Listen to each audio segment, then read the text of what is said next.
In Dennis Taylor and John Virgo, we've just got the men for the job, I think. The first frame, Junhui to break. Thank you, Hazel. And, well, two young men. Biggest match of their life, Dennis. It's as simple as that.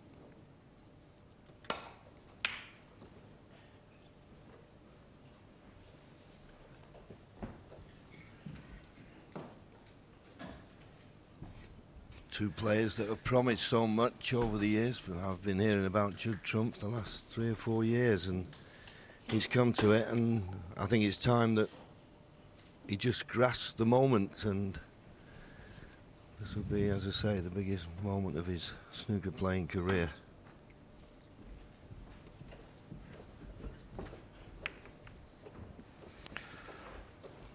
As Steve and Hazel were saying, it's a whole new experience for these two players.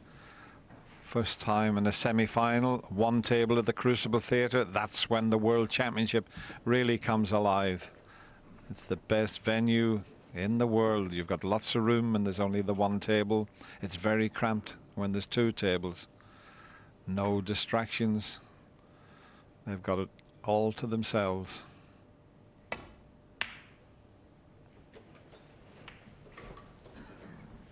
And Junhui, the pinky knocked in last night to clinch the match against Mark Selby, was a bit special. Be interesting to see, because that was a toughish match. Okay, 13-10, but it was tough.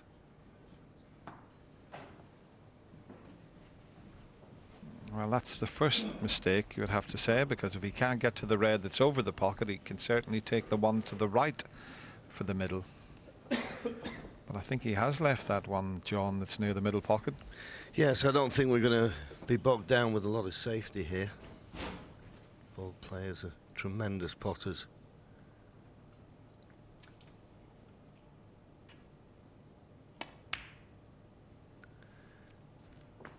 So, Junhui with the first chance. Yeah, that pink you mentioned last night. And I think both of these players, you force them into a corner and you leave them a pot on, they're likely to knock anything in. And obviously you can have all your tactical and break building, but you still need to be able to pot balls, and the two of them are absolutely superb at that. Look at the tournament pot success rate, 92% Judd Trump, 93% Junhui. That's for the whole tournament. 5.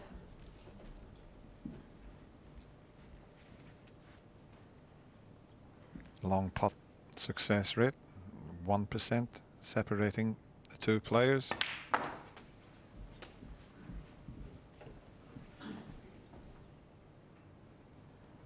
And there's the safety success rate, quite surprisingly. Judd Trump 4% ahead there, John. It's low though, isn't it? I think that confirms our thoughts 13. that it's not going to be bogged down with safety. I mean, you've got to be looking for 90% and above. That's what we see in most of these matches. But as I say, these two players, they rely on their potting and break building. Judd has got the family with him. That's his father, Steve, who's a lovely man. The family are fantastic, really. I had the pleasure of chatting to them. And there's his brother, Jack, who I think is a pretty keen golfer. Looks a bit like Judd. Same hairstyle. You could put them in a boy band, couldn't you? Yeah. 18. You didn't have to tell me it was his brother.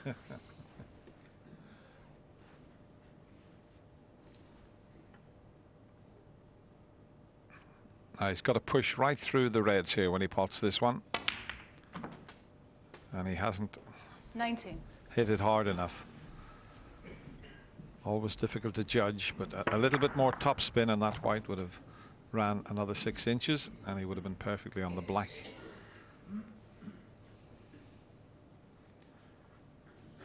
But he had to be very patient last night. Mark Selby came back from 10-6 behind to win 4 frames and make it 10 each, and I was very impressed with Ding's all-round attitude and play. He Ding kept Junhui. it tight, and then when he 19. got his chance, he took it.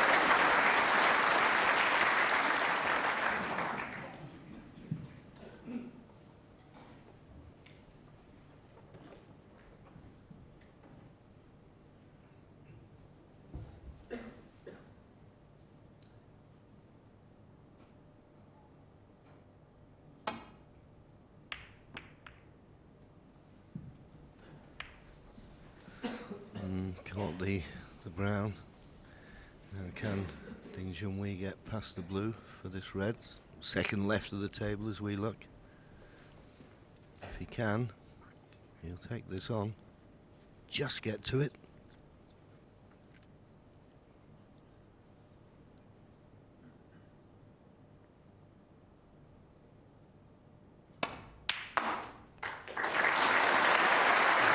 Good pot. 1. A little bit thinner on the blue than he would have liked. Yeah, a lot of people can talk about matches. Ding Junhui's match last night against Mark Selby, his match against Stuart Bingham. But I think he'll take a lot of heart from those victories. Gone into one and couldn't have hit it better. Now is he on anything easy? Can he get to the red that's closest to the right corner? This is how to play this shot. It's hit perfectly. Yes, John, a lot of people questioned Ding Junhui's game when he was behind, but I think that's all in the past now with that comeback against Stuart Bingham. To win the last 4 frames was a bit special.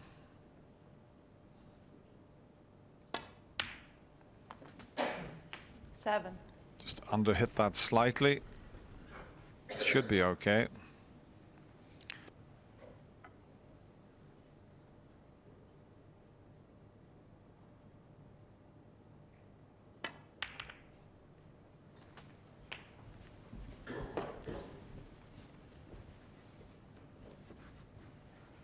Fourteen.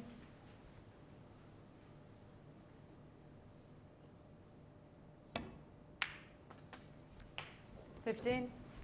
Already 34 points in front. It's a great chance for Ding Junhui to take this opening frame.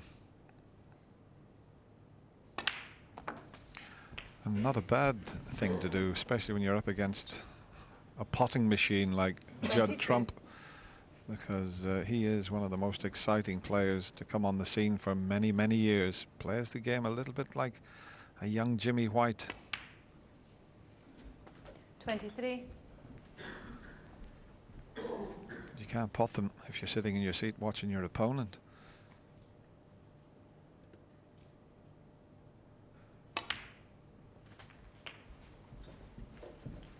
So far, very confident start from Ding Junhui. 30. Some of these 3 reds, 3 colours to clinch the frame. Put nicely in the open.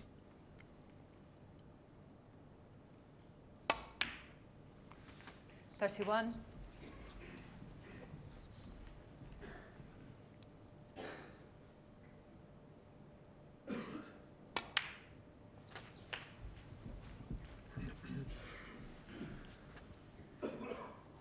$38. So red colour red will be sufficient.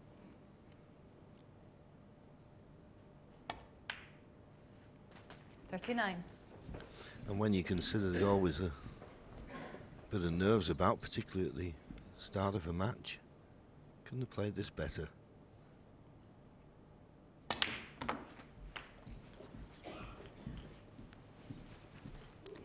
So pot this red, goes 66 46. ahead with 59 remaining.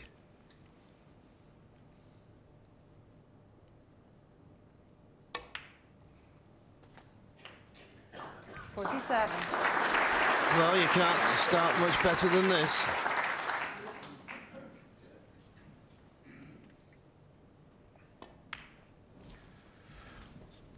Yes, I thought maybe Ding would be feeling a little fatigued after his match with Mark Selby. It 52. certainly doesn't look that way. He looks fresh. And he looks good. 53.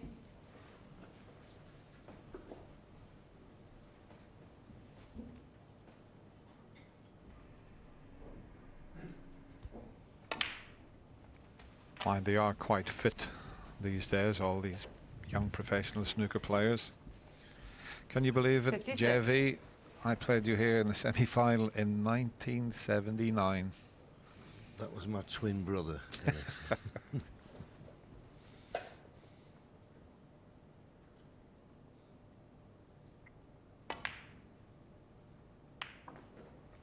57. Yes, and that's why I was particularly with Judd Trump, although Ding Junhui, up until this year, didn't have the best record in the Crucible.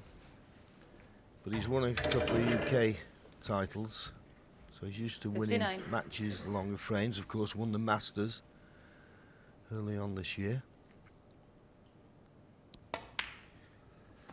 Yeah, and I suppose 60. Judd winning out in China, beating Mark Selby, that was in a big arena. So, you know, the Crucible is different. But at least they're winners in the big arena with one table. So, you know, they are used to it. Ding probably a 67. little bit more experienced than Judd. There's one subtle difference, Dennis, as you well know, though. This is the World Championship. And if you can get it on your CV, no one can ever take it away from you. 75. Very impressive start this from Ding. 77. Well, if he could make a century, it would be the 58th century in this year's Betfred.com World Championship, chasing a record of 83 centuries that was made last year. 80.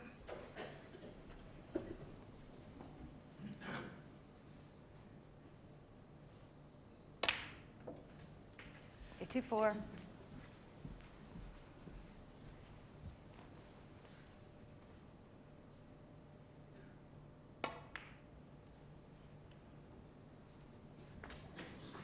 'Just dropped in a beautiful positional shot.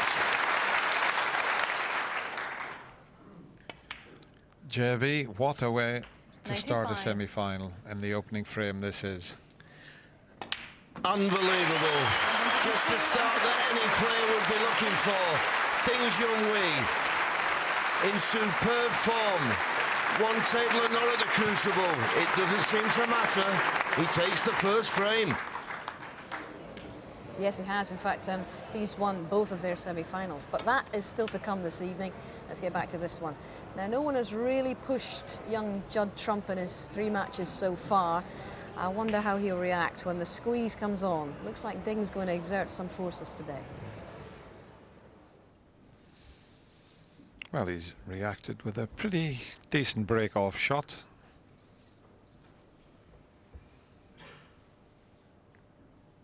Easy return for Ding, though.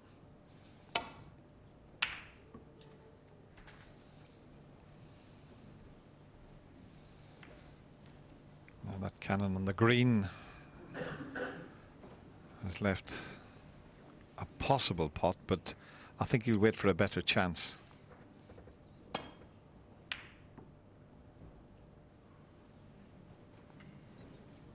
You don't get to win a world ranking event just by purely potting the balls, and that's an indication that he's got a decent tactical game as well. He'll be gaining with each match. He's only 21 years of age, young Judd Trump, so every match he plays, he'll be gaining more and more experience.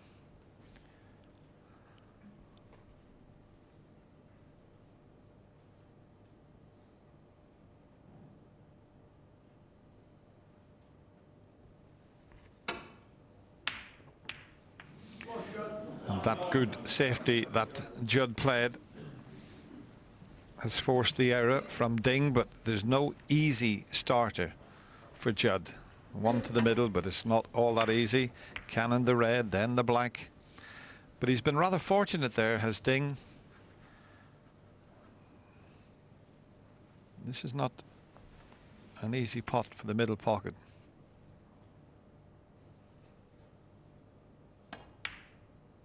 But it's in. 1.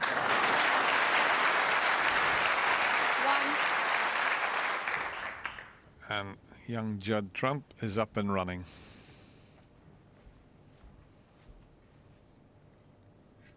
A little bit straightish on the blue. He could play for the red to the right of the bunch and then get on the black if he screws back about 12 inches. Wanted to leave this red straight, so he's now looking at the one next to the green, but he played for this one to the right of the black. I don't think he's dead straight, but well, he is. That's perfect. That's absolutely perfect. And an early chance in this second frame for this young potting sensation to show us what he's made of.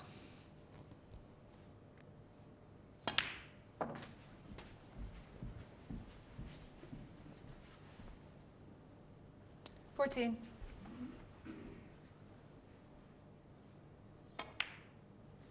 $15. Prior to this year, had only qualified once for the Crucible. That was in 2007, at the age of 17, when he lost in the first round to Sean Murphy, 10-6. Failed to qualify for the next 22. 3 seasons, but during that time we have been picking up valuable experience on the tour. 23. And I think it's proved already this week that, well, particularly after winning the China Open, that he's ready now.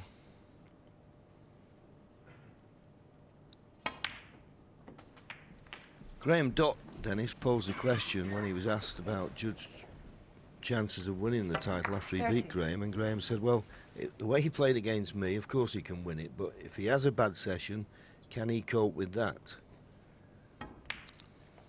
That is the key question. And I think that's why Neil Robertson thought that this young man wasn't going to be ready for another 3 years before he would lift the world title. I don't think I could agree with that.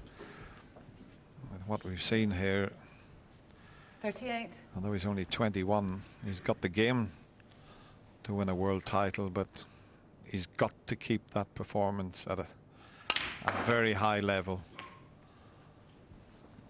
39. But he's just a natural. This young player was born to knock snooker balls in.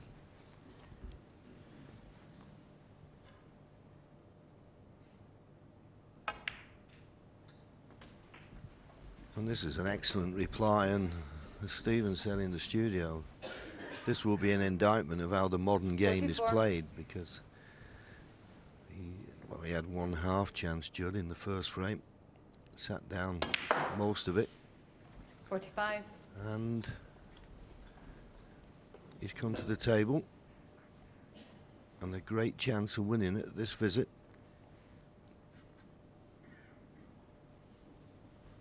Just got to judge the pace off this yellow.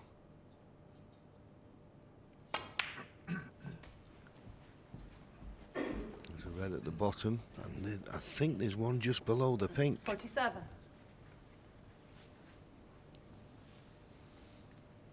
Yes, there you see, clearly goals. He's thinking of switching to playing right-handed. He is very good with his opposite hand. The way things are going, we'll be getting rid of the reds.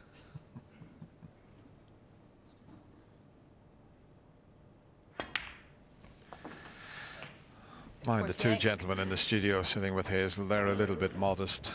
Throughout the 80s and throughout the 90s, if you made one mistake, you sat on your seat while they cleared the table. Stephen Hendry, Steve Davis did that for the most part of their careers, or certainly at least 10 years. 54.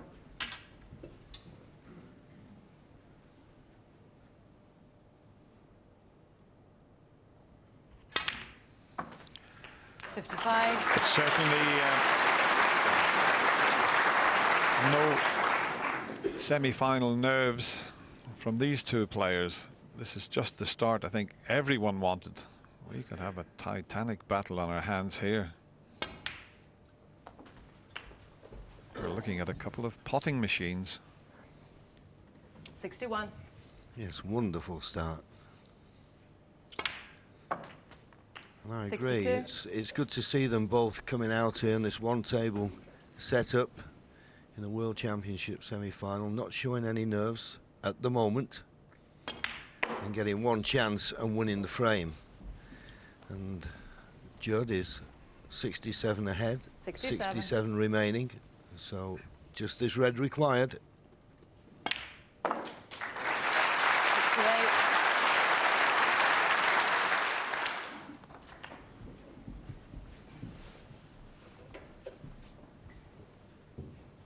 75.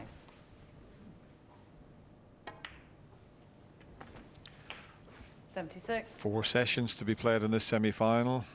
Best of 33. Oh, I want to see some more of this, I can tell you.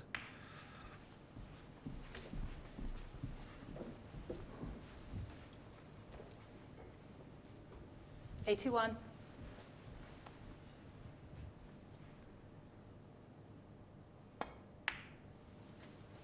82. Possible second century in this second frame. The last red's going to be awkward, but he is a left-hander, so it's the correct side of the table for him. Well, what a start that would be. Both players making a century break.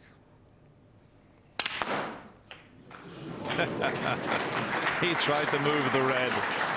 He has some shots up his sleeve, this fellow. Yeah, I doubt whether we will see a century. This is a very tough pot down the cushion, 93. but with this fellow you never know. Hey, what about that? And he's on the black.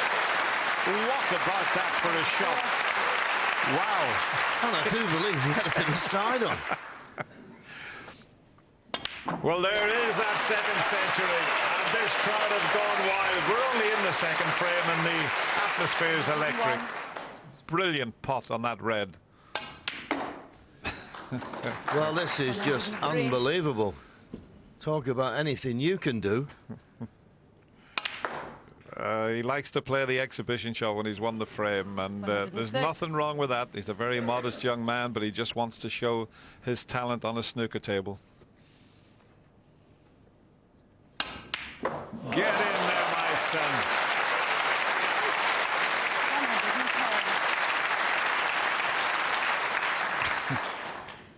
Well, he won't pot this one, surely. Whoops, there's 6 pockets. No. What a fabulous response that is from Judd Trump. Ding makes it 102 in the opening frame, and Judd Trump comes back with 110. We want more of this. It's 1 each. Hand over fist, and all of a sudden your opponent feels as if he's not the big I am anymore. Indeed. Okay, well, so many twists and turns to come, I'm sure, in this one, but, well, it's been entertaining so far, hasn't it? Yes, you can certainly say that again, Hazel. That was sensational stuff. Oh, but a careless safety, and that is the weakness, you could say. We looked at the safety stats, and there, I did say at the time they were low.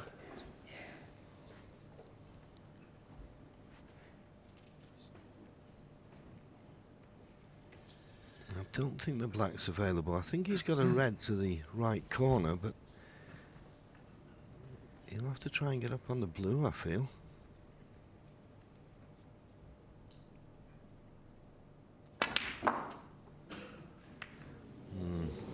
Well, he was trying to avoid a kiss on the second red, and he's landed on nothing.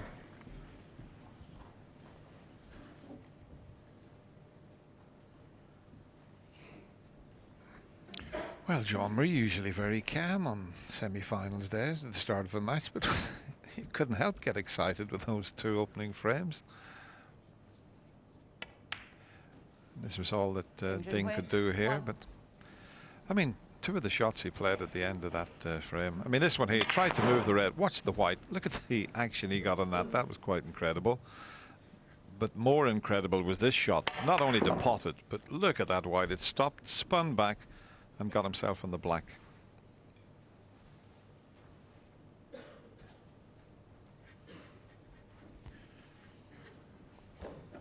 There is a chance of this red to the left middle, but surely it's risk with very little reward, as the pink and black are tied up at the moment. So just the safety.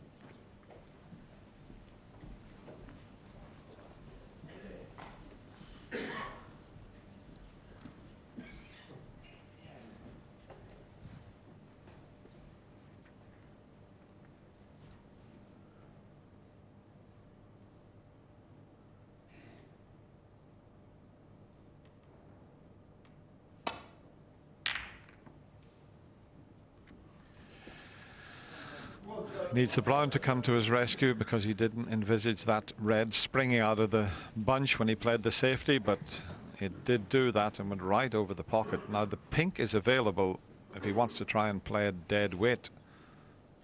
Black tied up. Let's see how he plays this.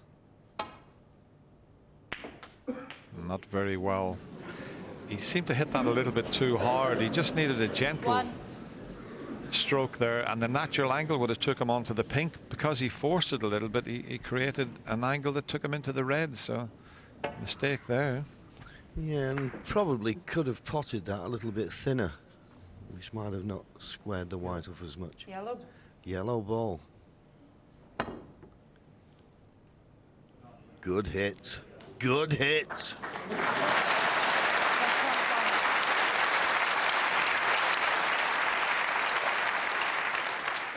Yeah, got a great round of applause for that escape, because had he have missed the yellow, it would have been called a miss every time, because there was an easier escape to the pink. So he hit it first time.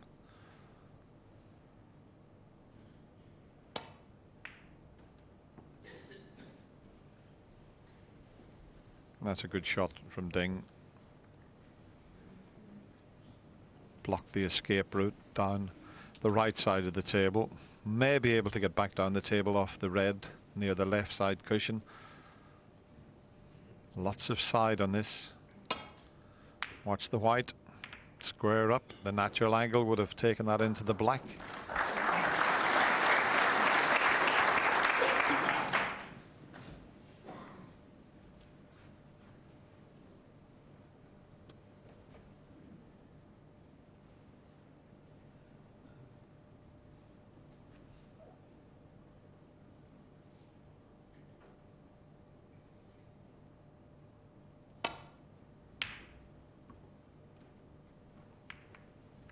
The reason he played that red, because he knew there was no way he was going to knock one over the corner, but you've got to get closer to the baulk line,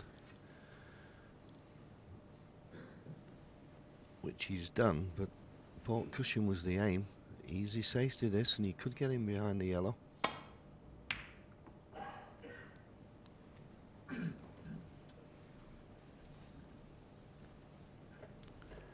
Nearly. But not quite. I think he's just left this red on the left-hand side. Yes, just get past the yellow to the potting angle. But he's really got to force this to get round the back of the reds that are near the black spot, and that can cause a player to miss the pot. It makes the pot much more difficult. Striking down like that. Now, has he got away with this? At first glance, I think he has. So rather fortunate there. But when you strike down on the cue ball and hit it at that pace. But young Judd Trump, well, he's just got round, played a safety shot. Which is a good sign, John, because he could have expected to have had something easy there to go at. Well, yes, just looking at his average shot time, Junhui 18 seconds, Judd Trump 16 seconds. But that's why when people advocate playing over shorter matches, not for the World Championship, because you don't want a good run of the ball in one session to make the difference. And over this 33 frames, I'm certain there'll be a run of the ball either way. You like to think it'll even out. Trying to get him behind the yellow again.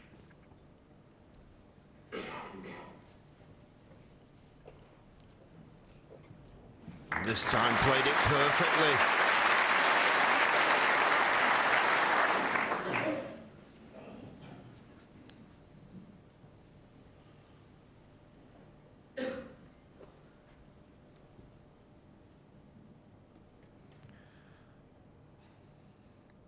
Very thin snick required here. Too thin. But listen, once again, he's got away with it. Even if he can get to the potting angle of the one for the left corner, there's no colour, and he can't get to the potting angle. So that's two rather pieces of good fortune for Ding. Two mistakes, left nothing.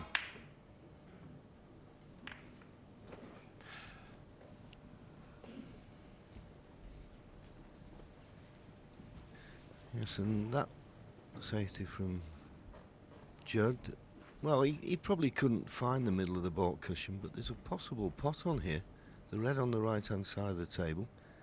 I think if he plays the pot, he'd go round the back of the red near the top cushion and would return to baulk.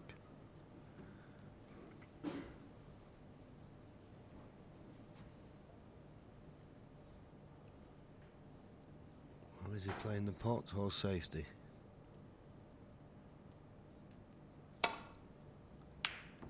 Decided to play the safety, but he's left a red on. I'm surprised that he didn't play the pot. I don't think he wants to rely too much on his safety at the end of the day. He normally knocks this type of shot in.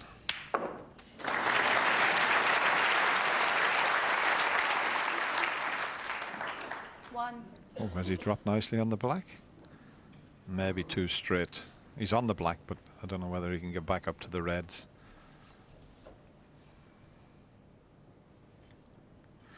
In fact, he's looking to see if he can cut the yellow in. But it's...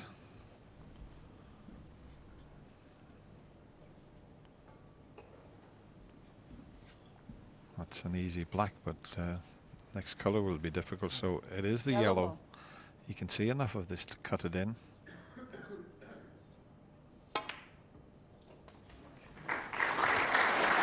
How's the pace on the cue ball? Just about perfect. Great shot.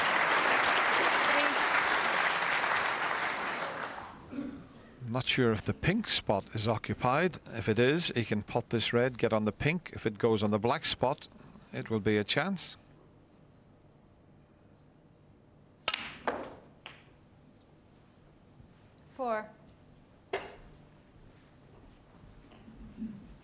Yeah, there's enough room. That's why he didn't play for the pink on this occasion. Got the wrong side of the blue, but there isn't a lot of problem with cue power with this young player. But the black got in the way, and now the black's out of commission. 9. Problem is, when you're playing at that pace, the cue ball is bound to swing wide off the ball he was playing. Where's the cue ball going? Where's the cue ball going? Ooh. Judd Trump 9. JV, settle down. Don't be getting excited. I know. Where's the cue ball going? Yeah. Well, if it had gone in, it'd have been an easy starter for Ding Junhui. As it is, he's not left anything.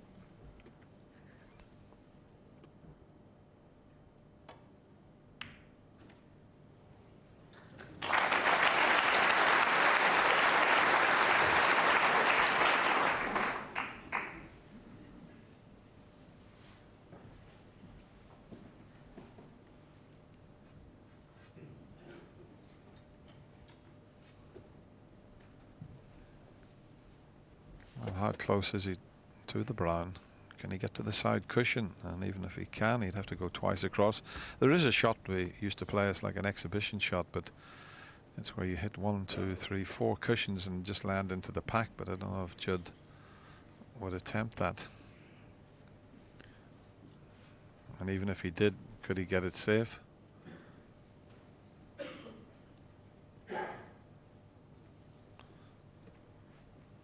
It's a shot you used to practice in the old billiard halls. You'd go around the angles. It's a natural, so he's going off the bottom cushion first.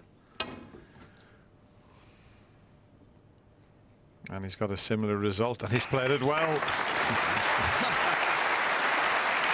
Well, that was the red You suggested the way he went, and I would have agreed with your way, but you can't disagree with that choice.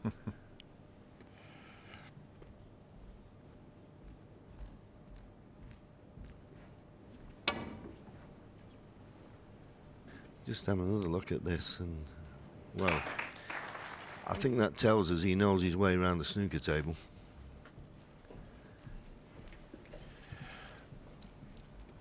Yeah, we could give him a nickname, but it wouldn't suit him. We could call him Satnav, but I think he's too good a potter to call that.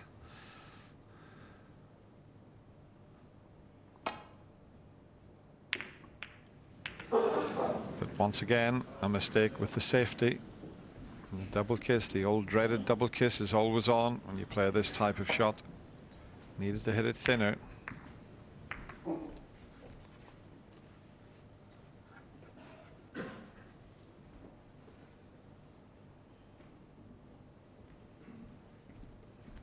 So we've had a century from both players, and now we've had a little bit of a tactical frame, simply because the black's out of commission at the moment, but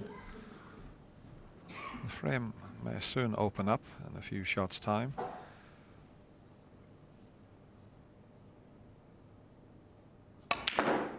Especially if he gets nicely on the blue. Now he's got a couple of reds he'll play a 4. Not a good angle to go into the bunch here. That's what Ding's looking at. White a little bit further to the left.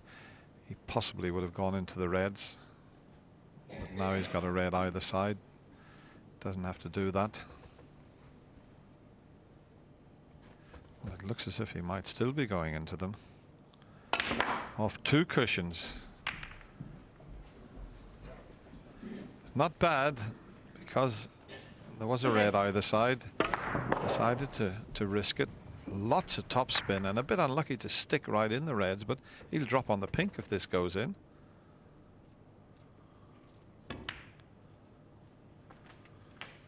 Seven.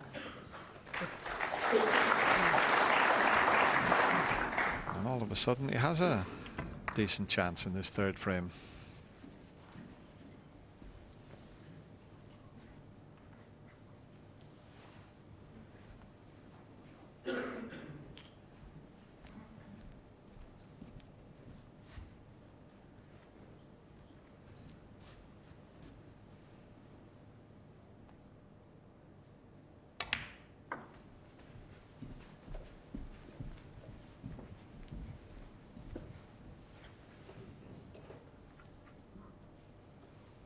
Thirteen.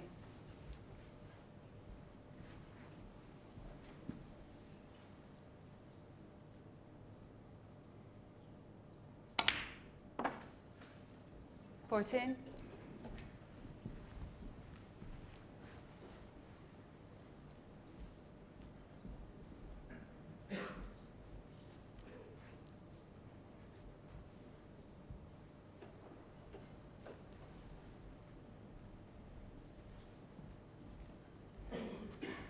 I think there's a red maybe at the bottom of the cluster. We'll go to the left corner. That's the one he's played on. Maybe he was thinking if he comes a little bit low on it, he could have brought other reds 90. into play, but he's just about on it. But I think he'll have to go up for the blue, because I don't think the pink's available.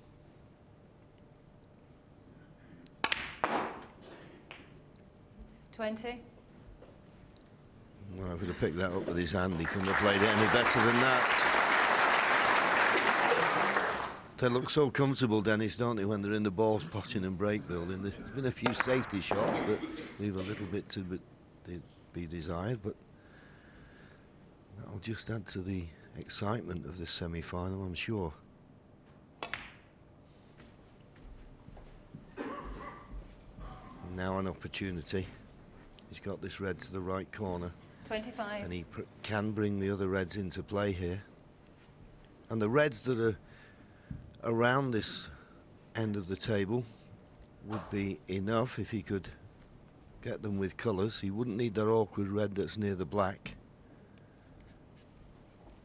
You just trust a little bit to luck with this shot. He's very good when he's playing these little cannons, things Junhui, judging, but he knows he's going to be running onto other reds. Can he guarantee to be on a colour? I mean, personally, I'd be playing it with a bit of pace and trying to get up for the blue here.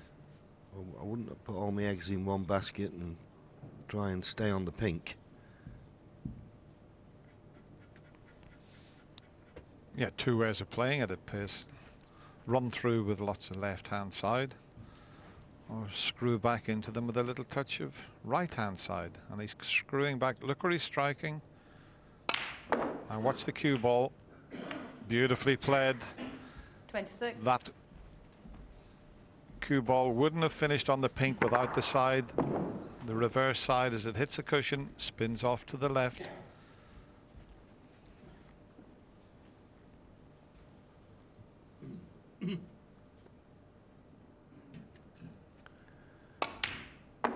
That pink puts him 23 points in front. So if you could get 4 pinks with these 4 reds at the end of this table, at the end of the table, then that would be another 28 points. So he'd be 51 points in front with those 2 reds up there. So he can win it with these reds at this end, but they're not ideally situated. He's awkward. He's going to have to lean over the 2 reds. He might need the rest here. He's got to be careful he doesn't foul those.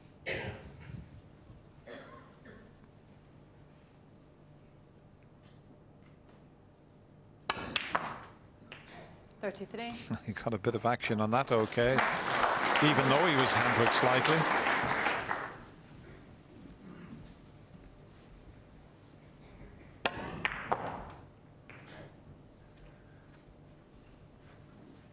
Had a quick glance at the scoreboard. You've got to be aware of the scoreboard, but he could play the yellow and these 3 reds and pinks, and he still wouldn't need the 2 awkward reds. It's the important thing at the moment. Working out a way to get enough points to get to the snooker's required stage without those 2 reds near the right-hand side cushion. Well, he needs to get a cannon on them because they're all covering each other. Can he get enough spin on it? It's a good effort. It's a very good effort. Just a little bit unlucky. 35. Touch more side. And he would have cannoned the pink fuller, and he would have been on that red.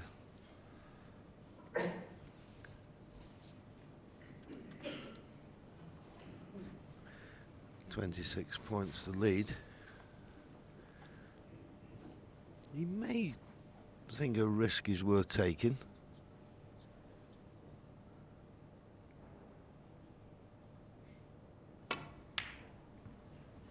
Good pot. Has he developed the black? Not quite. But he'll be sneaking in behind the black now. Bought cushion first.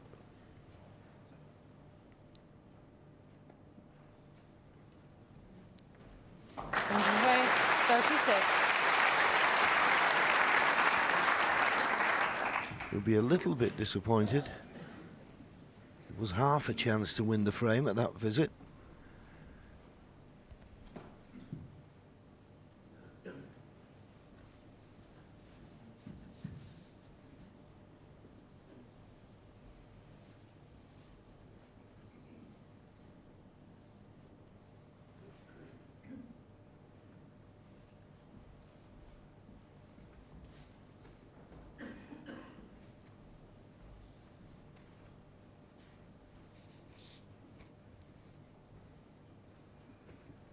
Well, if he tries to land on these 2 near the pink, it's got to be absolutely spot on. And that's a pretty good pace. It's a very good escape there. Any more pace on that cue ball, he would have left one on. Yeah, I can't think of many players that have played on those 2 reds. I think I've been looking for one of the reds on the right-hand side of the table, but didn't he play it well? Fearless. Well, talking about fearless, Ding was looking to see if he could chip this red in, believe it or not, because he would finish on the black. Now that would be a fearless shot.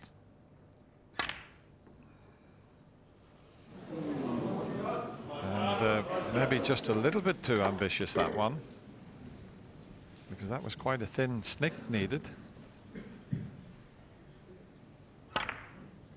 Wasn't far off it though.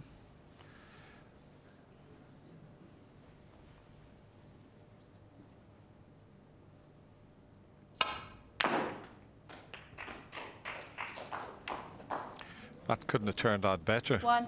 That's left him an angle on the black to develop at least one of the reds on the side cushion. Without the cannon on the yellow, this shot wouldn't have been available. He can bring one, if not two, of these reds into play.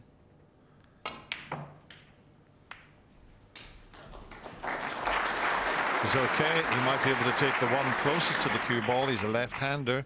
It's the most 8. awkward shot on the table, although the one that he's going to lean over is pretty awkward also.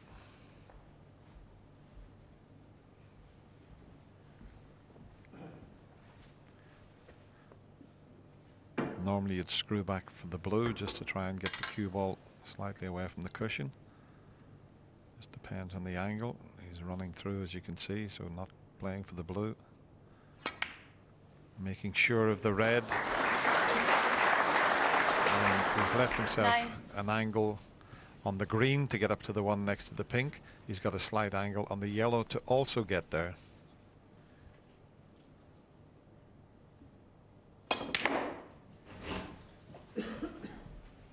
Very interesting when he played that red just before the yellow there. He's, I'm sorry, Michaela, you want the yellow? Sorry. Hang on, Judd. Michaela's made a mistake. I didn't notice that. Did you pull a red out?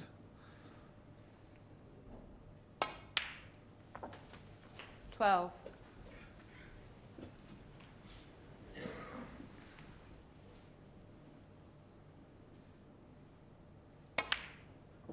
Yeah, just going back to that shot, Dennis, when he had the red, he's just not hard enough. But to refuse to play it 19. normally and get the rest. I mean, we see so many people overstretching rather than use the rest. It's unbelievable just to see him stroke it in. But he's just disappointed there. He's just 2 inches short of where he wanted to be. Now, is this red too risky to take on? Playing right-handed, and it looks as if he's trying to cut it in the opposite corner. And look at this shot with the opposite hand.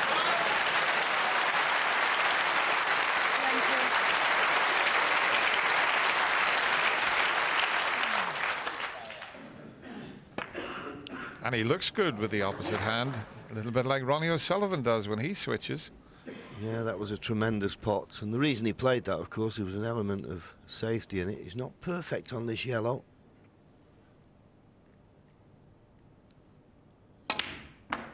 Didn't matter. If he runs on, this will be perfect. Needs another couple of inches. He's just about on it. 22.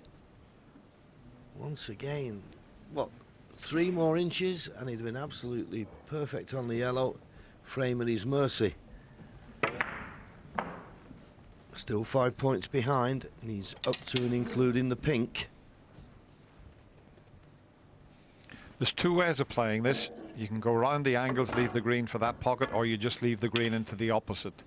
It just depends how he feels and the angle he has on it. Might leave the green for the same pocket as the yellow, but that's exactly what he's done. But he hasn't hit it hard enough. So he's pretty good at playing exhibition type shots, but that's okay when the frame is dead. He's going to have to pull one off here, and he's still 3 points behind. He'd have to go all the way around the angles, miss the middle pocket. He's got a long way to travel, but we know how good he is at this type of shot. Can he pull it off? And there's still... Of course he can. Watch the white as he missed the middle pocket. He has.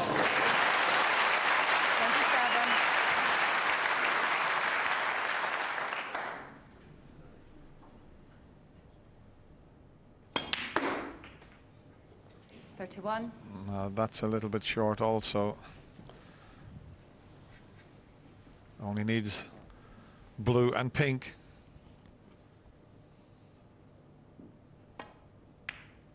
Oh, he's hit it too thick. Oh, he thought he'd missed it, but it's turned out to be absolutely perfect. He lifted his cue up. He thought he'd missed it.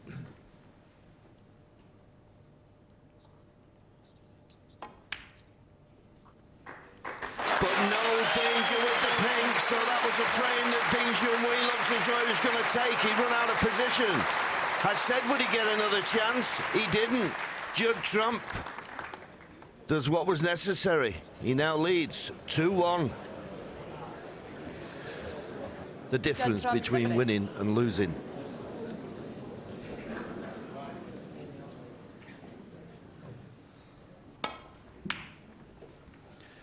So Judd Trump then gets the final frame underway before the mid-session interval. You mentioned the safety success rate. Judd Trump just 2% ahead. Well, it's getting there, isn't it? I'd say you've got to be 90% or above, but I think that 80% for Ding Junhui is a bit flattering, because he made a mess of 3 safety shots in the last frame, but was lucky not to leave a pot.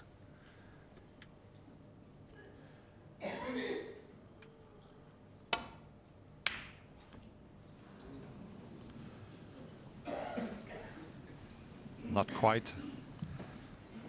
Had he have potted that, he would have been on the black because he hit it thick.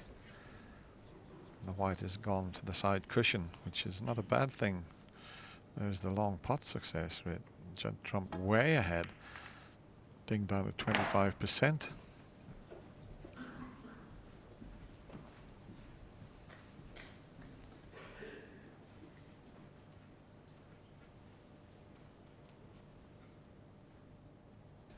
Just coming off the one cushion to rest in the cluster of reds. Just below the pink. Always a danger you can slide off here. And he did. But I don't think he's done any damage. And if you play a safety to the balk end, of course, you've got to cover that red that's near the brown.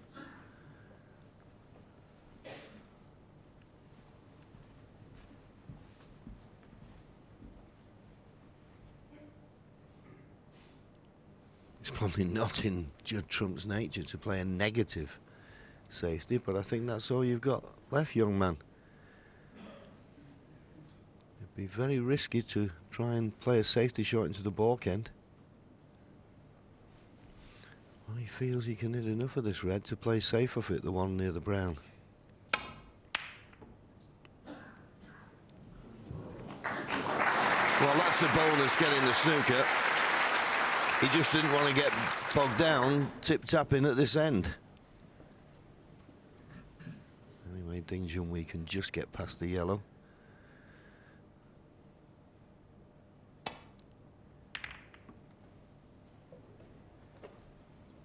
And played it perfectly.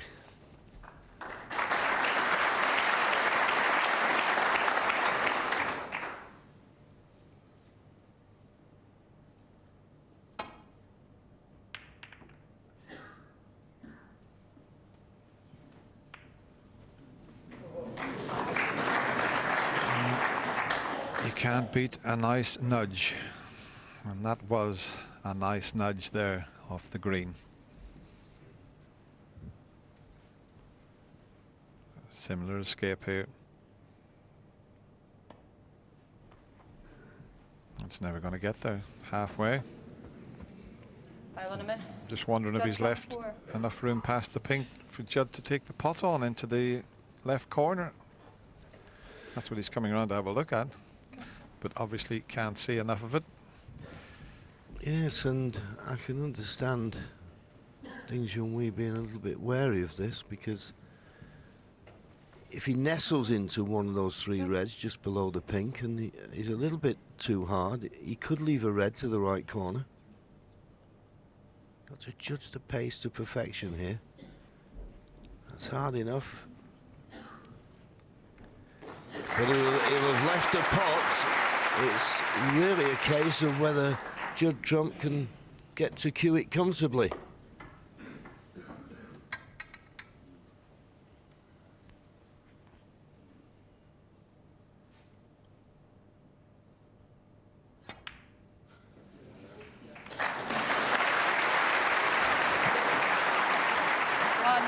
Made it look easy. Judd, one of these left-handed players, when using the rest, switches to using it right-handed.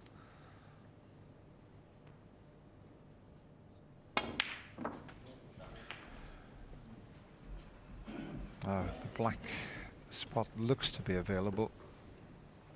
I don't know if it's tying the red and black up. 8. No, it's not. The red goes.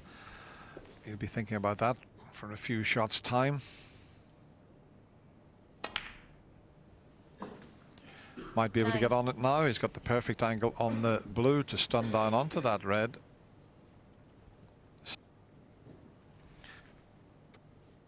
That's the shot he could play to leave that red. Well, he could split them up as well, but is he on a red? I don't think he even looked at that one, John. No, I think I'd have preferred your choice there. 14. One was a great believer. Okay, you can go into and bring them open, but it'd have been much better to play on that red, as you suggested, just above the black, because once he clears that red, the black's available into both corners. And then you don't mind trying to split them up, but it looks as though he can just get through to this red.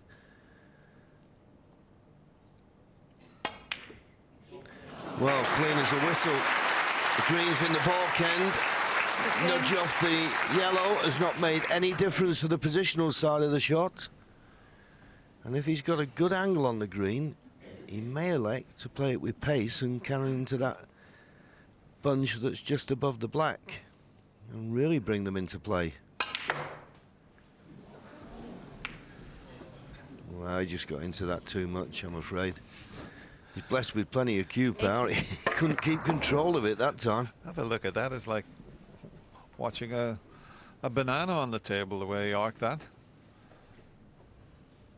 Well, what's he looking at here? Not well, he may be playing a safety shot, but I think you want to forget about that plant, Judd.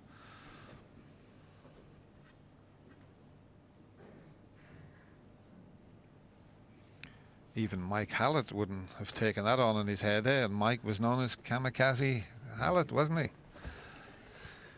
Yes, I think the exuberance of youth. When you're blessed with this great ability Judd and Trump, this 18. natural talent, and the fact that you can pot practically anything you look at, you've got to just try and curb your enthusiasm and play the right shot.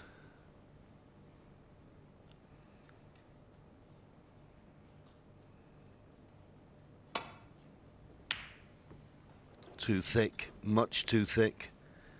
Won't reach the baulk line, never mind the baulk cushion.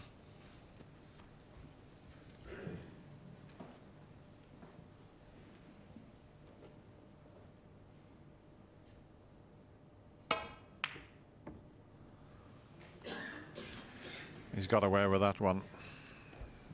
That was a mishit, and he's done well, really, because he almost cannoned the red and blue. A little shake of the head there tells you what he thought about that shot.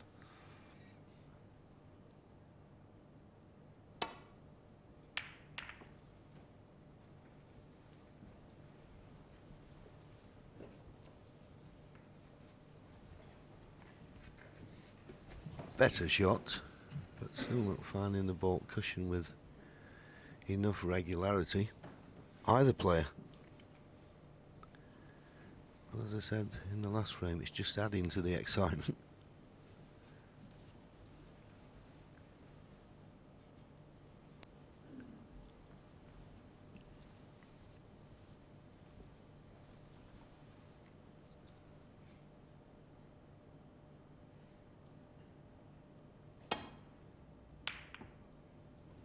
That was fortunate again. There was no way he wanted to hit the second red, and the flick off the second red has taken him round the back of the pink.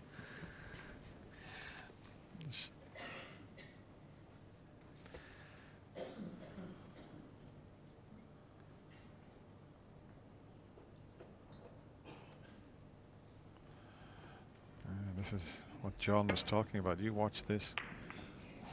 Just flicked the other red, and it did find the gap then round the back of the pink.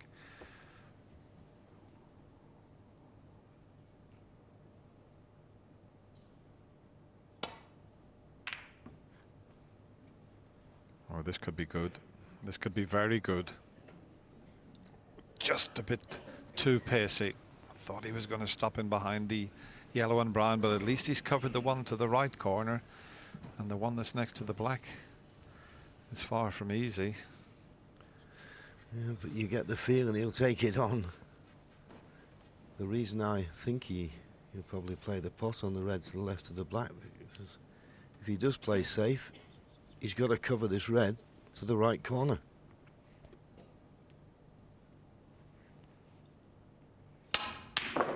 Yeah. And once again, look at the cue power. His timing is unbelievable. He's hit the black and the white is still spun right back.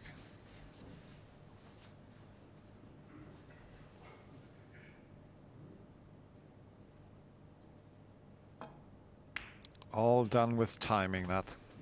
Little bit like one of your chuts on the golf course, JV. Yeah, this is... 6. I'm having a look round at one or two of the faces of people who've been coming here for years and years and years, and I think they're all looking a bit at some of these shots and shaking their head. This is amazing. 7. Well, and I've got to be honest with you, it was our colleague Clive Everton who said to me 3 years ago, he said, "Have you seen Judd Trump yet?" And I went, "No, I haven't." He said he is the real deal. But because he kept getting beat in the qualifying stages, I hadn't seen a lot of him. 12. I know what you meant now, Clive. This boy is a talent.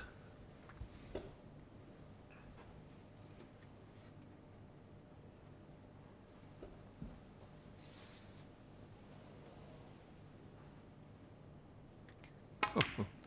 97% 13. pot success rate. Ding's at 92, but not often you see a player up at 97.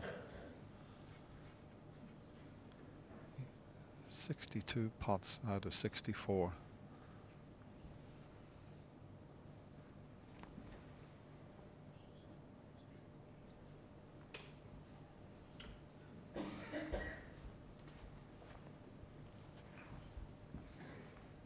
Those reds are all just blocking each other.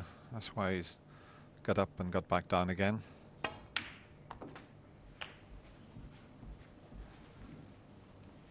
Into the left corner. They're all covering each other by the 19. looks of things.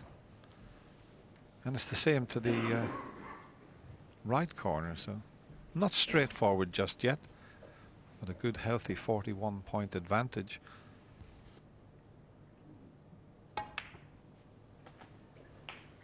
20.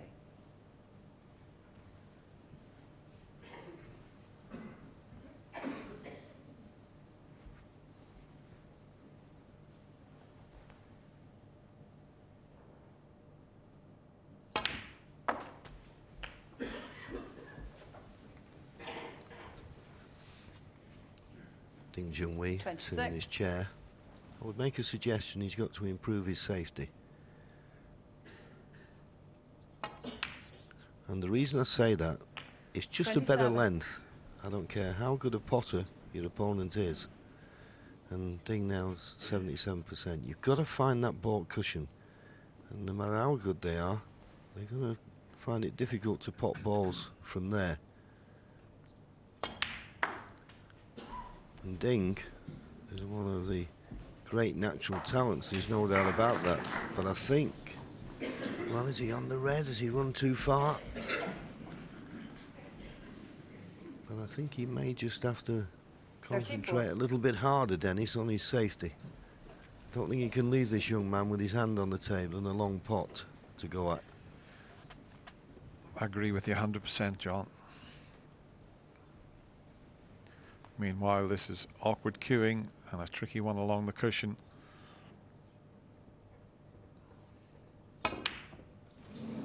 Now, where's the red going? That Judd Trump, 34. probably a little bit ambitious. Striking down on it to try and force it in made the pot much more difficult. I'm surprised he didn't just drop it in and leave the pink there. It would have been an easier pot rather than forcing it, especially when you're bridging down on it like that. Yes, it was a difficult way to play it. This is a big shot and a big chance now, I believe, for Ding Junhui. Can he punish Judd Trump?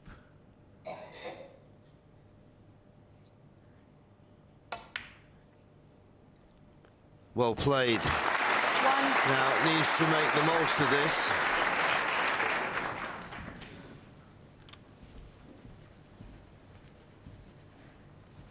Just asking for the cue ball to be cleaned.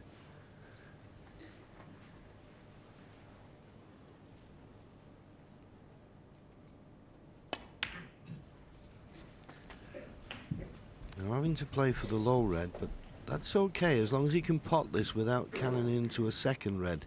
If he 7. can't, he's going to have to judge the kiss off the second red here. He's got to be careful. It may not be as straightforward as it looks. When he pots it though, John, it's going to clear the path for another red into the same pocket. The one near the black spot isn't available at the moment. He's just looking to see what's available into the right corner, but the one you mentioned, when this disappears, it certainly clears the route for that red near the black spot. As you can see there, watch. That's an open pocket now for that one. 8. Needs the black back up onto its spot because he was 56 points behind when he started here. And he's played for that red that I mentioned. And he needs to keep on coming unless one of the other reds goes. But I think he's okay on the one near the black spot as long as he doesn't have to cannon the black. But 15. looking at that angle, you see another 4 or 5 inches, he'd have been perfect. Got to be careful here with the little cannon. Played it well. 16. That was beautifully played, and he can cannon the middle red when he pots the black, and that will open these 3 up. Just a gentle little cannon onto that middle red of the 3 here. Played beautifully. Just the one awkward red now, the one near the cushion, 23. and mid-session interval coming up. It would certainly give Judd Trump something to think about. He took a risky red on, bridging over a red. Tried to force it in. 24. Yeah, as you say, it hampered, which made it more difficult, rather than just trying to give the pocket every chance. Decided to play it firm, and he missed it. The red along the top cushion is going to be the big hurdle that 30. Ding Junhui's got to get over here. 31. And he may decide to play for that red now. I know we always see players leaving it till the last minute, but I think he'd be guaranteed to get on the red along the top cushion this time. And he's going to have to play for it, if not this shot, after the next black. He may be trying to move it, you know. And it's gone wrong. It was a risk.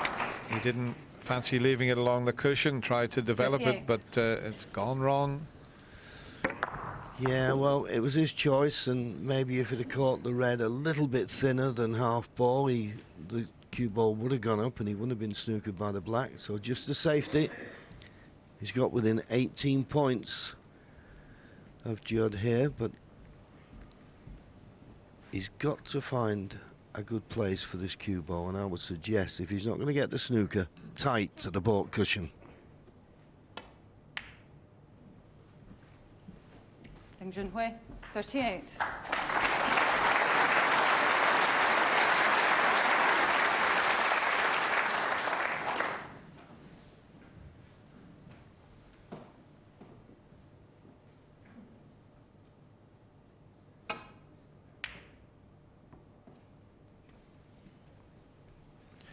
That's a pretty good shot there.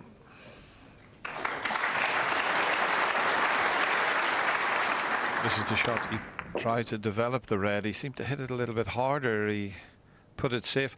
Hawkeye is giving you an idea of what would have been the correct shot, but Hawkeye, well, he never misses. He always gets them right. But it was a calculated risk that Ding took, and it, I mean, if he hadn't knocked the red into a potable position, finished on the other, would have been saying what a great shot, and just didn't work out.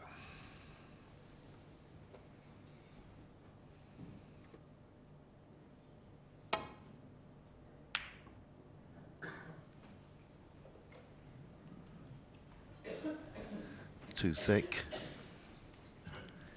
But he's not left the straight pot because the green is hampering Ding Junhui.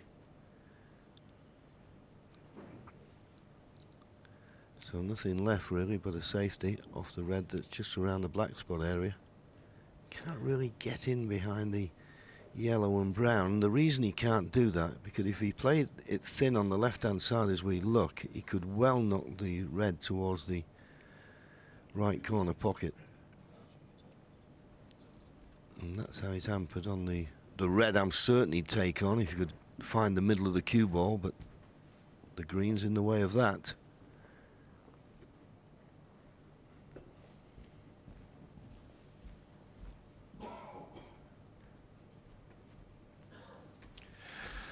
And the black's in an awkward spot because if you try to swing it around the angles to get in behind the yellow and brown, you could cannon into the black.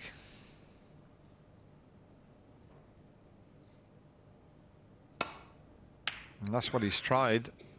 And he's just missed the black. That's a pretty good effort. That's a very good shot, but he got so close to that black.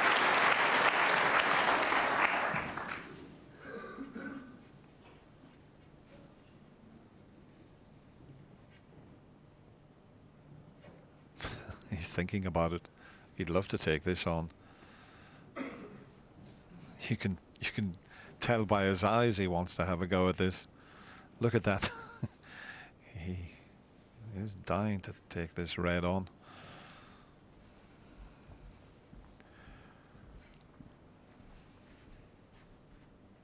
Now that he's pointing the tip of the cue here, he's looking at the safety, but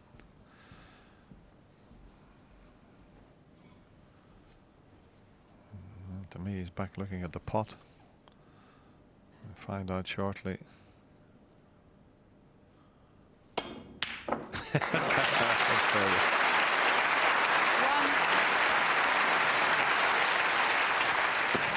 Maybe played it in such a way that he wasn't going to leave a great deal, so if he can roll to the pink, he's gained the advantage. Pink ball.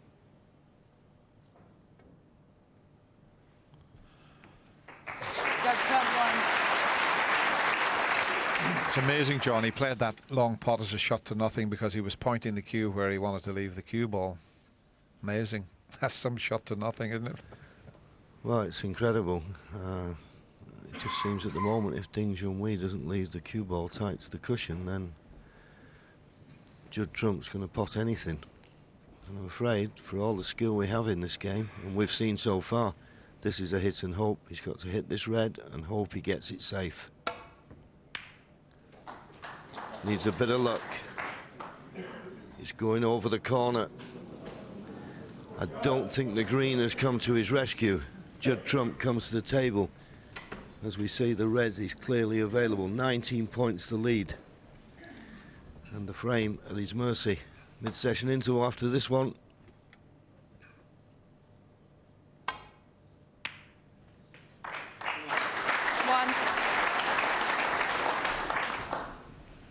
Well, we've had a great 4 frames. The 2 opening frames were sensational, both making century breaks. The big colours went a little bit awkward in the last 2 frames, but it's still been so entertaining and exciting. 7. 26 ahead, so it will be 3-1 to the young player from Bristol, who now lives in Romford. 10. Plays at the Grove Snooker Academy there. 14. Yeah, you say it's exciting, Dennis. I'll be honest with you. Some of the balls he's potted, I find it a bit scary. I don't 19. know how Ding Junhui's feeling. It's scary nice, though, isn't it? 25. He wants to pot them all, including the black. This can go anywhere, this. He does like to entertain the crowd. That's been a superb session of snooker. A century by both players. And he must be so pleased with himself. He goes to the mid-session interval leading 3-1. Okay, let's get back into it. And the Judd or not. Judd Trump is a rolling in this semi-final. Dennis and John, he's 3-1 up. Oh, I'll get you a job at a tabloid newspaper, Hazel. The Juddernaut. Good line. And he comes to the table. And Ding Junhui will be disappointed that he's left him a chance of a pot, and he's not found a cue ball that's tight against the baulk cushion. So you wouldn't better be against the young man knocking this one in.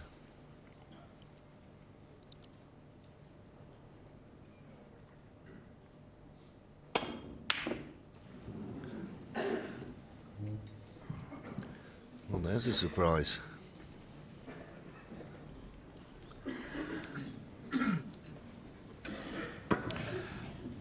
Yes, he never even got it in the jaws, which is unusual after what we've witnessed in the first 4 frames of this semi-final.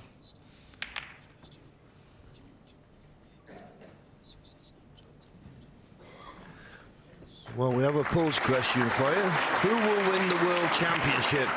Vote on bbc.co.uk/snooker and click on pulse. Ding, Trump, Higgins or Williams.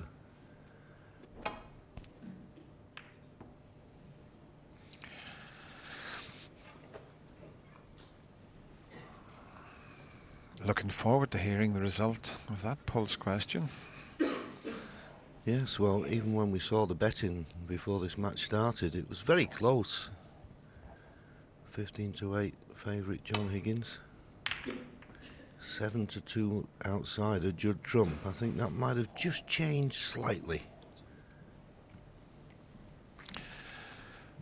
But once again, Ding with his safety not reaching the cushion, and we have said previously, against a potter like Judd, you've got to get the length with the safety shot. He's looking to see if the black would go, which means he'd have to leave the white somewhere near the line. Well, that is very tight, so we had change of plan from a positional point of view.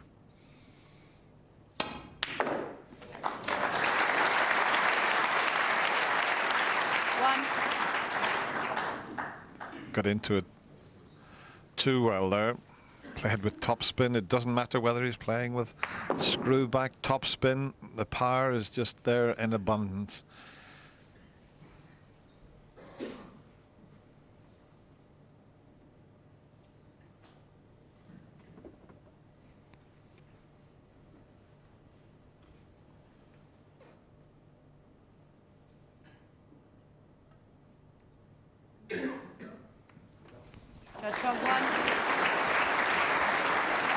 Very delicately played.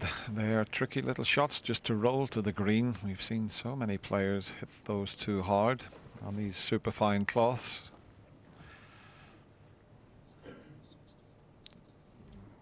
Just going to nestle on the one that's near the cushion. You would think that would be his escape. It looks pretty straightforward as long as he gets dead weight on it. Just dead weight and shouldn't leave anything. Is that hard enough? He's a long way short. In fact, he's so short he's left the reds for the middle. Now, why would you finish too short? Much better to hit it too hard.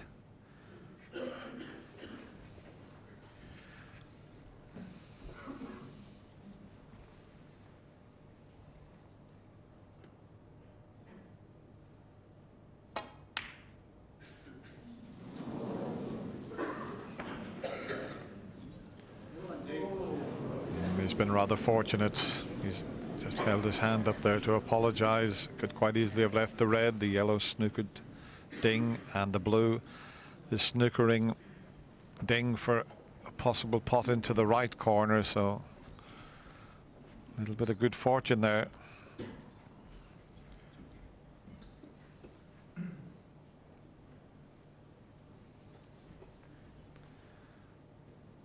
Oh, this is a tough one.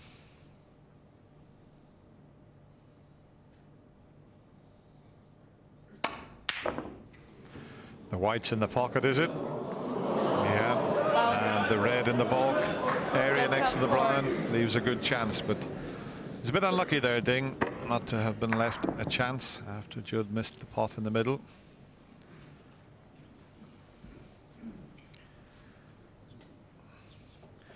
Well, we've got the pulse result in. It'll be very interesting to see who will win the World Championship this year. Oh, look at that. It's close. 33% for Judd Trump. 34% for Mike Williams, just out in front. 6% for Ding.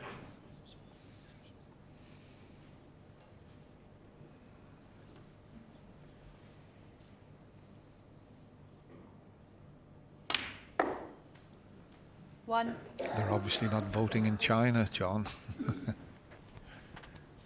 Well, they probably just saw the first 4 frames.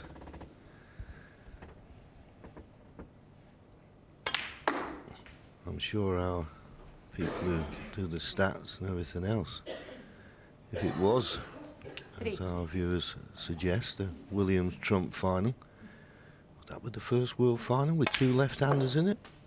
4. I think it would. Maybe in any tournament.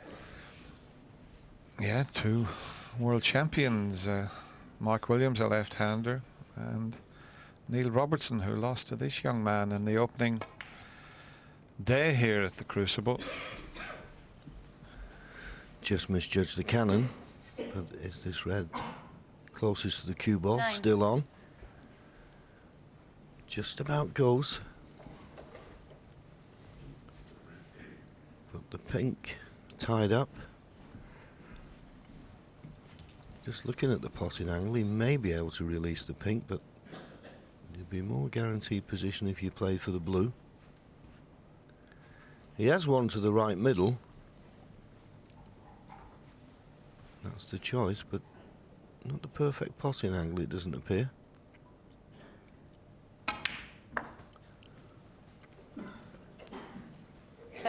Couldn't get the right side of the blue.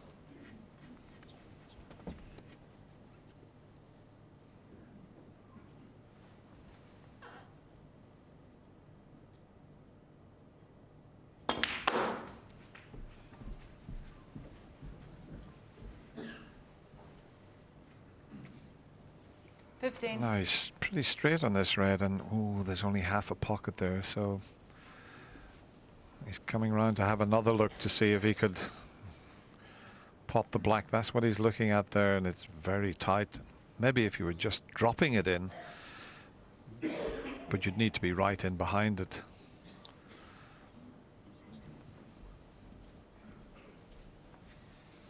It's a funny angle, this. He may have to play this with quite a bit of screw. Let's have a look. Can he force an angle? Yeah, he has, with a little bit of side, but it's going too close to the blue. That's end of break.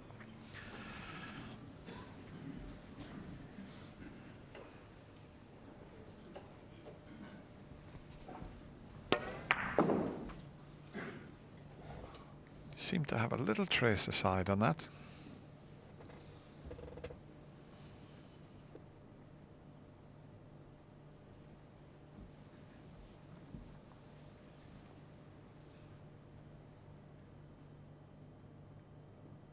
Judd Trump, 60.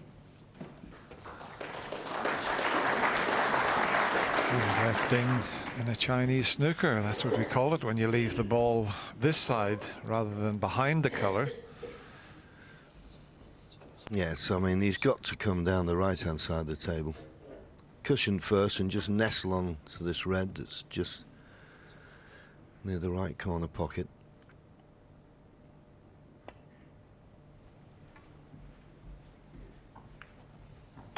Played it well and hasn't left anything. It's only a containing safety. A chance for Judd Trump to get the cue ball back to the balk end.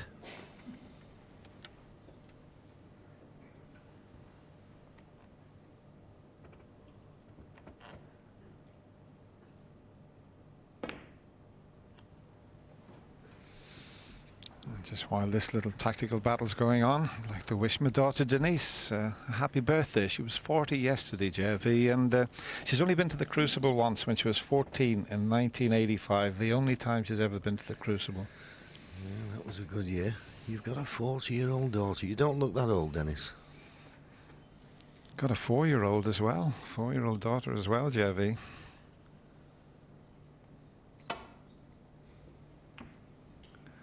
Well, he's caught it thin, but he's caught it too thin, and the cue ball is coming in out of balk. Now, does the blue cover the red to the right corner? I don't think it does.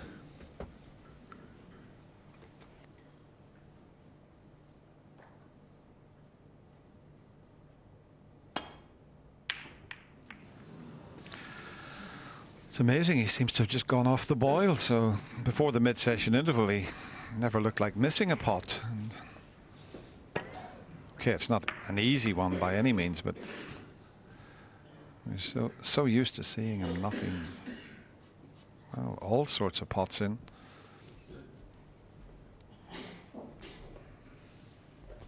I suppose Junhui will be a little bit relieved, because prior to the mid-session interval he couldn't have left him anything. Can he pot this? Well, he could. He knew he was going to run into the second red. And maybe could have done with playing it a little bit more pace. But maybe he was just bending it round slightly with a touch aside. No easy colour to go at.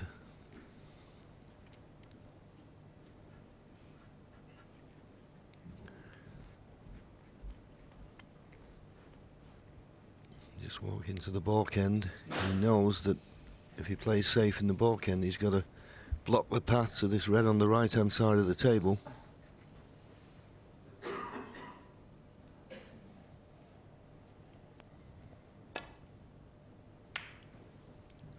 Junhui, 1. Well, he's not blocked the path to it, but he's got a good cue ball. So this would be even for Judd. A risky red to take on.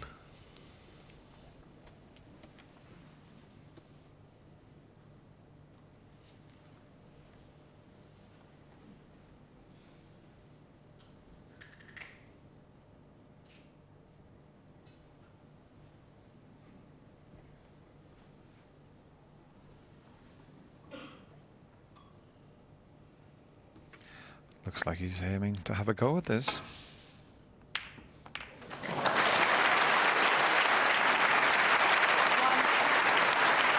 I'll tell you what, you need some confidence to take that shot on, because he was going straight into the reds.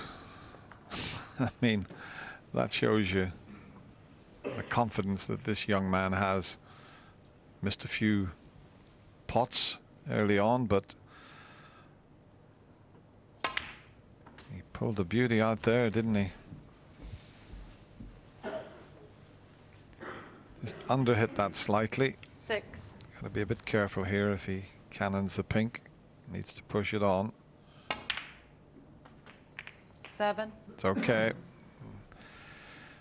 He's got the perfect angle on the blue, so he judged that cannon well.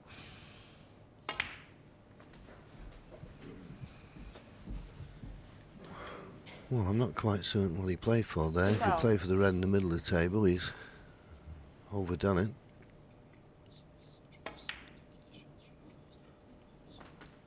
13.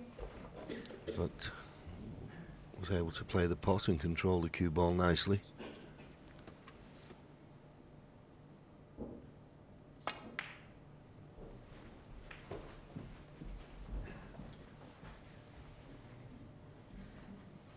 $18.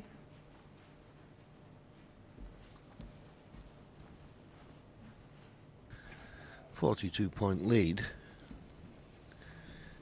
So he's looking for 3, possibly 4 of these remaining reds. The reason I say 4, because at the moment the pink and black are out of commission.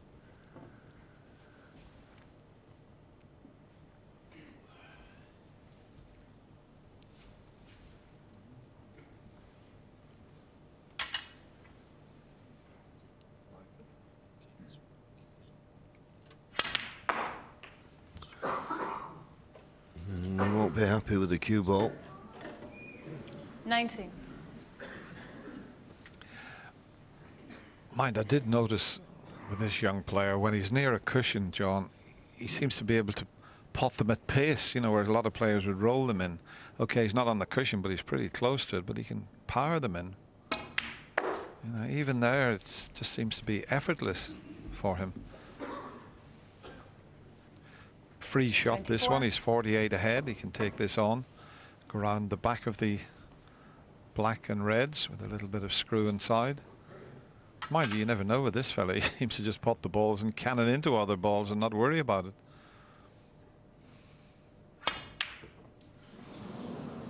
Bit too much side on it that time. Is he going to be lucky again and get away with it? Judd Trump 24. Not this time. I think this red goes to the middle.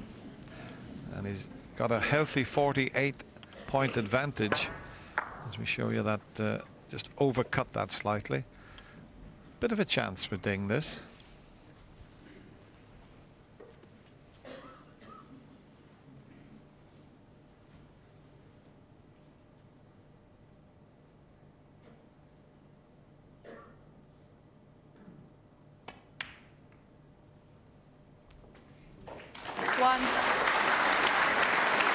Junhui won the first frame of this match with a beautifully compiled break of 102. I didn't think I'd be saying what I'm saying now. I think he needs a frame badly. Otherwise this session could slip away from him. As we always say, you can't lose it in the first session, but you can go a long way to making life difficult for yourself. Quick glance at the scoreboard. Yeah, I'm just wondering if he's thinking of potting this and canning the difficult red out next to the pink. It's a bit of a risk. You know, it just depends how he feels. He can play to get nicely on the blue and then wait for another chance. But sometimes with Ding, he will risk this type of shot. But he's not guaranteed to get good position if he plays that. He might just play for the blue. And I would agree with that choice there. Get a few points on the board before you start thinking about bringing that one into play. Yeah, I think the red to the left of the black will go into the right corner.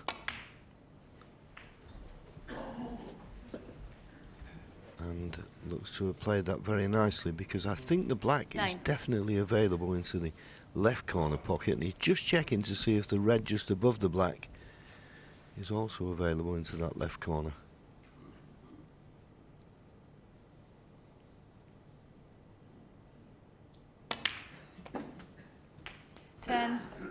Well, if the red above the black isn't available, he can just nudge it on now. He's very good at this type of shot. He's got a lovely touch when he's in the balls. I think he's already thinking, you know, of nudging the red and leaving it in a pottable position so that he could take the pot on and bring the difficult red into play. But he's gone a bit straight, so if he's got an angle to screw back and leave the black in the same pocket, he could leave an angle 70. then to develop that difficult last red. But he was just trying to leave this in such a way that he could pot the red and move the red. But no, he's straight on this red. I don't think he could screw back for the black in the same pocket as you suggested, Dennis. And he's hoping now that he's leaving himself an angle on this black to be able to screw back and maybe disturb the red direct. But he needs the perfect angle for that. And the way he's looking, he hasn't got it. So what most players would do now is pot the black and try and get a snooker on the last red. Try and get a snooker behind the pink. now this is an interesting choice 25. here. He could try and pot this red, he'd be on the pink, but if he wobbles the red in the jaws of the pocket, he'll get the snooker. But he just screwed right in behind it, so no problem. He's in the driving seat now. Although he's 23 points behind at the moment, he's almost favoured for this frame. Yes, this isn't an easy one to hit because it's not a one cushion escape. The green and brown are stopping that. So he's going to have to just miss the green. Yeah, he's got a couple of cushions that he could come off there. But the thing is, if he doesn't hit it that way and he comes around the table, he's going to leave a free ball. But that's the only line I can see that he can take to get out of this snooker.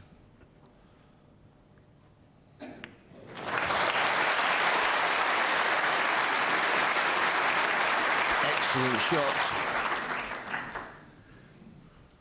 But you just feel that Junhui has got the advantage in this tactical exchange now, trying to get the cue ball behind the black.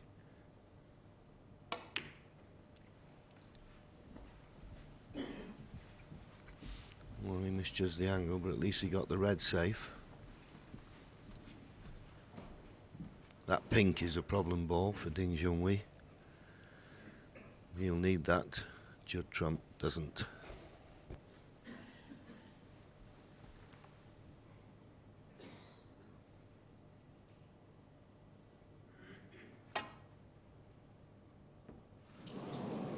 Where's this cue ball going? If it goes in the pocket, it... Oh! Junhui 4. Had that have dropped in the pocket, he would have handed the frame to Ding, you would feel. Well, that's why we say fractions, don't we? It was a fraction away from going in. Not sure the depth, John. I don't blame Junhui having it replaced, obviously. Although the way the cue ball was in the jaws, maybe he'd have been better off putting him back to play from where the balls had finished. Okay, thank you. Right.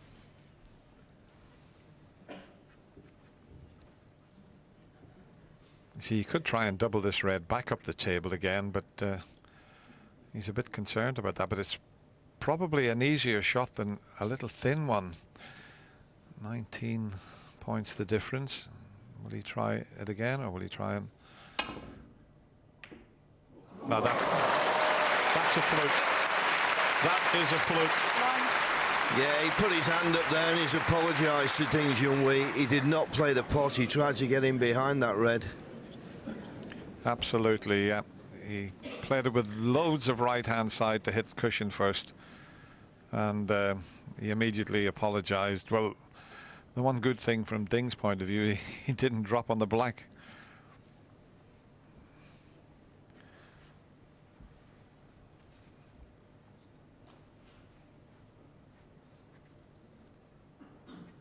Now he's playing to hit cushion first, loads aside, and all of a sudden he's a good potter, but he's not that good.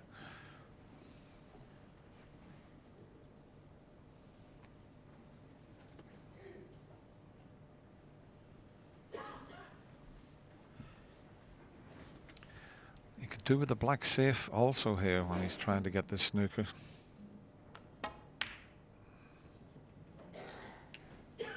Judd Trump 1. Well, he sacrificed putting the black safe, which means that there's only the pink that could come to the rescue if Ding can get a chance.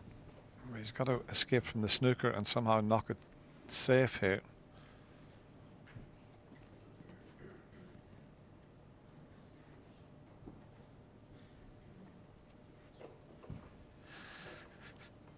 "20 behind, you can look all day at this type of escape, but you've got to just play it and hope that you can knock the ball safe. You need a little bit of good fortune here. You never know where they're going. And I'll tell you what, he'll settle for that.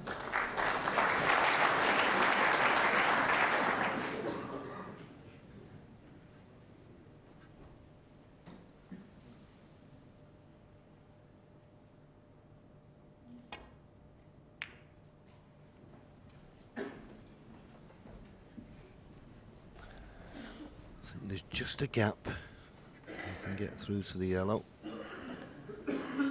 He can't pot it in the left corner, but can he play it into the right corner, or is the enough in the left corner on?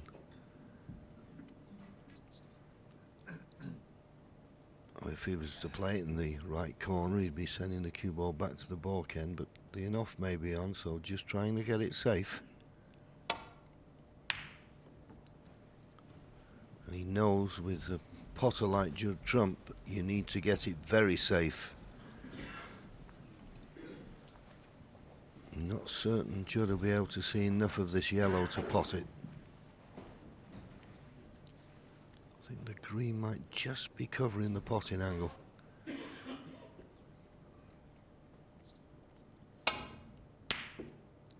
It was. Now this yellow is running loose and it's not going to get covered. But once again, Ding Junhui in a position where he's got to be careful of a corner pocket if he plays the pot.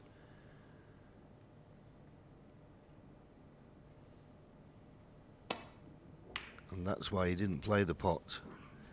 And I'll tell you what, this looks absolutely inch perfect to me.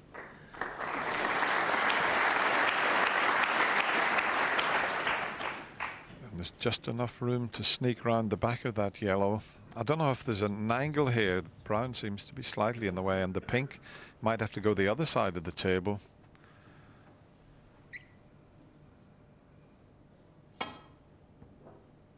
Well played. Just enough angle there.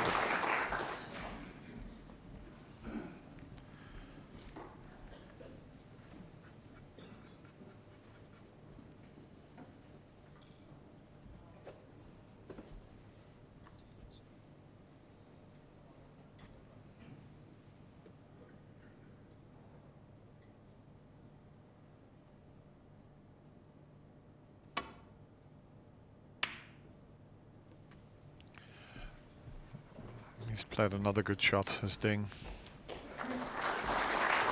Yes, he's 20 points behind. Judd Trump needs yellow and green. Ding Junhui, the 6 remaining colours. As always, with a snooker, this is very easy to hit, but not certain to get it safe.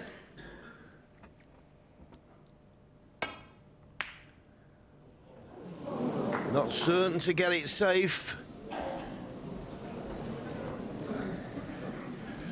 Well, I think it's finished almost straight, but he's got a lot of cue power, has Ding, as well, and he might risk this with a lot of reverse side striking. In fact, he's got a slight angle to punch it in with loads of left-hand side.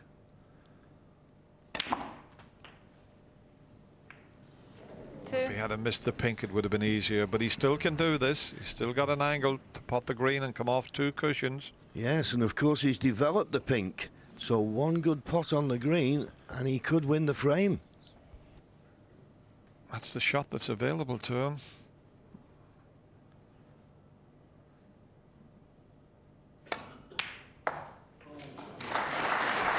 That's pretty good. He's played it well. The pink might be slightly in the way. The fact he's overran it slightly. He'll have to lean over the pink, which could cause a problem. Yeah, he's going to have to get the extension. Asking for the cue ball to be cleaned because he's going to play this plain ball. And he needs really to stay, if you like, the brown side of the blue to make it easier to get on the pink. It's a big frame, this, for Ding Junhui.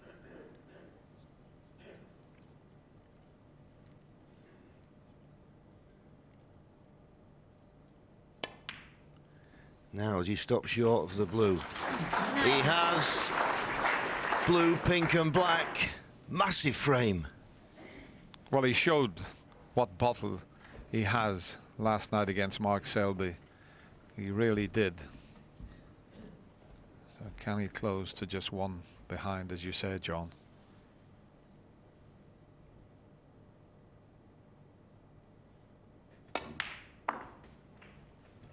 $14. Perfect on the pink.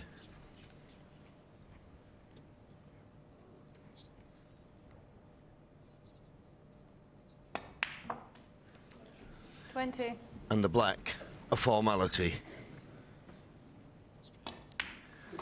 And then it goes. Oh, that was a tremendous clearance from Ding Junhui. Judd Trump was making all the running. Ding Junhui desperately needed a frame and quickly. And that was one he needed badly. Just 1 behind now. 3-2.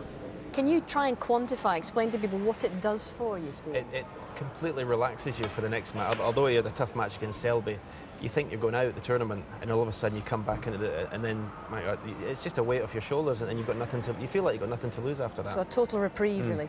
Okay, well, he certainly looks as though he's fresh out there today. Ding Junhui at the table. Almost as fresh as you are, Hazel, there in the studio. Don't know about those two world champions next to you, but you certainly look very fresh. Can he knock this long one in? Not the best break-off shot. No, a long way off. A long way off the pot. And he's left a possible to the middle for Judd Trump.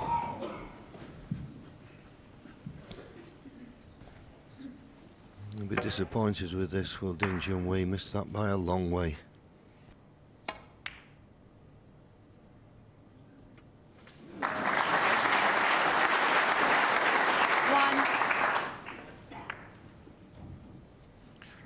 We've seen some of those pull to the near jaw earlier in the World Championship here at Sheffield, but this table looks to be playing beautifully.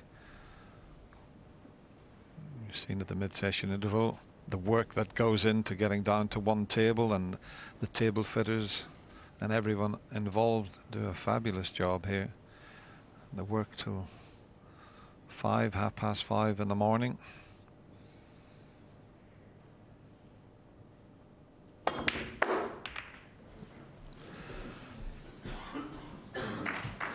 It's not bad. I thought for a moment there he was going to cover everything. 6.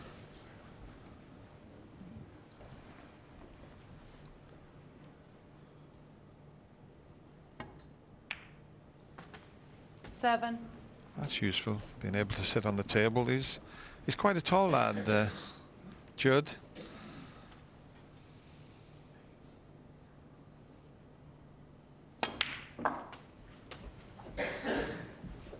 Few more inches on that cue ball and he would have been absolutely perfect. 14. Have to go for the blue by the looks of things, whichever red he chooses. Always nice if you can keep on the black, but there's a red up the other end, so it doesn't matter which side of the blue he gets on here. 15. Even straight's okay, but it's amazing the number of times you finish straight when you've got reds either side. He had a little bit of angle there.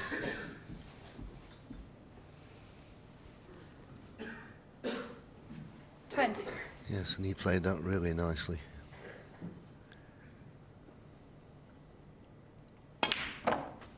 Having to go up for the blue. 21.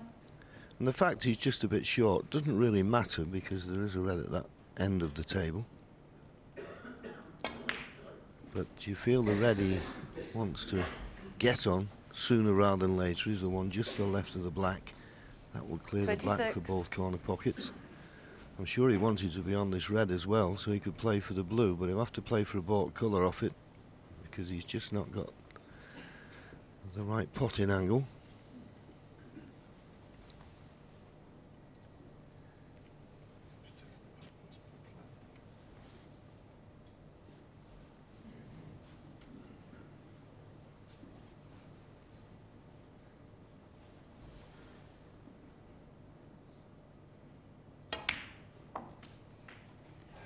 $27. Well, we know as soon as he gets a chance he'd like to get on the red next to the black, but he did queue up at the two behind the pink to see if they were a plant, and they are a plant for the middle pocket and a plant for the corner.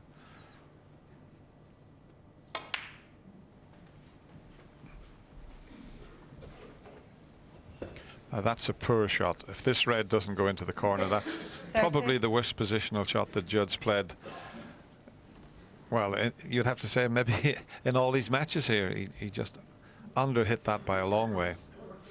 Yeah, I think he was undecided there which red to play on and didn't give enough due care and attention. That's careless.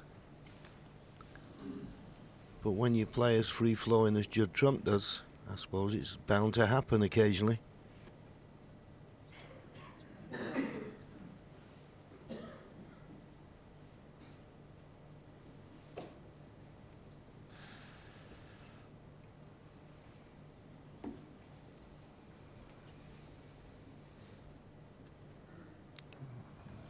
That's the shot he played, and he underhit it by quite a way. And there's Hawkeye. He's never short a pace, that fellow. It's ambitious, and the red's coming over the middle pocket. Okay, tried it as a shot to nothing, but you never know where they're going to finish up. But that plant was very tough, and he's left it on. Yeah, a little bit of frustration there. He was disappointed he wasn't on the red and tried to force the issue. Could be costly.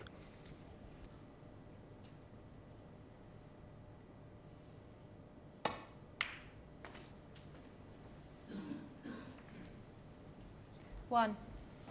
Played that with lots of left-hand side just to check the cue ball. Didn't check it enough. That's why he flicked the red.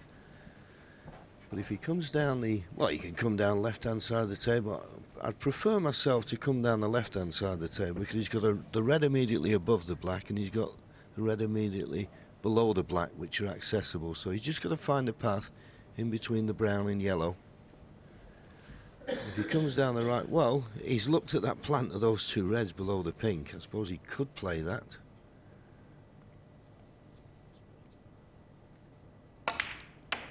Well, that's a dreadful shot. And lucky not to going off. Well, he's at the brown almost full ball. They've played some great snookers, but these are basic errors. The last couple of shots, both players have played for position. But to take the plant on now from the jaws of the pocket, it's so much more difficult. You needed to be up past the blue, and then the plant would have been unmissable. But from where he's sitting, it's very tough indeed. He'd have to hit the first red so well. Though that's what he's looking at. That's the player's view there. Yeah, it smacks of a little bit of frustration, desperation if he's going to take this on.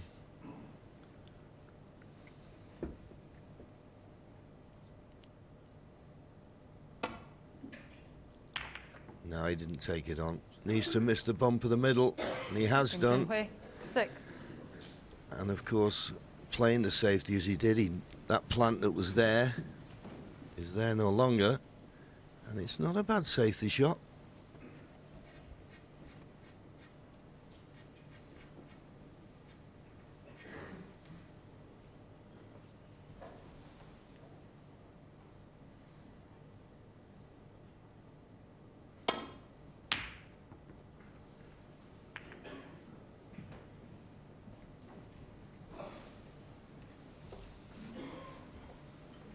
That's well short of pace with that safety.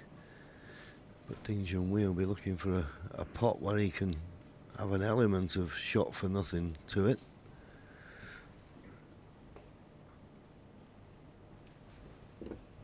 What's he rooted out here? Shot to nothing. I think he can take the pot on here. Well, maybe he couldn't hit it thin enough, but he's got a good cue ball. Good pace this time.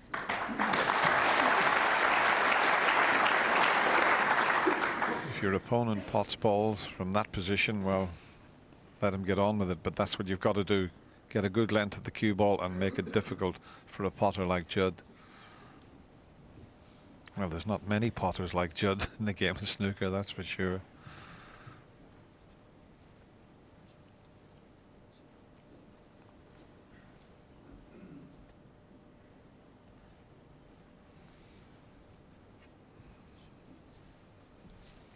Judd just wandering around to see what to play, and there's brother Jack there. He's got his earpiece in. Are you off 2 at golf, Jack?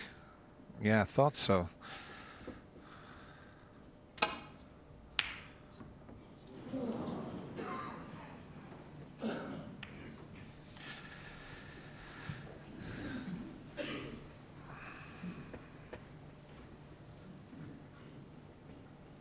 Can you beat your brother at snooker, Jack? Oh, yeah, very good. We'll see you here next year then.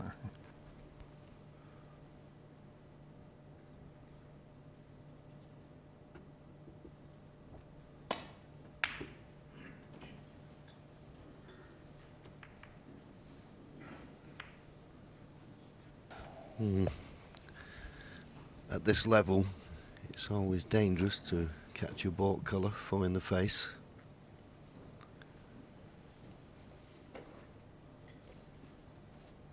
And with this young man's potting ability, even more so. But it looks like he's playing the safety, playing the red, and using the knuckle of the middle pocket to go back to the baulk end. And the red going in. And perfect on the yellow. He played the pot, knew he'd catch the knuckle, would send the cue ball back to the baulk end, but I've got to be honest with you, I didn't fancy him for that. When will I learn? It was a straightforward pot, John. I'm surprised you never spotted that one.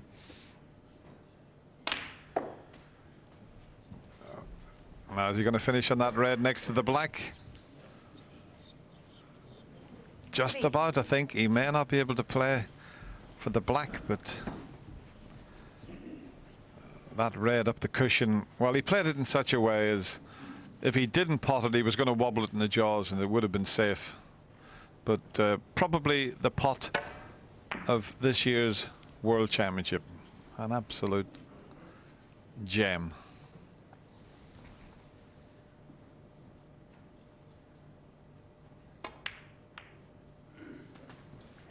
Four.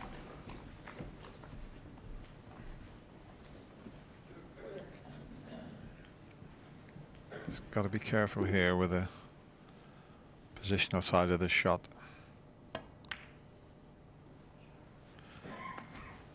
And he's okay. It's pulled up short. Great chance now for Judd Trump. 11.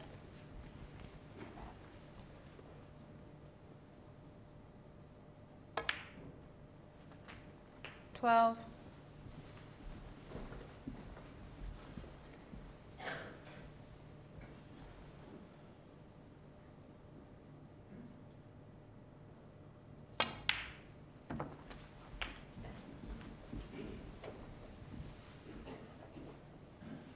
$18. 19.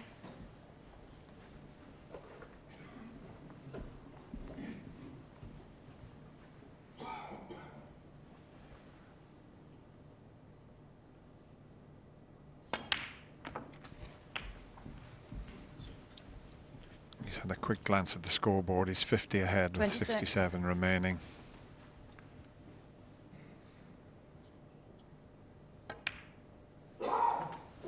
He needs the 27. black and he needs one more red, and that opening red down the cushion looks as if it's going to give him this frame.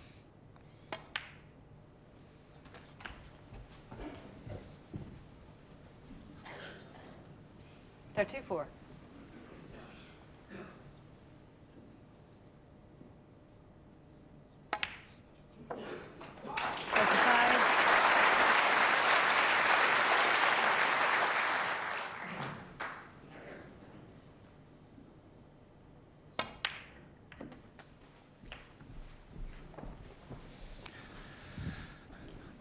It's a good response, this, 42. after Ding won the previous frame. 43. And now a few little exhibition shots as the frame is safe.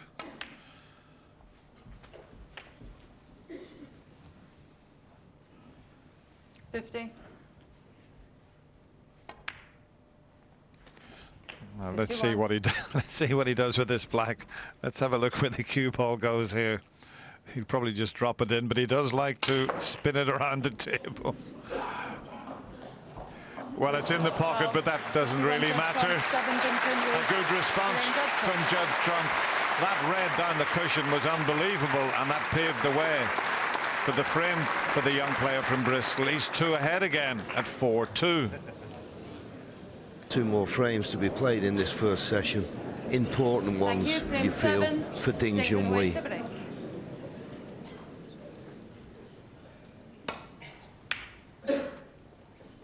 You just get the feeling you wouldn't like Judd Trump to open a gap, because the way he's playing at the moment, he doesn't need any more confidence. It's been a sensational session so far. The only thing I could fault is maybe some of his safety play, or he played a plant in that last frame that wasn't really necessary.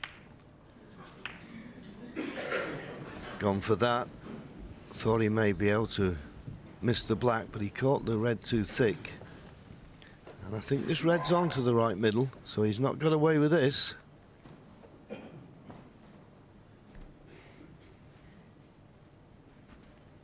Sorry, I said the right middle, of course I meant the left middle.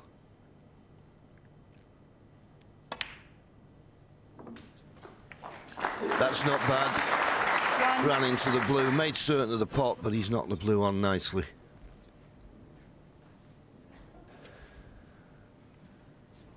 So this was the pot. If he'd have hit it thin or potted it, he probably wouldn't have kissed the black, but he hit it much too thick.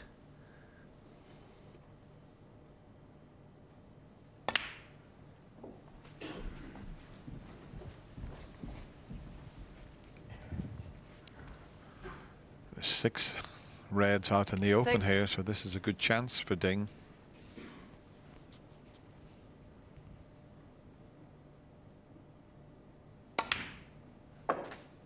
Seven. He could have done with coming back a few more inches there. He's dead straight on this. There's the match time, 2 hours. And we've had 6 frames.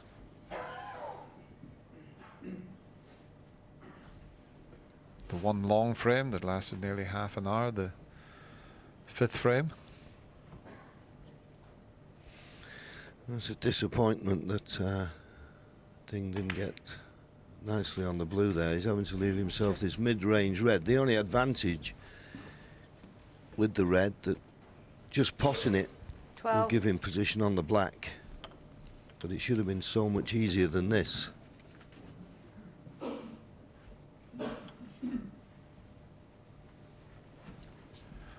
Yeah, Ding needs at least one of the 2 remaining frames.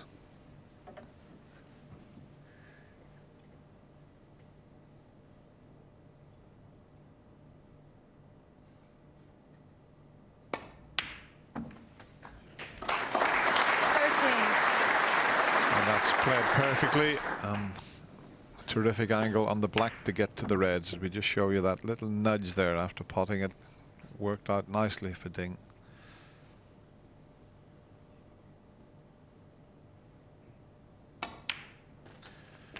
I mean, he still has a chance of coming out of this session 4 frames all, and wouldn't he be delighted with 20. that? But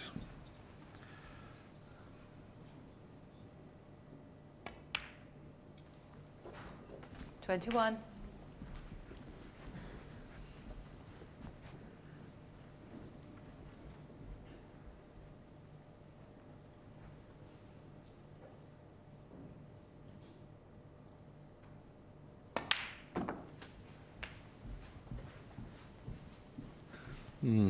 Just under hit it slightly.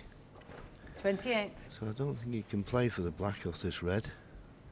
Now he could play a little cannon on from one red onto another, leave himself on the pink, but that could go wrong. The safest bet is to play up for the blue.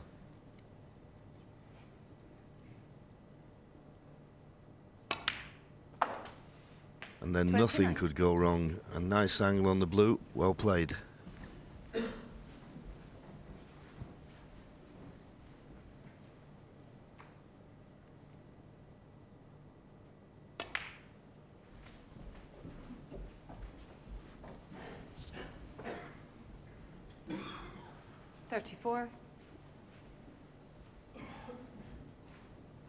Unusual pattern for the reds there.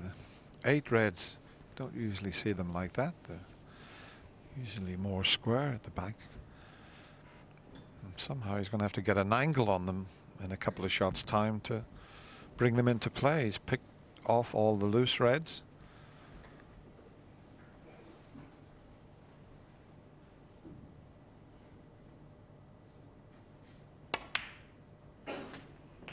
35. Yes, I don't think there'll be any thought of trying to disturb him. He'll play for the one red in the open.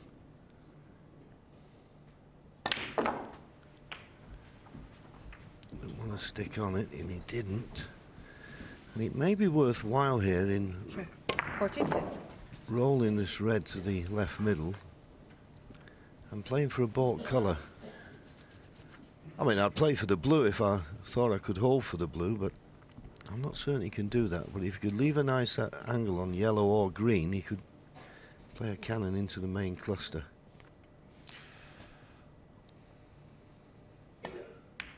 Yeah, absolutely, John. But he's hit it too hard, hasn't he? Because with the pink sitting as it was better to go in off the green or yellow. But he just, well, he just hit it too hard there. That's a poor shot from Ding.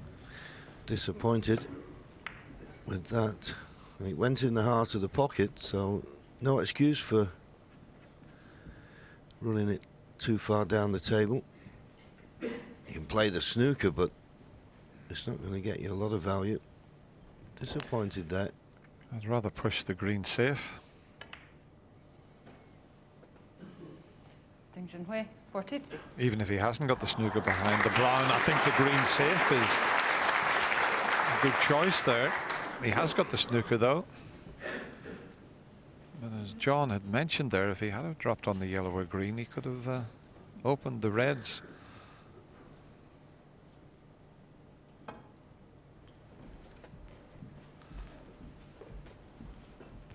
That's a bit too narrow. Foul and a miss. Ding Junhui, 4. Thank you. Shouldn't be a problem because no way he can leave a red on if he just comes off the two cushions. Okay, Ding.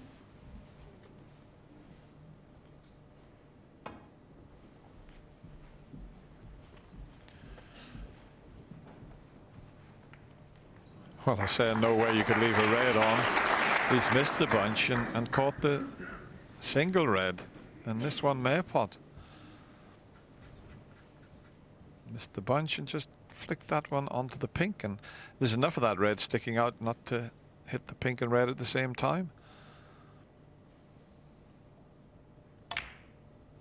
It's amazing, Dennis, sometimes, isn't it? You know, and he's landed perfect on the blue, and it's an easy cannon.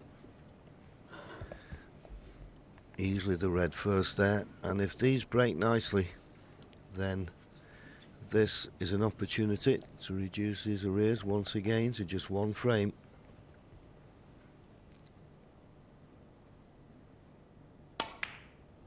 Tried to play the controlled cannon, and he'll be thinking, why didn't I play it with a bit more pace now? If you're going to play it like this, you don't want to hit the first red full in the face. You want to hit an edge of them. And of course, if you hit the first ball full in the face, it's like a real stopper. And that's what's happened. He won't be winning the frame after this visit now.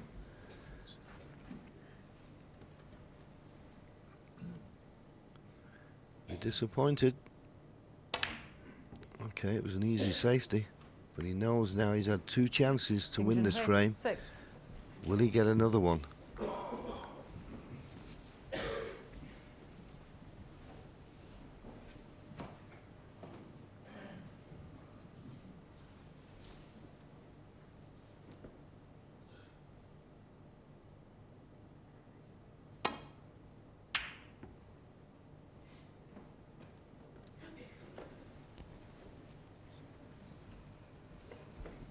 Ding might be able to take a pot on here. That's the one he could do with finding a gap. Absolutely, Dennis. It's a dangerous one if he doesn't find the gap and the red doesn't go in. He has that little bit of insurance of the green safe when he pushed it into that position.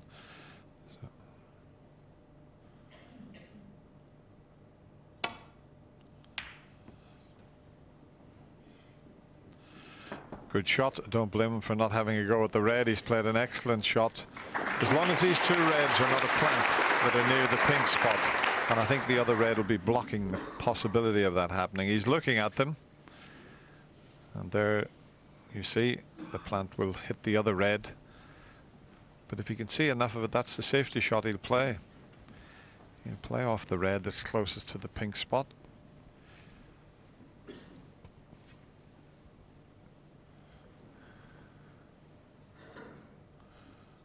He's spotted something else. Well, I'm not sure about that shot. He tried to pot that and thought he could find a gap down the left side of the table, which was always going to be very difficult. And he could have left it a lot easier than this.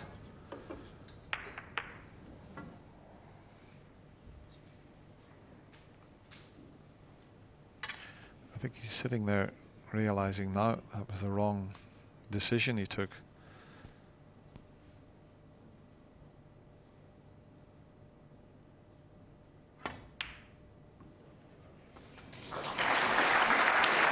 The opening red in. He's One. not perfect here. I mean, he's nicely on the yellow, but I don't think he can get to it without using the rest. And if he's using the rest, can he get the required amount of run through or screw back to get close to the next red?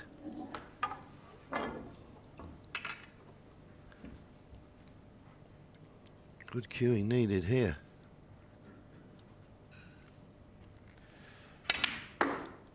Where's the cue ball going? Where's it going? Ooh.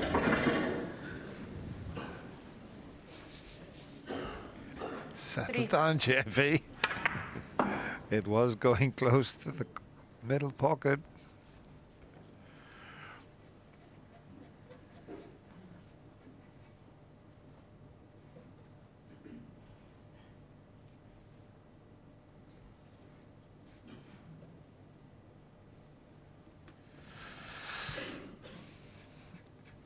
I don't know what he was attempting. He had the pot of the cue up in the air as if he was going to try and pot the red in the left corner.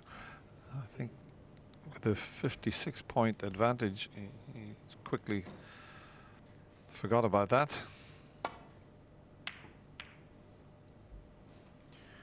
Well, he hasn't played the best shot. We talked about him having to play good safety, and that is not a good safety shot by any means. That was careless. He's given himself a little telling off there. You don't see that very often, but he was so annoyed with that was Ding. You could see how angry he was. And look where the pink's gone. One. Well, if it's dead straight, it's a little bit awkward because he's hampered with the green. But there's no way he should have been having a go at that pot because Ding should have had that safe. I think he's given himself a right old telling off there.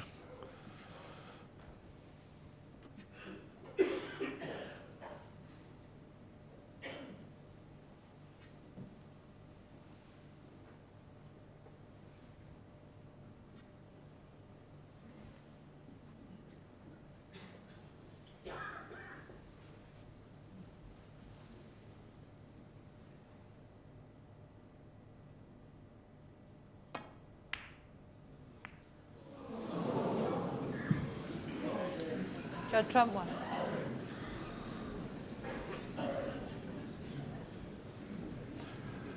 So a bit of a let off for Ding. He's back at the table much sooner than he thought. Pink and black. Awkward now. Can get on the black though from that angle.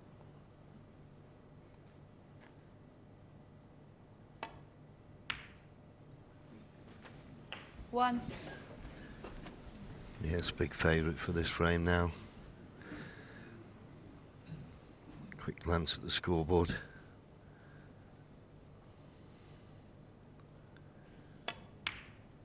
$63 points in front and just 59 remaining. That's why he just made certain of the black. Well, this red he's closest to will go to the left middle. I don't see any point in not playing the pot. If it goes in, Judd Trump won't come back to the table.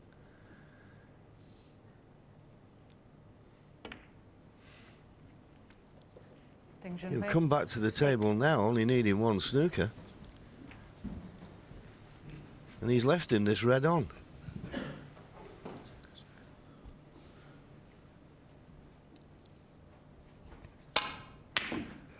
There's one 4-point snooker to tie, but 1. poor choice of shot that from Ding Junhui.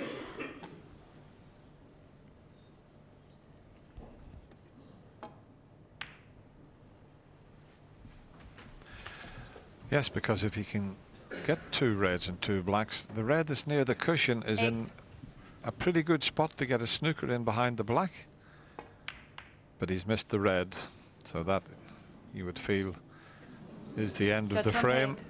8. He may not be able to pot the red direct, but I think he can hit cushion first.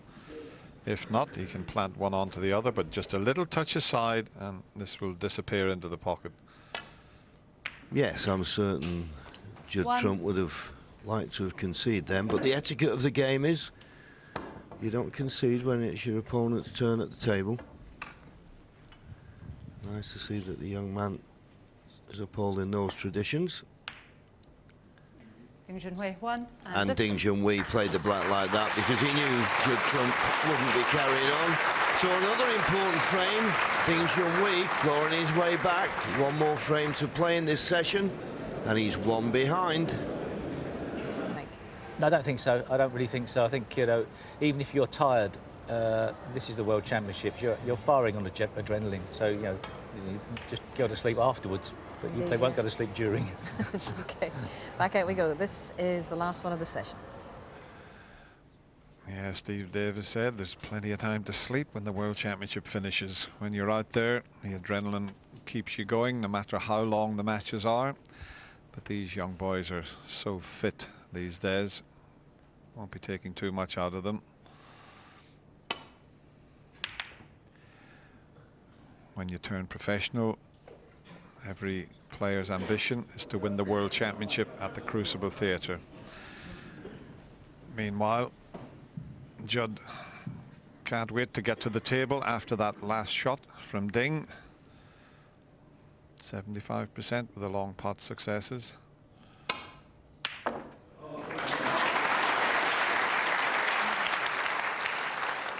And if he's straight on the black, he can't do much with it. He's very, very good, as I mentioned, from the cushion. There's the slightest of angles.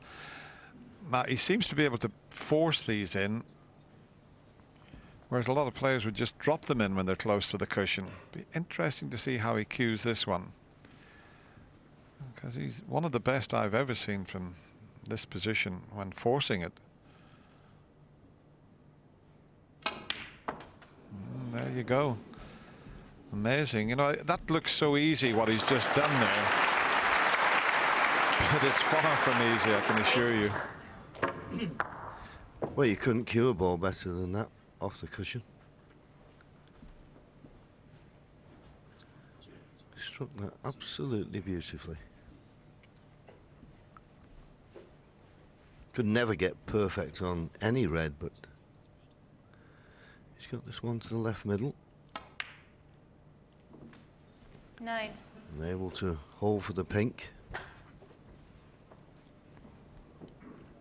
Last frame of this first session. And what a very entertaining session it's been. It started off like a house on fire. First 2 frames. Since then we've seen a few mistakes. We've seen some unbelievable potting. And we've had our fair share of exciting finishes to frames. So all in all, 15. tremendous session.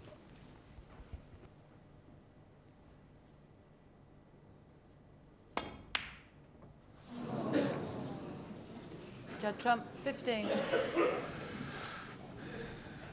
Just went slightly out of position there.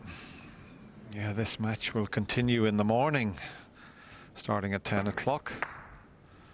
A lot of people will be watching the royal wedding, but you'll be able to watch the snooker on the red button also.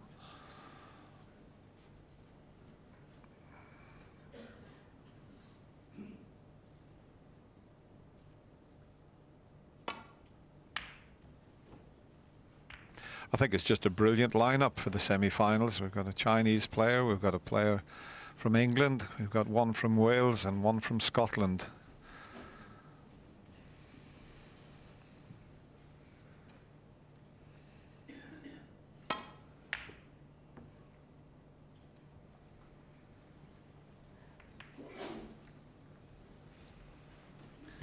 I think Junhui's last safety shot just finished on the baulk line. Put no pressure on Judd's safety. But he didn't make a good job of it, and you've got to be careful with this one. You can always get a double kiss off these reds.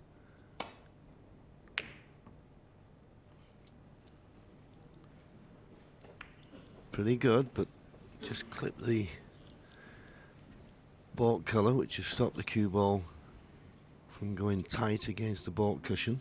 So hand on the table, you'd expect a better safety. Could be in behind the yellow here. He'll be close. That's the problem. You leave your opponent with his hand on the table. There's no way that anyone could get that amount of side on if they were tight against the baulk cushion.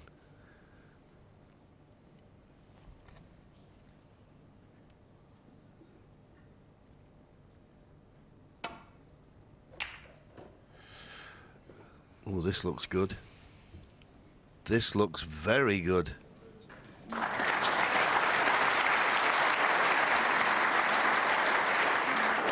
Michaela Tab just having a look to see where the cue ball is. Judd stepped back to let her see exactly where the cue ball is, just in case there's a misplayed, so that she can replace it. He's got a little gap there, believe it or not. There's not much of a gap. Oh, he played that with swerve. What a shot he's played there. And that picture showed you the white swerving. And like that shot here, the crowd responding to. Just watch the swerve here. See the white turning to the right as we look at it? Oh, 10 out of 10 for that one, Judd.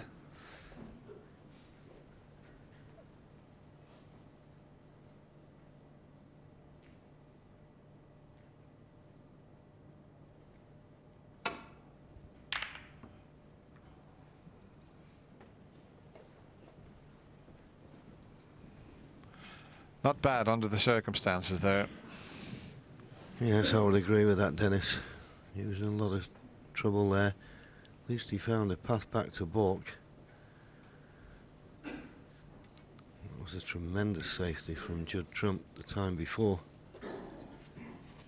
And Ding Junhui just, as we know, frightened to leave him a long pot because he fancies in getting it. It's putting pressure on every part of his game.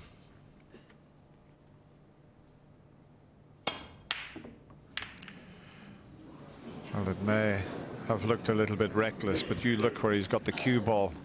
Okay, he didn't get the pot and he scattered a few reds, but he played that as a shot to nothing. And had he have potted this, he did well to find the gap round there. Oh, but once he cannoned the reds, how did he miss those two? Well, it was unbelievable. He missed one by a fraction and then another one by a fraction. Well, one mistake now. Just look at the way the balls are situated. One mistake could cost you the frame.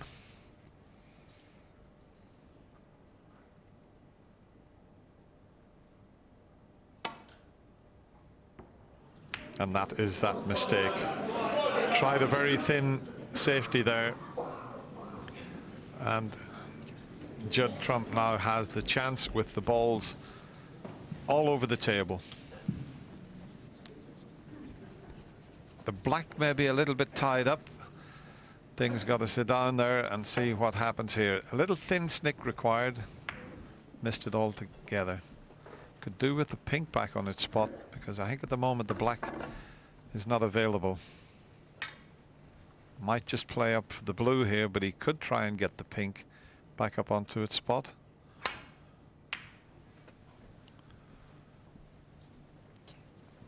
Well, it's going to have to be the green now, and then just concentrate on blues until he can do something about the black.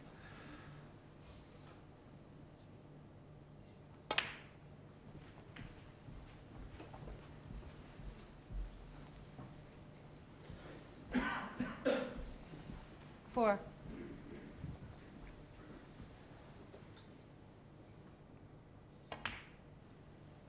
Five. Be interesting to see this. He might just decide to just knock as many blues in as he can here.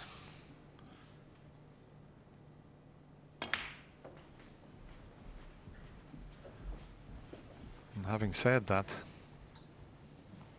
10. I think he almost dropped on the red to the left of the black, but I would just concentrate on the blue for the time being.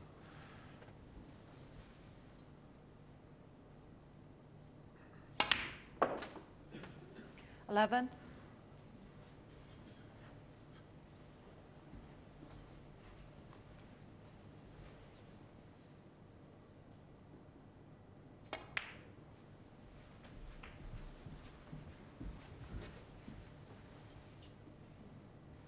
$16. 17.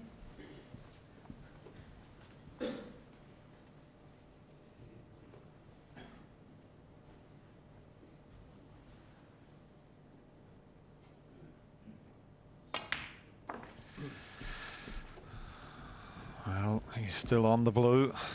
Here's one for you, John. Who sang that song? I never 22. felt more like sinking the blues. Well, singing the blues, not sinking the blues. It's this young man that's sinking them. Well, 23. I think the original was by Guy Mitchell, but Tommy Steele did a version of it.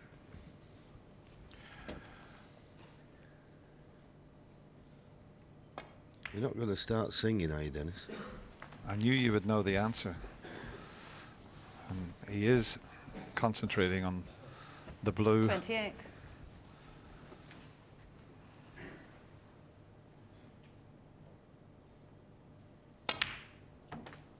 And he keeps getting the 29. correct side. Yeah, he's okay, and of course, as you say, he's just happy just to be chipping away here. This is the important frame, last frame of this session, and to have any sort of advantage, you'd be contented with it. And on the overall play, I say he probably deserves to have a two-frame advantage. He's, as Stephen Hendry said in the studio, he's looked the more comfortable in this first session, but every credit to Junhui for coming up with the goods, because he was put under pressure early on.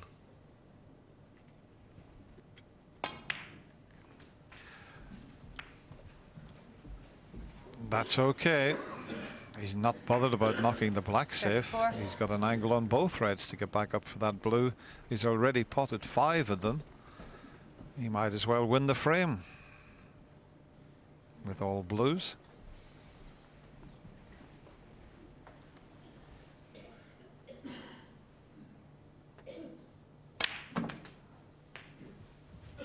$35. Beautifully played again. He's never looked like finishing straight or the wrong side of this blue.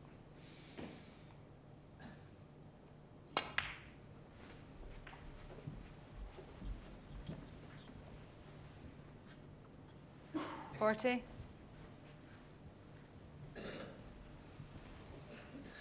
Red colour red needed to get us to the snooker's 41. required stage.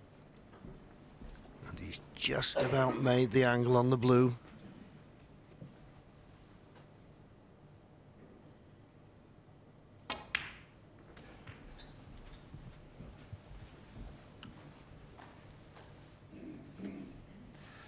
$46. So that's 7 reds and 7 blues he's potted, and he's 61 ahead. He's just had a quick glance at the scoreboard.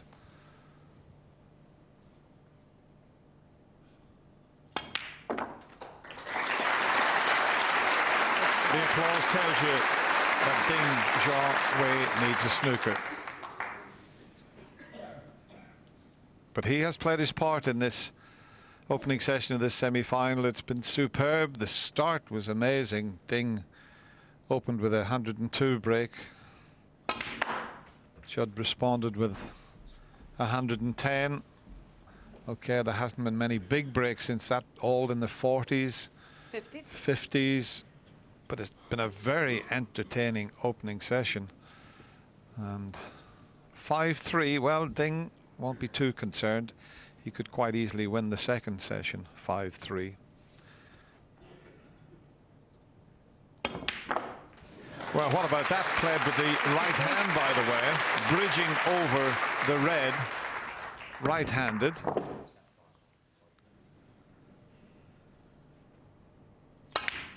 And there's another blue. Well, he won't be getting a red and blue here unless he doubles this one. 58. Well, if he does, Dennis, I want you to break into song. No, he's going to cut this one in and play for the pink. It's a straightforward, easy shot to play, isn't it? Frame over, he's having a little bit of fun. As Stephen Hendry said, this boy enjoys every minute at the snooker table. And he's potted it. He's potted it. And he's hit the knuckle, and he's on the blue. Come on, Dennis, give us this, the opening line.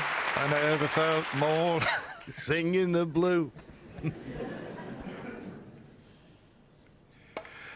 Oh, it's not going. That would have been the 10th blue. It's not going to make it. What a fabulous session of snooker to open up this semi-final. Well done to both players. And Mum and Dad and brother enjoyed all that. So we've had a super session. And Judd Trump takes it 5-3.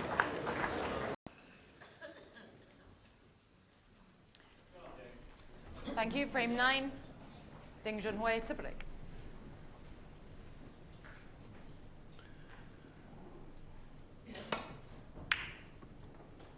Ding Junhui gets the second session underway. Remember now we're playing the best of 33. 3 sessions of 8 and 1 of 9, making up the 33. And how well they started yesterday. Ding Junhui made 102 in the first, but not to be outdone. Judd Trump then came back with 110. And looking at the breaks and the scores, Willie, after that, it looked a bit scrappy, but there was some ball spotted by both players. Yes, it was a fantastic session to watch. And in fairness, I think 5-3 is about the right scoreline. Both players, obviously, because of no high breaks after frame 1 and 2, both players were having a couple of chances per frame. It was just a case of who potted the last one, of course, and Judd Trump, as John just mentioned, potted some amazing shots. It is great to watch, without doubt. The only thing that slightly worries me, John, I mean, he's had it all his own way so far in this tournament. Usually, if you get to a final of the World Championship, you're going to have a bad session. He hasn't had one yet. Be interesting to see how he copes if he does. Yeah, well, that was the exact sentiment of the man he defeated in the quarter-final, Graham Dott. He said, look, if he plays well, of course he can win it. But if he has a bad session, has he got the all-round game to cope with it? That is the question. But I'm sure over the, well, particularly the last 3 years when he's not managed to qualify for the Crucible, he'll have been learning his trade out there. So maybe he's now just reaching his peak. He's more than a potter and a break builder. Yes, he'd have certainly taken a lot of confidence out of the win in China, where, to be perfectly honest, he played as good as anybody's played, and almost, well, virtually outplayed Selby in all departments in the final, and Selby played very well.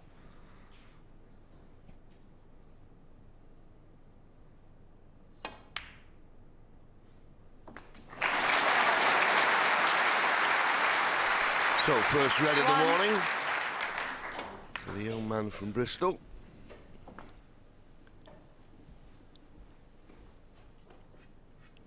A little bit thin on the blue, otherwise I think he'd have played the blue, so he's playing the yellow. Have to be content with leaving this red just off the baulk cushion. 3.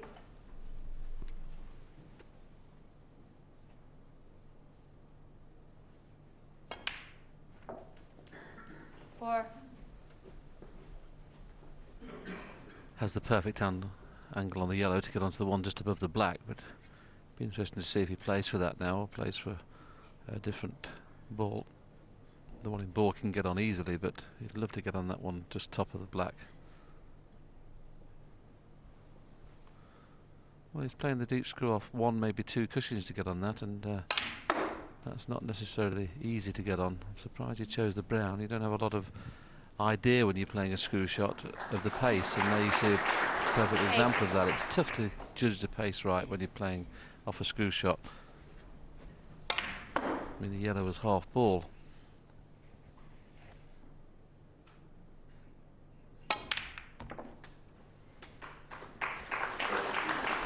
Well, a good recovery pot, but as we see so many times, when you pot a ball and run into other reds, you're never certain where the cue ball's going to finish.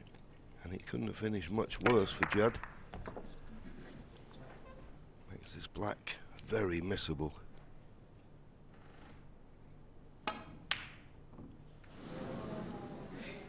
Judd, trump 9. No surprise.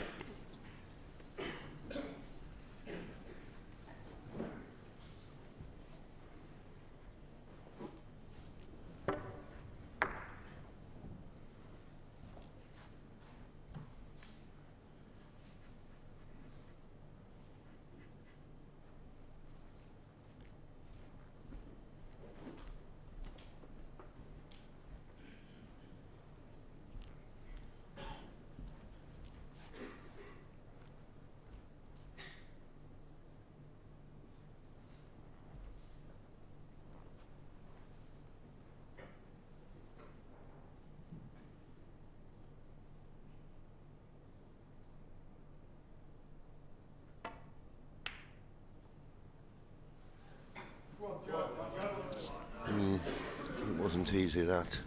He didn't.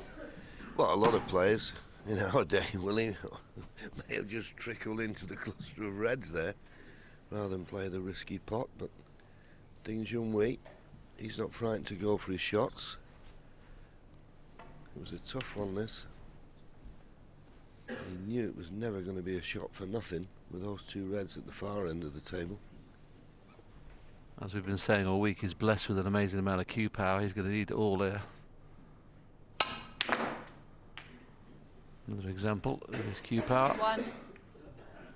Not the best kissed in the world, but he is on the yellow. The black's not good really, because he can't get onto the red when the black goes on its own spot. That red will be covered, the loose one at this end.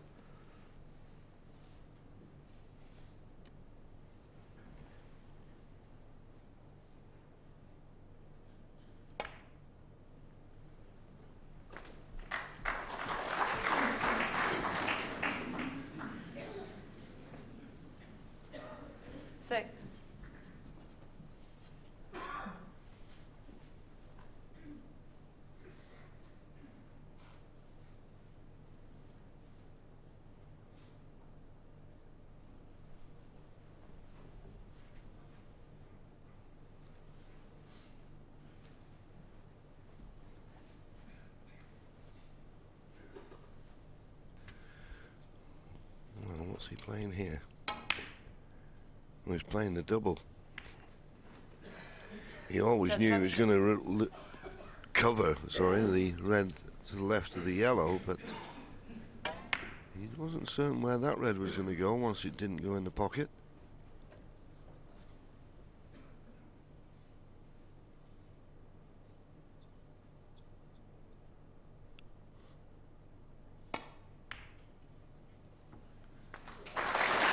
Nice pot, needs to slow up. Just ran an inch or two past the baulk line. If it had been this side of the baulk line, you'd have had a choice of baulk colours. Still got the black at this end of the table, but as Willie said a few moments ago, the problem is with the red that's just open at this end of the table. Once the black's potted, it won't go into the opposite pocket. He's trying to manoeuvre the cue ball over to that side to make that red available. Well, I don't know. I'm hearing a few groans from the crowd. Has he been lucky? I don't think so.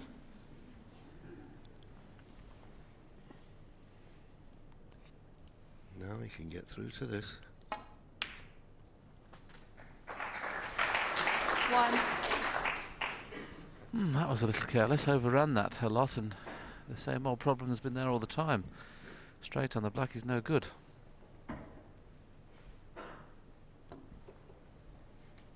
Needed to finish a foot shorter than that, so he could have got round the back of the red.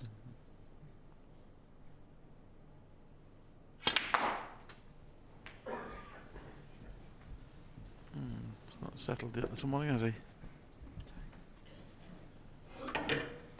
Yeah, you know as well as I do, Willie. Sometimes the way the balls are situated can dictate how a frame develops.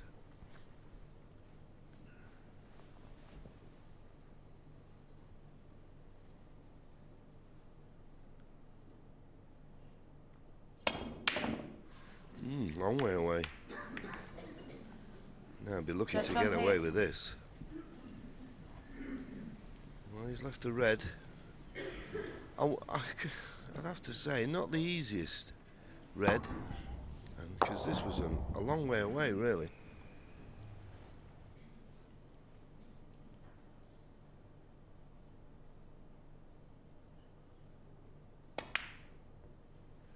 Yeah, nicely played.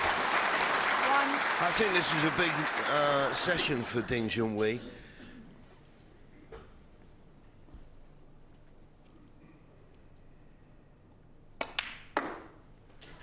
I mean, obviously we know he's under tremendous pressure. He's got so much support back in China, but there was just moments yesterday when you just felt the crowd were moving on to Judd Trump's side. You know, the way he plays and everything else.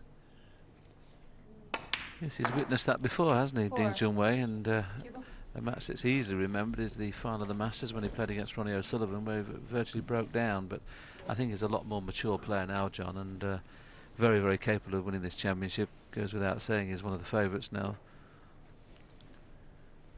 Yeah, he's just got to focus on the job in hand and not get distracted by other outside influences. As I say, a very interesting session this morning.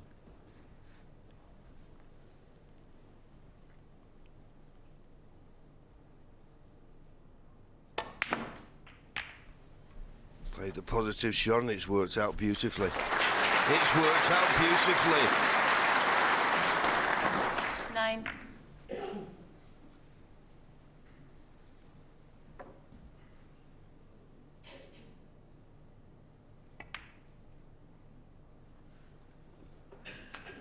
Ten.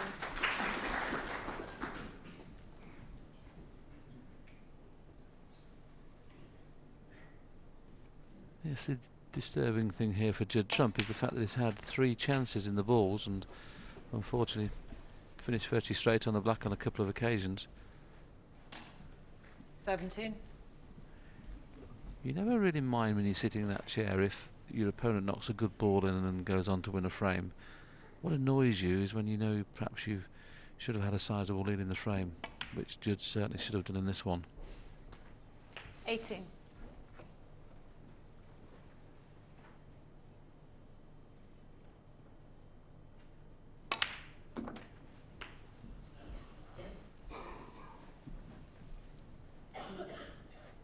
$25.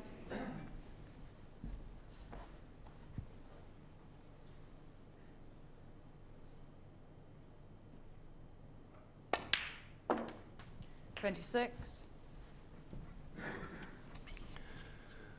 There's a nice angle on the black. You may be able to run round off 2 cushions and avoid playing for the red along the top cushion. That's what he wanted to do. Obviously, the one immediately below the pink is available into the right corner.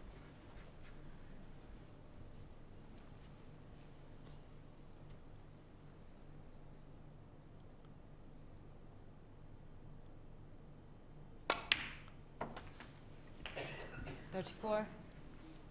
Pot this pink, go 18 points in front. So he's going to need the 3 remaining reds. that red along the top cushion. It's just off the top cushion, 40. so it makes it missable. The only advantage will be he will only need the red. So if he gets right behind it, he can just drop it in dead weight.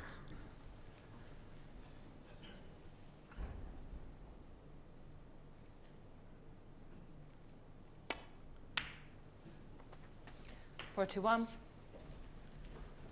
Nicely on the black again. He won't be risking any cannons. He's got the perfect angle just to roll this in and play for the red below the pink into the opposite corner. And now all about getting good position. 26 ahead, 43 remaining. Pot this red, pot this black. Go 34 ahead with 35 remaining.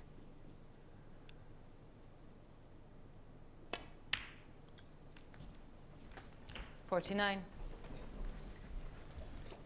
Just a little further than he would have liked. He would have liked to got very, very close to this red, but I still think he can get close enough.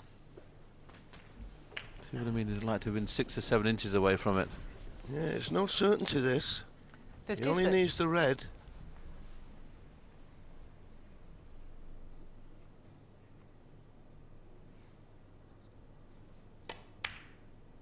Well played. Bit of pressure on that.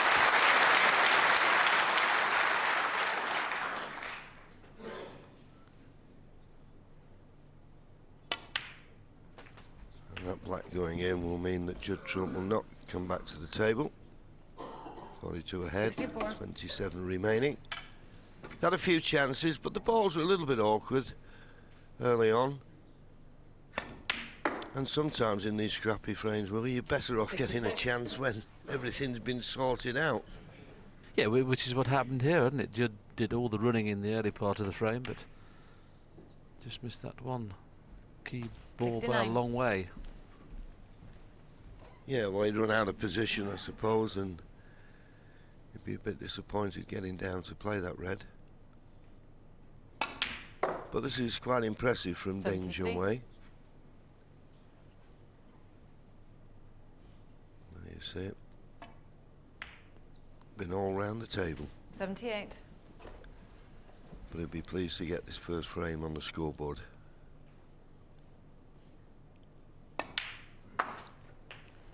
$84.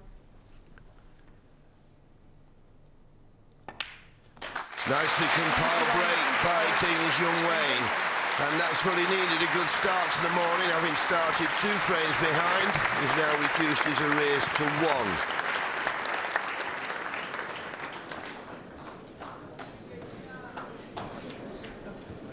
1. Well, he's not Thank you, started frame yet. 10. But Judd we Trump, saw Tiffany. what he's capable of yesterday. Frame 10. Judd Trump. It's been a reasonable break. I say reasonable because he has left a long shot on that Ding normally likes to play them. The thing is, when you're playing against an absolute potting machine as Judd Trump is, there you see his long pot success rate 71%. I mean, 3 out of every 4 virtually. I mean, that's an amazing stat. You're almost frightened sometimes to go for a long ball. Hence, he's playing a safety shot here.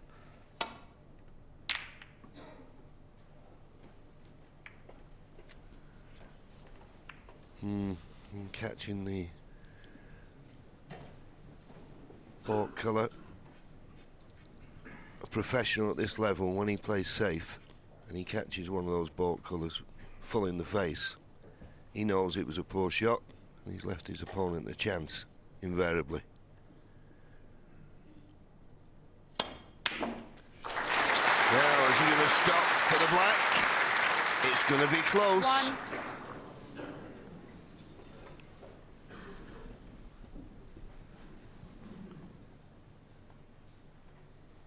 No, just not even an inch.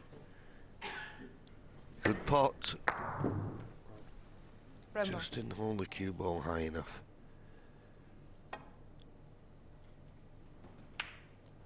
Judd Trump 1.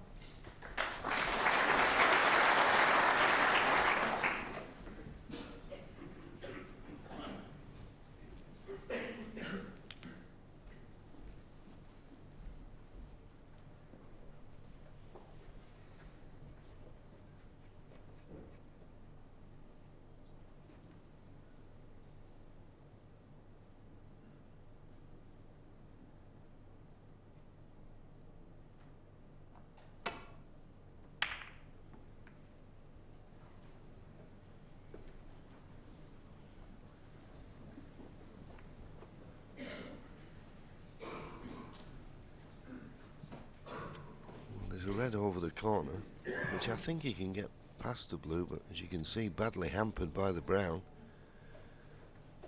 And nothing that obvious. Well, possibly is one to the left corner, but I'm not certain where the colour comes from, so Ding Junhui can consider himself a little bit fortunate there. 2 poor safety shots he's played. This is difficult. It'd be difficult if you're just leaning over the brown. He's having to bridge over yellow on brown. Well, this is the alternative, but where's the colour? There's the colour. Well, that was cued absolutely beautifully. It's frightening, isn't it, how good he hits those long straight balls. The thing is, you have to hit those exactly centre ball. Any sort of unintentional side on those, you just miss them by miles. And at that pace, to hit centre ball and keep your cue going through straight is fabulous. 4.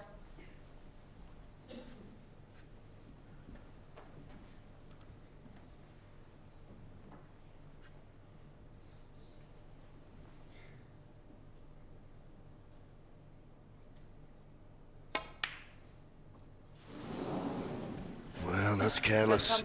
That's all I can say about that. Careless. Was thinking more about position. That'll be a little shock to the system. And having missed it, if he's not left an easy starter for Ding Junhui, he's been very fortunate.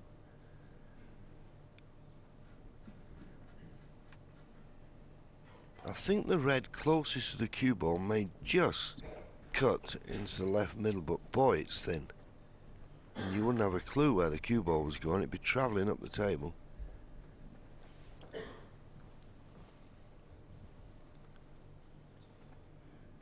playing this is very tough. Judd had a result of results there, John, didn't he? Having missed that easy ball. Yes, it's fair to say he did.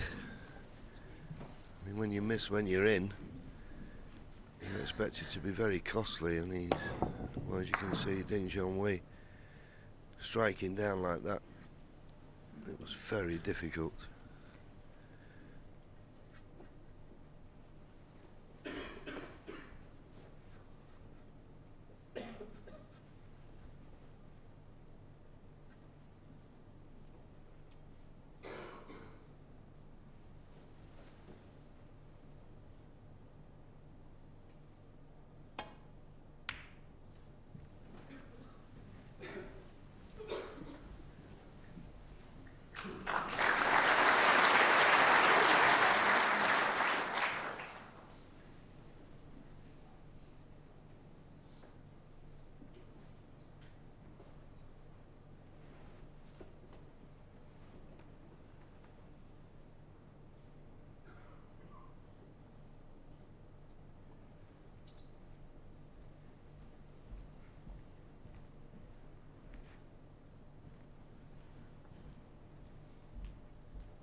Well, how tough is this to get back into balk? There's no edge of any ball he can guarantee get into the balk area. There you see, there's nothing edge of the reds. The one just below the pink he can probably hit. The one just to the right of the pink as we look there, he can hit that on the left-hand side and swing it around the cushions into balk.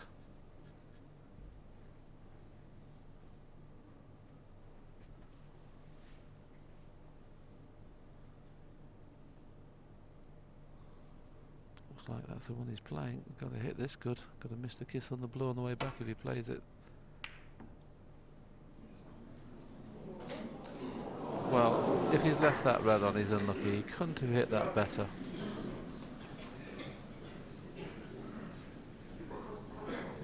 Well, how did the red not drop? Let's have a look at that again. mean, he had to catch it very thin, as you say, will it?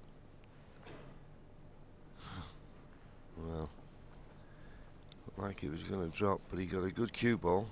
Well, it was a good cue ball until that red finished over the pocket. And bar the flick on the green, I think he'd have got it in behind yellow and brown. I didn't realise at the first time we saw that the cue ball actually flicked off the green to make that red possible. And what a kiss that is as well. Okay, it'd have been on the green or brown maybe without the kiss, but you dream of those kind of kisses.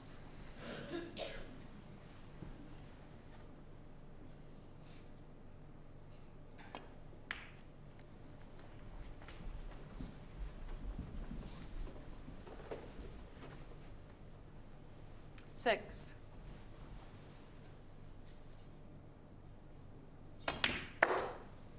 Seven.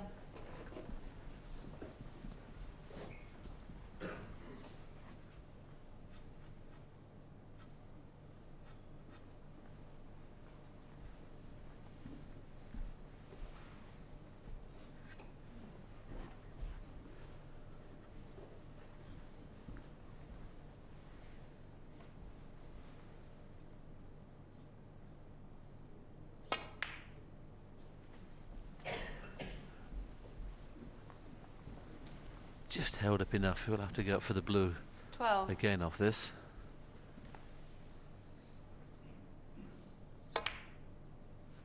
Thirteen.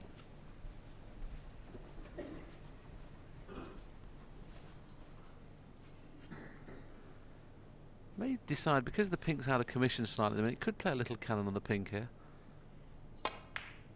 Just needs to flick it. That's good. That's very clever. It'd be unlucky if he's not on a red. 18. If he'd kissed that half ball, it would have been absolutely perfect. But quarter ball is just lost position again slightly. 19. Yes, and he's not perfect on the blue now. So he's having to work hard for these.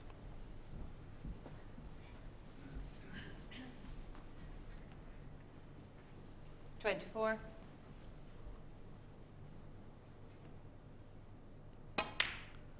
Well, supposedly that's the 25. one difference I've seen with him. You know, when he first came here, what was it, 4 years ago, age of 17, he didn't seem to be interested in making a patient break. You know, to be there. If it wasn't there, he'd try and make it there. But you can see the measured approach here. 30. Just playing his way into this session this morning. I think we've said many times on commentary, it's just amazing how it's took him so 31. long to suddenly bring his junior form into professional snooker, and that's the difference. I think it's the same in all sports. There's hundreds of very, very talented young players that won't eventually make the grade, but of course this young man now has kicked on again. And obviously it looks like he's here to 36. stay for a long time. Very exciting prospect. And now he's got the pink in open play. You would expect him 37. to win the frame at this visit.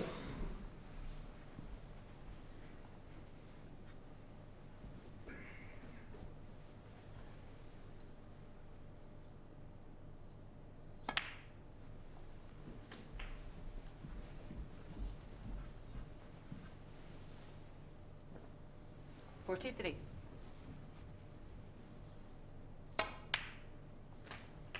44.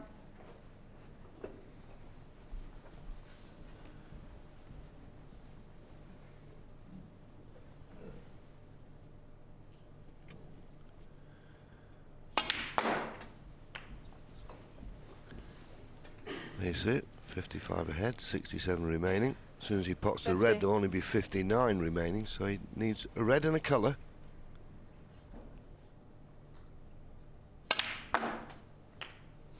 $51. Had a little bit of a run of the ball in this frame, but that's why in these long matches you hope that the run of the ball will in the end even out. This pink to go 62 points in front with 59 left.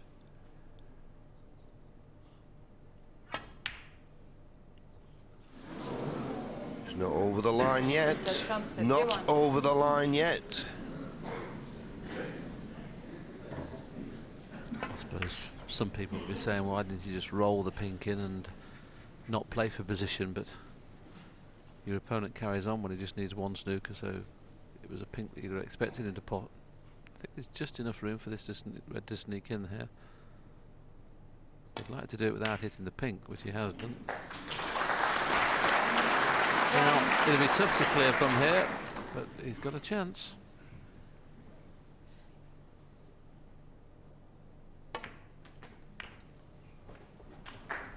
That's not turned out too badly, actually. I'm not sure he played it like that.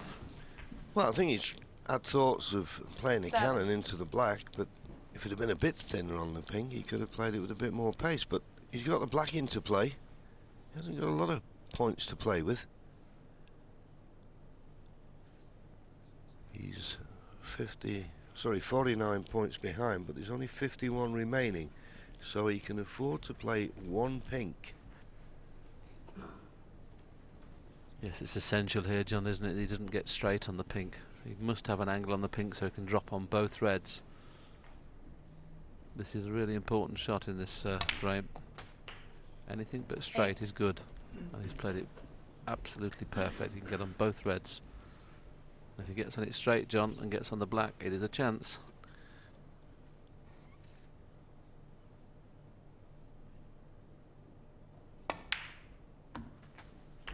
I couldn't have played it like that. I could not have played it like that. I mean, he could have 14. dropped in the middle, played the red to the left corner. He'd have had the black along the top cushion. I don't understand why he's chose that type of shot. Well, why didn't he just roll in between the two? As you said, it was just absolutely perfect.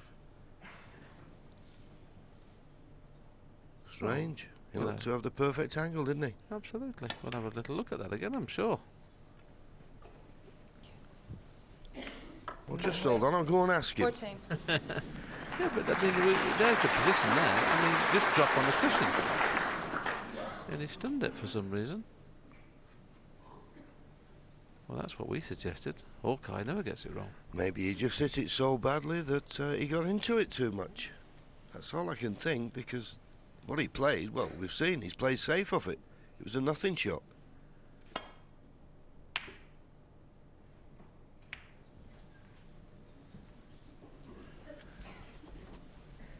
.42 points behind, 43 remaining, no value whatsoever in potting the red. And if he pots the red and doesn't get on the black,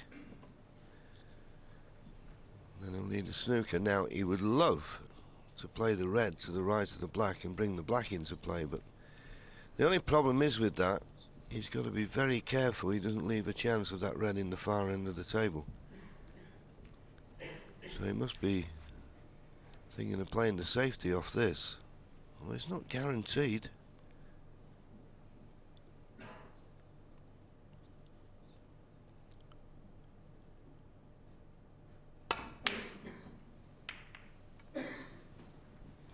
Well, that won't help his cause. Although there's still a few balls, and at least he got the red safe, I suppose, and he'll be looking for an opportunity first chance he gets to try and play a safety shot off the red to the right of the black.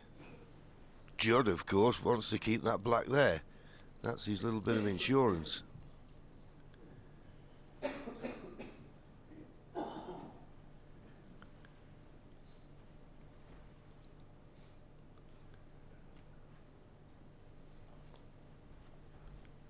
Just thinking of playing a safety shot off this red to the right of the black. And the reason he's thinking of that, okay, as I say, he wants it there, but he can't cover that red, and he knows it would be an easy shot for Junhui to hit that red onto the black and bring it into play. So if he's going to do it, why doesn't he play safe and leave the black there? Anyway, all those thoughts considered, he's playing this one, and boy, has he played this well. If he doesn't kiss the brown, this is perfect.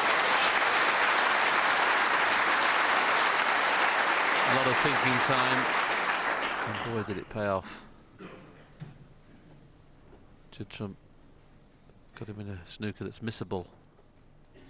needs to hit this, otherwise we'll need a snooker.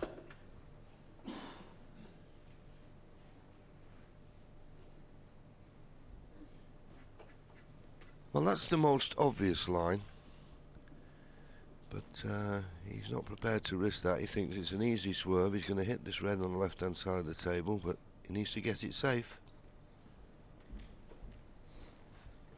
Just making certain that he doesn't leave the red to the right of the black. I don't think it does. I'm surprised he could push into the brown here, because he's going to have to push it out before it comes back. Oh, he's played that one. I thought he was playing the one next to the black. Well, Judd trump 4. And now Junhui needs a snooker. 46 in front, Judd trump, just 43 remaining.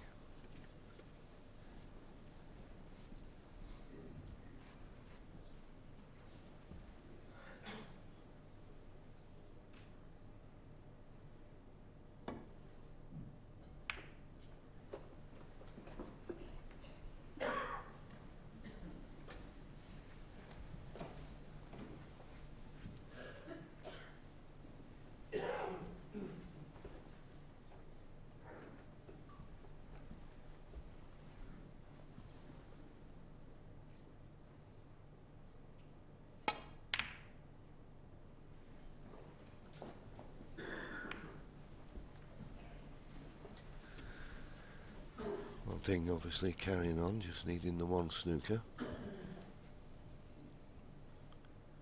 Yellow's not a bad target.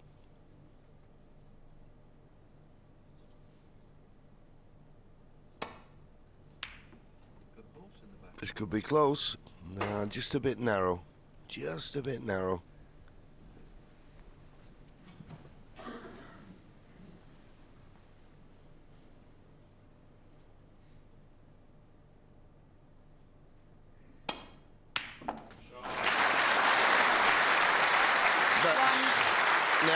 Assured Judd trump of going back 2 frames in front.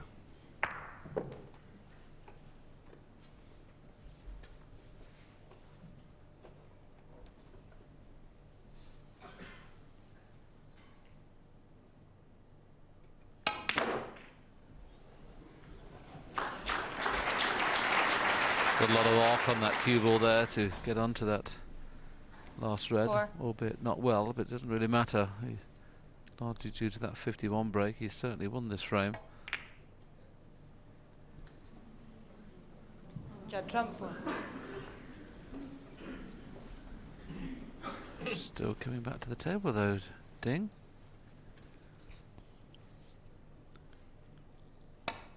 Yeah, unusual. 1. No intention of winning the frame. He's coming back to the table because he obviously doesn't feel he's settled and he wants a little bit of table time, potting practice. He made 91 in the previous frame, John. Yeah, well, he's obviously something has happened during this frame that has made him feel that he's just not getting the cue through straight 7. or something like that.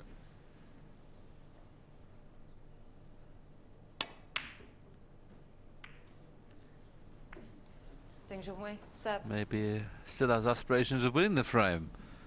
43 behind, 27 on. What odds will that be, will he? Large, John, very large. Large. 2. Lincoln odds now.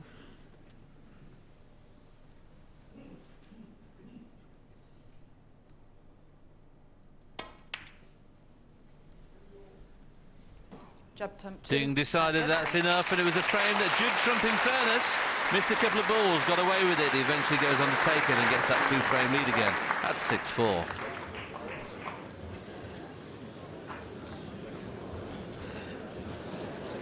Thank you, frame A 11. 4-session match. Triple egg. A 4-session match is something completely different.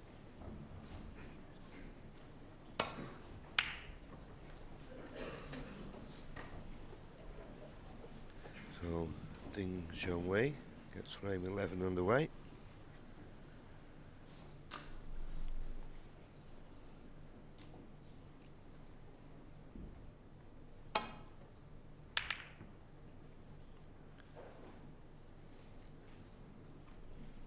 Well, they do catch ball colours, these two young men, and when they're playing safe, and it's a very dangerous thing. It always used to be a rule, didn't it, Willie? And it always has been. You know, if you're going to get a good safety consistently, you can't afford to hit ball colours.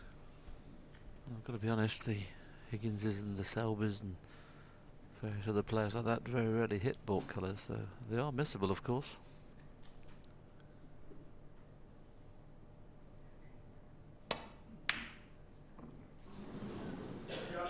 Boy, he played that nicely. Yeah, well, as we say, don't hit the ball colour. Left himself in the position where Ding Junhui could have scored there, but just a fraction off of the pots. So the poor safety shot wasn't costly.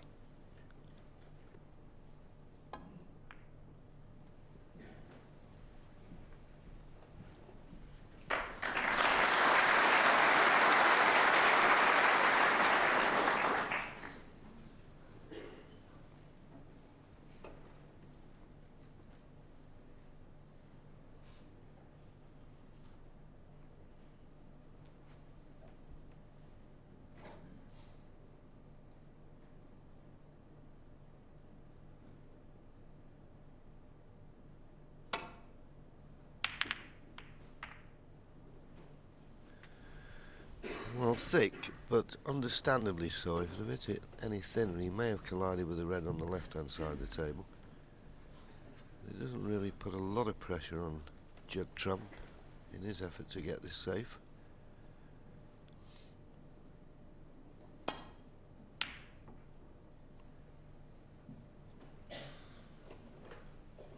See the difference when you don't hit the ball colour.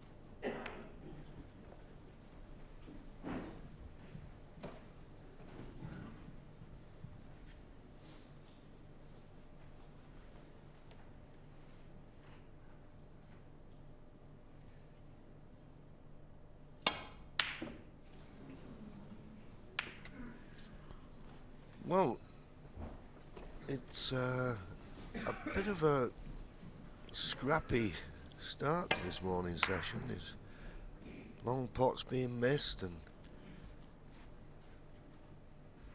no real pattern to the frames. I think that's the thing that's most noticeable.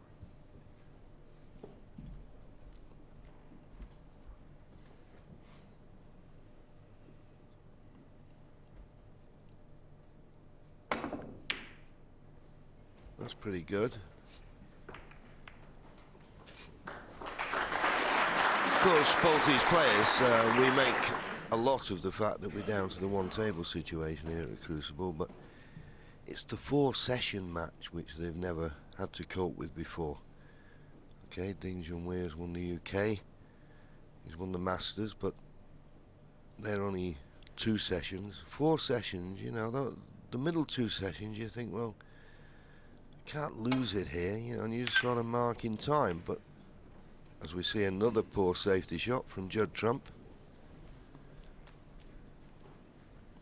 you just got to get your focus right. And as we say, well, it's a simple equation. If you can win every session, you've won the match. But it's sometimes that with that winning post so far away, i.e. tomorrow afternoon, you just take your eye off what's happening in this session. Good shot from Ding Junhui, and if he's nice on the black, he may play the black. If he isn't, then the obvious ball to play is the blue. Well, he's playing the black. There's 2 reds just to the left of the black, both available to the opposite corner.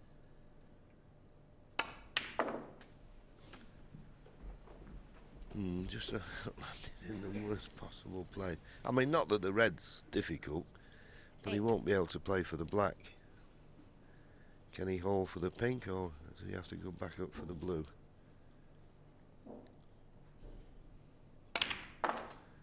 Went back up for the blue. 9. Sure.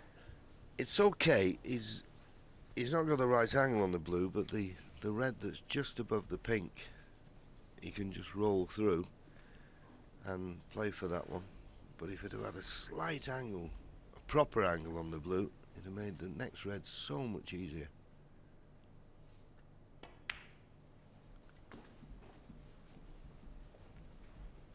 And I wanted to have run through another couple of inches. I'd like to have left this red straight. 14. And ideally, you'd want to pot this red and run through for the black. I'm not certain that's an option now. Well, he's trying it.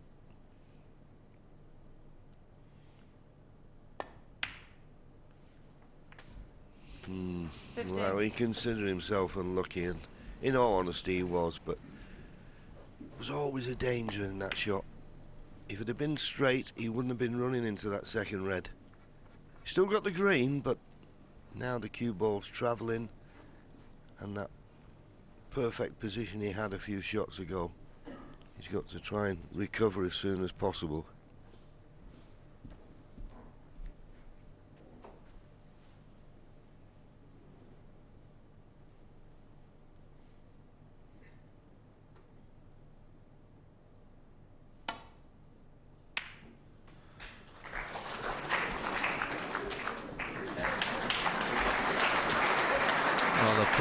Applause for missing the in off, but he's 18. faced with a tough shot with the rest now.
$24.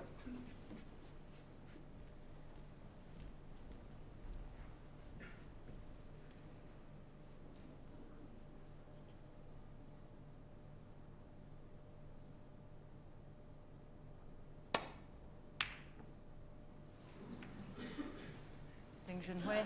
Yes, once he'd lost position, perfect position down at this black end of the table, he was always playing catch-up.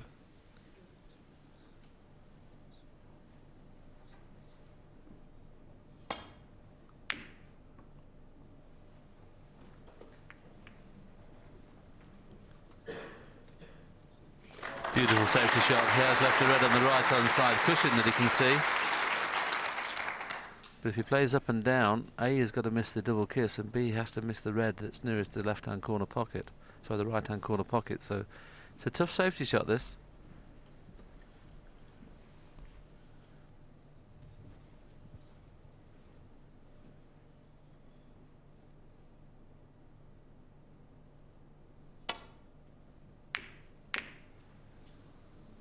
Well, as I mentioned, the double kiss was on and the kiss on the red, and I think it's this time Ding's chance to have a little bit of good fortune, unless he can get through to the one just below the pink.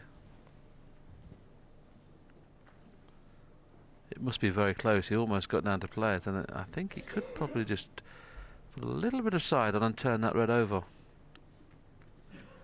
Yeah, but if you just didn't catch it right, you could hit it too thick. Well, he caught with it nicely.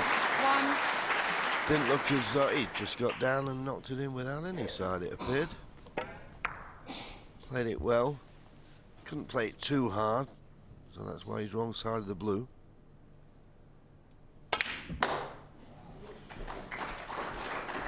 Now, how's your luck? How's your luck?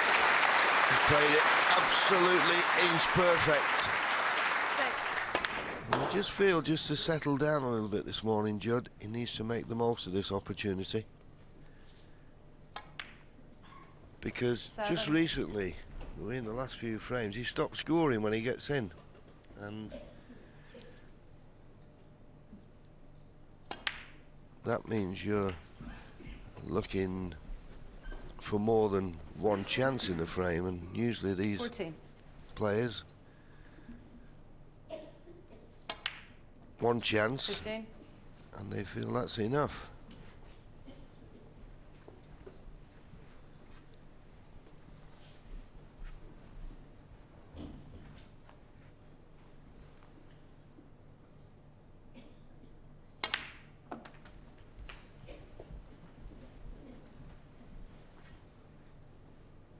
$22.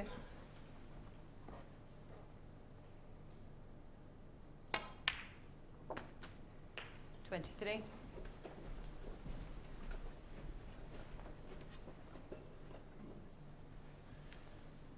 We'll have to play a little cannon into the pack here.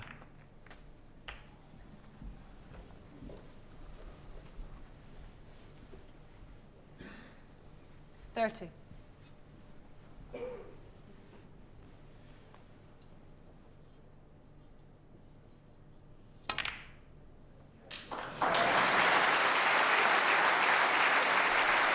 Well, 31.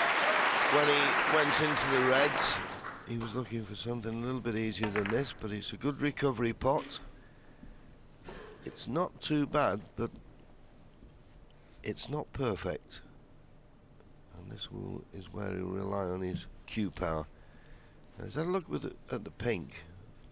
Well, there you go, he's thinking of playing right-handed. To me, with the type of cue power that he has, you'd be thinking he maybe play the yellow, but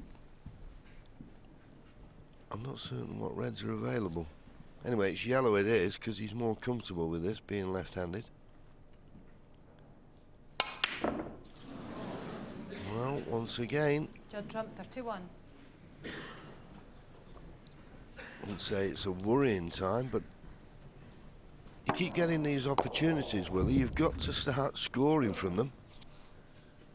Well, unless the red passes the black, I'm not too sure what red he played for there, whether he was trying to screw back for reds in the middle pocket, and the angle he had on the yellow, that wasn't really on. I'd be slightly concerned at the moment for Judd Trump. He's not thinking properly out there. You'd expect him to go, as we talked about earlier on in the match, go through one session in the World Championship where he wasn't knocking everything in. He's been playing absolutely superb throughout this championship.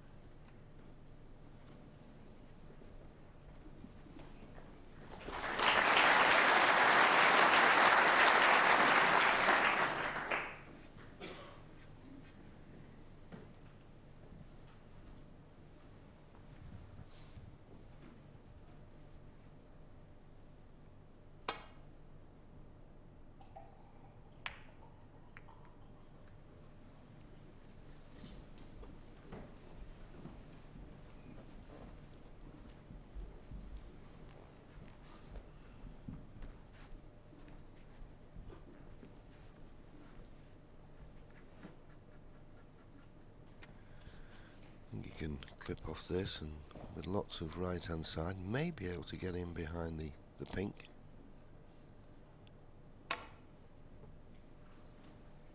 No, he couldn't get that much side on it, so he'll be happy to find the baulk cushion, which he's done. Good shot. And the spot of bother here is Judd. This is not a straightforward return to the baulk end. It might be if he could get past the blue and hit the red that's to the right of the yellow, but he's snookered on that one. And they're the two balls that are not making it easy to get back to the baulk end.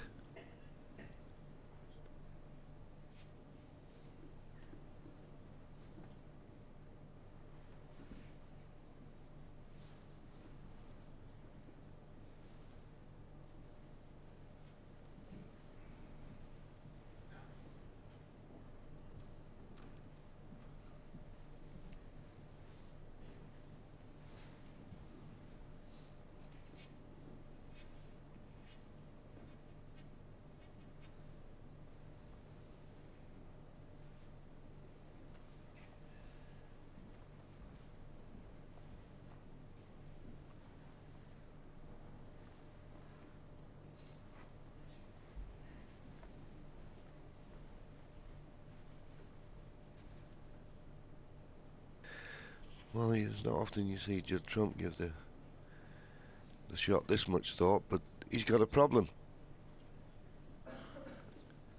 He's got a problem here.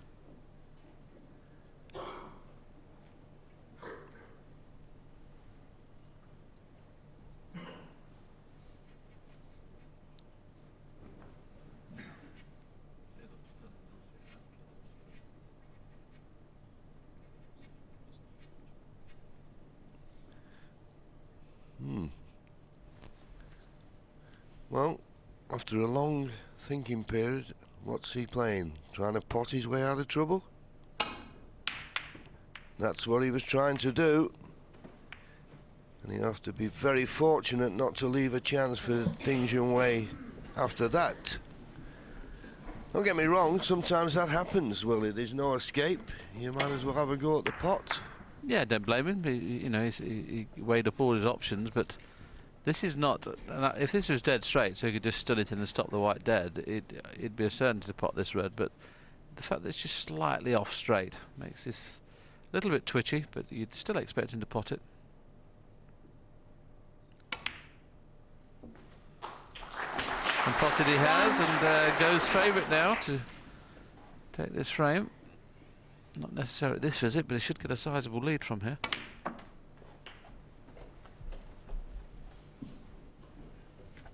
Yes, that yellow has put him 1 point in front.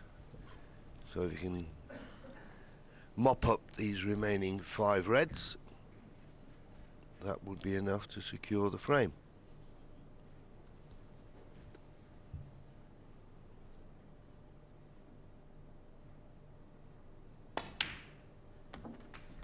Nine.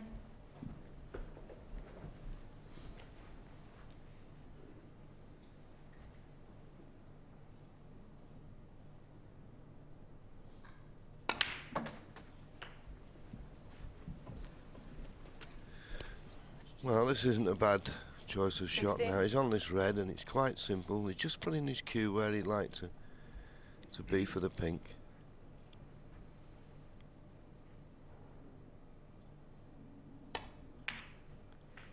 I've got to be honest with you, I don't know why people do that. Maybe they're just showing the audience where the cue ball to be. Because it was a very simple shot to play position on the pink. The only thing about potting the ping, and it's just occurred to me now, it may just cover a path for the yellow, or it won't be able to go in one pocket. Oh, this needs to stop. Just about okay. 23. Just stops the pink going into one corner pocket, but that's probably not concerning him at the moment. He's thinking, just get these 3 reds and I've won the frame.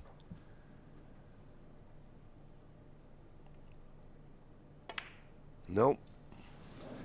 And that's all because he didn't come straight, but he played it with an element of safety. He missed the red, but he's got the snooker.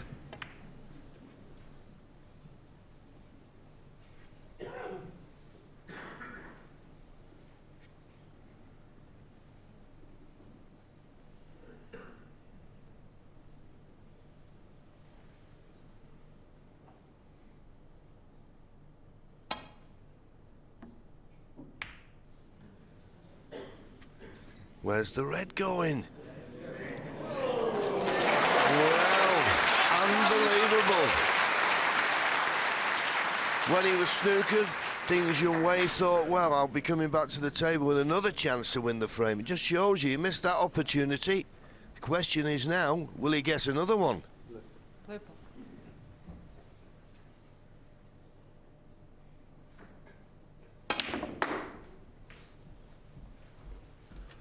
All about pace, and he's finished absolutely inch perfect. What a transformation in this frame we could witness now.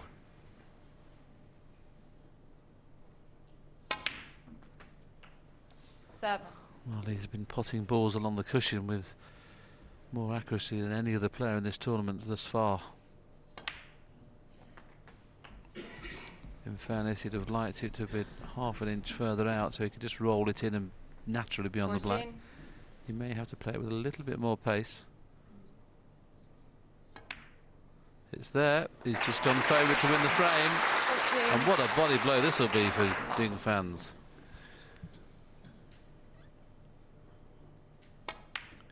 Yes, absolutely. And it was a huge slice of luck that Judd Trump had when he escaped from the snooker. But having said 22. that, Ding Junhui will be sitting there thinking, well, I had a chance to win the frame. Didn't make the most of it. 24. Okay, didn't expect Judd to knock that red in from the snooker, but these things can happen. Take your chance while you have them. 7. Quick glance at the scoreboard. 11 points the lead. Just brown and blue needed. Yes, it doesn't matter how good you are. The little bit of running now and again, boy, it makes a difference. And he was looking a little bit out of sorts this morning, and he'll be delighted to have won 2 out of the morning's 3 first frame. There's his brother up in the crowd. Dad Steve there as well.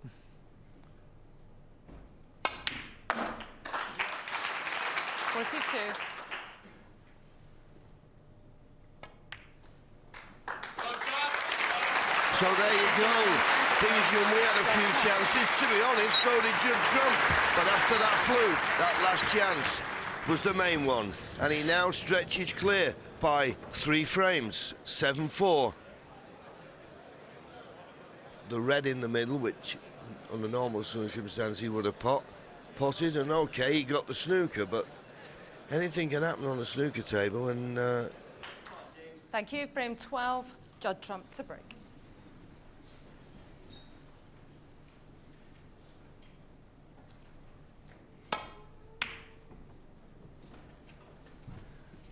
this is the last frame before the mid-session interval.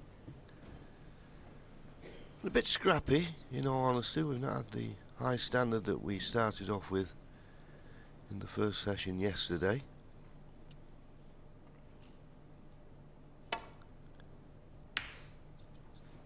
And that considered, Judd Trump will be very happy to have won 2 of the first 3 frames. I think this is an important frame for Ding Junhui. I've felt that this session's important. I don't think he wants to be dropping 4 behind. I think Judd Trump is the type of player that when he gets in front, he'll get more and more confident. And a confident Judd Trump would be a hard player to hold.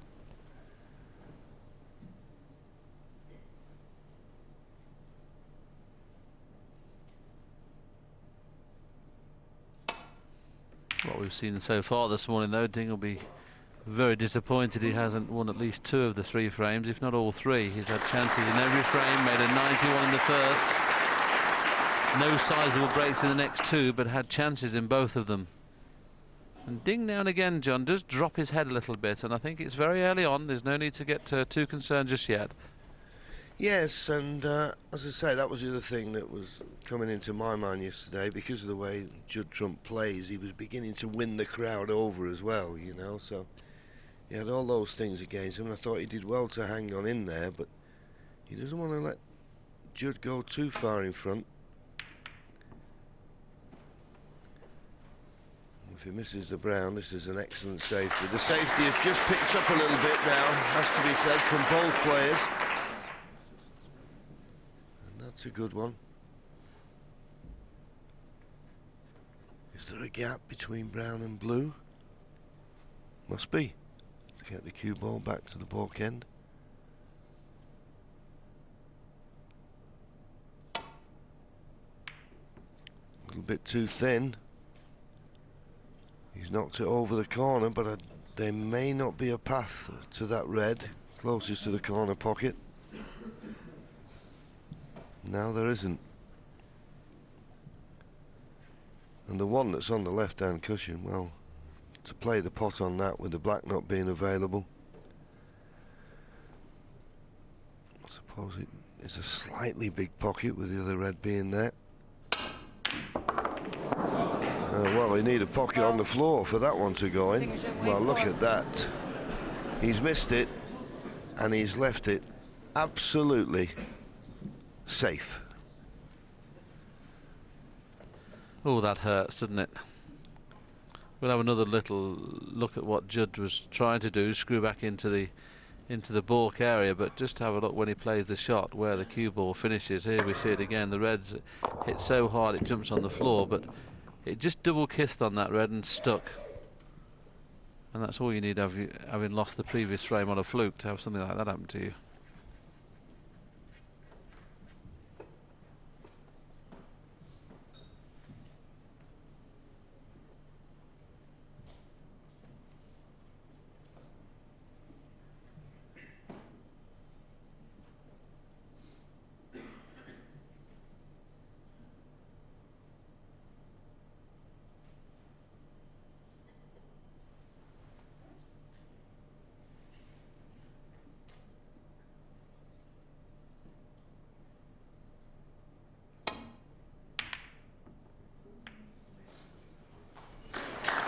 Well, that was safety, was top draw. Did very well to find a path back. Although after his bit of good fortune on his last visit, I didn't expect Junhui to tap the table in improvement. Because I think it's fair to say Judd Trump has had a good run this morning.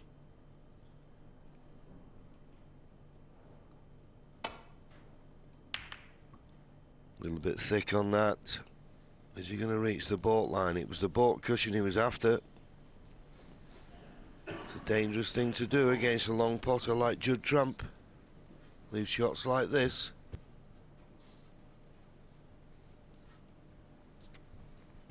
Well, there's a long pot success. Very low for Junhui, isn't it? 42%. 73%. I think that's about average of what we expect.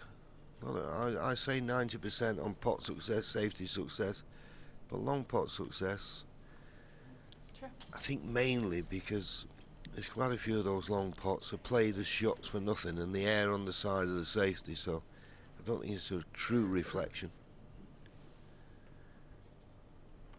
So in Michaela Tab, our referee. Jan Verhaas has got the final this year.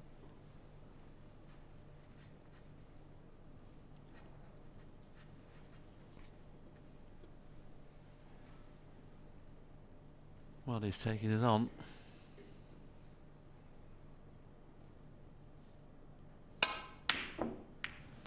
He knew that it was a really big shot, almost bound to leave something straightforward.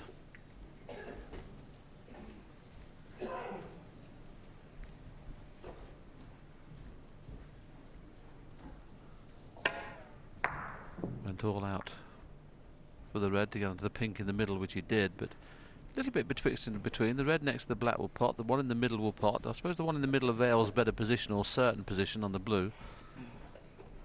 But he's going to be hampered slightly, and this is missable. Well, if he's playing it in the baulk pocket, it's even more missable.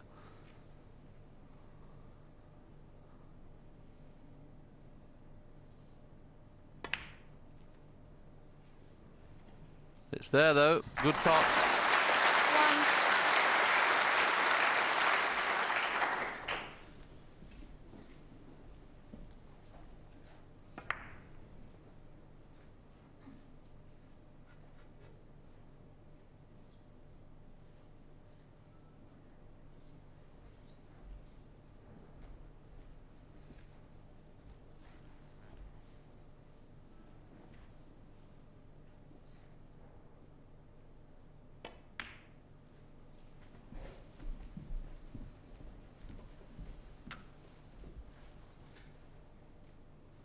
Six.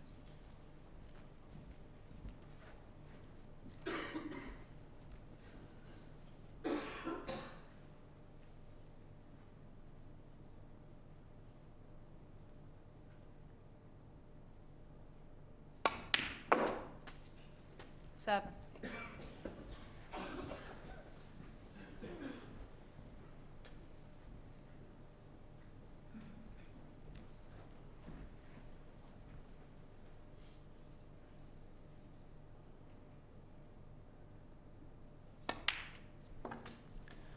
mid-session interval after this frame, and they all shared the 13. first 4 frames this morning, which is the best that Ding Junhui can get out of this. But as I say, he didn't want to let Judd Trump get too far in advance.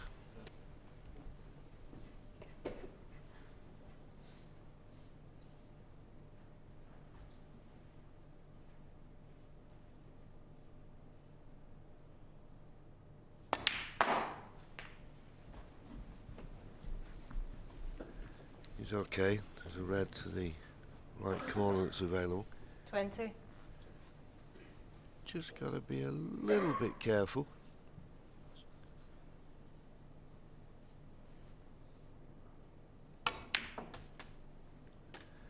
$21.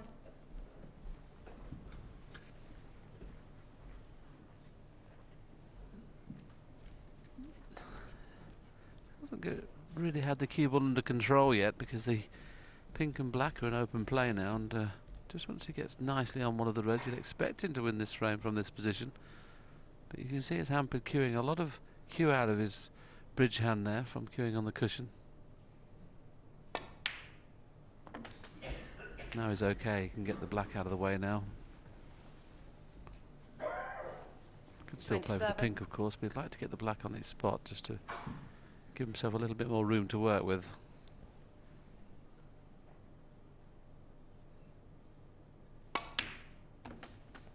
Pink's his choice. He was a little too straight to get into the black.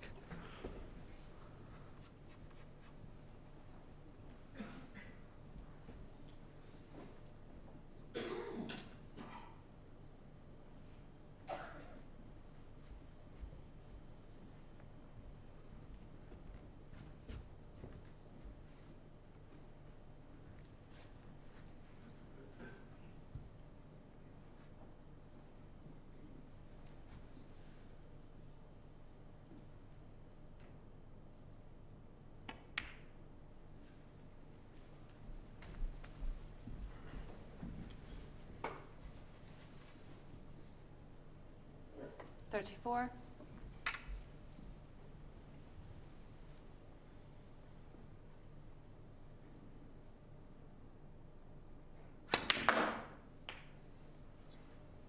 $35. Well, once again gone astray. I was saying you hadn't really got the cue ball under control, and there's another little example. He's got the choice of blue or black, but he played the other side. He probably played, funny enough, to kiss into the pink. And if he didn't get the kiss right, he'd be on the blue, but he didn't get enough stun on it.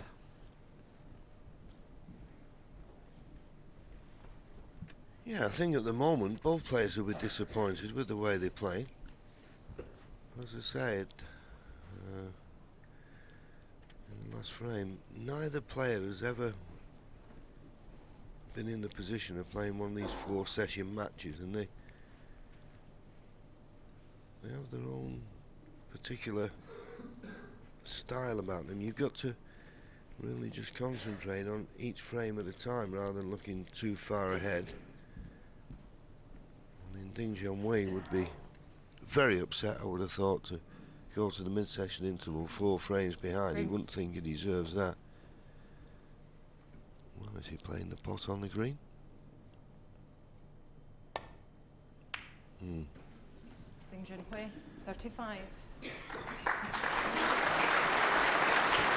From that, sorry, I was just going to say, John, from that chance, it wasn't enough, was it? 35. No, I'd be disappointed with that. And no reason, when he played the red, okay, he was using the rest, not to be on at least the blue. I mean, look at it, look at the line. I mean, he's only got to, he stunned it too much. Funnily enough, we were talking about a shot in the last frame where he didn't play it, sort of got into it a bit too much, but maybe a little bit of adrenaline there.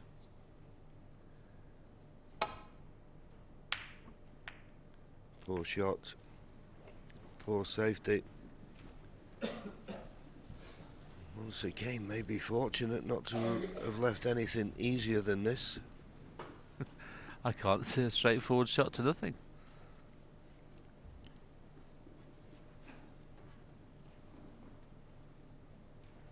Certainly helps having a little bit of run.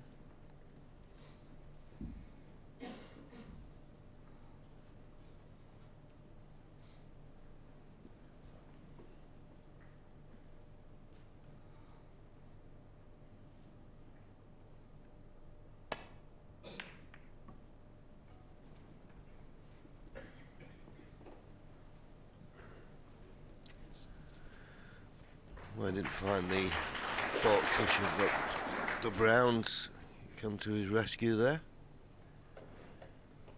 No pot on.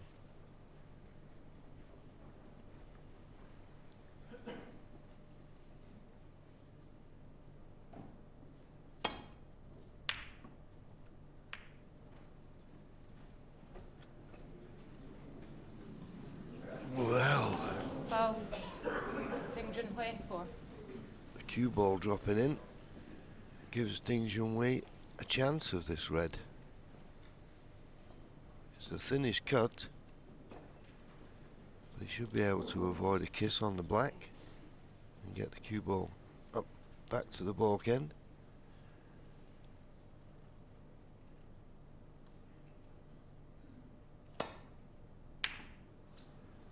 Much too thick. That's the problem when you play with side. If you don't just judge it right, you just push it into the red. But neither player will be happy with the performance so far this morning.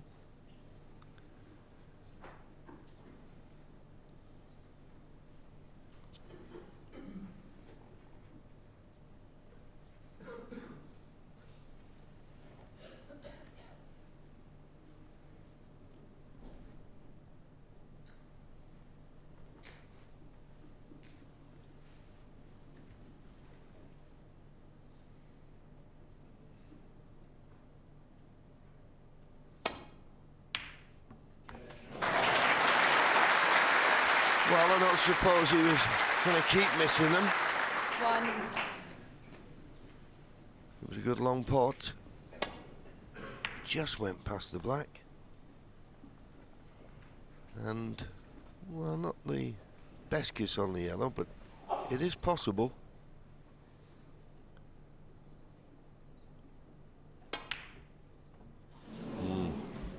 Judd Trump 1. Well, he's not settled this morning. And Ding Junhui, this red to the right of the pink, will pot. His chance now to clinch the frame.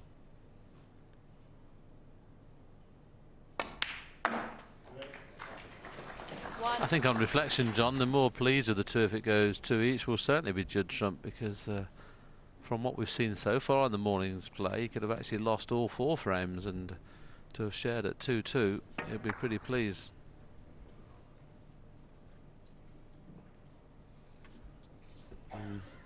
Just trying to gather his thoughts. He's Judd Trump in his chair there. But Ding Junhui has played a poor positional shot here. He wanted to be on the blue. He's that straight. He's now thinking about the pink. Now the pink's okay, as long as he can avoid the kiss on the black.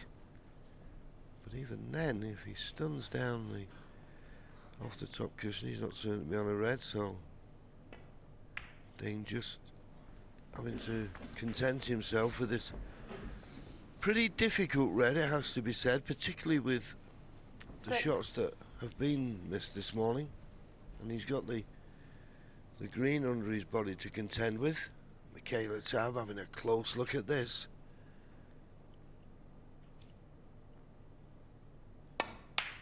But well played. Very well played. Every chance now that good pot could set up a frame-winning opportunity.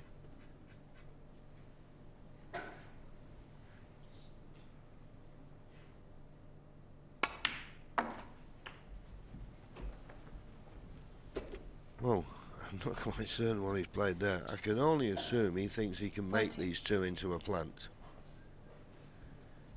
But, well, you can see they're not set. There's an air of frustration in this. Definite air of frustration in that, because if he's going to play the plant, he needs to be further up the table.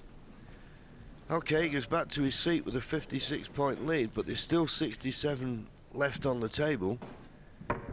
How many more chances is Ding going to want?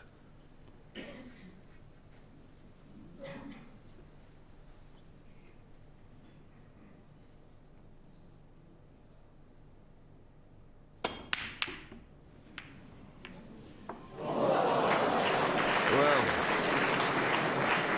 this is frightening. 1. I mean, another pot that was missed by a long way. Well, that's what they say, don't they? There's 6 pockets on the table, and he found one of them somehow. Surely, he can't win the frame off that fluke.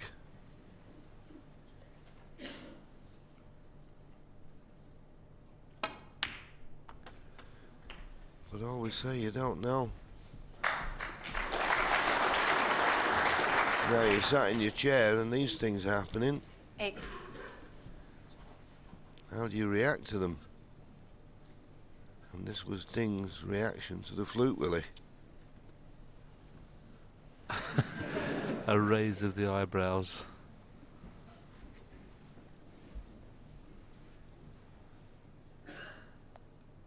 And it's a big plus that Judd's able to play both hands, because this would be a tough shot with the rest. Not a tough 9. shot with your hand on the table. And John mentioned it's highly unlikely he could clear, but pink and green are slightly out of commission. But this is, you wouldn't even expect him to get back in the frame from where he was. 2. Oh, well, I was just going to say 2 really telling flukes. This one doesn't appear to have cost him. If this red pots, which I'm sure it does as we see the black veer missed, surely he can't let this chance go. No, 47 points the lead, so just a red and a colour needed, and as you say, Willie, this red closest to cue ball does go. But he needs a colour. 1. Sorry, doesn't need a colour. 48 points in front, 43 remaining. Just seems to be so hard for Ding Junhui to win a frame at the moment. I was thinking, oh, he needs a colour. Well, he may need a colour to stop Judd Trump coming to the table, but 2 snookers needed.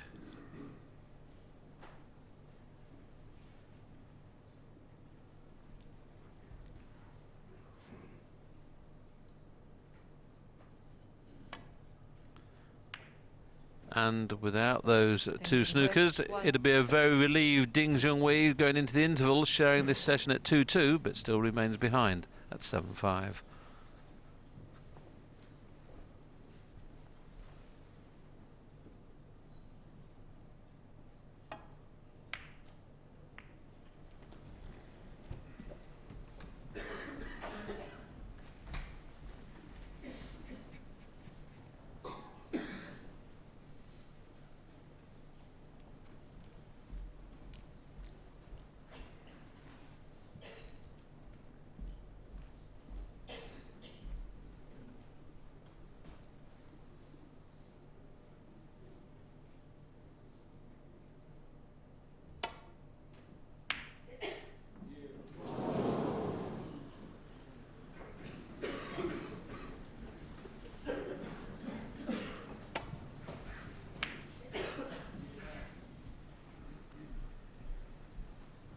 Just caught the near jaw. That it's funny, it seemed to go in along the top cushion when they play that kind of shot, but not down the cushion.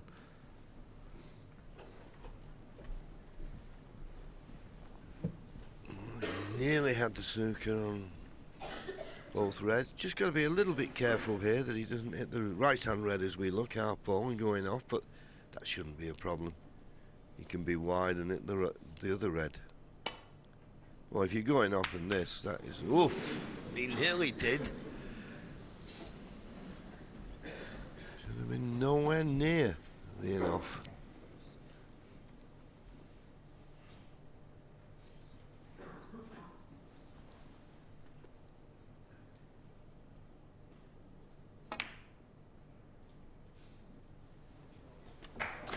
Well, decided to take that red. He felt he could get position on the black. But being at the 2 snookers required stage, highly unlikely he'll want to pot the last red. Well, he'll concede now. Judd Trump He may one. look at Ding Junhui and say it's yours if you want it. But Ding not looking at him, no eye contact. Of course, it's etiquette that you don't concede when it's your opponent's turn at the table. But he'll concede now, I'm certain. Well,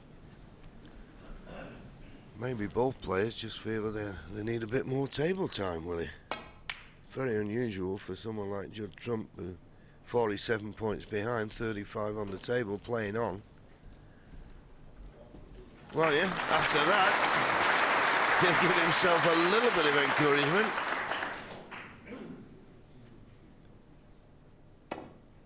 Maybe both players think that they've not quite woken up yet this morning. Yeah, Judd was just an inch away from making that virtually impossible to hit.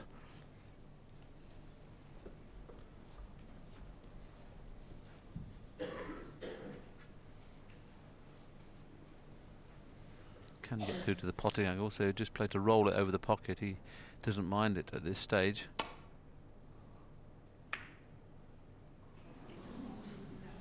Of course, there's no chance at all of Judd winning the frame if he pots red and black. He needs to keep the red on the table if he can. But decided to pot the red and try and get onto the black. He's got it all to do now. 1. But as I say, I can only assume. I mean, neither player will be pleased with the performance in the first 4 frames, and I think particularly Judd Trump, when he's relied on a little bit of good fortune 8. a few times, so he probably thinks he wants to be out there for a little longer, just to Judd Trump 8. get his rhythm going. It has been scrappy, it's fair to say. I think apart from the opening 2 frames, John, where both players made a century, it's only frame 9 where a frame has been won at 1 visit since then. So neither player will be satisfied at the way they're playing. If either one of these are going to go on to win the World Championship, which they obviously could do, they're going to have to score a lot more fluently in the bulbs.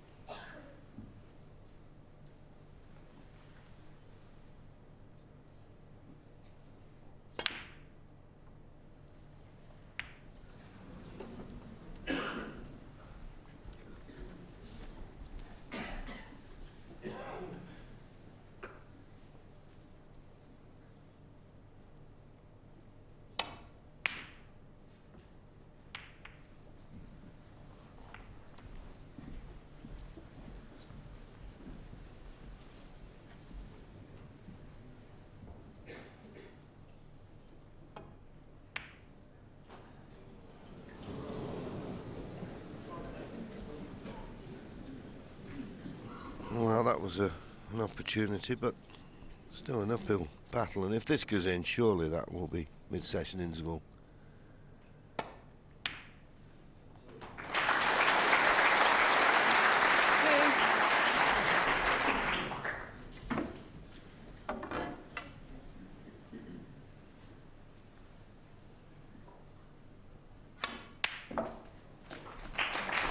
Well, it wasn't pretty, this frame. But we mentioned earlier in commentary, Judd Trump will certainly be the more pleased of the two to have won 2 frames out of this session where he really has played quite poorly.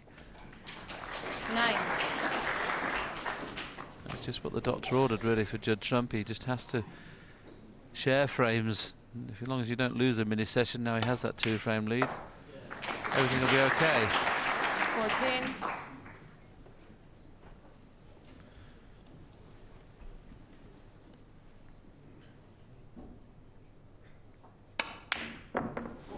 Wow, no breaks of any significance from Ding Junhui. Judd Trump's not sure there's an interval on here. But it is, they've shared the first 2 frames, and it's still Judd Trump leading by those 2 frames at 7-5.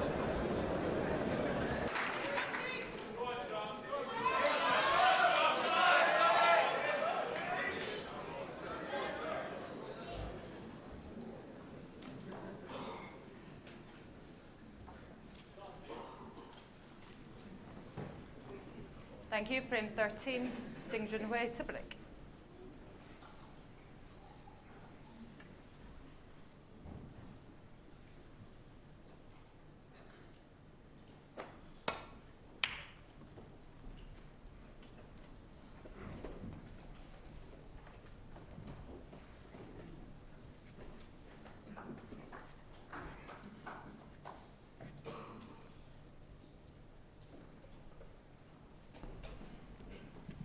Both these players immediately they left the arena for the mid-session interval. Both of them went to the practice table. I don't think either player will be happy with their performance in the first 4 frames. But Judd Trump still has his 2-frame advantage. 4 more frames to be played in this session.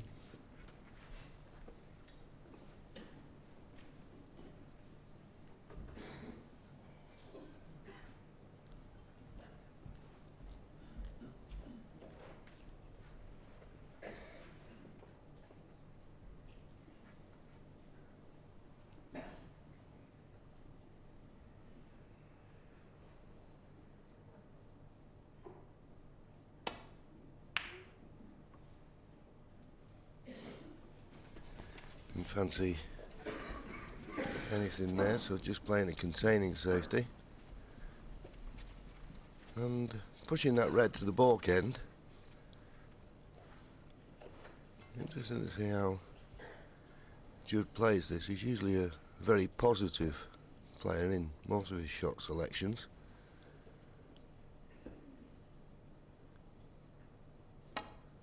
Well, going up to the balk end, and that's okay as long as he covers that red near the balk line, and that looks to be an excellent shot.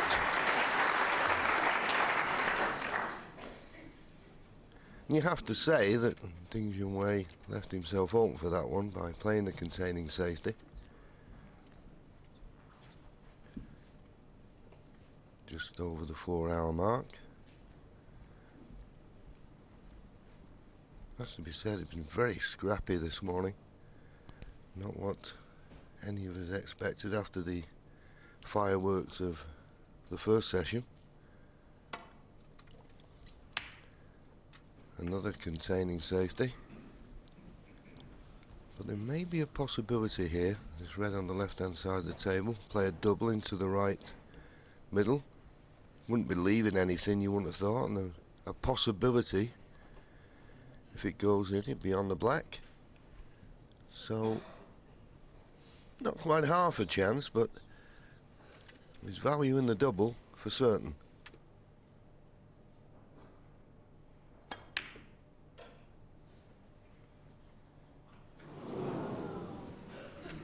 Couldn't have been much closer, could it? And you had the perfect view of it there. Always look to be on that near jaw.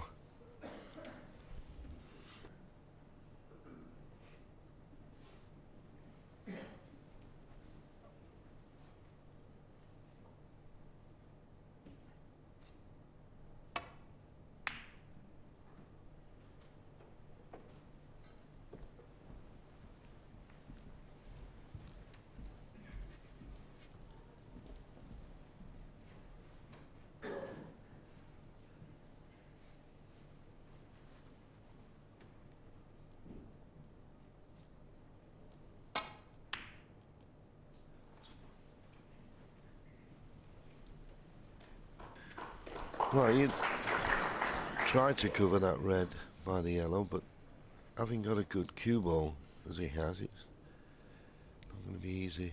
Even if Ding Junhui could get through to that red near the baulk line to get the cue ball back to the baulk cushion. So at the moment, Judd Trump in control of this tactical exchange.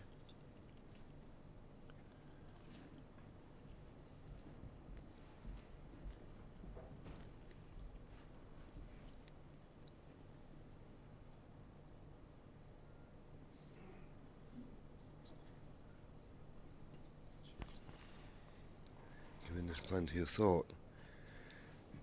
Well, really, the problem is the ball that's loose just to the left of the black.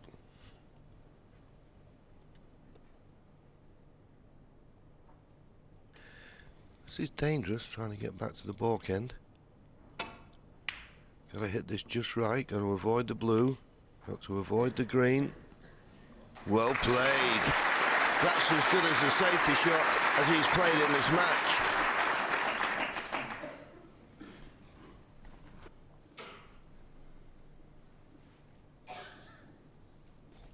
Yes, excellent, wasn't he? As he takes a sip of water there, looking on as Judd's now faced with a similar problem. You can see the outside of the pack, but of course that would be risky, playing off two cushions, because he would have to avoid the red just to the right of the blue and coming back into balk. So he's got to be a little careful here, not straightforward.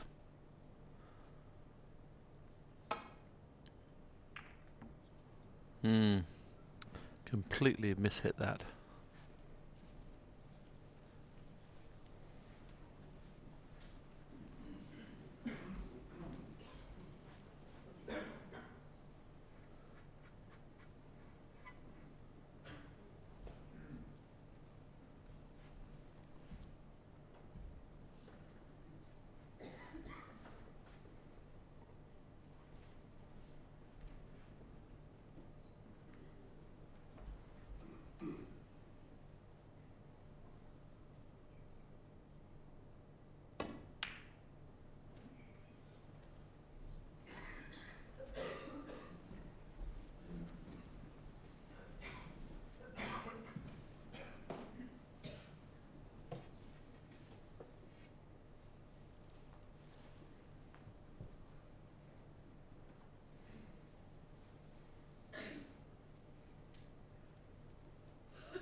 Just like to have a pop, doesn't he? But he's blessed with so much cue power. Sometimes it looks a little reckless, but you wait another 2 or 3 seconds for the balls to stop, and then you realise he's still got a good white.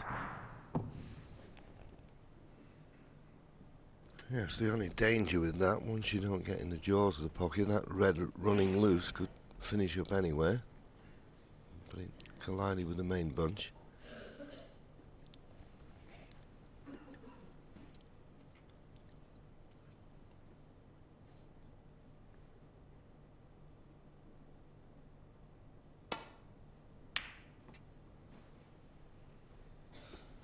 Excellent safety shot again from Junhui. This is where you've got to be very patient, because he'll be thinking that Judd's had 1 or 2 goals at long pots, and he's not left him with something Ding probably thought he deserved.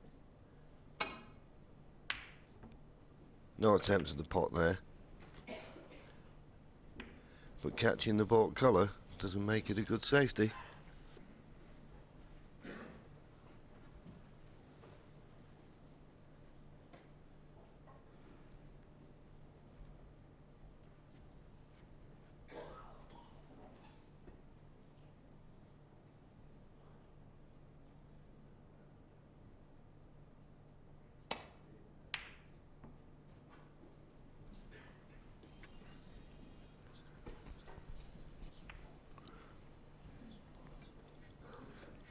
Well, it's not too bad, that.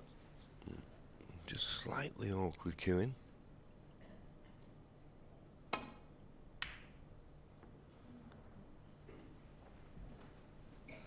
Can't miss a balk colour at the moment, can he? Got to be say, the standard this morning has been pretty average. Expecting a bit more from both players.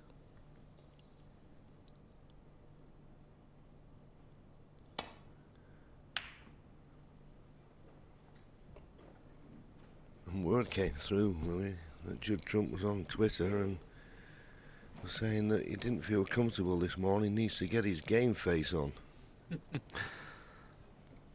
There's lots of people on Twitter these days. Are you a Twitterer, John? No, I'm not. You're not following me then? So you're obviously on Twitter. Why does that not surprise me?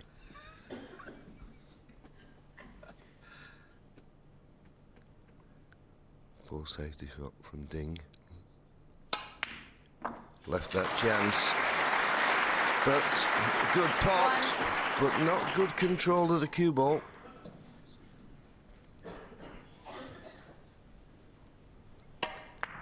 As I say, good pot, but I think that's all he's going to get for it. 1 point. Judd, trump 1.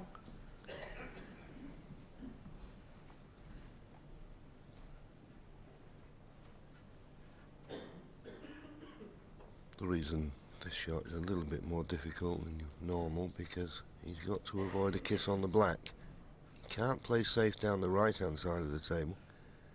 So he's going to hit this red thick enough to avoid a contact with the black. Well, he didn't fancy it. That's why he's rolled it. Now is it rolling off? Nearly did. Got very close to the pink.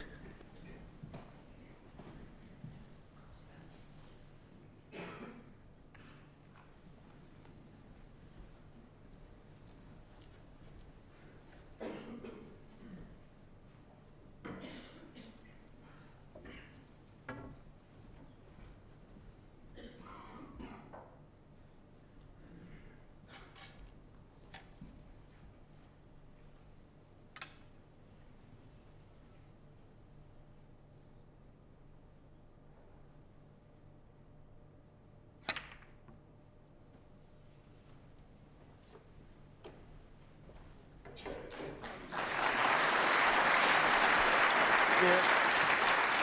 Good safety.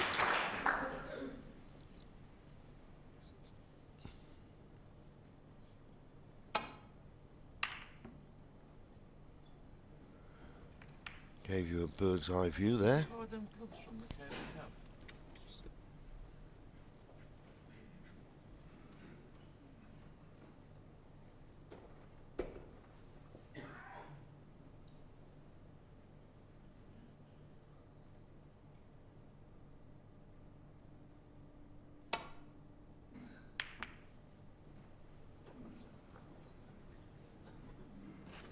Knocked a red over the corner. And easy enough. Red for starters, but a little bit tricky to get on a colour here. Is he trying to hold for the black? Bit disappointing this morning, Will. It's a bit bashy, this game we're seeing. Yes, he does tend to hit the balls a lot harder than most, and on a few occasions hadn't got onto a colour. He was relying on good luck there. He didn't have much idea where the cue ball was going to end up, but I suppose a little unfortunate to finish there.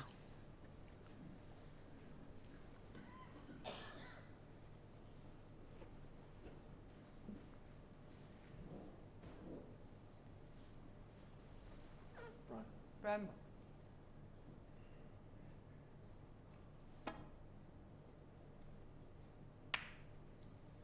Judd, trump 1.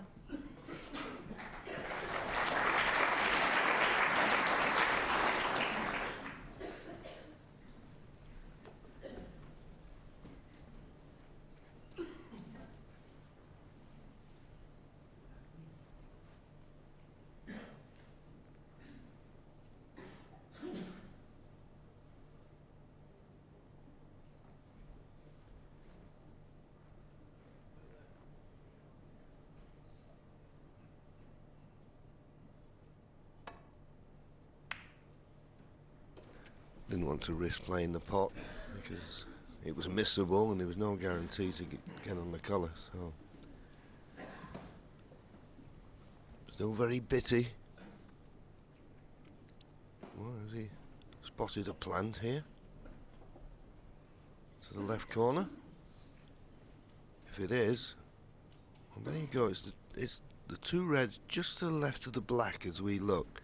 He's going to hit one red onto the other Now, how close are they? Well, he doesn't fancy it. He's playing safe.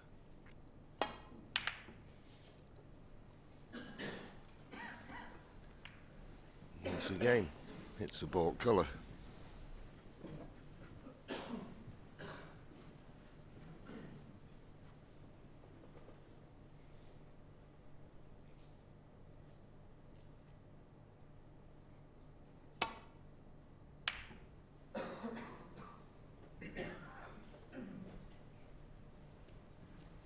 Ding starting to get the length of the cue ball now pretty well.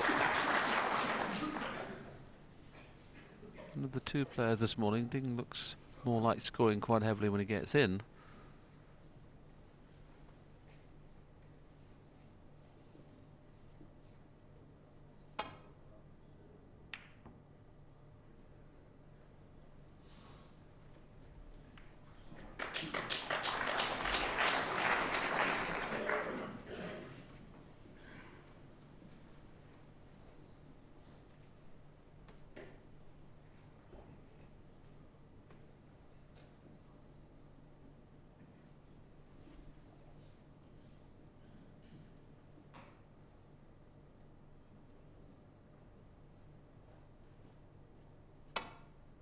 Foul.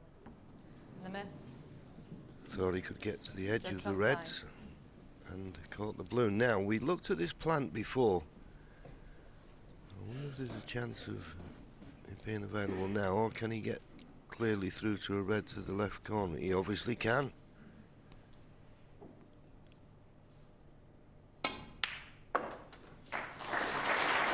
Good pot. Wrong side of the blue, but with the balk colours not on their spots. Easy path in and out of balk.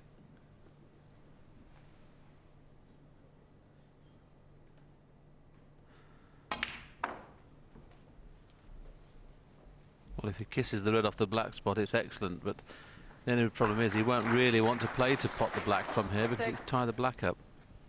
So he may decide to go top side of the blue, get rid of the red on the black spot, and then he can play for the black.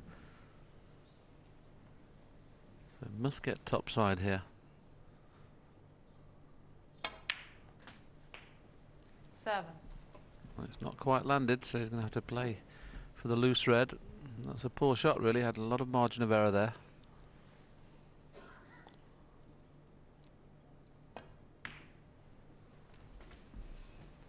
Now, I know he's blessed with a lot of cue power, but he needs to once again get top side of the blue.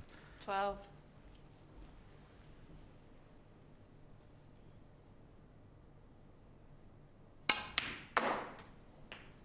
Made sure that time, so much so, brown or yellow available. And the red on the black spot is the one he's going to be playing for now. Probably from the yellow. Just got to miss the kiss on the blue, which is not absolutely guaranteed because that's just about the line he needs to take. Unless he plays one cushion.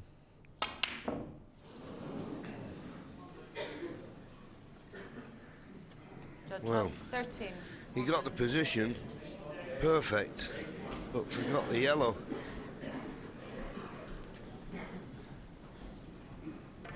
Very surprising miss.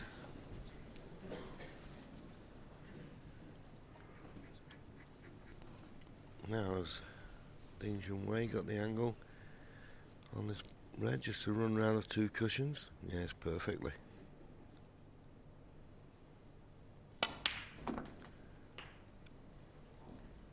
One.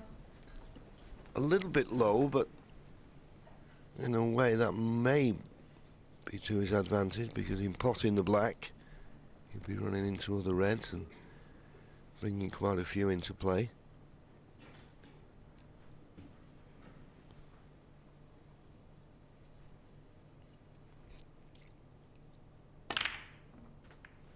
Now, how's your luck? He's okay, he's got one to the right corner. This is a decent chance. 8.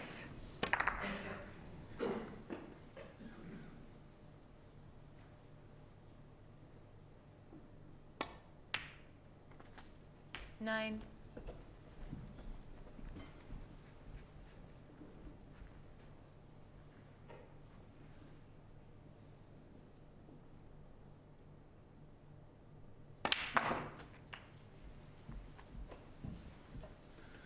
Usually very good in these situations. Ding 60. Junhui, as all the top players are, but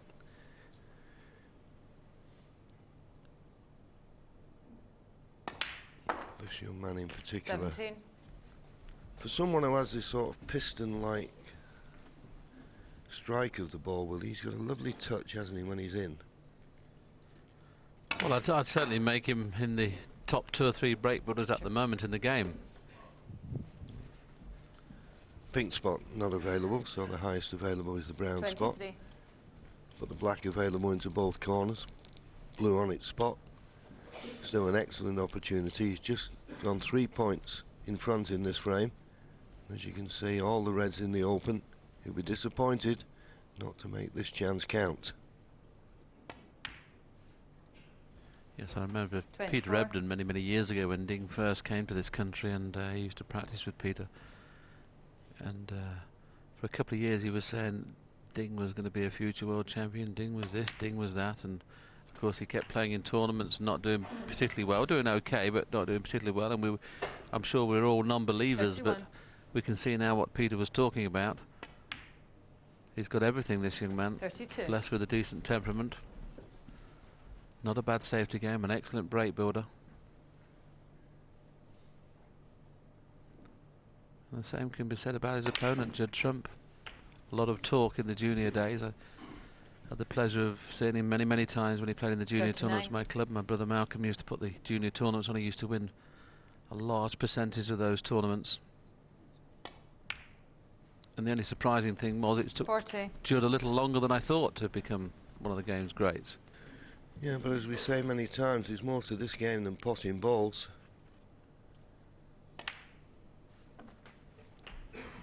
And as I've mentioned a couple of times this morning, new territory for both these players. 4-session match. 47. You know, the end isn't in sight, so it's like you're marking time in a way, and you feel as, oh, I can risk this because, you know, it's not as if it's 48. going to cost me the match, but every frame important.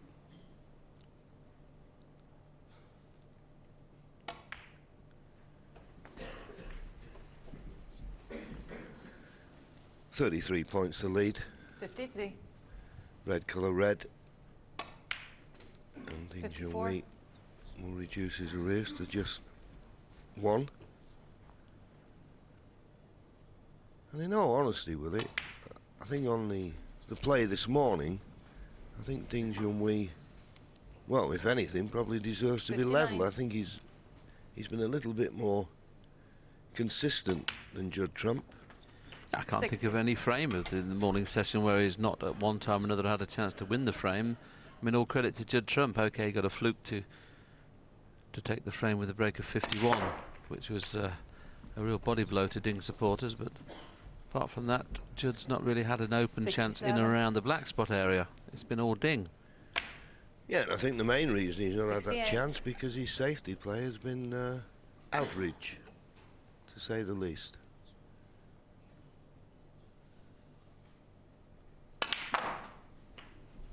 That just confirms that Judd Trump won't be coming back to the table. 75. 55 points to lead, just 27 remaining.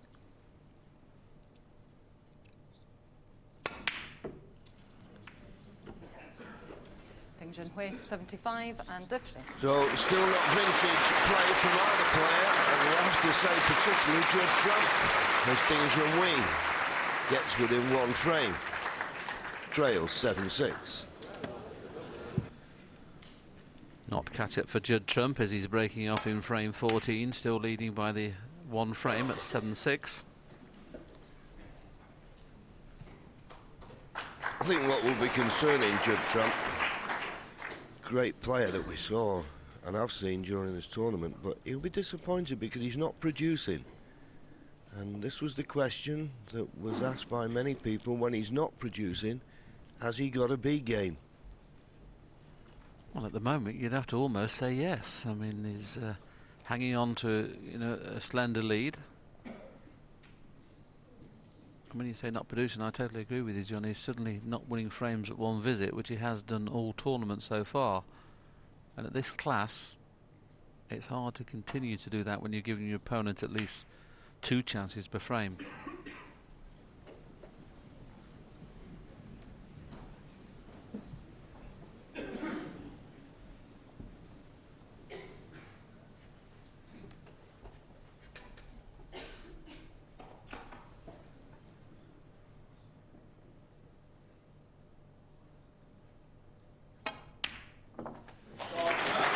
Terrific pot. 1. Black available into both corner pockets. Tough starter. Knocked him with aplomb. What can he do with this chance?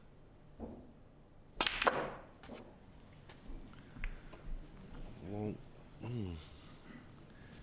have to say, Willie, and 8. Mr. Maximum, as you would call that, and great break builder around the black spot area. Too much pace, surely, there. Well, it is the only player in the game, actually, John, that would have played it at that pace. I mean, he had such a nice little cannon on. He had a nice little cannon on. Just there was 3 reds just to the top side of the black, and if he could have played the middle one of those 3, which he hit, you know, he just had to play at a nice pace, and he would have been on 2 or 3 reds. But I suppose you couldn't imagine screwing through the pack as he did. 9.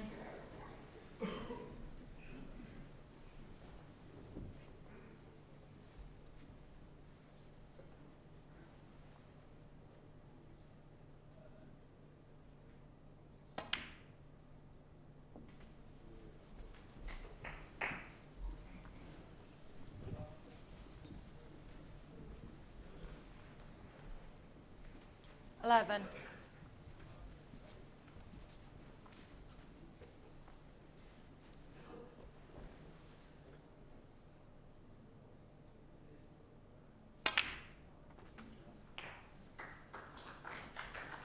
12. Black no problem, but he has to avoid the cannon on the pink. He will try and screw past the pink, but the thing is, when you screw the ball, the white runs through first, so that's why he's playing with topspin, to force through the pink. But he's just not doing it at the moment. Judd trump. It seems that 12. every time Judd gets in, there's always something to do with the cue ball. It's not natural. He's always having to play cannons. Yeah, well, I'm going to go back to the first black he played. When he played a cannon into the reds, okay, he produced a good recovery shot, but, you know, that was a chance to just play delicately around the black spot area and just build it up. You know, it seems that every time he gets a chance, he wants to bring every ball into play. Just play that after speed, and he'd have been perfect. He'd have had a red at the bottom of the cluster. There's enough reds open to be going on with.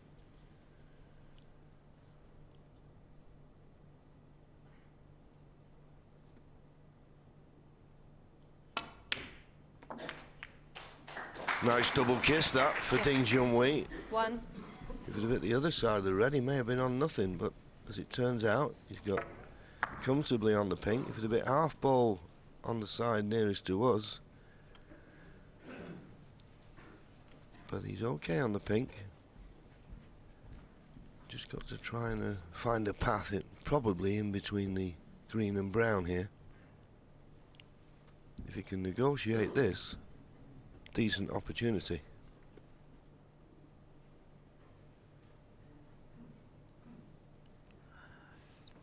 I agree with you, John. If he can get in between green and brown, it's fine, but I don't see how he can miss the cannon on the brown playing plain ball.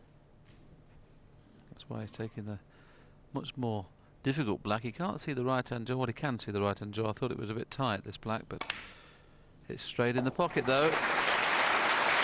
Ding starting to motor a little bit, albeit he has overscrewed that slightly, right into the heart of the pocket. Yeah, brave shot to take on, and 8. when your opponent keeps missing, it does build your confidence up.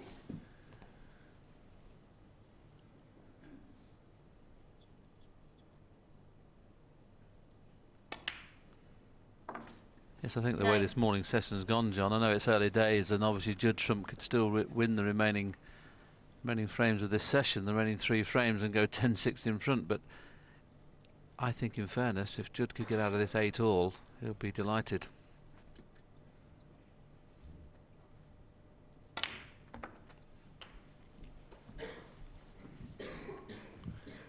Good positional shot there, inch perfect on this 16. red.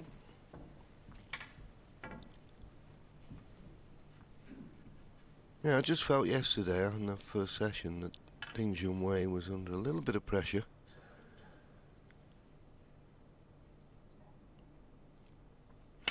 He started off with a 100 break. 17. Judd Trump came back with another marvellous 100 break and really got the crowd on his side.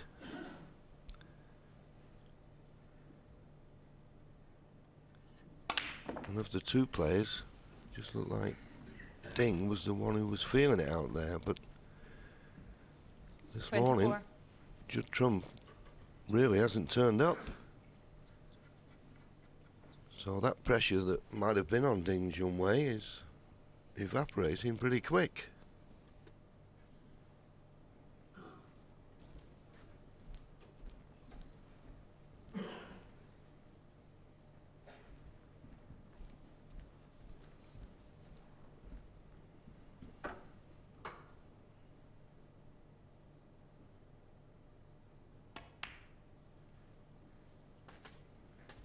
$25.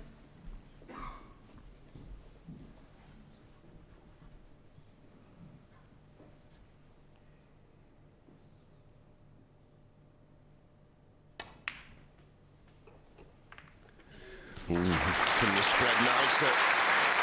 Could not have spread nicer. Good chance to level the match. 31.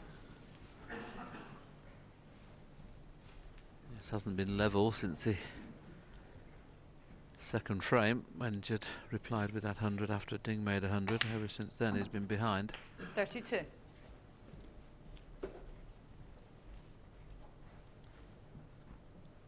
What will the final score be? 9-7 Trump, 9-7 Ding, 8 all. We'll know very shortly. 38.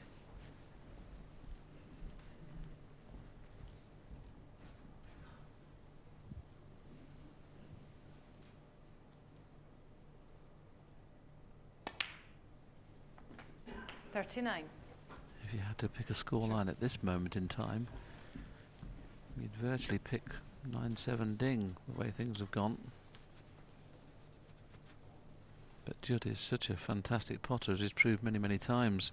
He's going to have to fine a little bit this morning. He's going to have to dig deep and make sure he wins at least one of the remaining 2 frames. That is, of course, if he goes on to lose this frame. Looking a little bit pensive there. And that's the beauty, John, isn't it? If you have a bad session, 47. make it no worse than 5-3 and you're not going to be too far behind. Yeah, but I think he's a young man who plays on instinct, and he's lost the impetus in this match at the moment. As I say, I thought Ding Junhui was under it a little bit yesterday, 53. but he's come out this morning needing to close the gap, and to be honest with you, he's not had to play his best to do that. Just a quick glance at the scoreboard. The target to get to the final is 17 frames. So we're a long way from that yet. But this is why the World Championship is 54. so good. You get a story, don't you, in these 4 sessions. It's a story of how the game's going to unfold, and Judd Trump in that first session was just, some of the shots he played was awesome. We've seen nothing like that this morning. In fact, one of the frames, he's very fortunate to win when he 59. fluked the red after being snookered. For all money, it looked like Ding Junhui was going to win that one.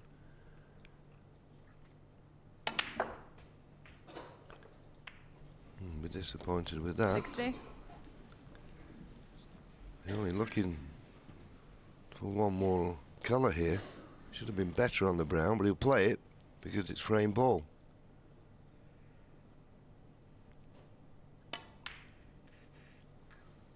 He's missed it.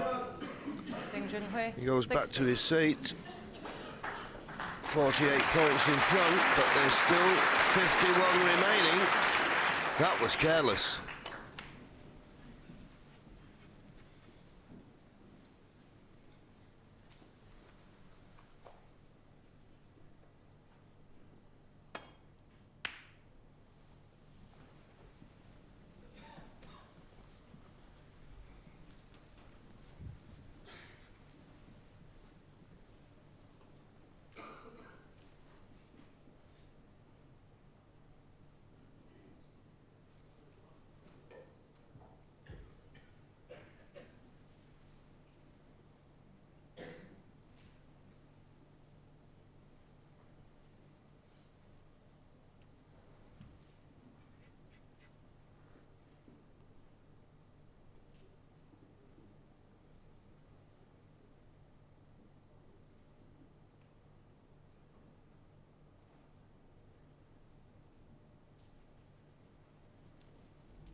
Yes, he'd be reluctant to play the red on the right-hand side cushion, but he can probably cut the red in to either corner of the red nearest the pink, but the cue ball will be going near the pocket, so he may just be playing a containing safety shot here. That's what he's done. Yes, clever shot.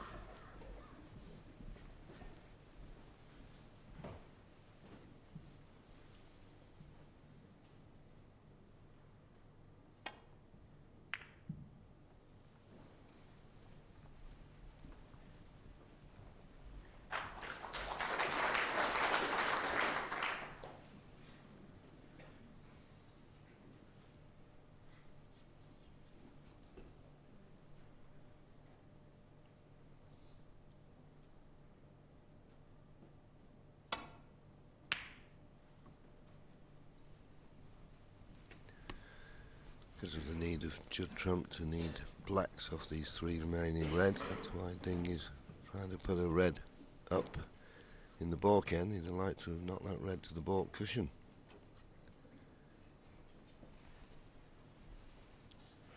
It's just 51 remaining, so high value colours the order of the day.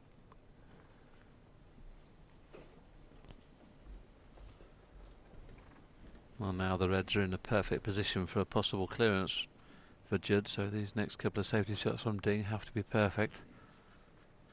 Could do with definitely putting a red maybe on the back cushion on the, just to get it virtually impossible to get it for a big colour.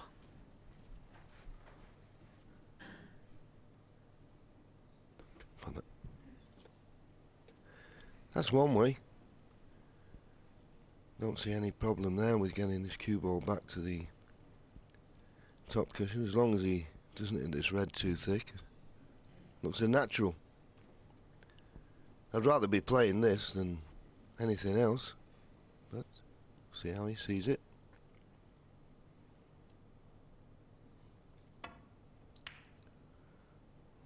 Well, I don't see the value in that shot. He's left the red on. In an effort to get one of the reds safe, he's sacrificed leaving it safe. Wouldn't have been my choice. I suppose the only thing in his favour, once again 40 hay points in the game. Doesn't look any problem for Judd to get at least 2 reds, 2 blacks, and in fairness, he could play the cannon now, knowing he's bound to be on the other red in the middle. I mean, the cannon's unmissable really for a player of his class. But he's not going to play it, but well, he is going to play it. But I say it's unmissable. It was unmissable. I mean, that is very, very poor. I mean, a player of his class should have definitely got the cannon there. Yes, and as you say, if he'd have got the cannon, he'd have been on the red to the right of the blue. Missed an opportunity there. Can't believe Ding left in the red on. But that's what we're going to see with these 2 young players. Well, you're going to see things like that as well. Fantastic pots. Fantastic pots. Now he can afford to play the pink. Doesn't have to play the black. But the black he's playing. Watch the middle pocket here. Watch the middle pocket.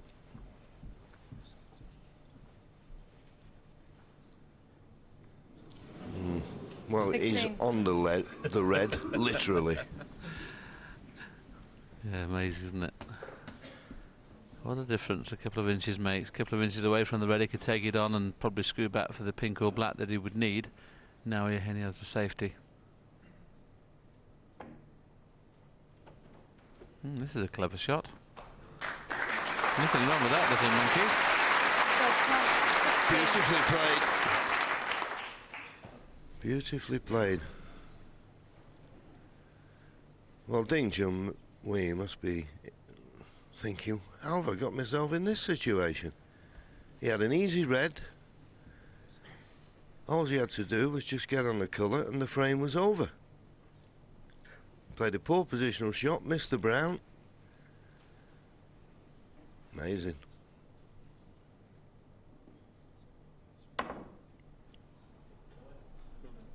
Well played. Well played.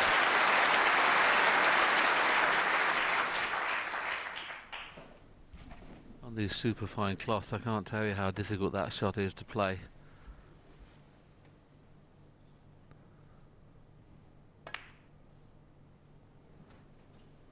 Judd's making it very difficult for Ding at the moment, isn't he? The brown's in the way to play the natural two-cushion escape. Yeah, the slower you play this, the more chance of the spin, gripping and turning that white over, and he played it well. Just got to be careful here. Don't think there's a problem, he's just pointed his cue. He's got to miss the brown. Now you'd think, well, that's easy enough to do, but because he's guarding against coming off the side cushion and missing the brown, he might just push this a little bit wide. And of course, he's got to get it safe. He had to get it safe. Now, Judd Trump, from nowhere in this frame, has a chance. Pink or black, he's got to play for off this red. What a frame that this will be to win. And this could hurt Ding Junhui.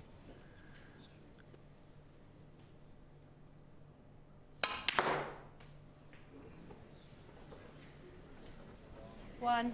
Well, another tremendous power shot from young Judd Trump. A few moments ago, we were just talking about Judd Trump would be happy to get out this session 8 all. All of a sudden now, if he wins this frame, wouldn't surprise me at all if he didn't up a gear. Now, once again, boy, that's a poor shot. Just not getting through the ball as he normally does.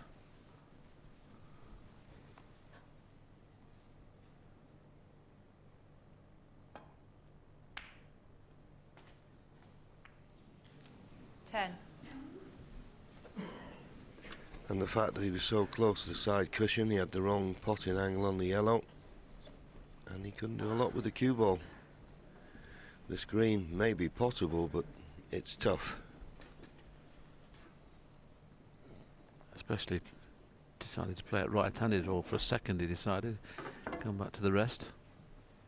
Yes, and if he's going to play the pot, he's going to have to play with lots of left-hand side to try and get near that port cushion. Oh, terrific pot. I wouldn't say he's going to be left with the best angle on this brown to get good position on the blue, but that was a terrific shot on the green, but not out of the woods just yet. Well, anywhere past the baud line, John, would be good, wouldn't here? Is it a little unfortunate, really, to have left the only angle on the brown that's not really favourable to get onto the blue. So if he gets past the baud line, he'll do well. Yeah, but I don't think you can give this too much pace that makes the brown missable. You've got to pot the brown. Well, what a shot this is. 17. And as you say, will he get past the baud line? Would have been an achievement. He's done it.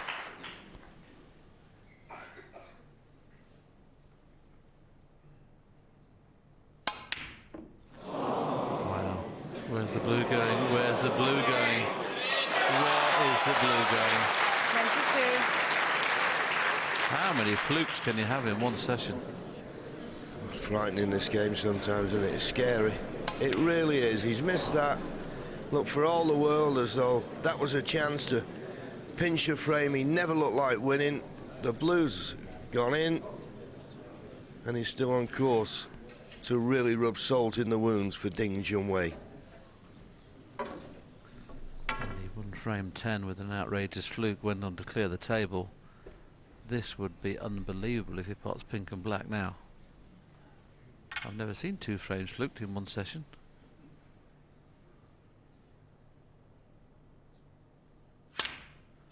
It doesn't matter how good you are, you've got to have the bit of run and take it. It's still not over yet. Do you play the slow roll into the middle? Get a good white? Yeah, I think, knowing Judd as we do, I think he'll be looking for the pot rather than the safety. And this black is available into the left middle. And you wouldn't necessarily leave an easy pot. Good shot on the pink, but he just needs to slide by the black.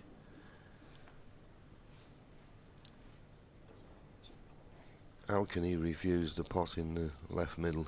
You'd find it very hard to envisage that.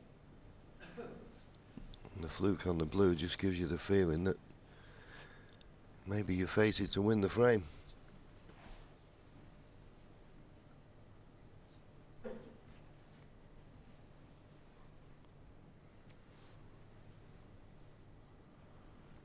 Anything I can think of, he's just thinking, I can't keep the white close to the back cushion if I play the black in the middle at the weight I'd like to do. But I'd certainly want to have a go at this, it'll really, really hurt Ding if he wins the frame after that fluke.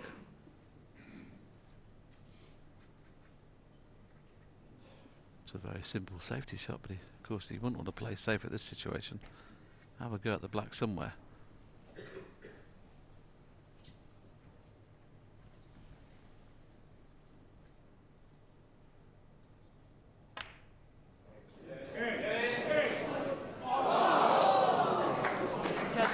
I suppose if there was any justice in the game, maybe that is a fair result. At least Ding now has got a chance to get a chance at potting the black. That was very close, wasn't it? But this is no give me. Well, I don't think he'll be playing the pot here, although Ding Junhui is one of those players for me. If he put his mind to it, there's not a ball on the table he couldn't pot, but the safety's easy. Let's play the black up and down. If he gets a good length, he'll make it very difficult for Judd Trump, but he's not got the good length. He's short. He's short of pace.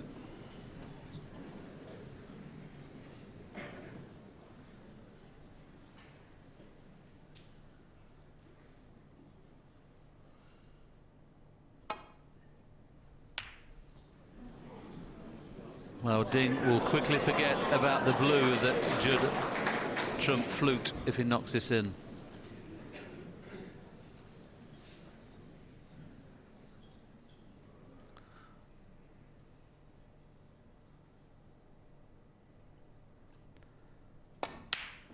Well, what a topsy-turvy frame, possibly the most exciting frame in the match. Ding started with a break of 60, looked certain to win it. Judd replied, and of course the fluke blue nearly won it, but it didn't. He ended up losing the game, and we're now all square. That's 7-all. It's a break.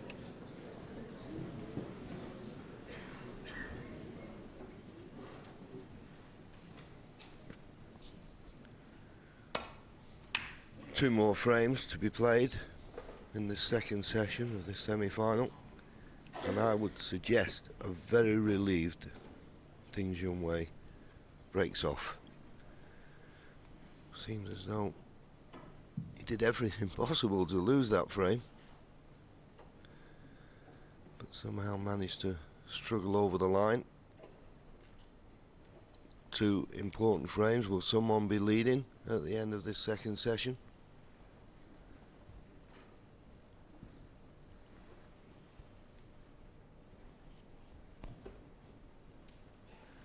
Look at the player view. He can't get to the potted angle of the red on the left-hand side of the table as he looks. The right-hand side as we have a view of it. So just trying to nestle into the cluster, and he's made a pretty good job of that. He's left nothing. That's all he could hope for.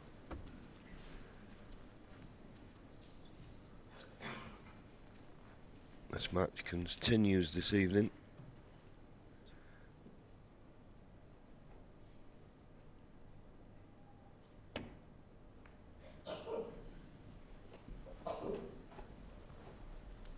Here's the third session this evening, which, after what's gone on this morning, could be very, very interesting. You'd expect a higher quality, particularly from Judd Trump.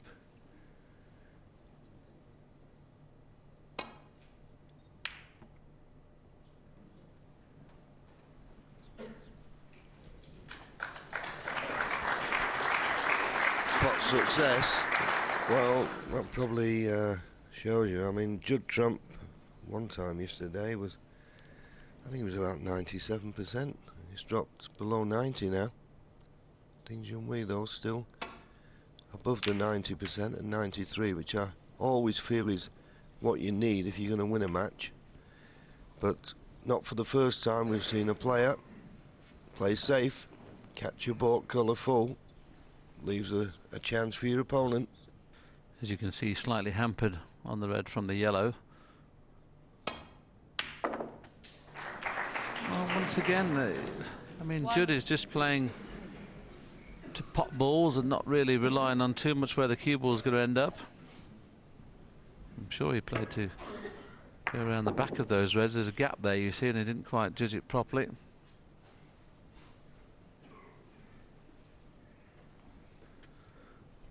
This is one of these situations. Obviously, he can clearly get through to the black, but can he get safe off the black?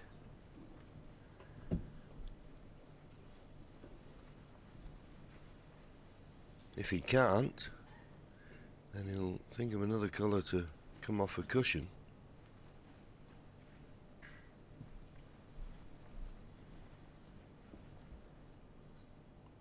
But I can't see an obvious line to hit another colour than the black, so it's black it is. Well, that's Judd just poor. Foul. And the Judd red Trump going one. in the middle Ding Junhui, just sir. gives an extra 7 points to Ding Junhui. I was just watching Ding come to the table there, John, and when the red fluked in, he almost stopped in his tracks thinking he's fluked another one, then realised, oh, it's a foul. Yeah. It was weird, that. Because he was on a colour, yeah. But what a chance this is now for Ding Junhui.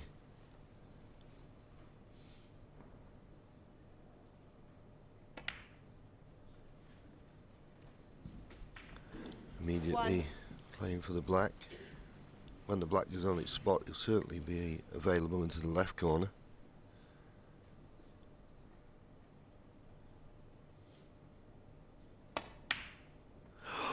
Well, would you believe it? Would you believe it? I can't believe he's missed this. Okay, maybe been playing with a trace aside, I suppose, but no excuse for that. So, Judd, you've been given a let-off. 1. I would suggest, well, first shot, you just overrun it slightly, but Ding Junhui, he'll be sitting there fuming. What a chance he's let go. Well, this game never fails to amaze me, it really doesn't.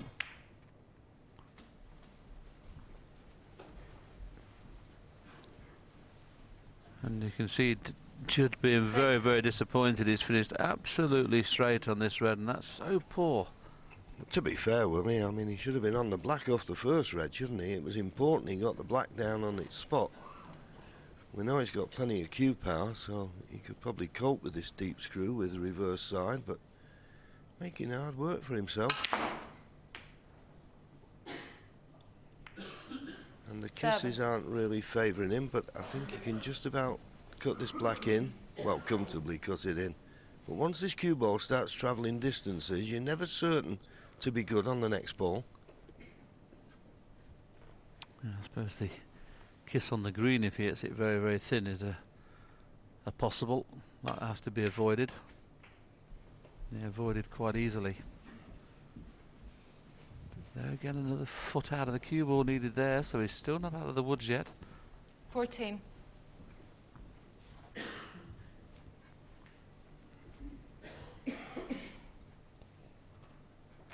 Just hasn't had the cue ball under control today, Judd. He's played beautifully for the last 14 days of this championship and always looked in total control. 15. Good recovery. Good recovery.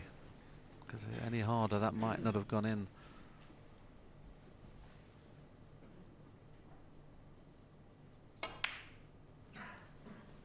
Well, he's short again for the intended red.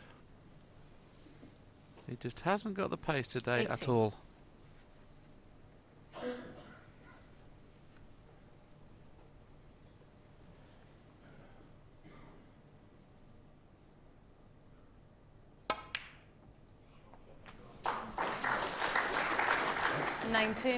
Well, a good pot to recover the situation, but as we see so many times, once you start losing control of the cue ball,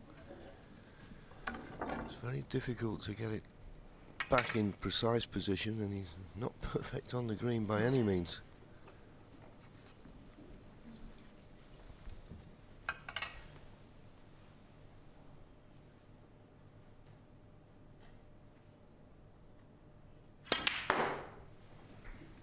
Fabulous pot. Is he on a red? He is. It's a fabulous little shot, that one. I mean, if you just came in to watch this frame only of Judd Trump, you'd be suggesting, well, he has no idea where the cue ball going. He never gets positioned. But obviously, we know how good he has been and how good he is.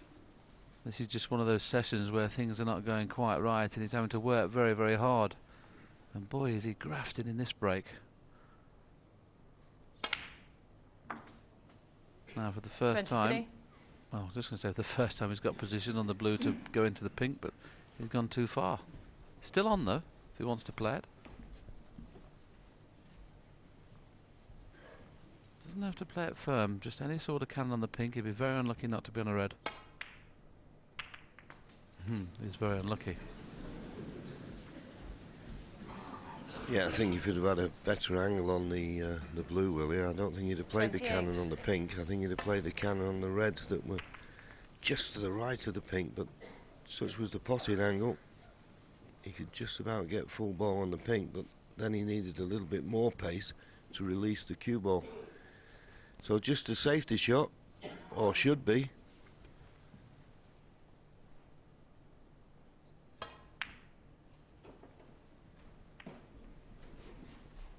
Judd Trump, 28.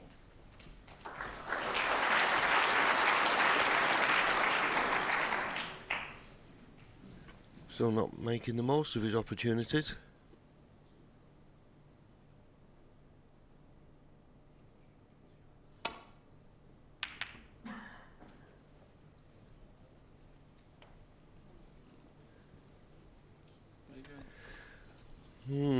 Well, it didn't look a bad safety, but there's a red on to the right corner.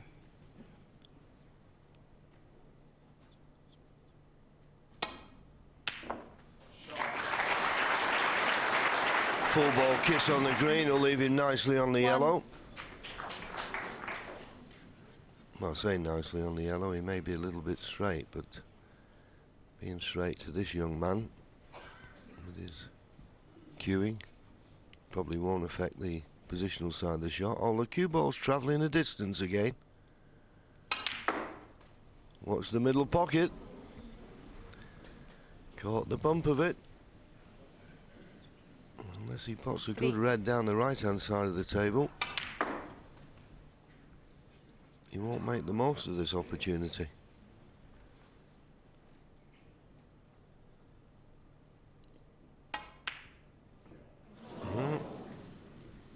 Judd Trump, 3. Sometimes we see this game, Will, and it looks so easy, you know, but mainly the game of snooker is made easy because you get good position on your next ball. Well, if you were watching this match, where you'd expect the way that both players are missing opportunities, it was the final session of the match, not the second session. Judd Trump's just having one of those sessions we knew he'd have if he's going to go on to win this World Championship, which he still could do. He's going to have a bad session. Now, this is his bad session, and if he got out 8-all, he'll be delighted. There's nothing to worry about. I'm sure his father and his brother will have a little chat with him, and the people who look after Judd to say, well, look, you just played terrible, and you've got a chance of coming out 8-all.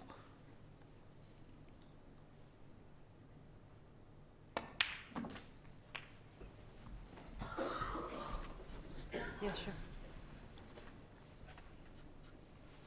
8. Ding Junhui. Well, after missing the black, as he did on his first opportunity when he had a great chance, he'll be pleased to come back to the table. Just 16 points behind.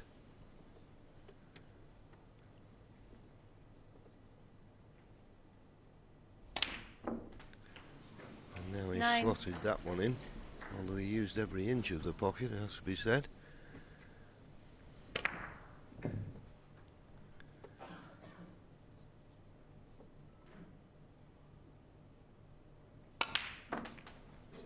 This is a frame with an opportunity, and the reason I say that, the 3 reds that are there, but the left-hand one of the 3, 16. if you can pot that, Well, he might even open the other two, but he'll certainly make the other two available. So it doesn't have to be playing any cannons here that could go wrong.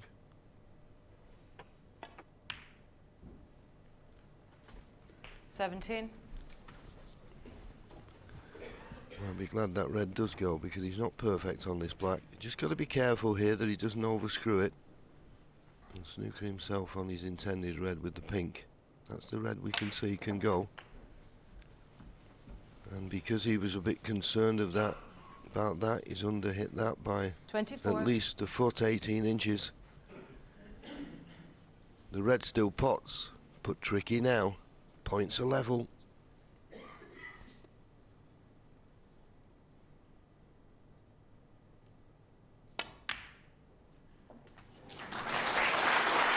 Good pot, but not perfect. Cue ball a little bit too close to the cushion for comfort.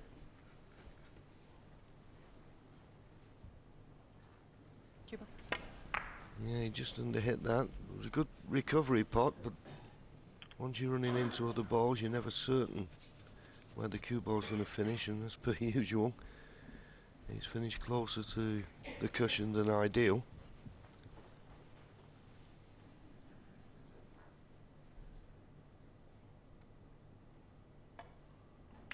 He thinks he can hold for the red. Is the blue in? Is the blue in? No, that's the problem. Junhui, Playing it very 25. slow across the nap. It can always drift off a fraction. So a good chance gone begging.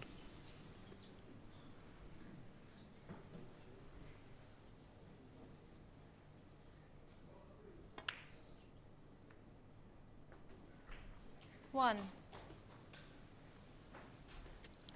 Points are level again, 33 apiece. This last red is slightly awkward because you mostly think of playing for it into the right corner, and the pink may just come into your thoughts. Don't want to cover it for the pink.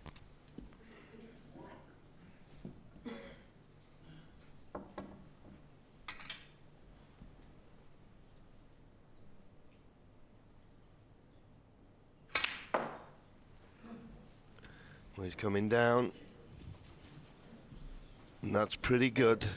Okay, it might just be a little short of perfect. 4.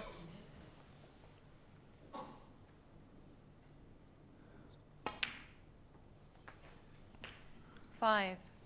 Well, if you're going to play for the blue, don't run too far.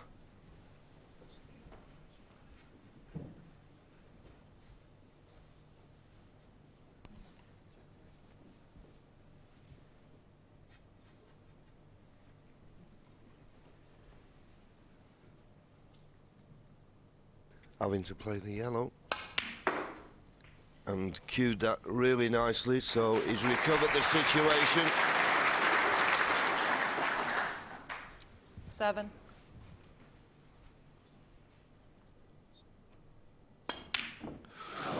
Well, I'll tell you what, Judd he's Trump, looking 7. very edgy. And of course this is what happens, he's missed lots of chances this morning. It's not done his confidence any good. And that's not the first yellow where you feel he's put a little bit of unintentional side and pushed the cue ball into it and caught it too thick. What a let off for Ding.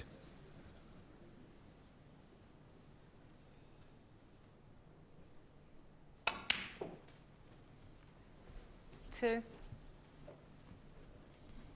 You just feel if you can get from the green, good position on the brown, he'll win the frame.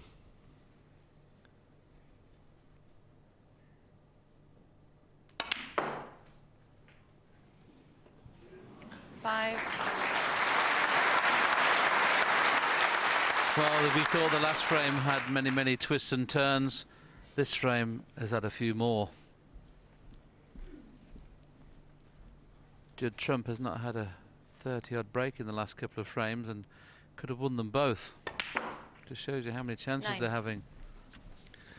Well, it's not over yet, this, because I don't think he's the right side of the blue. Is he certain to be good on the pink? Oh, he just had the angle. He's 14. perfect on the pink. And just this pink. And he goes in front. For the first time since he won the opening frame. And he may think of pushing on because Judd Trump is not performing this morning. Ding Junhui takes an 8-7 lead. One more frame to play. This is a big frame now, I feel, for Judd Trump. Thank you. The final frame of the session, Judd Trump to break. Judd Trump breaking off, having lost the last 4 frames on the trot. He was leading 7-4. He trails 8-7, breaking off in the last frame of this session.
Nice red to pick out.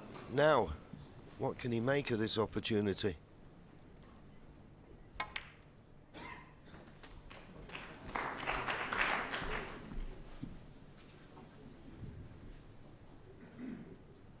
Eight.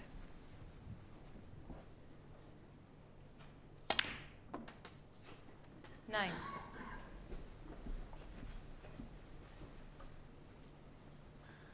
Now, does he play for the red just above the black? Leave it low. That's a bit more like it. A couple of times this morning, he's just been intent on just smashing into them and trying to bring everything into play. You can pot this and bring a few reds into play. It's called controlled break building. But 70. he's overcooked that by a long way.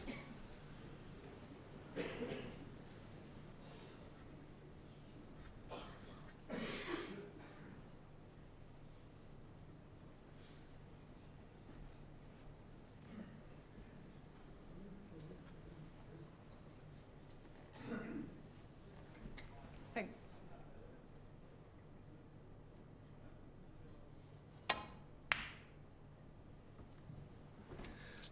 Well, after that Judd Trump, 70. clever opening red from Judd Trump, he'll be very disappointed. Okay, he's got a good safety. Just can't get anything going this morning.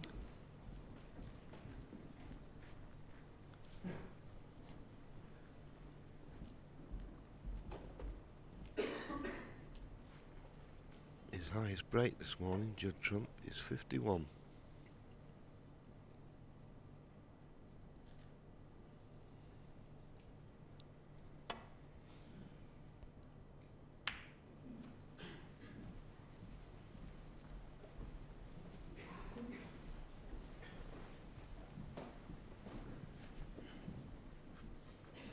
Judd Trump won the first session of this match, 5 frames to 3 of the 8 played. There's going to be 8 played today.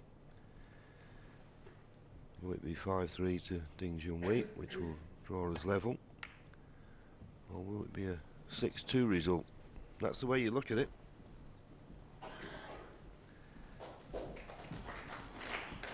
Good enough safety, but shouldn't cause too much problems in playing a containing safety down this end. I don't think he can risk the pot on this red. He can't get to the potting angle.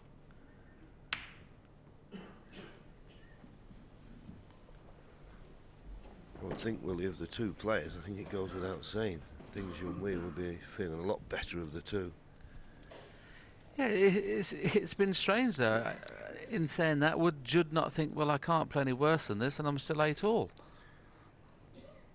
If he wins this frame, of course. Yeah, well, that's a fair comment, but I think Ding has, to me, exerted a little bit more self-control on this match, and he could point out that one of the frames he lost was when Judd missed or fluked the red to win it him, and of course he could have won the last frame when he fluked the blue, but I think he's got more things to reproach himself about, Judd Trump, than Ding Junhui. That's the point.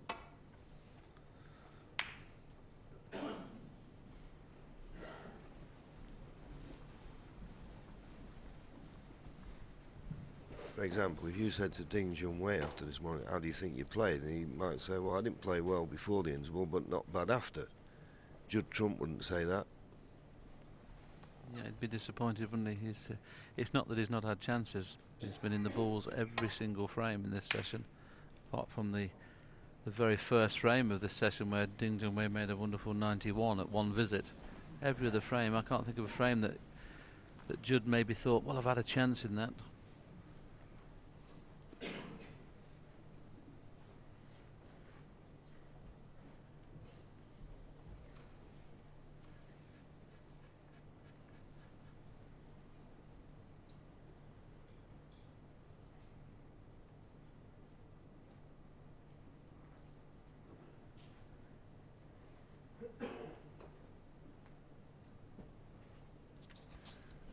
Yes, the problem for Ding Junhui here is that he can't play back to the balk end for fear of leaving that red to the right middle.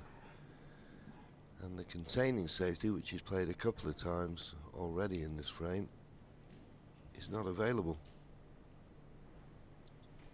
Spot a bother.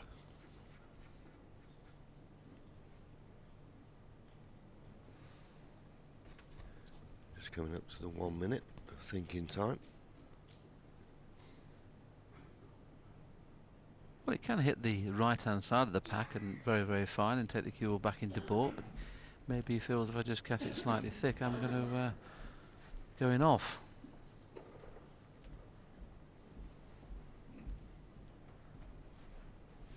It looks okay to me, but it's decided on an alternative.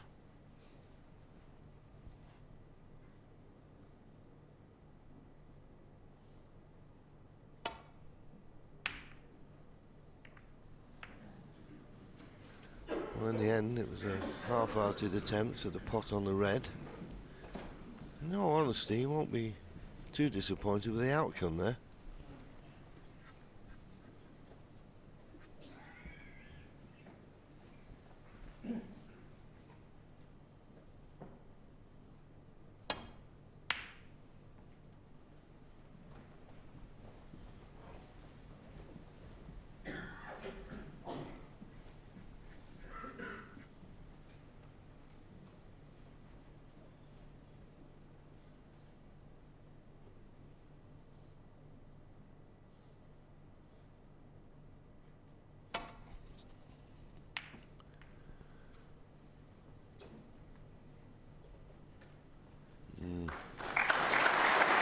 Found a gap there, which I'm not certain was what the one he played for, but he'll be happy with that.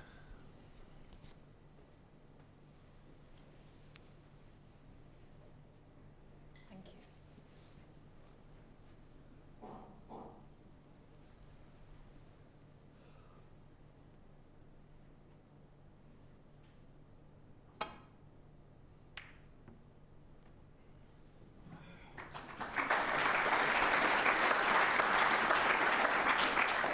Yeah, decent safety shot there from Judd.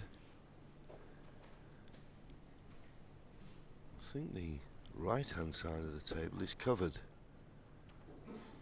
May be able to play the red and swing around.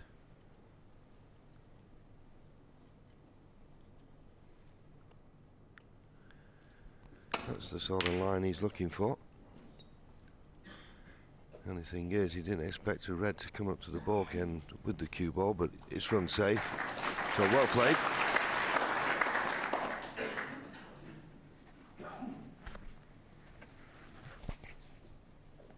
Yes, he can't gain advantage if he just rolls up to the two reds on the cushion. Obviously, it'd be safe, but because he's blessed with so much cue power, he may be able to screw back off the first red of the two that are touching into balk.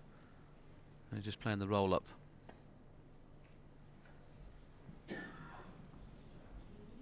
Foul and a miss. Ding Junhui. This championship, John, I've seen more shots played short than I've ever seen before. I don't know whether the table's a thicker cloth, but it seems so strange. Yeah, well, funny enough, from day one, I mean, we usually come up here and we're always going on about the tables being lightning quick. They've never seen lightning quick to me all tournament. But there's no excuse for finishing short here. He nudged them that time.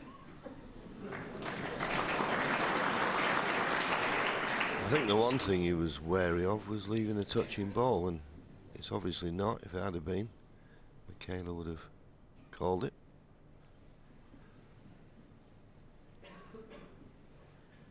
The problem is, we just saw Ding striking down, trying to get the cue ball back. You just got to be careful he doesn't push this red over the middle.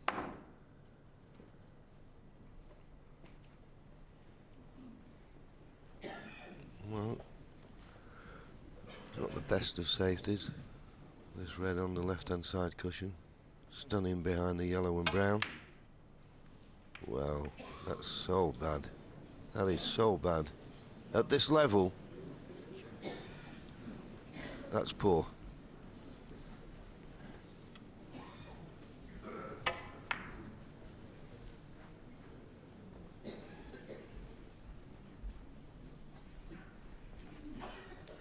Well, it's going to be tough to score heavily with black and pink in a position where they're not really potable at the moment.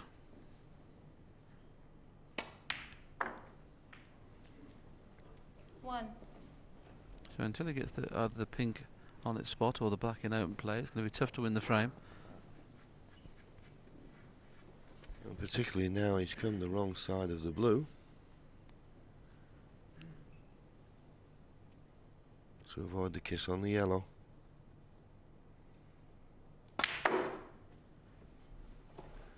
Now this needs to slow up. He's got a good line and an excellent length. Well played. 6. Yes, and he'll get rid of the red next to the one he's taking now off the next blue, and then of course there'll be plenty of room should the pink eventually be potted in and around the pink spot area. So he's 2 or 3 shots away from making this a possible frame-winning break, but still needs it to go perfect at the moment. That's a little bit short of pace. He scratches his head in amazement to think he could have played such a poor positional shot.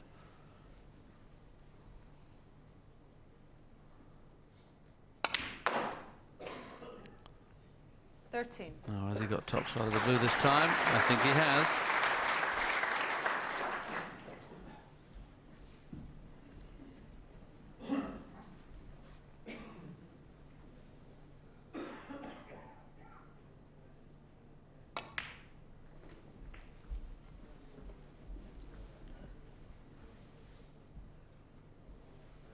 $18.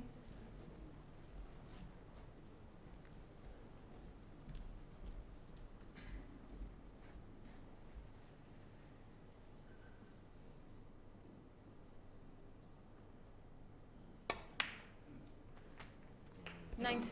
Oh, here's the key shot we were talking about, getting the pink back into play.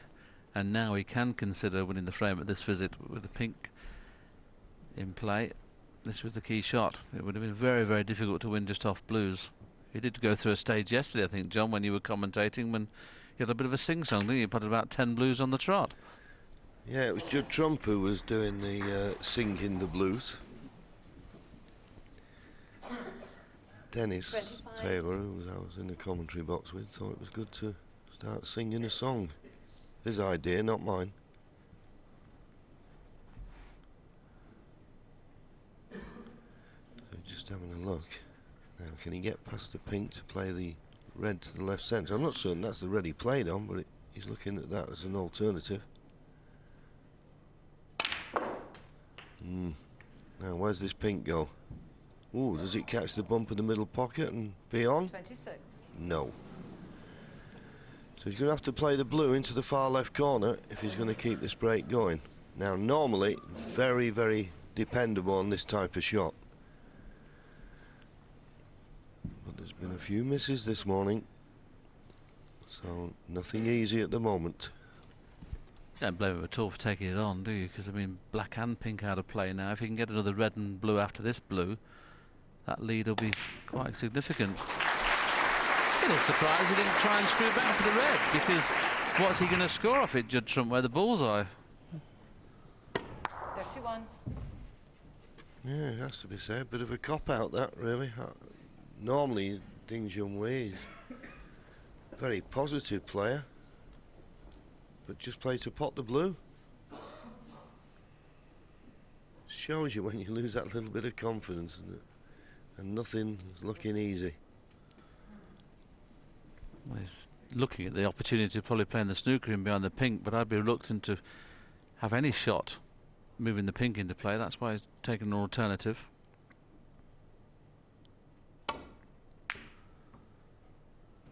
It's key here to keep pink and black out of play. 31.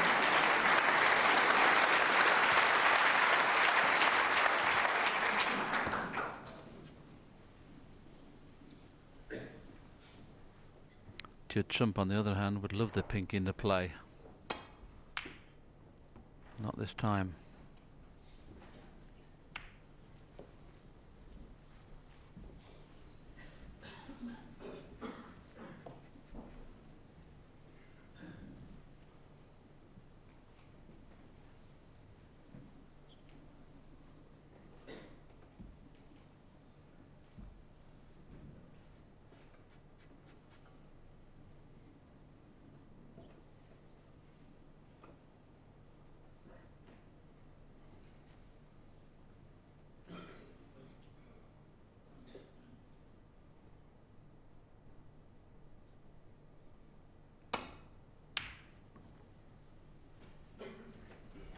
Very, very good safety shot from Ding there, swinging the cue ball around 3 cushions.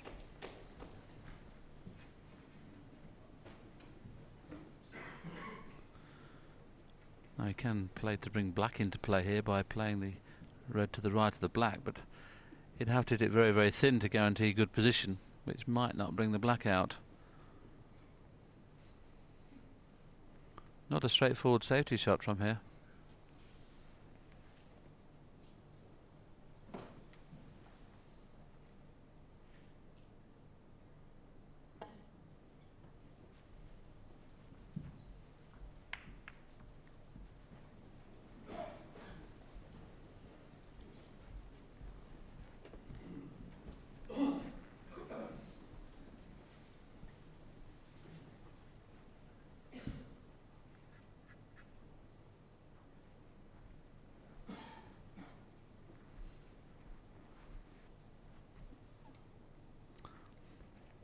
Well, it's tempting to take the pot on. It's not easy just to push the red up and down and get a good safety.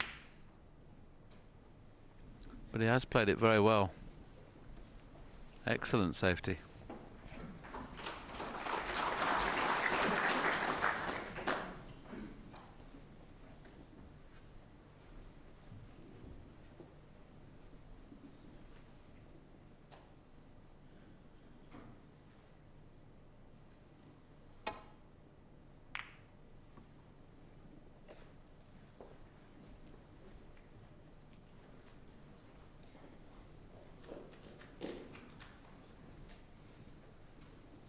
Very close to being perfect reply from Judd, but Ding can play up and down off this one.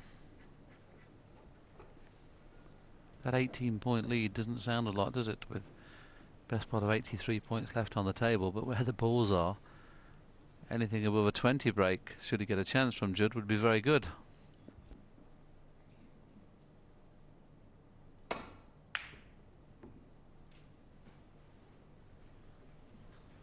Now he can, I was just going to say, he can definitely bring the black into play now, but it's a little bit close to the cushion to be guaranteed. Just need to nudge the black into open play, just push it by the 3 reds.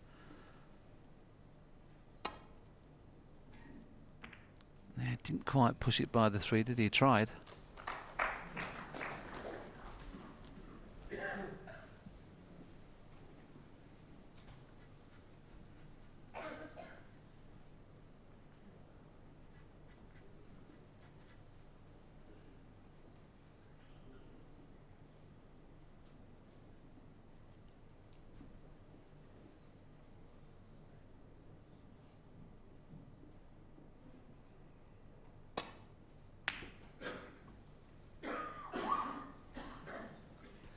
Well, he's misjudged the role of this red. And it is cuttable, but the brown is just going to make it a little bit more awkward than Judd would have expected to be. Striking down over this distance, tough. Tough. Because the problem is, when you're striking down like that, you can see the cue ball, but you haven't got the object ball in your eye line. So you got to trust your cueing. And not only has he missed it, he's left it on for ding.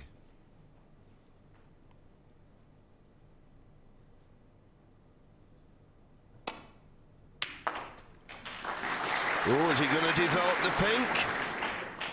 Not quite. Not perfect on the blue. And being close to the cushion, if he plays a run round, you would think he's possibly going to run into the yellow. So he can't get close to his next intended red. That's why he's looked at just rolling it in and leaving himself a mid-distance red.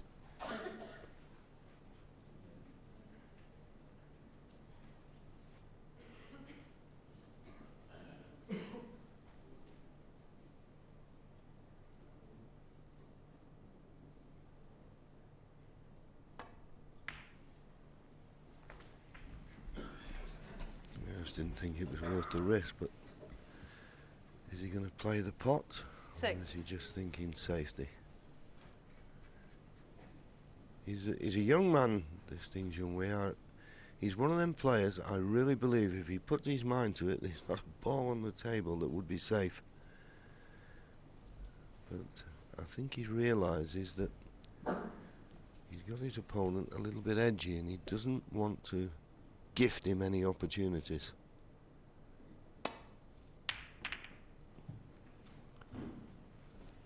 Junhui. If he misses the brown, this is perfect. This is perfect. Judd Trump now in big trouble. He's got to get this safe. Is it hard enough? Will it reach? Well played.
Didn't feel he could risk playing back to the balk end, and with that red adjacent to the left corner pocket, who can blame him, and who can blame Judd for just playing another little touch?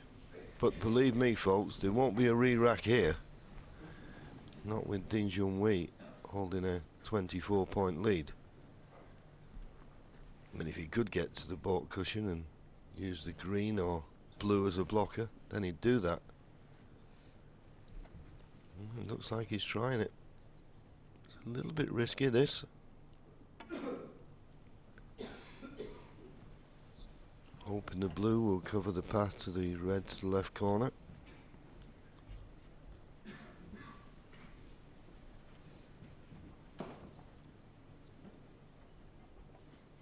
Obviously he's judged it well, because, well, he has, there you see the blue blocking the path, so Judd deciding just to roll into these two reds. That's the safest place. Well, has he left this red on? Does this red pass the black into the left corner? Well, it does. Can he hit enough of it?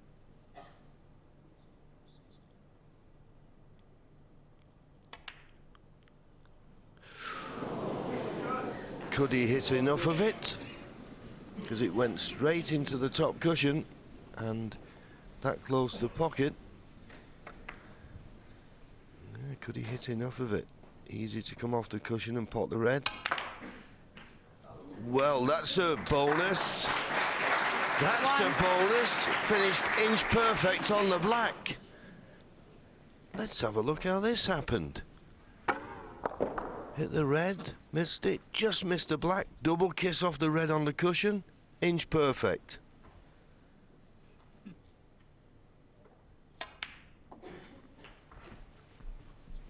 Be hard to envisage him winning the frame at this visit, but he can certainly get right back into it points-wise.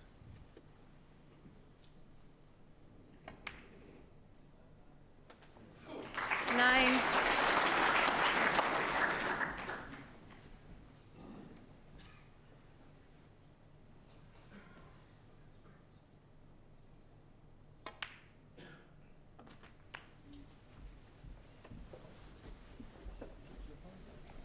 Well, he's really gritting his teeth 60. now, Judd, isn't he? He knows this is a frame that should have definitely lost, and now he's got a chance of pinching it. And as I said, if he can get out of this session 5-3, 8 all in total, undoubtedly be the more pleased of the two players, because Judd has not played in this session. And there's another example of just that. Judd Trump, 17. Just hasn't played. We knew at one time, John, he was going to have a bad session. Be interesting tonight now, should he go on to lose his frame, how he'll cope with that bad session. But worrying.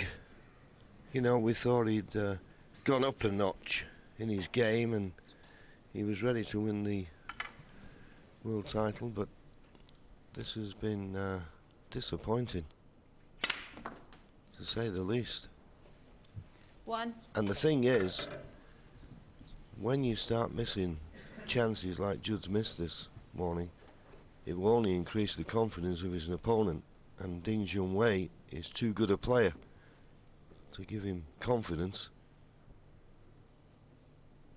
I think Junhui has weathered the storm here. The first session, it was all Judd Trump, really.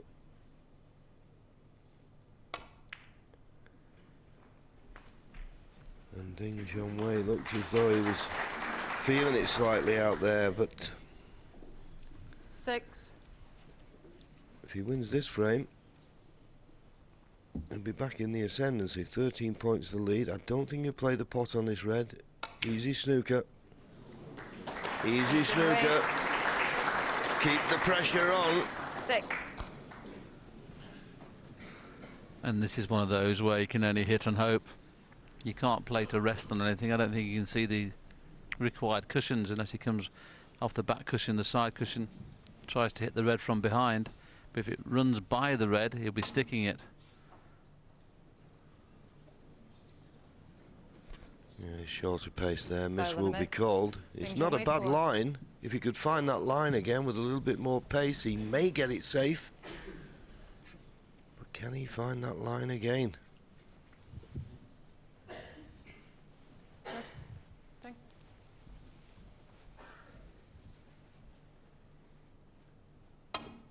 Played it harder. Is it going to widen the angle? Very well played. To get that save was very, very difficult. Well played, Judd.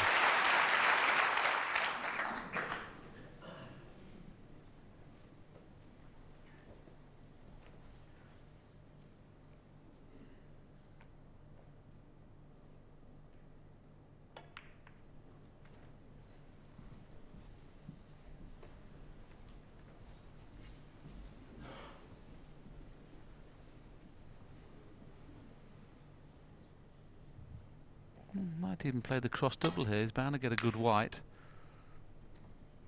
Well, he didn't expect the treble to come into the equation. Now can he see the red? He can see enough of the red to pot it. He's 17 points in front, so he's going to need the last red that's on the cushion as well.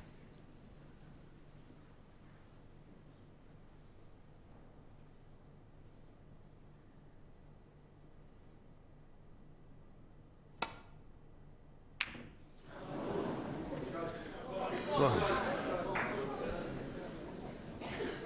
just when you think that things got himself together,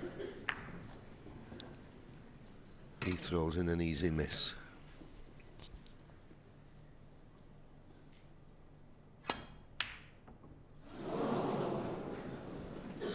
It's not happening for Judd. I think the hardest thing for him to do now for the rest of this match is to put this session out of his memory. He may be able to if he can get this last frame, but he's second favourite for it now.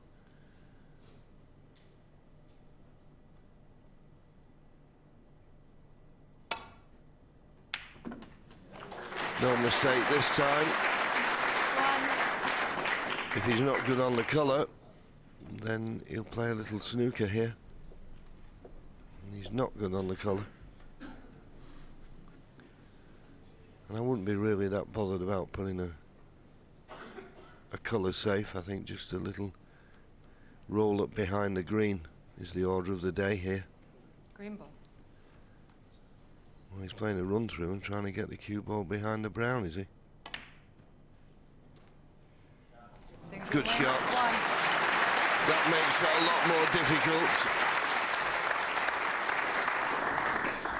And this is where the misrule could come into play here. Unless he hits this, it'll keep being called a miss, and of course he could end up needing a snooker the next time he comes to the table. Foul and a miss. Now, this is interesting really, because if he can guarantee potting this and screwing back for the blue, he will play the pot. Don't be so negative, Willie. In fact, even Michaela went, put it back. He went, no, just clean the white. You're not going to turn down a chance like this. Admittedly, it's finished in the worst place possible for Judd, hasn't it? It's a relatively straightforward screw back. If it was a foot further away from this red, it wouldn't have been so easy.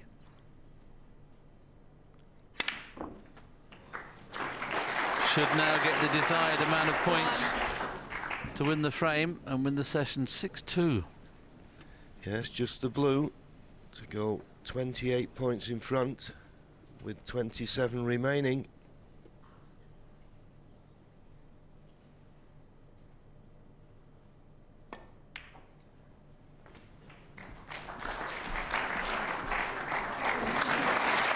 Very, very good.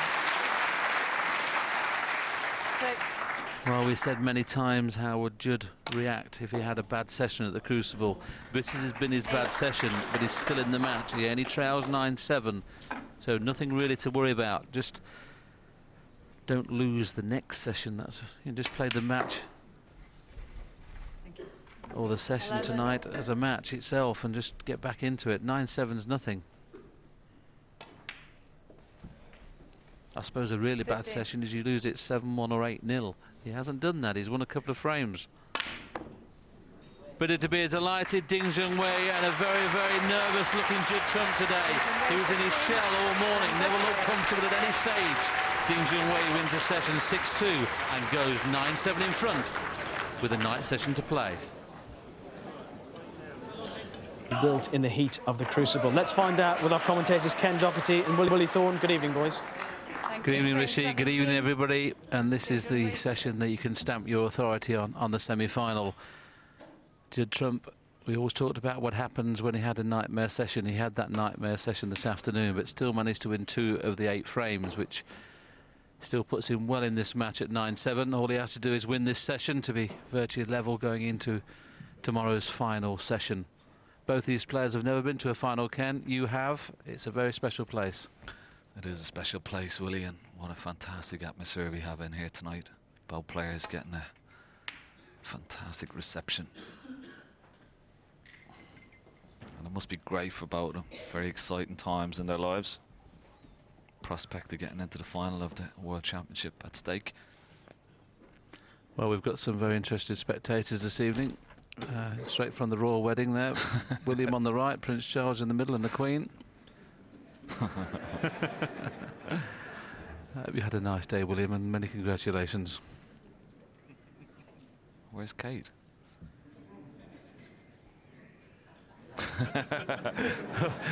Well, Ding's just wondering, obviously, the people have got the earpieces in, and obviously we've made them laugh, which is not what we should be doing at the semi-final day, but it was the first shot.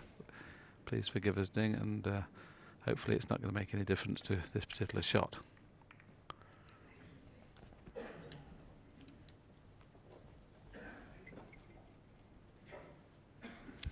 It's great to see Ding actually, you know, he's starting to express himself now, isn't he, Willie? You know, a little bit over the last 12 months, he's started to come out of his shell, started to smile and interact with the crowd.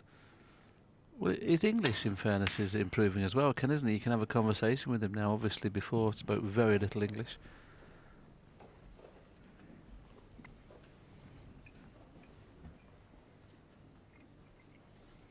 Loose safety shot from Judd Trump. First chance to Ding Junhui. Couple of reds he can go at. This red into the right-hand corner pocket, and also this into the left.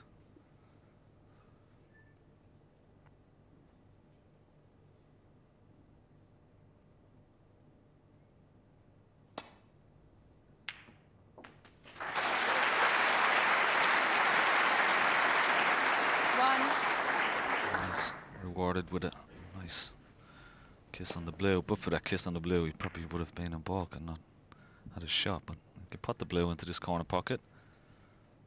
You just got to try and avoid yellow on the way back. If he comes off the ball cushion, there's his pot success rate. 92 is quite high for Ding. 87 has dropped a little bit for Judd. Yes, obviously that's one of the reasons why he had a particularly poor session.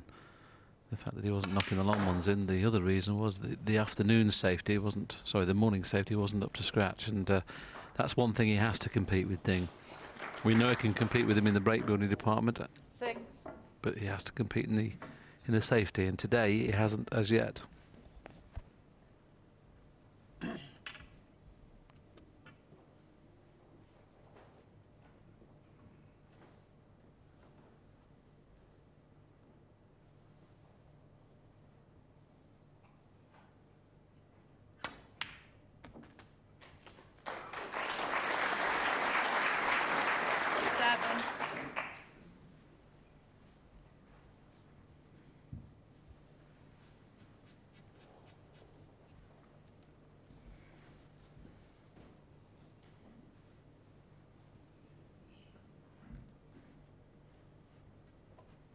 Yeah, if you can get the cue ball somewhere around that circle, a couple of reds will go into this bottom right hand corner pocket.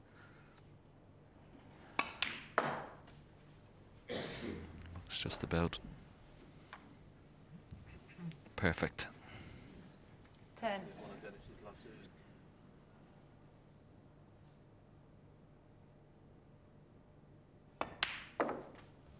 $11.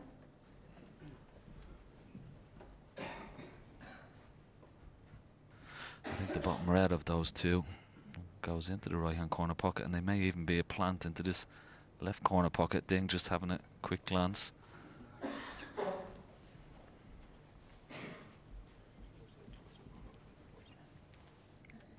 And there you see, it's not dead set, but you can easily make that.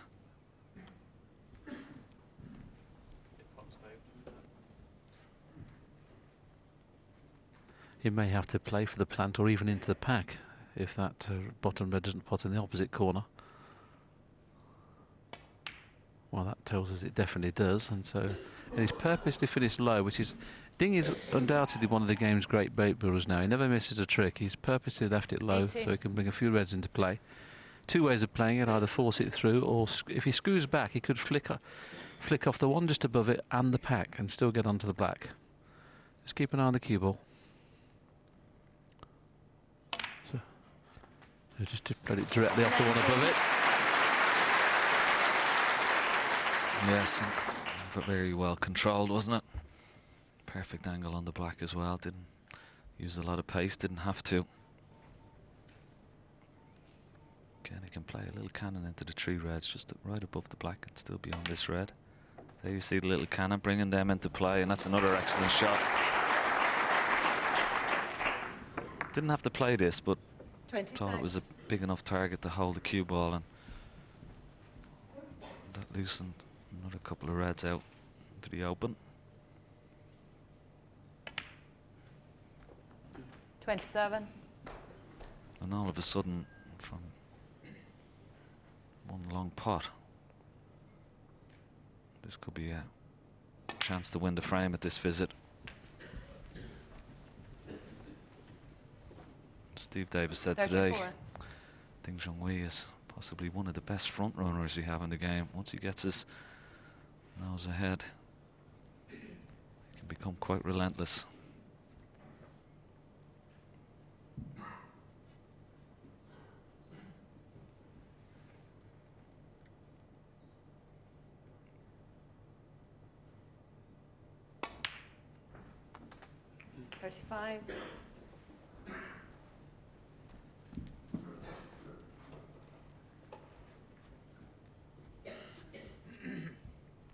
Yes, the worrying thing, Judd led 7-4 with breaks of 31 and 49, and since that 11th frame he hasn't made a break above 30. Now obviously to get back into the match he's going to have to start scoring.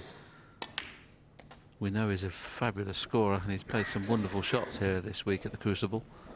He's going to have to start playing them now. This match could run away from him if he doesn't just get a couple of frames on the board. Anything better than 4-4 he'll be reasonably happy with going into tomorrow's final session.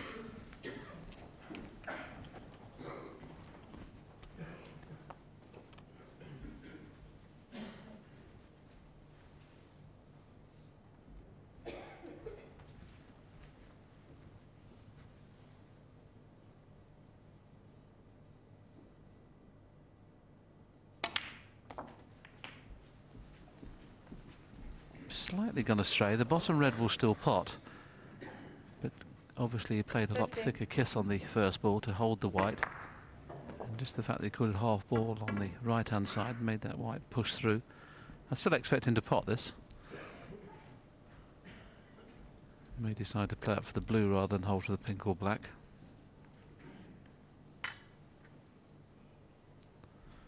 Just got to be careful. The red on the left hand side cushion naturally will go around the back of that one. Needs to be a little bit harder. And he just got round it.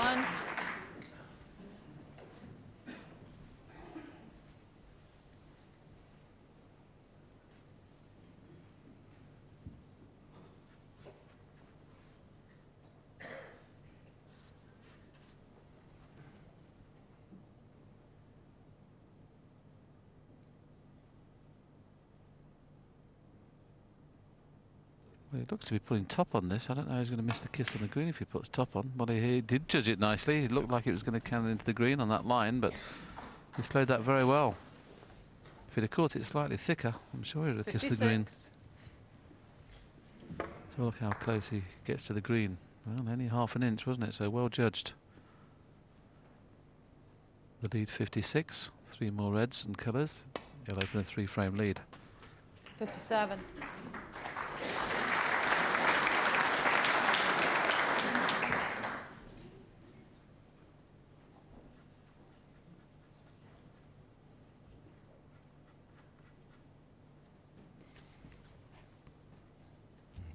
Deep screw, the red in the open, into the bottom right-hand corner pocket. Watch the cue ball here, and he hasn't hit it hard enough, and that could be end of break. I don't think this bottom red goes. 64.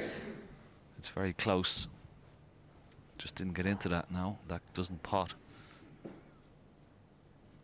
Might be able to pot it with a little bit of left-hand side, Ken, but it's very, very lucky because he's played, like you said, a foot further than that. Be very risky, wouldn't it, to try that, because if there you see, he wanted to get a little bit more side spin on the cue ball just to miss the pink and be on that loose red into the same pocket as he's just potted the black. He'd be reluctant, Ken, to move this red, wouldn't he? But there's no easy safety shot apart from off that red. I'd like to leave that there, wouldn't you? 64 in front with only 75 on. That red's virtually safe. Unless he tries to put it on the opposite cushion, the opposite, right in a line. Well, he's just chipped it onto the cushion. That's pretty good. Junhui. It's a little bit of insurance for him, and he's be happy with his first contribution. He's got a 64-point lead.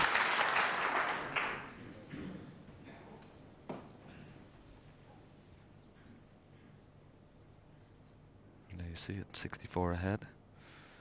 175 remaining, and Judd Trump immediately taking that safe red off the cushion. He's a little bit unlucky there, has to be said. It's just off straight, this red, so he's okay. A little bit of pressure right there, isn't there? I mean, look where the reds are now. If he happens to slightly catch this thick or maybe thin in trying to get onto a colour, the long pot success rate is better by Judd. So Ding's been missing virtually 1 in every 2. This is one I wouldn't expect him to miss, but you never know.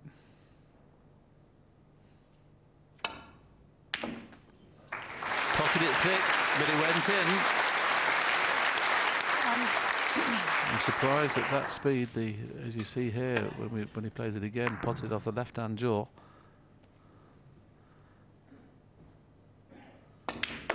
So that was frame ball, so Ding's run continues. This will be 6 frames on the trot. 6.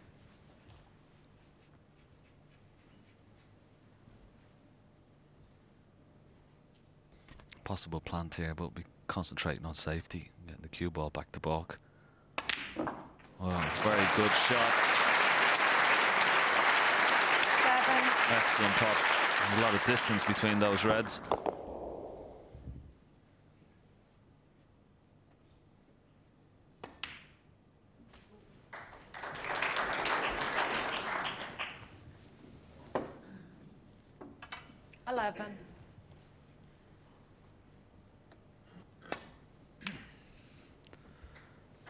I just wonder whether Judd will come and have a little bit of practice in this frame. Maybe he's decided, no, he's not going to decide to come back for a shot. So Junhui, break of 64 was a catalyst to take a further frame and go further clear. At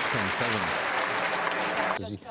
All of a sudden, he seems to be all of a sudden finding the confidence, and he did suffer in this particular match sort of a tough start, and he's weathered his storm. It's whether Judd can weather the storm now.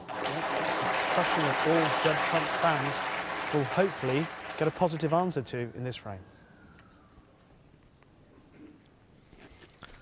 Well, pretty good break off from Judd Trump. Tight on the ball cushion. Almost forcing Ding into maybe taking this red on it. He can get the outside of this red down the line of the blue, but there's a possible in off.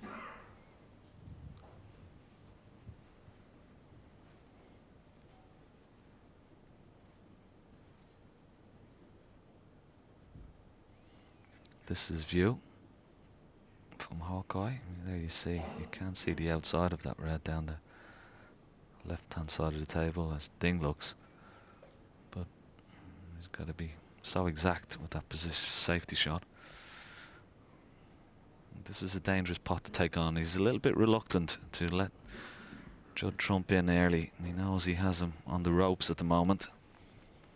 He doesn't want to give him an easy opportunity to get his hand in on the table and score a few points and get a little bit of confidence back. So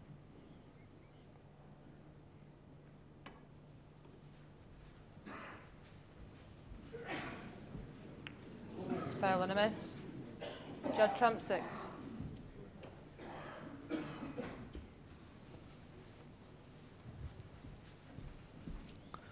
yes, a miss called.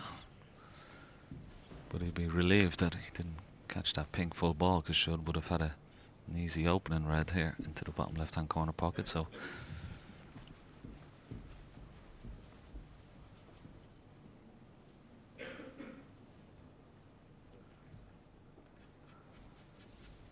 got to make sure he hits the red here, because Judd. he only gets 3 attempts when you can see a ball on. Otherwise he'll be warned.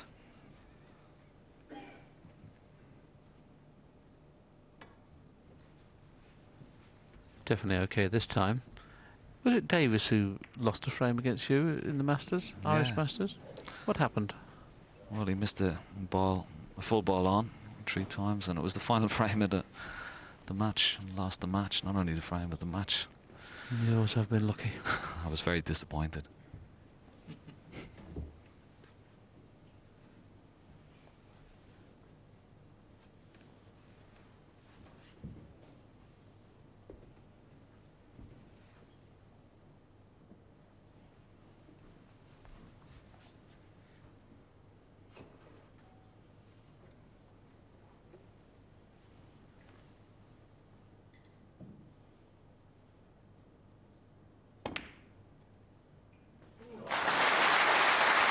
Excellent pot. Not easy bridging over the reds and nicely on the black.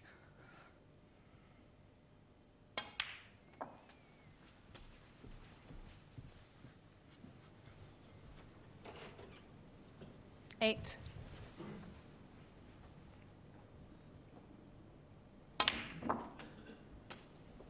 Nine. Remember I mentioned earlier, Judd hasn't had a contribution above 30, so this is the best chance he's had for quite some time. I saw him in the practice room just before the evening session. He looked to be cueing really well, looked to be got his normal confidence back, and that's the only thing that's been missing. And this afternoon, this kind of shot where he should just play for a loose red, he's gone into the pack at pace and relied on luck. I just wonder whether he's going to play it this time. So whenever you play at that pace, you're just relying on luck, and as it happens this time, he's had some. He's got one in the middle. 16.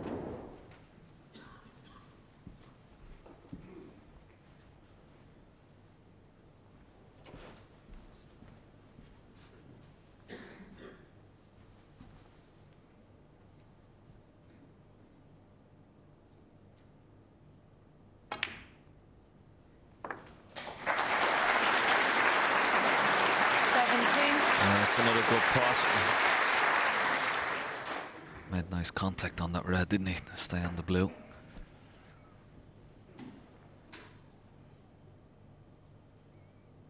I feel he just needs to get a good break here, will he? Just to get that bit of confidence back that he showed all the way through this championship so far. Yes, a frame winning break would be handy, Ken, wouldn't it? Not since the opening frame when he made a 100 break. Has he had a break above 60? So he just really needs to win a frame at one visit to get that confidence back, and this is a good chance to do just that. He's just overscrewed that by some, possibly about 6 inches. He's blessed with tremendous cue power. I've seen a lot of examples of that over the last 10 days or so. Little surprised with the fact that he can play very well right-handed. 26. It's very, very hard to run through the rest at pace. It's very hard to get the top of the white, Ken, isn't it? And of course, when you're queuing with the rest at that speed, you're almost stunning the ball.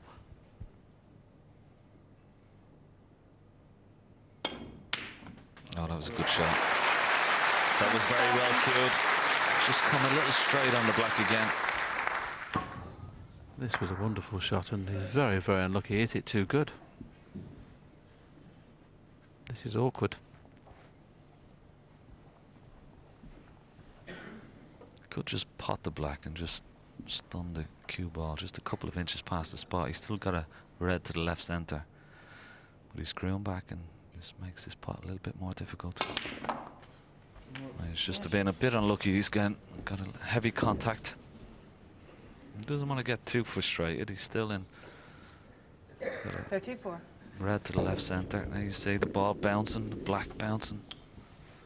It can't really do anything else, though, can it, when you're queuing down like that? But obviously, as long as you catch it when it's actually on the bed, you'll still get the desired screw. He obviously caught it halfway up the red. So that wasn't really a kick, it was just the way the balls were bouncing. I've got to avoid the brown and green in playing this red into the middle. Through the gap of the brown and green would help. That's nicely played.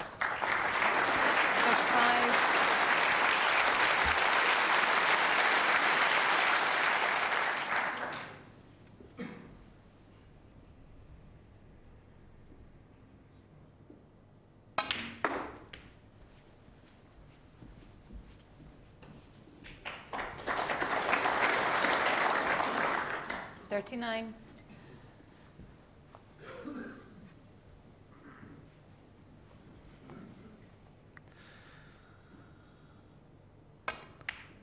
Purposely played to 40. hold that red, and rather than risk going in and out of balk and not getting on anything, at least now he's perfect on the yellow and can finish on the red to the right of the pink without too many problems.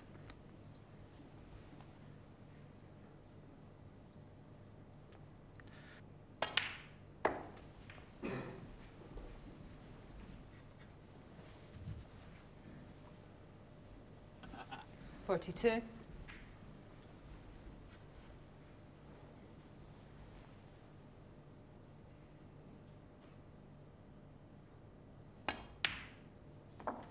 .43.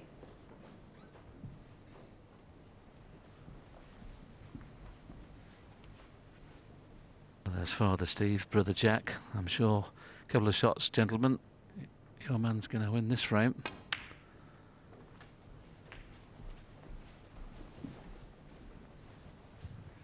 Well, you'd expect them to look very, very nervous, and must be such a pleasure for Steve to watch his son playing here at the Crucible.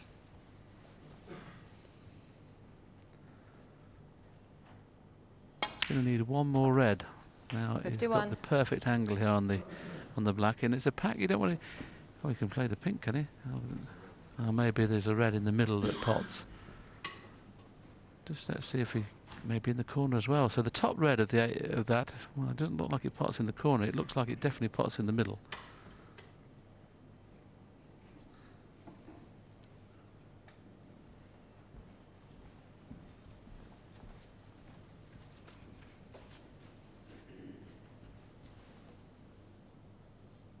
So black, red colour.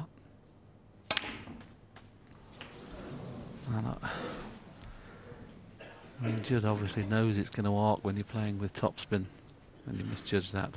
58. Just keep an eye on the white here. There's the arc, you see. Well, he was looking at a possibility of a plant here. He's going to have to make them. I don't think they're dead set, so there you see it's going to the left-hand side of the pocket, and possibly up the cushion a little bit, so this is not, and it's a little bit dangerous playing that because he doesn't want to bring all the reds into open play. Maybe worth just taking this red on, even though it's very, very difficult.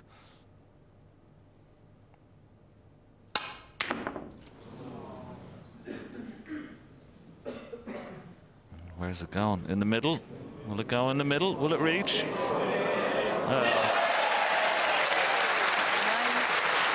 That's made them happy. What's a fluke that was. Oh, fluke number 3 today, but I don't think this one is going to be as valuable. Well, obviously it would have been valuable because the red would have stayed on the hole. Judd Trump would have left the red on the middle, but just barely got there, didn't it? And bar for gravity, I don't think it would have gone in.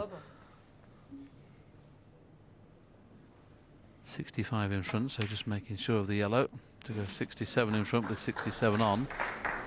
Now he could risk the plant if he wants. 61.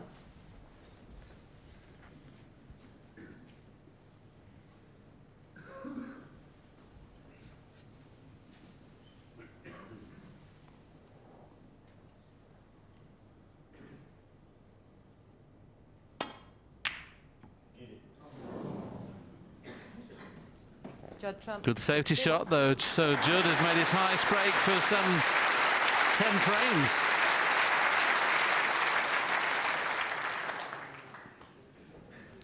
It's the first very, very high scoring contribution for quite some time, and you would expect him to win the frame from here now, stop the rot.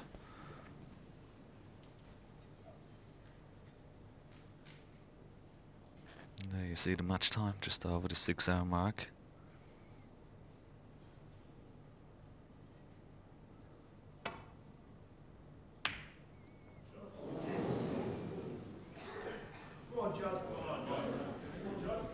Well, it was worth having a go. Ding, he had a chance to get on the black. It was the only red he could leave, was the red he tried, so it's going to cost him the frame.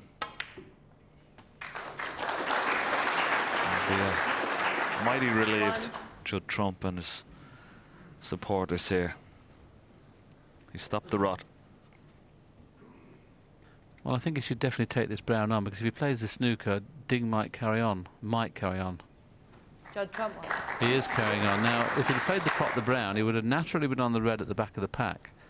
And I don't think at this minute in time Judd wants to be playing a frame where he's being messed around. He's just got his queuing arm going, got a little bit of confidence. May have missed a trick there, not potting the brown.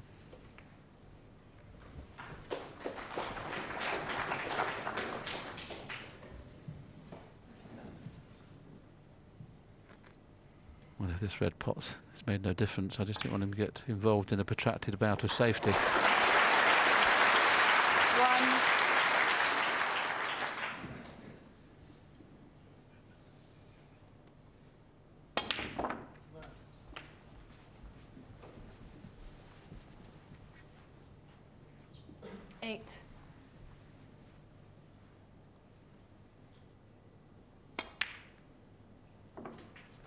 Nine.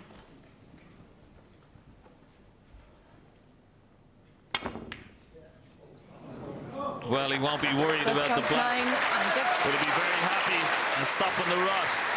But it's Ding Junhui who still leads 10 frames to 8. But you get the feeling with Judd Trump, the belief is always there. Yeah, I think William made an important point on the commentary there, saying it's nice if you can win it in one visit as well. That's great. I mean, the scoreboard changes a heck of a lot quicker if you can win it, and restores your confidence really. So, well done to him. He's got one back on the board, but he'd like this one.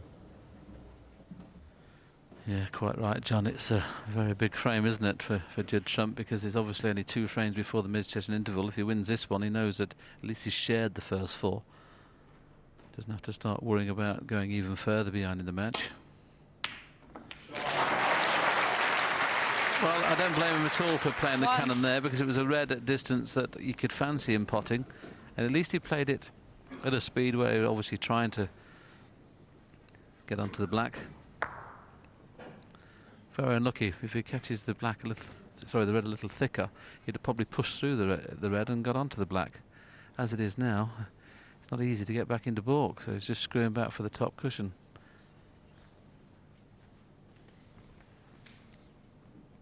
This is dangerous. He could push a red over one of the middle pockets here and leave Ding. He's played it okay. It's not too bad.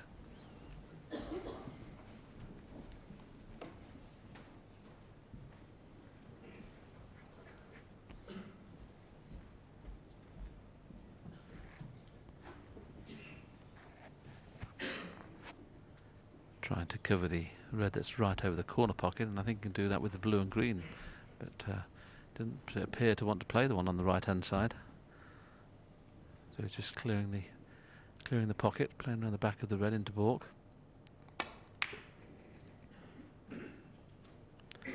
And as this afternoon or the morning session, both players hit the baulk colours on numerous occasions. Very rarely do you see John Higgins or Mark Williams hit the baulk colours. Now we might get to see an example of this young boy's cue power yet again.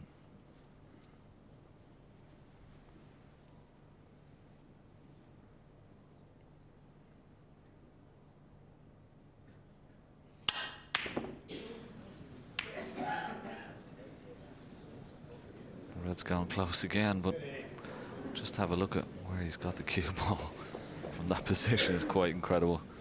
He's played about 10 of those shots in the last couple of days. Surely his tip's going to start to harden up, really, I think. And he's having a little look at his tip there, but he's okay.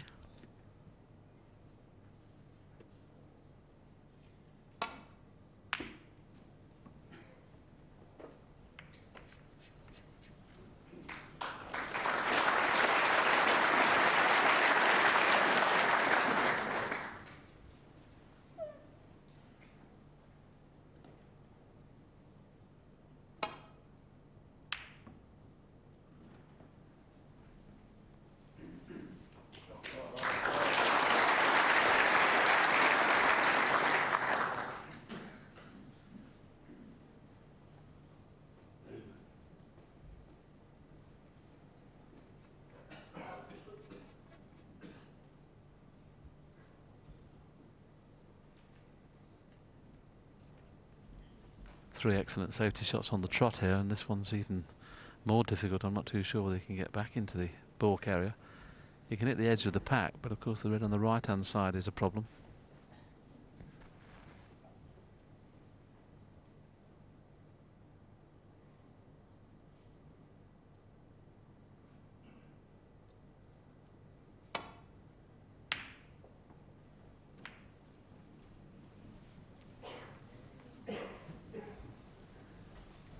That's a little bit careless, Ding, not finding the top cushion. The red passes the blue into the corner, and I think in fairness he'll probably take this on.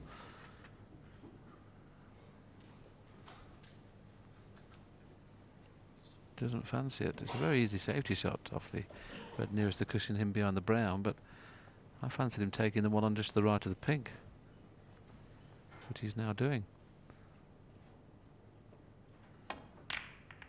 Well, at least I thought he was. Maybe he feels like opening the reds with his safety is going to help. I mean, obviously now he's cueing a little better. Probably wants the balls in open play.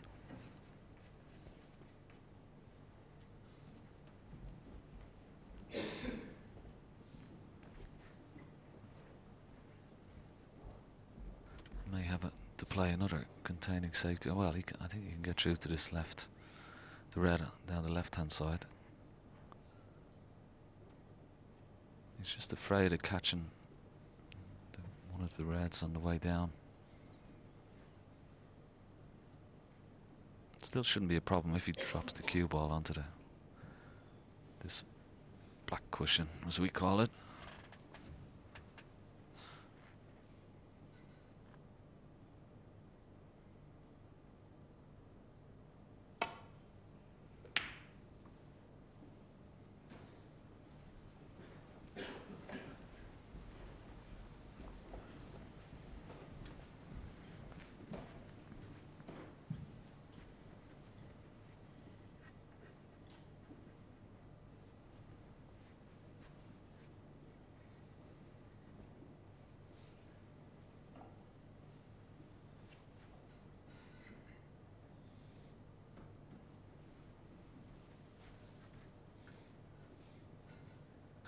This is a possibility. He can go off that red that he's closest to, side cushion, and put the cue ball up beside the green, but he's got to be careful playing this. He's got to block that red over the middle with the green. It's in a similar position, and that's pretty good. Excellent shot. Well judged.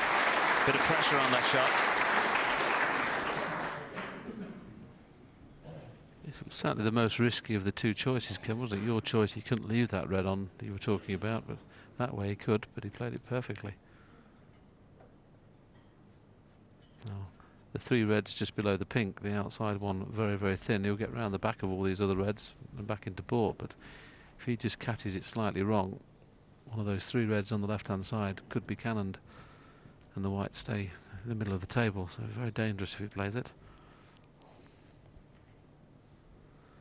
But he knows it's on, so he's looking like he wants to play it.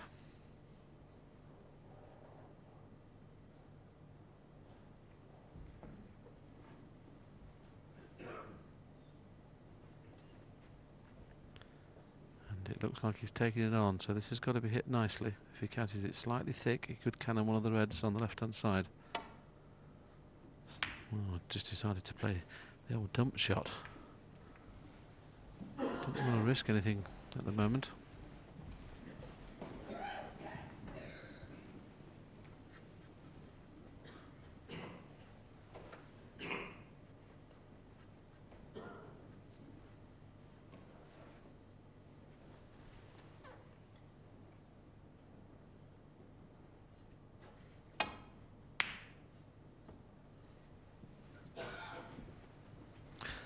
This looks like it's gone a little bit astray. Well, he's left the red, but it's very difficult. He won't be taking this red on.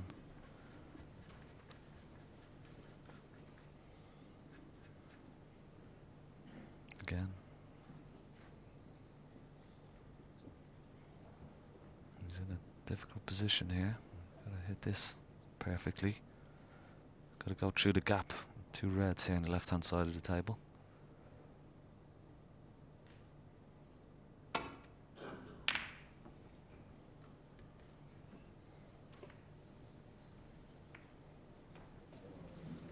It's amazing, Ken, how he risked playing that shot there from tight under the cushion and refused to play at the time before when he could get his hand on the table.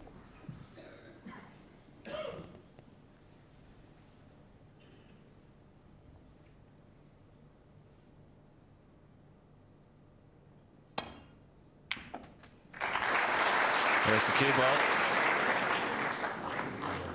1. It's not too bad. Chance of the brown at the left centre. A lot of pressure on this shot though, but he'd be buoyed by the fact that he made a nice break in the last frame. Excellent pot. Oh, that's very unlucky.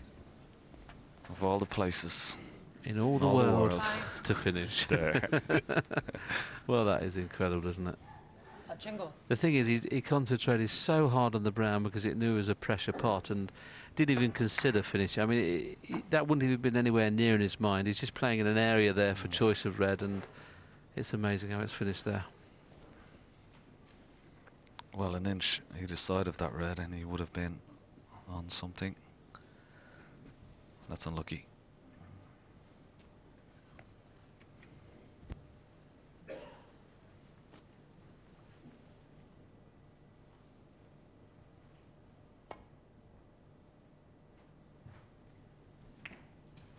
Judd Trump 5.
Well, there's no easy path back into baulk, and a couple of times he's played to leave the cue ball at this end of the table. Just looking for a way he can do that, and I can't see that at first glance.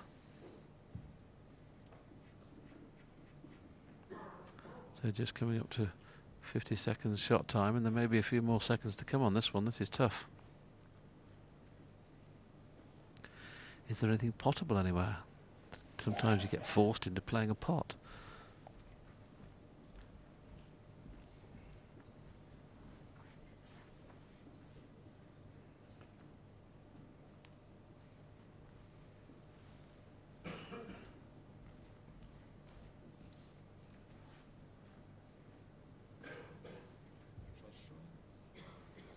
I'm not quite sure, Woody, if you can see that red just to the right. Second one down, if you can get a lot of left-hand side spin on that, just clip it off the top cushion onto the side cushion and back up the table. It looks like it's the only possible shot I can see.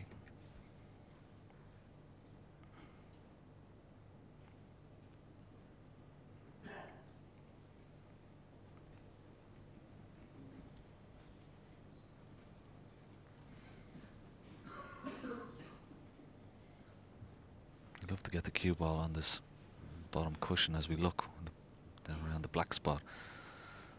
Try and cover the reds into both middle pockets, but it's very, very dangerous, not straightforward.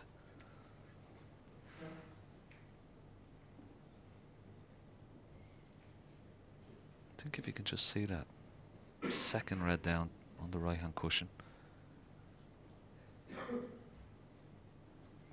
There, you can just clip the outside. It's very difficult.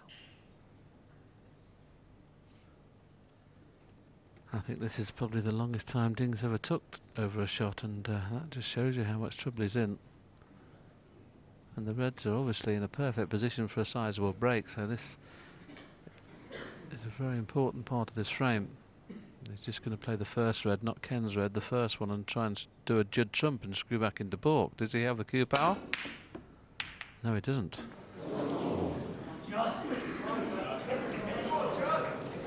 What happened? Well, That'll be a foul then. Michaela was looking at the cue ball, didn't notice the pink had gone into the centre. Judd trumps it. Only her assistant referee next to the press box told her.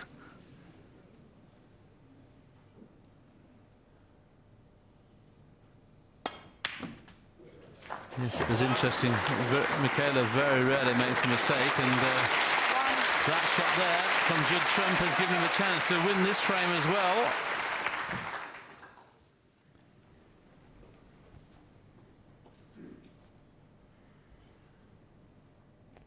Beautifully controlled that. I think in fairness this morning he was over-hitting a lot of balls and not playing with his normal confidence. Tonight he appears to have got his confidence back. 8. And with the 61 in the previous frame, you'd expect that kind of break to come from this position.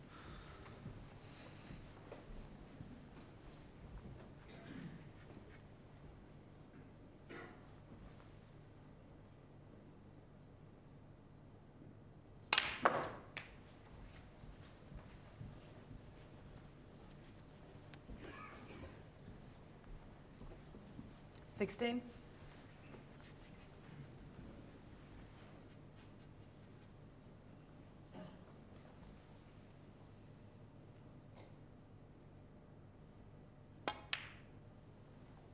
$17.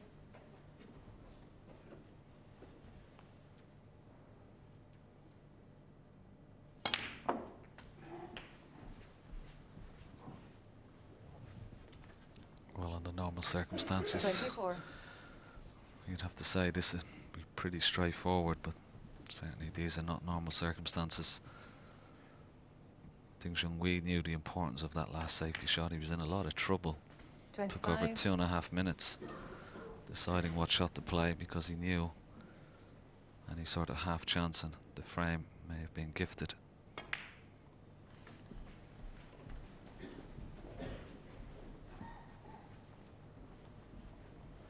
$30.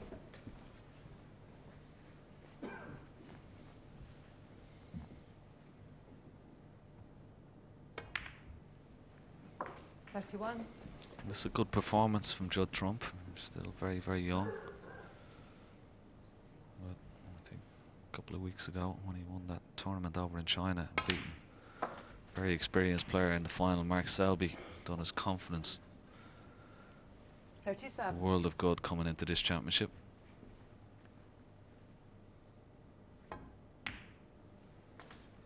Although he looked very shaky this morning, these last couple of frames will certainly settle him down.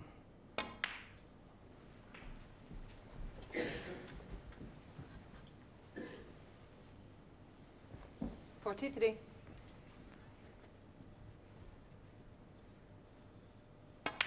I don't know which part of his friends or family or management team spent a couple of hours with him this afternoon, but they've certainly done a good job, because honestly he just looked like a fish out of water in this morning's session. Maybe suddenly realised what he was doing and what he was achieving here at the Crucible. One of the youngest players to have got to the final, should he have done it. 49. All those kind of things suddenly got on top of him this morning.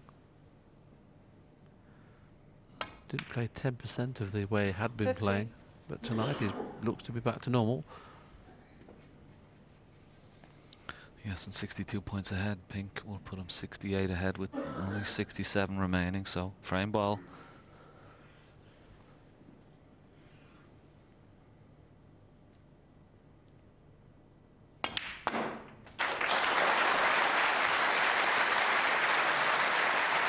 Good shot. 56.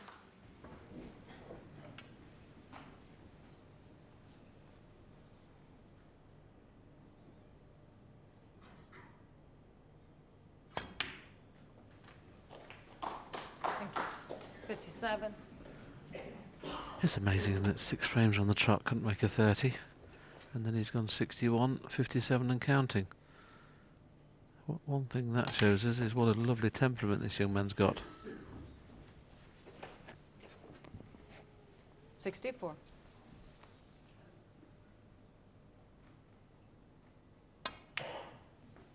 .65.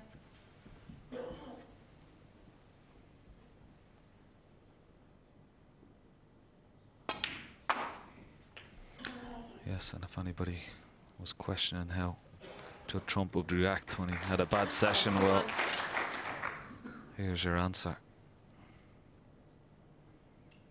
Great response. Well, he's missed the red, but he won't be worried. He's got another frame back, and now he closes the gap.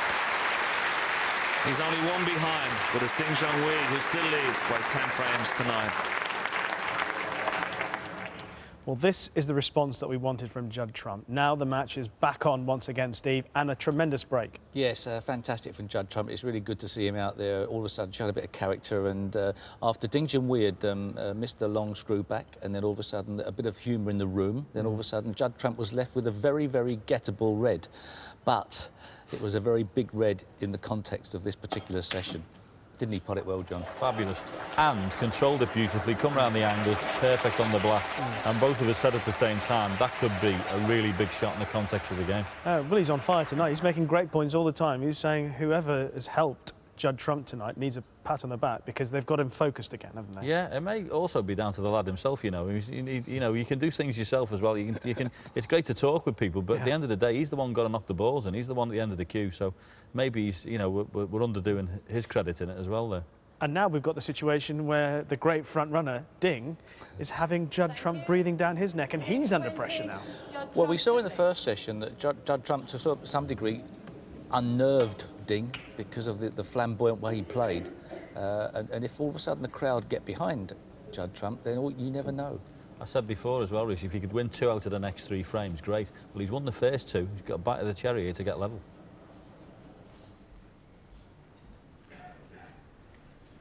Well, this is the last frame before the mid-session interval, and a very important one it is. Of course, these semi-finals are over slightly longer than the previous matches that were over the best of 25. But we've got a pulse question for you. Should the Crucible semis be decided over less frames than what we're playing now, 33. Yes or no, vote on bbc.co.uk/snooker and click on pulse and say yes or no. This is the miss from Ding, which I must admit, if he'd won 2 of the first 3 frames, he would have potted that. It just shows you all of a sudden your mindset is slightly different when your opponent has suddenly gone 61-71, 2 frames on the trot. So yeah, a great angle of that particular shot into the centre pocket. Perfectly on this red. 6. And all of a sudden, Kenny's got the pace. I mean, this morning's session, honestly, he was overrunning balls by a foot, underrunning them by a 7. foot. He just wasn't at the races.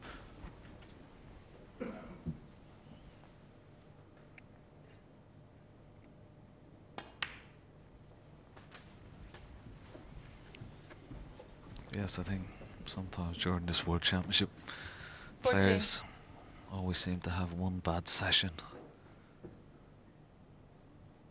The beauty about this semi-final, of course, 15. it's first to 7 in, so you do have time to regroup.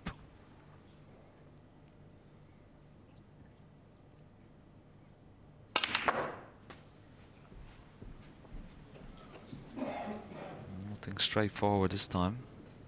Red 22. to right centre. Possibility of a plant he's just had a quick look at. Certainly red into green pocket as well. Now it is to a plant if they are. Not really. Has to make it. And if he did take it on, he can obviously get on the black, and they're just far enough apart to leave that as an option, but he doesn't feel he even fancies playing it because he'll be leaving red in the middle. Just having another look now. I mean, the way he can stun the white would come down towards the black, and if he could guarantee not leaving anything in the middle, he'd take it on, but he's not playing it.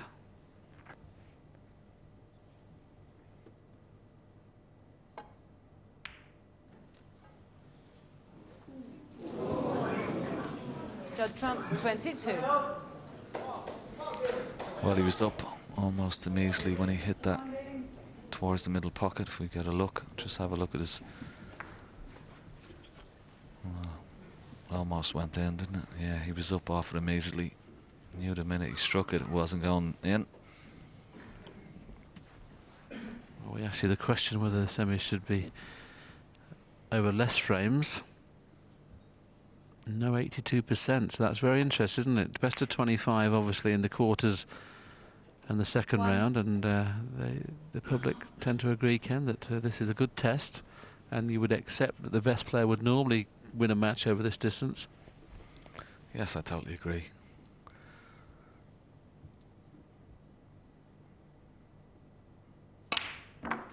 Used to be, as you see, Ding knocked that brown into the middle. What a great shot that was. Yes, it used to be best of first to 16, wasn't it? A few years ago, 5. when they extended it. A couple more frames, but 6. I think all the players love playing, and particularly when it's down to one table, but over 4 sessions, it's a true test.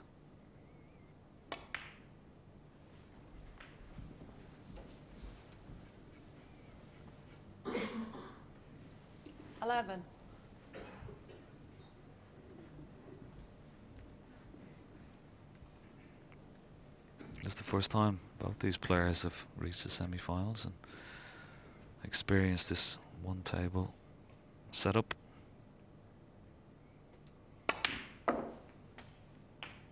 And there you see it, beautiful Crucible Theatre here, packed. And how much these crowds have loved it. The only thing that surprises me about this year's championship, Ken, the high break is still at 138. Normally it's not around the 140s, if not. We hadn't had too many chances of maximums. Sullivan had a chance. Graham Dodd had a chance. Mark Allen had a chance, but not even a 140 we've It's quite surprising, but still a long way to go. It's funny, when you reach the semi-finals, you're still only halfway. Yes, you'd like to wager that 138 would be beaten, of course, but hasn't as yet. And 80. this is a massive frame, I think, for Ding, really. He'd be pretty happy now, obviously, sharing the first 4 frames. Well, just looking at... There's not much room between the 2 reds. He's still going to play on the black, possibly in the opposite pocket to what he's playing the red in. And he's played it well. 19. Played it nicely. That was a lovely shot.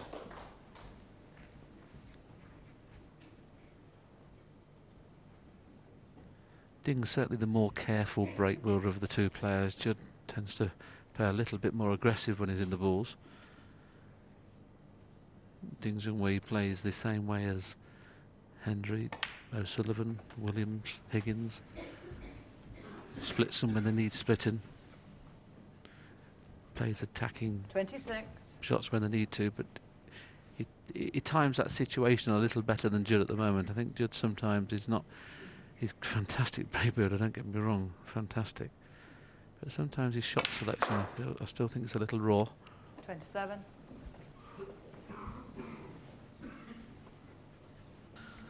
Well, that wasn't the best shot the Ding has ever played.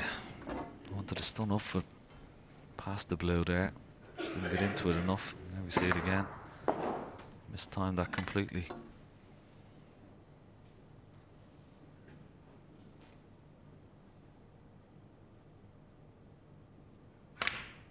Good recovery. Excellent recovery.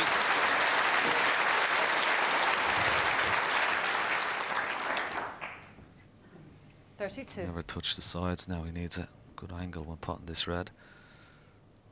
No more loose reds after this one, so needs a good angle on the black.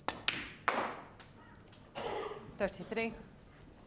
Looks just okay. May have to force the black in a little bit.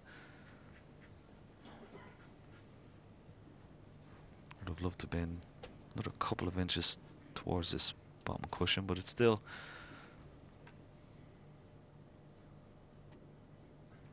Well, he's coming off the side cushion. Needs a lot of top spin.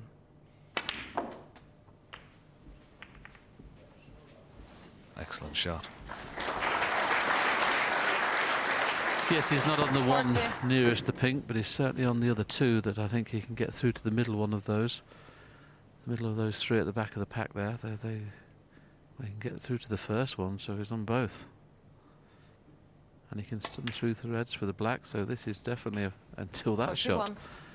Lost the cue ball there. That was very careless. He's got to play another cannon now. This was straightforward. He just played a little stun through the gap and didn't hit it low enough. So another kiss required now to keep this break going.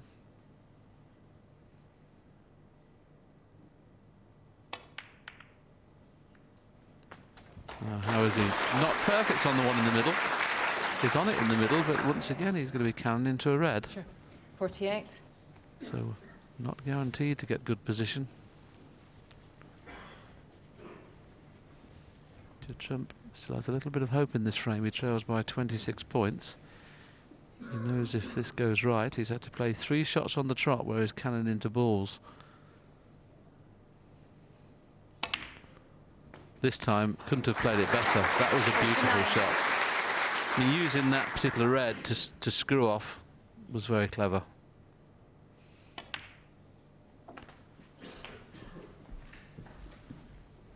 So 34 points in front, needs at least 2 reds. 56.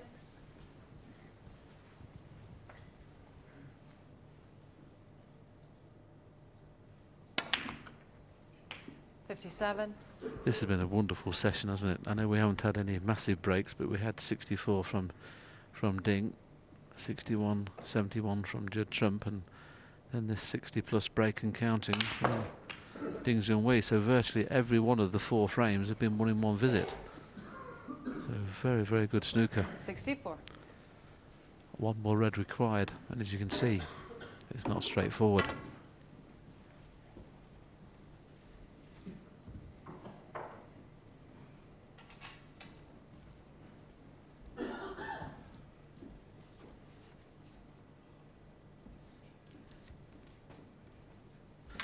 This was the red that Judd missed to the middle, and in fairness, how unlucky is it? It's just hit the jaw and come straight back. If it had hit the jaw and just come out in the middle of the table, the cut wouldn't have been on. That was game ball, well, virtually game ball, 43 in front, 43 on, but you wouldn't expect him to miss the blue.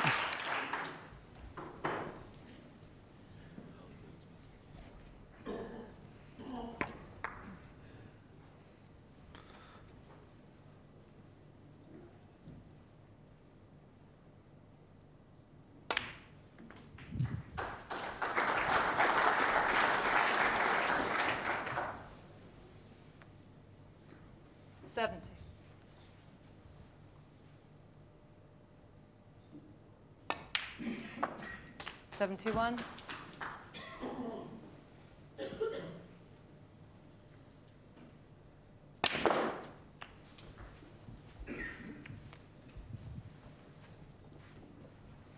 $77. Oh, the frame beyond any reasonable doubt, so he'll endeavour to try and pot this for a century. It's not there, but that was a wonderful 4 frames of snooker. Both players were decidedly disappointed. They haven't won the session 3-1. Judd Trump shared the first 4, but he still trails by 2 frames at 11-9. But Judd Trump showed in that first mini session that he's ready for the fight. 11-9 to Ding. Willie and Ken standing by. Thank you, Rishi. Welcome back, everybody. Yes, a fascinating match we have still in prospect. Questions were asked about this young man, but he certainly answered them. Settled back down. Had a bit of a rocky spell this morning, but settled back to his normal self this evening.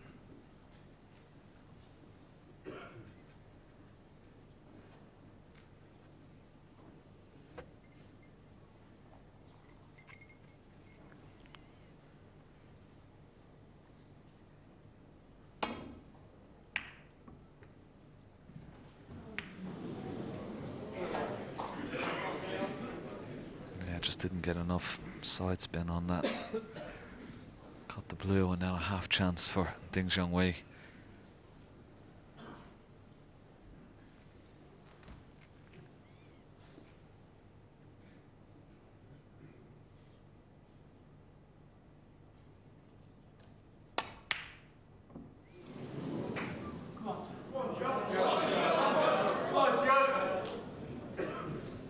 Well, he's missed relatively straightforward pot, you would have thought, for Ding Junhui, but he's been very fortunate. That red could have been left over this bottom right hand corner pocket. Another loose safety shot from Judd Trump. This is undoubtedly the biggest mini session that Judd's ever played, this 4 frames. He needs to, worst way, come out 2 each. He'd obviously love to, you can't ever expect to win all 4. He'd love to come out 3-1, which means obviously he'll level at 12-12. Any other result, it could be a little bit too much to do. So these next 4 frames could mean a lot in the life of Judd Trump.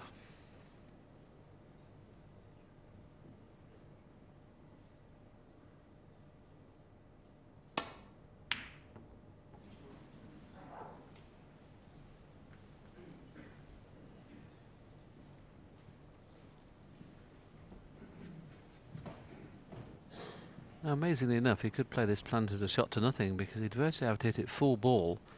And of course, that means he can't double kiss because the red he's hitting first will go away to the left. If he gets the plant, that's fine, and he can run through back into balk. But he's not even looked at it, so he doesn't fancy it.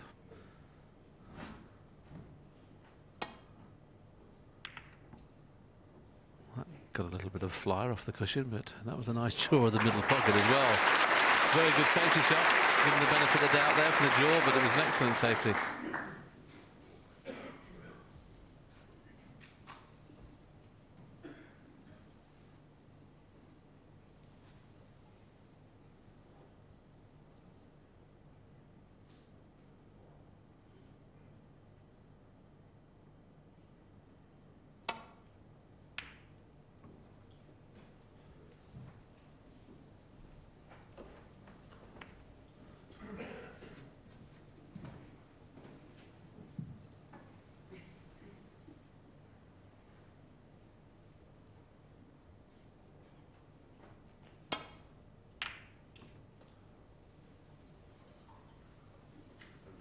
Well, he's played 3 or 4 excellent safety shots. I wasn't aware whether either of these two players went into the practice room at the mid-session interval, but they've both hit some wonderful safety in the first part of this frame. I've just been told in my ear that Ding went into the practice room to have 10 minutes. Ding went straight to his dressing room. Thank you. Yeah, sometimes the players do let the referee just have a look at the shot that they have, just so should he miss it, that the referee exactly knows what position the cue ball was in. And as you can see, you can just about see the outside of this red.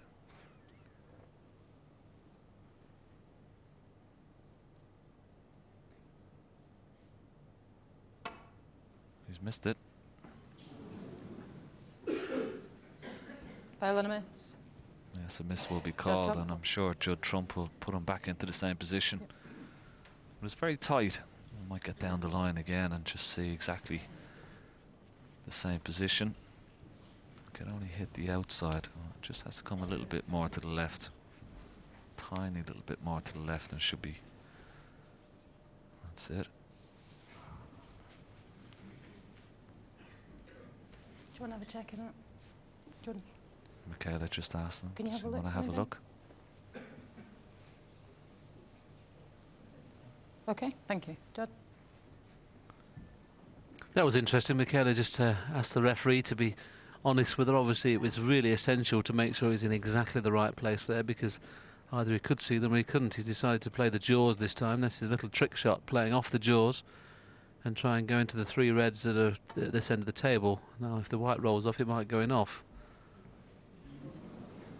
Foul and a miss. Judd Trump for.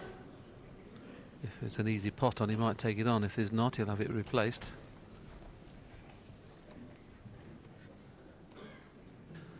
Well, if this top red does go into the left-hand corner pocket, it's certainly plenty of value in taking it on. He could go up for blue, and as long as he keeps down this right-hand side of the table, he won't be leaving anything. Good pot. Just over around the cue ball. Yes, would have loved a little contact on the green there to hold for the blue, but I might see him tuck him up behind the green here.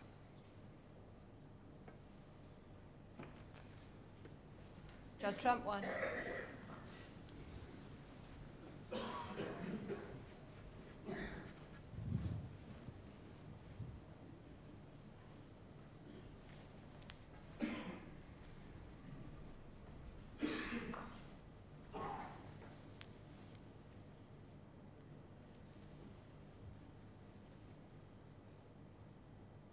The shot to the last one. He's playing for the 2 reds at this end.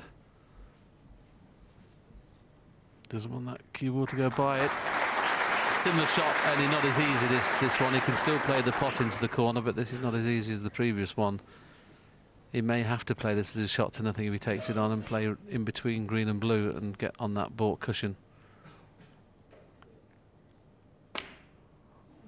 The kiss has come to his rescue this time.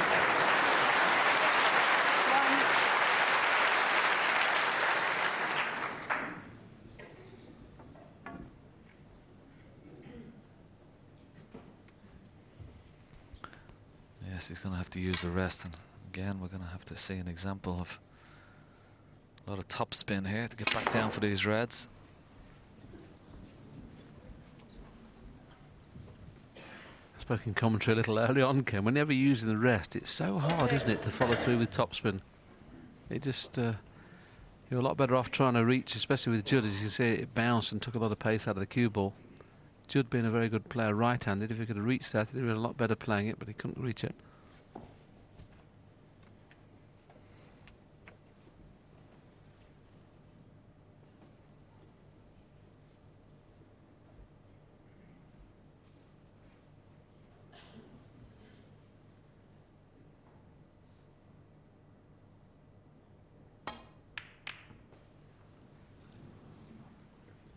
Judd Trump 6. Well, there's his luck. It's just gone past the yellow.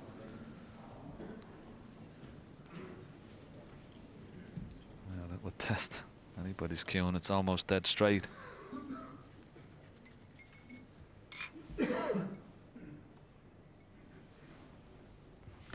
Not quite sure whether he can just force an angle off this, or he's going to have to deep screw, but this is not straightforward.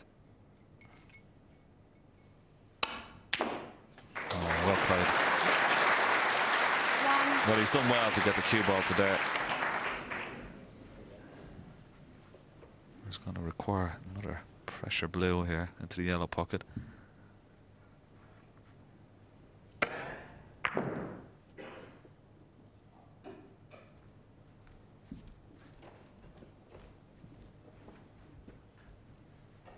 Didn't get the fizz that Judd Trump gets off that last screw shot, did he? But it's a little unlucky to have kissed the black the way it did. He'd like to have come by the black and had the choice of black or the blue. And he has the choice of the blue now if he wants to continue the break. If this was practice, this would almost be a certainty.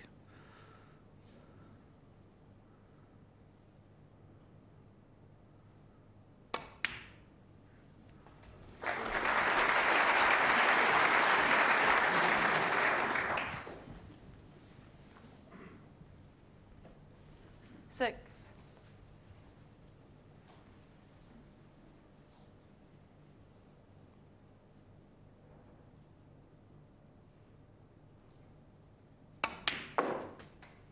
Seven.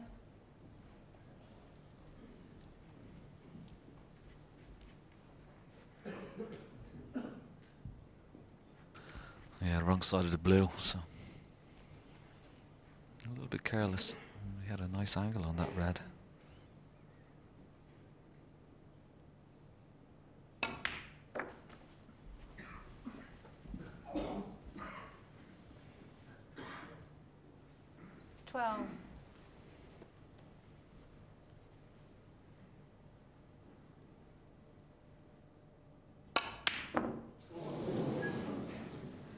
That just shows you how important it is to get top side of the blue.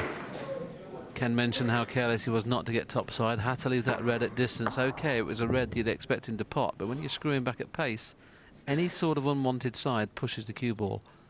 That's what happened there.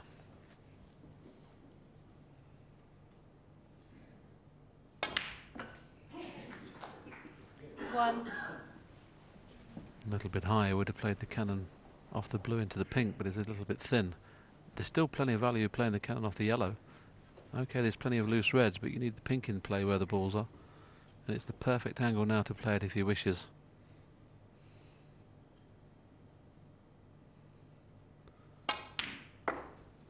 Didn't play it. May regret that in a couple of shots' time. Three.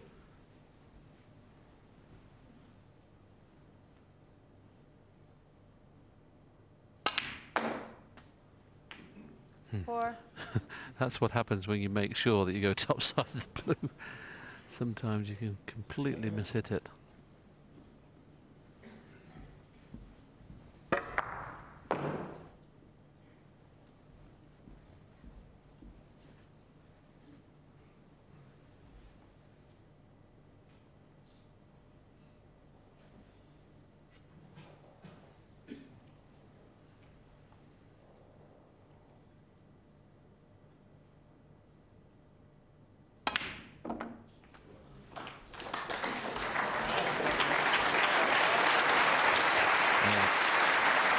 Appreciated by the crowd, and quite rightly, that was an excellent shot. Perfectly on this red.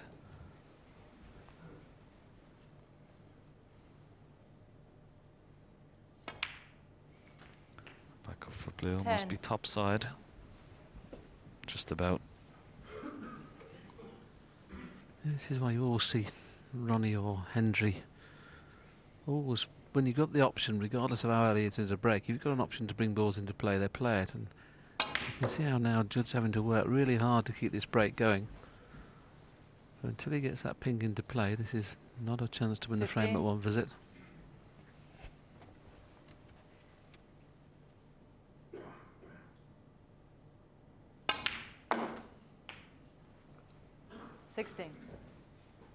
Now, nice angle on the blue. I think he might take your option here, will he?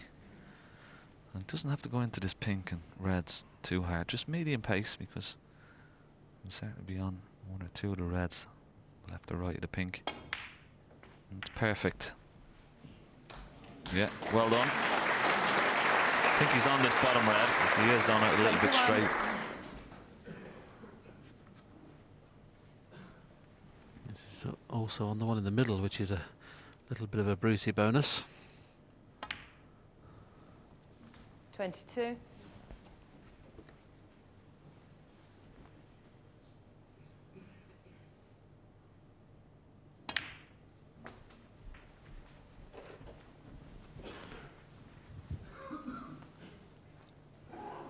$28.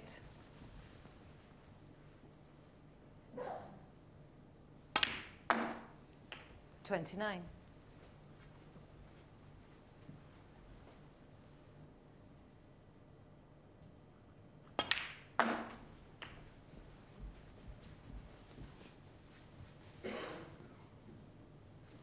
$35.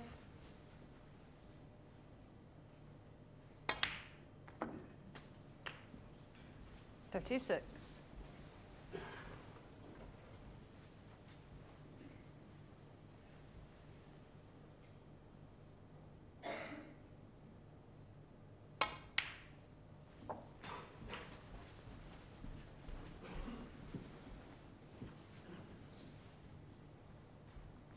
$42. There you see, 45 ahead, 59 remaining, so red and pink would be enough to leave Ding needing a snooker.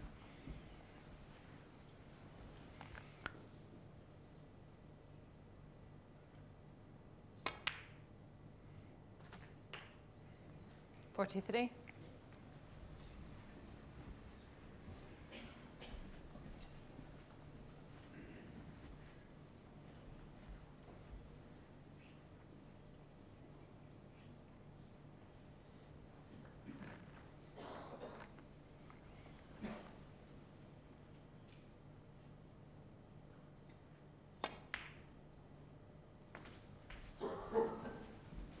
Judge that nicely. 51 ahead, so just the red now. 48.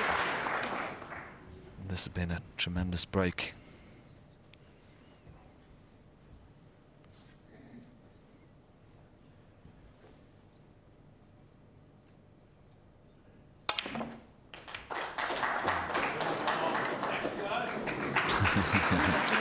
His heart may have missed the beat there as the pink went dangerously close to the left middle, and his family up on the balcony are pretty pleased with the way he's played tonight.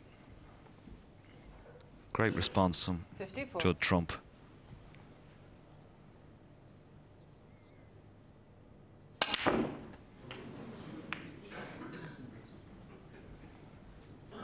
$55. We'll see. Here comes the pink. You can imagine the way this cue ball is going to go. Hold on to your hats out there. I think Ding could be in trouble here.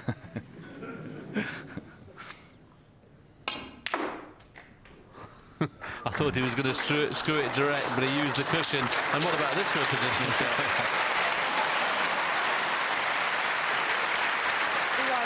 Overran it by 3 inches, finished straight. It was careless, Willie, wasn't it? Judd Trump, Well, 61. Ding is going to stay in his chair. He's not bothering coming back, and Judd Trump claws another one back. He only trails by 1 now, and it's Ding Junhui who leads by 11 frames to 10. You've got to be accurate on these tables because these pockets are tight.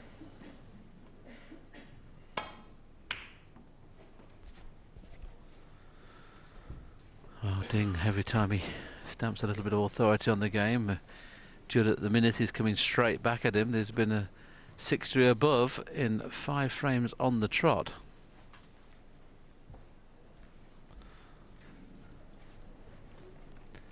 So the standard has absolutely eclipsed the morning session.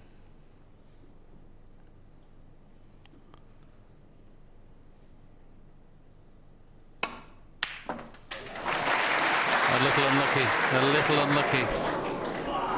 Didn't quite get into the cue ball. Now, do you risk this black? Probably not at this stage of the game. 1. He knows he only really needs to definitely win one more to... I mean, when he lost the first session 5-3, he'd have loved to have gone into the last session tomorrow at least level. So that's why he's not risking anything like the black.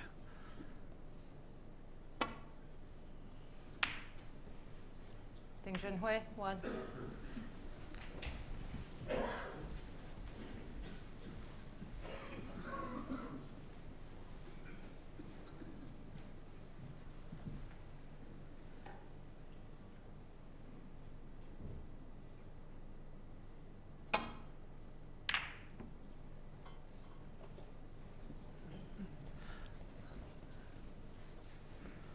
Played some good safety this evening, Judd.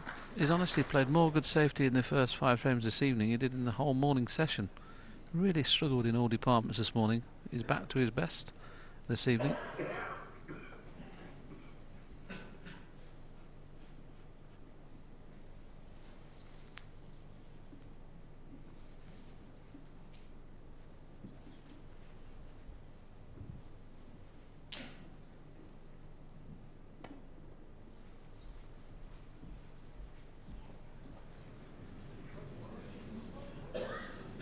File on a miss.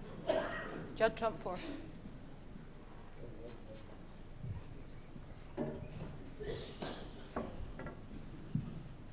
Wow, what a mistake this is. The red next to the pink must pot. There it is, the one just below the pink.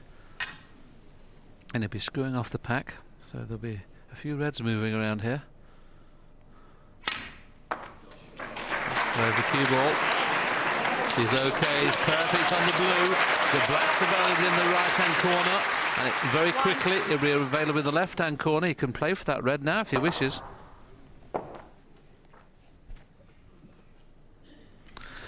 Yeah, he's got a nice angle on this blue now. If you can get somewhere near this circle, get on that red, just left of the black, as you said, Willie.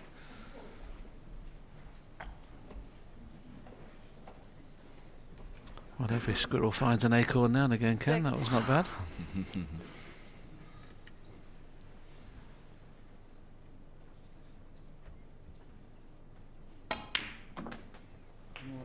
Sure. 7. And just look at how the reds are set up. If he was in his club back in Romford, the Grove, practicing, this is probably how he'd set the reds up around the pink and black, as most players would. Just a series of little soft stuns, screws, follow throughs, just in around the black, just controlling the white, and any budding professional. 14. Just watch the way he controls his cue ball in around the black spot.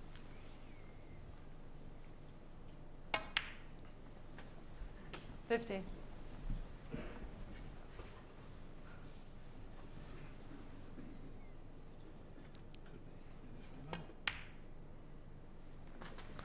That opening red, Willie, with the rest was couldn't have hit it any sweeter, could he? Just got right side of the blue. 22. Didn't disturb the black.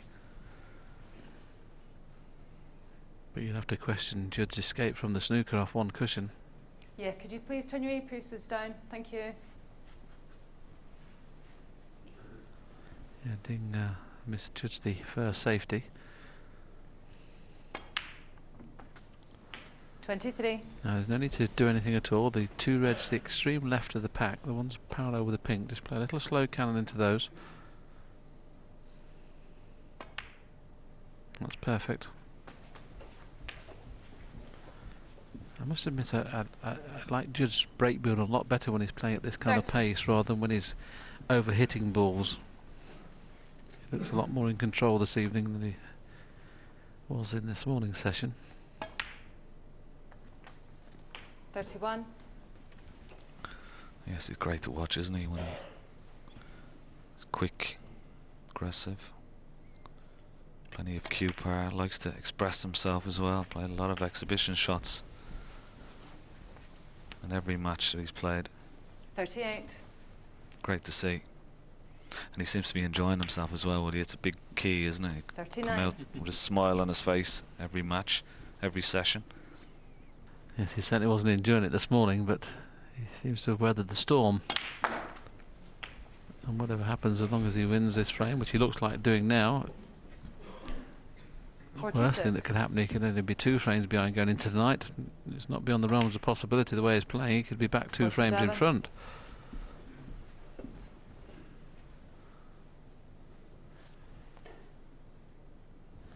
He's already won 3 frames this evening. This will be his 4th. So 1 more and we're guaranteed to be level 54. Going into the final session. 2 more and he'll be 2 in front.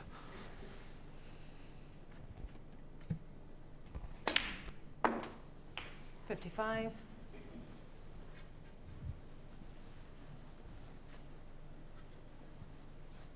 The standard tonight has been awesome, hasn't it?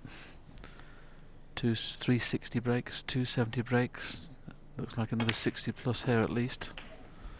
So virtually every frame's been won at one visit this evening. This morning there was 3 or 4 chances of frame. 62. Yes, a little grimace, shake of the head. Probably about 6 inches short of where he'd like to be.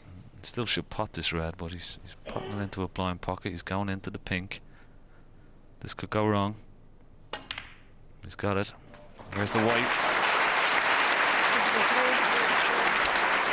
It's not over yet, this frame.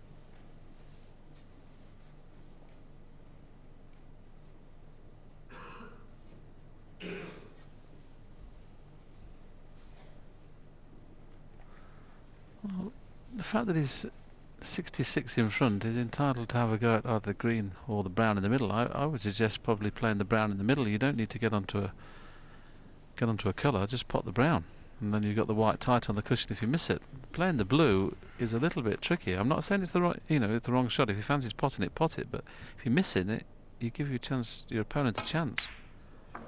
But he is purely the best player I've ever seen off the cushion. He's potted some balls off the cushion. That was very dangerous.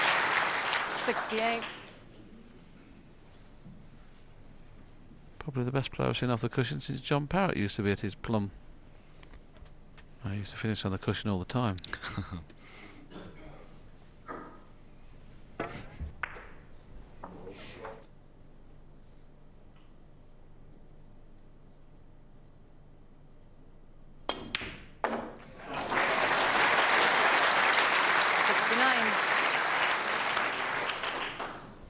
Whatever happens, we know we're going to be in for a fantastic final session in this match now. Still a possibility that either player can obviously go 2 clear, but that's not enough to sleep well 71. Overnight. We're in for a classic match. 72.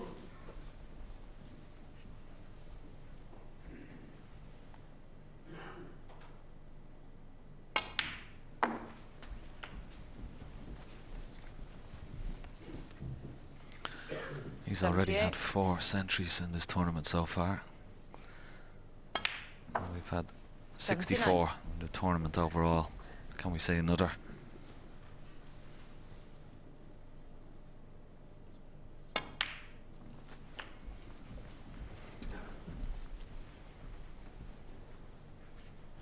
$86.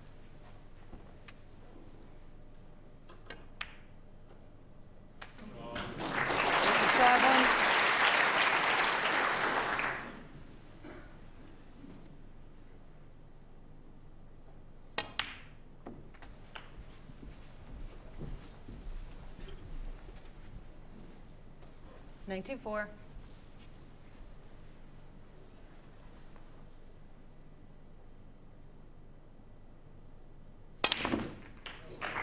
That was a great shot. 95.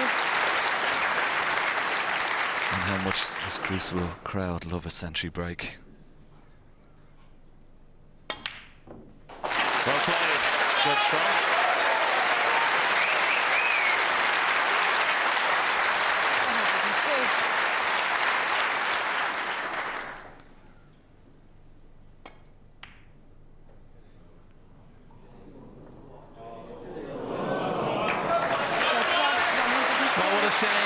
make a very, very large century. His family are absolutely delighted. Judd Trump playing very well now, and he levels again at 11 all. Junhui to break. So Ding Junhui breaks off, 11 frames apiece. Still can't separate these two players.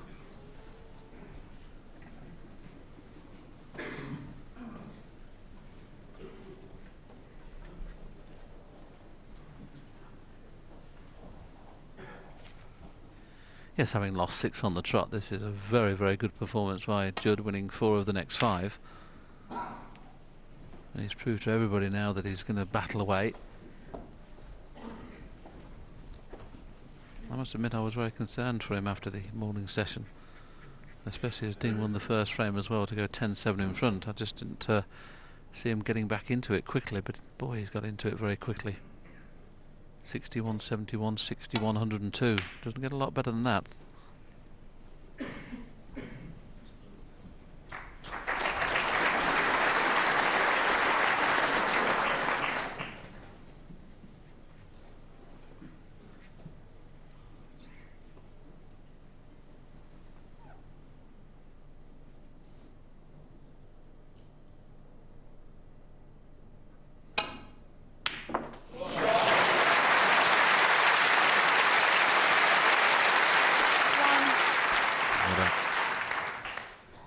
Trump special here. Just didn't get top side of the blue. May have to take the more difficult pink on.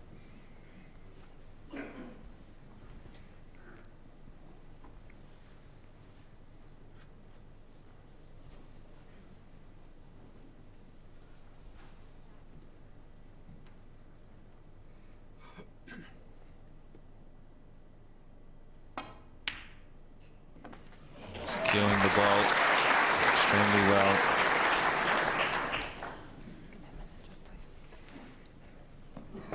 Just as he's potted this pink in the side of the pocket rather than in the middle, that's just took the position side away a little bit. He's on this red, but he can't screw directly into the red to the left of the black without hitting the black. Now, if he decides to play the kiss on the black and knock the black on and off the cushion, he's going to have to hit this just right, because he's not bound to get on the black. Another 2 inches further down, it would have been absolutely straightforward to just screw into the red.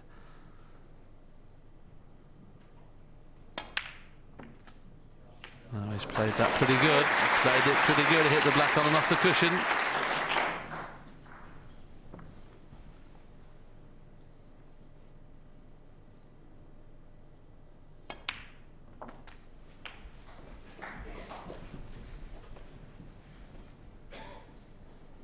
$15.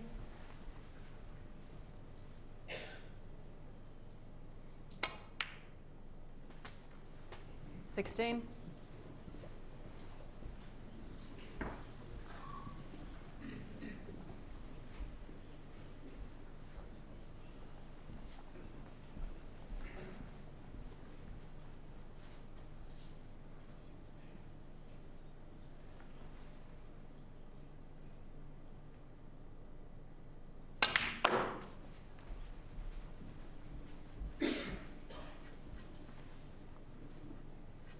21.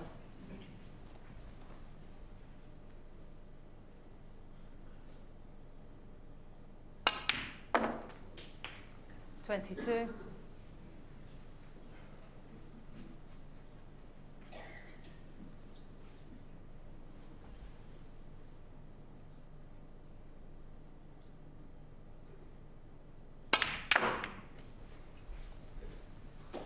'Hit those very well. Unlucky not to have an easier red than he has. I'm sure the top one will possibly pot into the corner.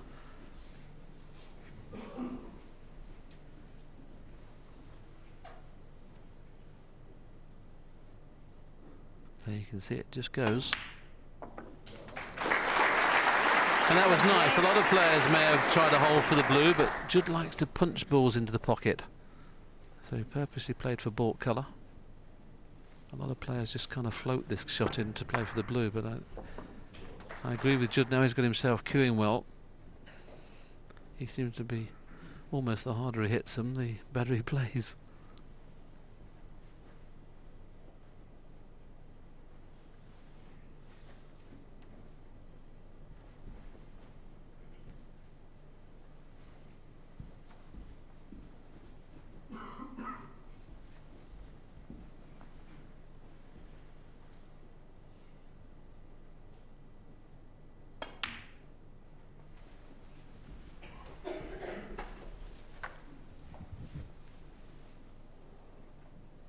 32.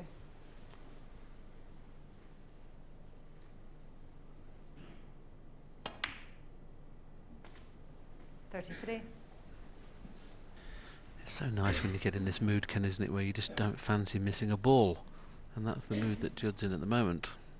Pockets are looking like dustbins, and you feel if you, as long as he doesn't finish touching ball or something like that, which may have happened there, you can't see him missing.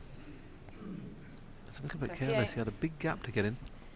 Yes, and he may be very lucky. I think red does pot into the bottom left-hand corner pocket. He wanted to be on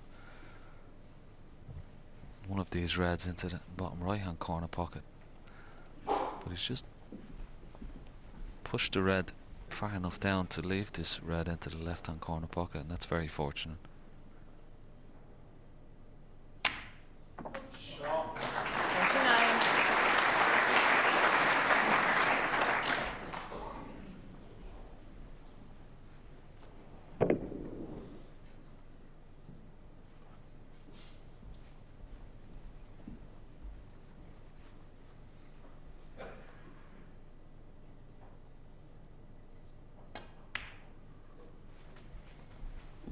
This is the big shot in the frame, isn't it? If he just pots this, holds the cue ball for the black into the 44. left-hand corner pocket, this could be the frame-winning shot just right here. 45. Well played. Stayed down on it, didn't he? Made absolutely sure.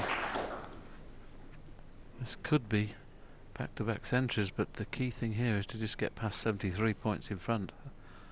Then he'll worry about a century. He's played awesome this evening. Really, I've been more impressed with Judd after what happened this morning in this session than I have in the whole tournament, where he's played better in a couple of his other matches. 52. But I think tonight this was a real test for Judd Trump, and I think he's come through with flying colours. Yes, his previous two matches, he hasn't really been tested, but he certainly was put through the ringer this morning against Junhui. But he's responded very well tonight. 53. The year you won the championship, Ken, did you have a bad session? Good question. Can't remember. Obviously So not, long then. ago. Yeah. But I mean, usually a player, when he goes on to win the championship, has a bad session. And I was just really trying to ask you, how do you get yourself thinking positive again? That, I think Judd's manager, family have done a wonderful job getting him 60. in the right frame of mind coming out tonight.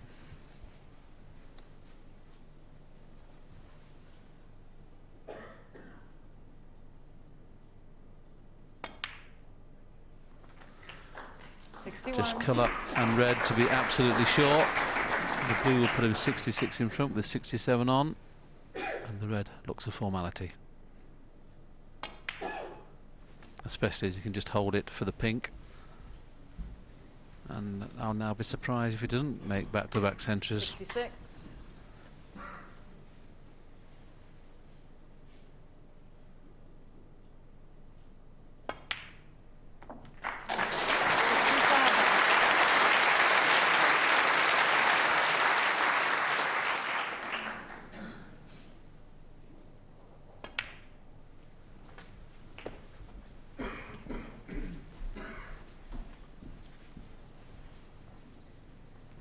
$73. 74.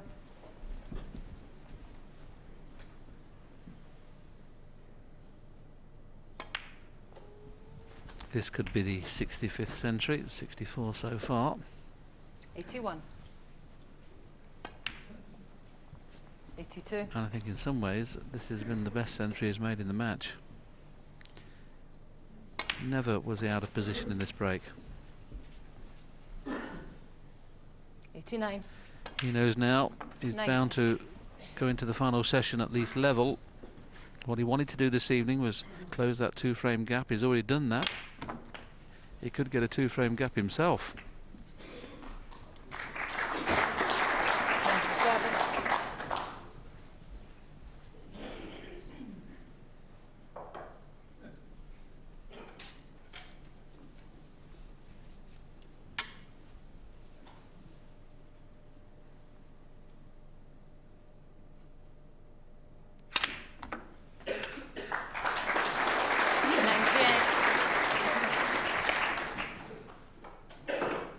blue for his 6th century at this tournament. 65 for the tournament itself. Well played. Excellent stuff from Judd Trump. 105.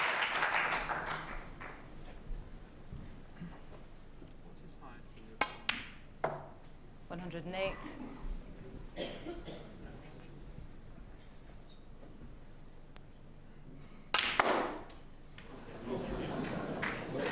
Have a look at that for a shot.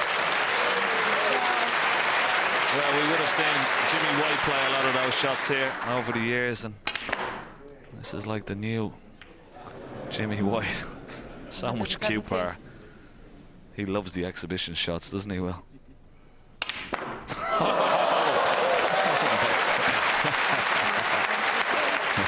My word. My word.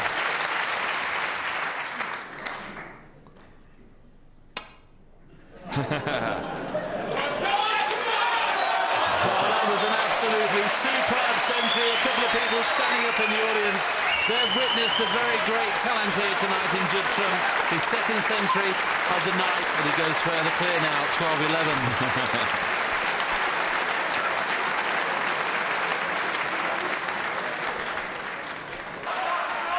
The crowd are really into this match now.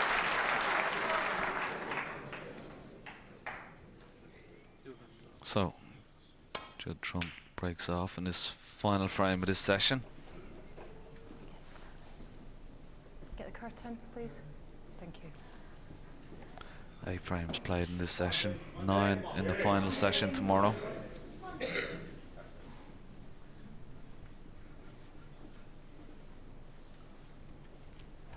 I just can't believe he's lost 6 on the trot. He's just won 5 out of the next 6. And a break of 60 or above in every one. Just incredible snooker. Very well played, young man.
Well, everything appears to be going exactly right for the Juddernaut. I think that's a great name. Hazel called him the Juddernaut.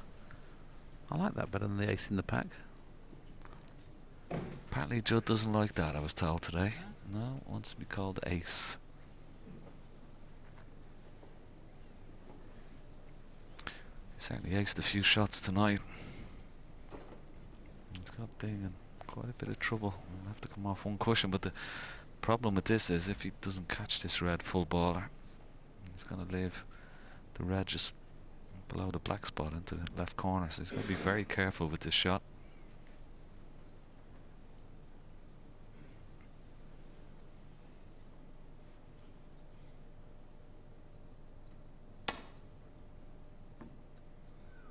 Oh, that's an excellent shot. Well played, Jim. Excellent pop. Excellent shot. Couldn't afford to drop on that red, so played the 2 cushion escape and played it perfectly.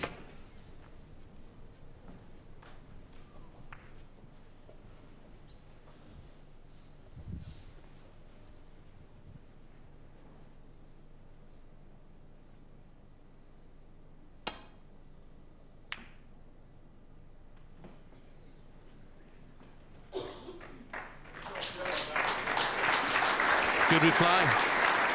His safety, to be honest, was very, very poor this afternoon. Or this morning, I should say. Tonight, it's been up there with the very best. I can't remember him playing a poor safety shot. I mean, the key to safety is getting past the baulk line and relatively close to the baulk cushion. He's done that on numerous occasions. Once again, Ding in trouble.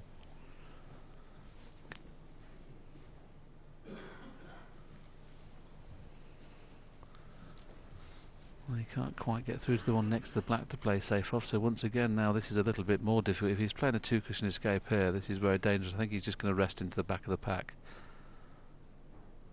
So it's just a little roll up here. As long as he gets the pace okay, this will be fine. Very good. Red will pot in the middle, I'm sure, but I can't see how he can get the cue ball out into open play. So no real value in that. And there's plenty of room here to get in behind the brown. Plays very thin off this ready up to the right hand side of the pack. Lots of left hand side. Just missed the kiss on the blue, and he can get very close to getting in behind the brown.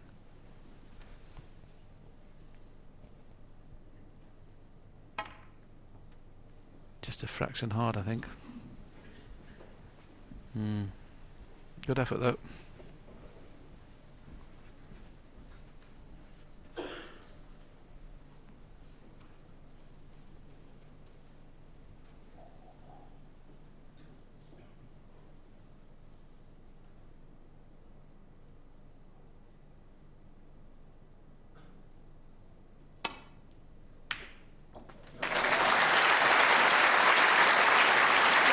To take your hat off to Ding as well this evening. And the only two frames he's won, he's made breaks of 64 and 77. He must wonder what's happening. I've only been in the balls twice and made frame winning breaks. He's had to pull one out there. Reds, unlike when Judd in the last couple of frames has come to the table, have been nicely on. These are not. So lots of work to do.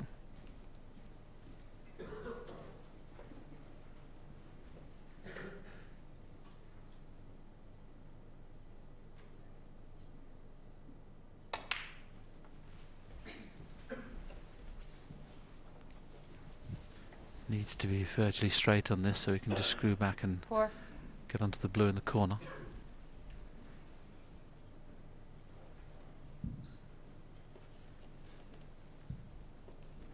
The fact that the pink's available in the left hand corner as well, he can't get onto it now, but this is where it's absolutely essential now to get top side of the blue.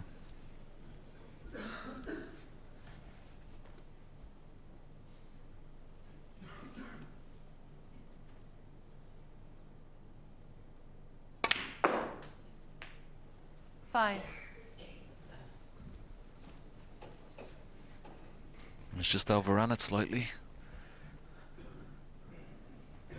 Could still play the blue, but a bit more difficult. Let's get a full contact on the pink to try and hold the cue ball. Looks like he's going to play it, so.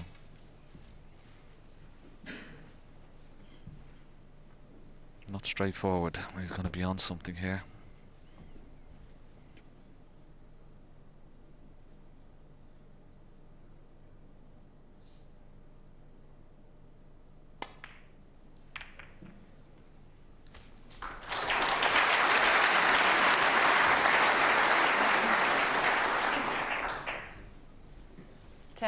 Well, a great pot.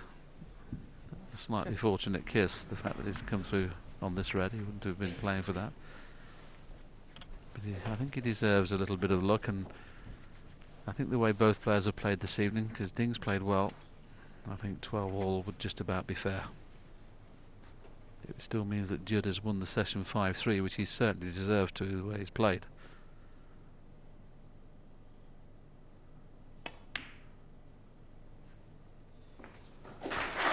Both these players, of course, have never played in the semi-final at the Crucible. One of these great players are going to have the pleasure of playing in the final. Yeah, if you can get the cue ball somewhere there, take that red left to the pink spot. Looks pretty good. Well played.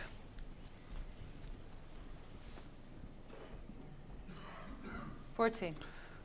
Probably back up for the blue again. Nice angle on the blue. He could possibly go into a few reds and bring some more into play.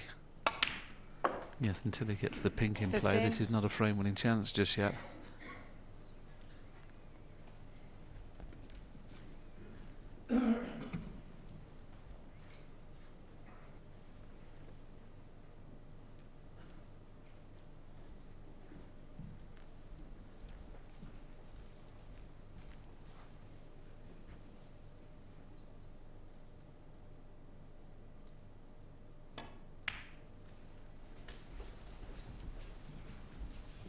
Now remember, a few shots ago, Ding was faced with a red at distance 20. and didn't cue it very well. This could go wrong because he's going to screw off the pack of reds.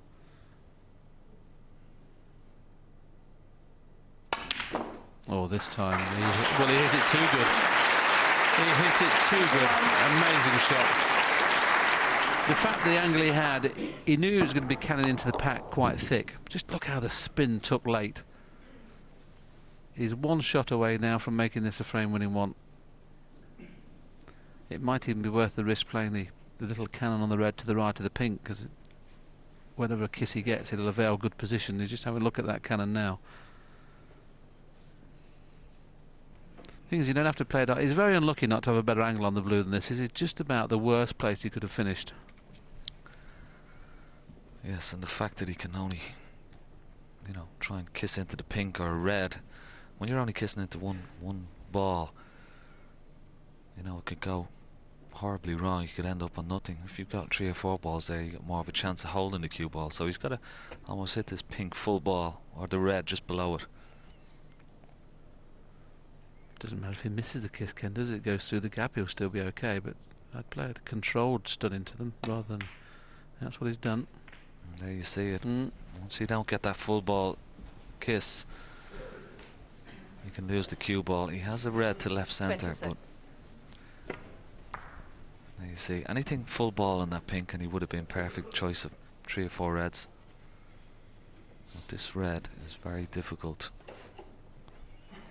And the fact that he's seen his opponent being so prolific every time he's got in around the pink and black spot, this makes this even more pressurised.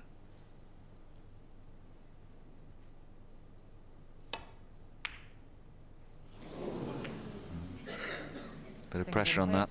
26. He's got away with it.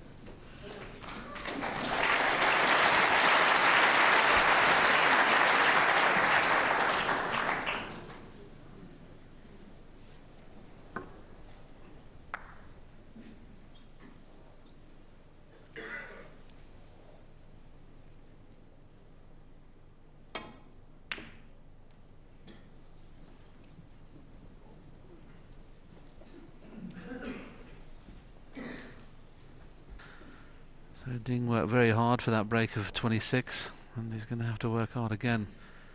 I'll go back to the shot when he screwed the red in and off the pack. He was very unfortunate to finish where he did on the blue. It was the only place it was awkward.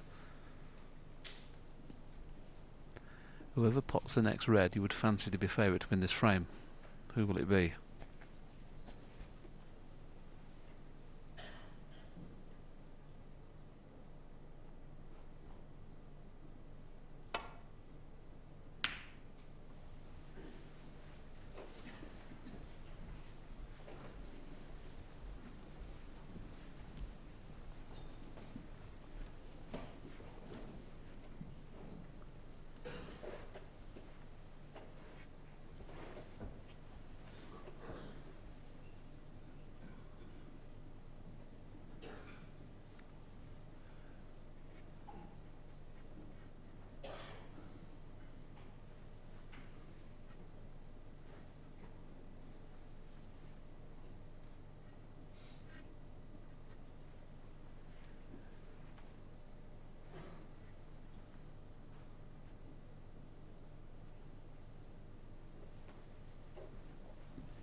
Yeah, possible if he plays off that red. And just left of the blue, half ball. Red will go off the ball cushion, back up the table. Cue ball off the side cushion, try and get in behind the brown, but he's not looked at that. He's going to go the other way.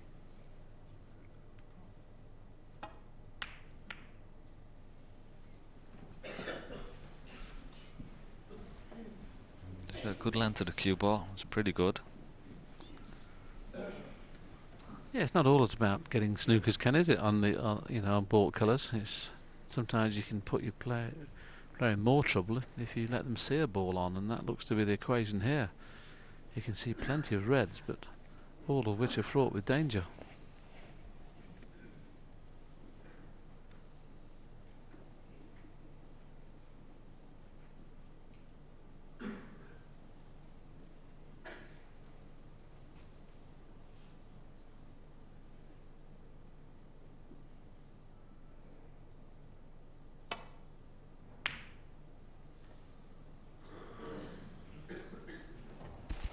No attempt at a pot there. It may have looked like he played a pot, but I assure you he didn't.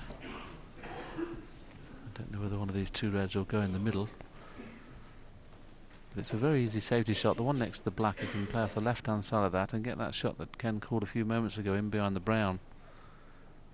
Brown and yellow. So that's what will be in his mind here, trying to get right on top of the brown. Another good shot.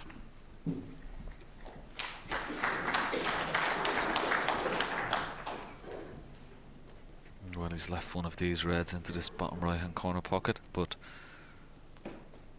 fraught with danger.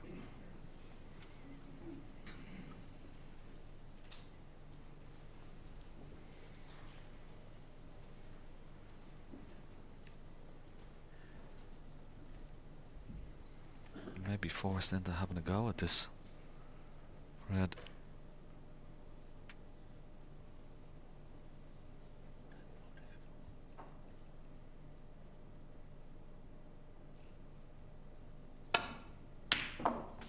Super shot. And beautiful kiss on the red, the hole for the pink. And I think he deserved that. That was an excellent pot. Such a brave choice of shot. Forced into it, I suppose. As you said, Ken, I think he deserved a decent kiss, but he was playing it as a shot to nothing to get the white in baulk. So the kiss, in fairness, Judd Trump had a couple of frames this morning session that won him two of the frames he won. As I said a little earlier, I think 12-12 would just about be fair.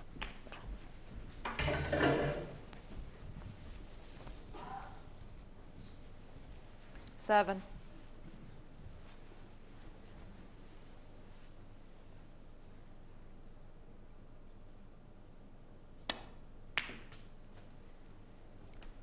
Eight.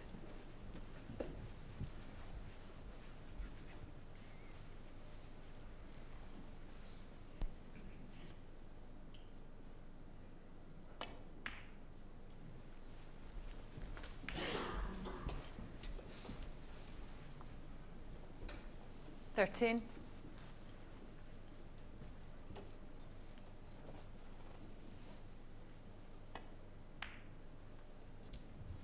14. Yes, and I think both of these reds just left of the black spot go into this bottom left-hand corner pocket, so plenty of reds available to secure this final frame of the session before he has to contemplate any of the reds that are close to the right-hand side of the table. John Parrott and Steve Davis were eulogising about the match this afternoon between Mark Williams and John Higgins, saying it was one of the best sessions of snooker we've had at the championship this year. Every frame this evening so far we've had 60 or above, Ken. This could be another one, so we could have had all 8 frames with breaks of 60 or above. Yes, very high standard.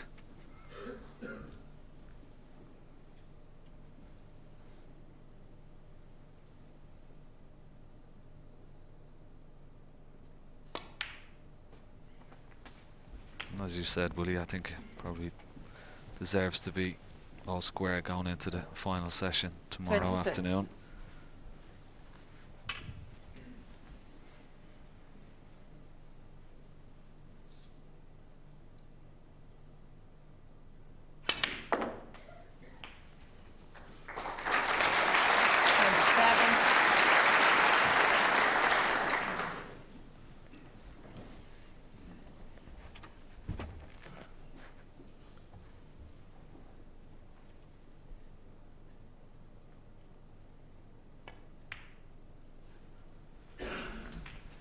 Ding may be slightly the more disappointed of the two after holding an 32. advantage coming into this session, but after seeing his opponent play the way he has done the last few frames, I'm sure he'd be delighted to get out all square. Yes, absolutely. He would have been very apprehensive about this final frame of the evening session. 33. But Sure. he spotted two incredible balls, one of which he didn't get nicely on the blue and ended up not winning the frame at that visit. But the other one, okay, he got a good kiss just down the pink, but boy, there was a lot of grit and determination, and if he'd have missed it, he'd have probably lost the frame. So that's how important that one was.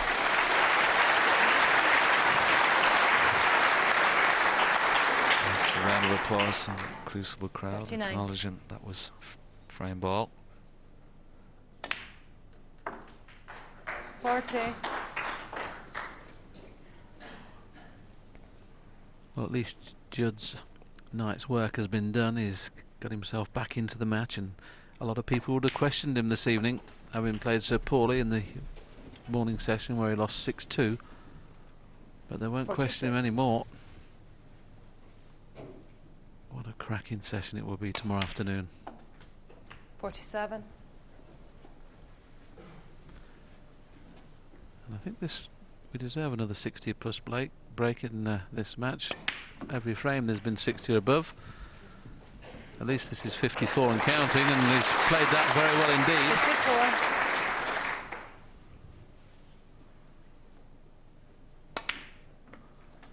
54. So we are 55. going to continue the trend. He's had breaks of 64, 77.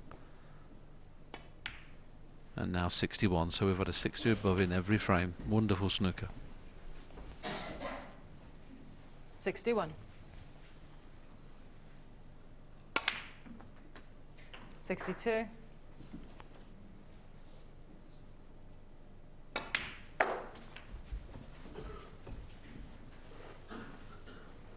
67.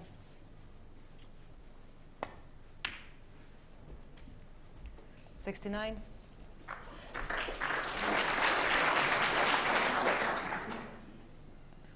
Well, both these players really deserve a warm round of 72. applause. I'm sure this magnificent Crucible audience will give both players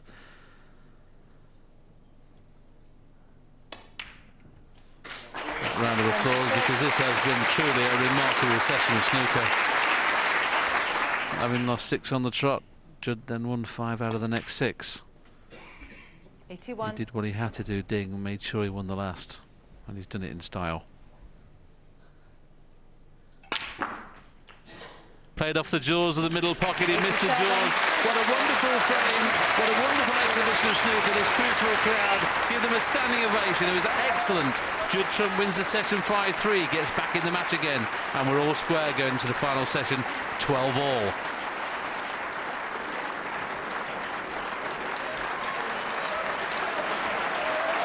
Judd takes the applause from this magnificent crowd, and what a lovely session of snooker. This match comes to a conclusion at 2:30 tomorrow afternoon. Thank you very much, Hazel. A very good afternoon to everyone at home. You're in for an absolute cracking match here.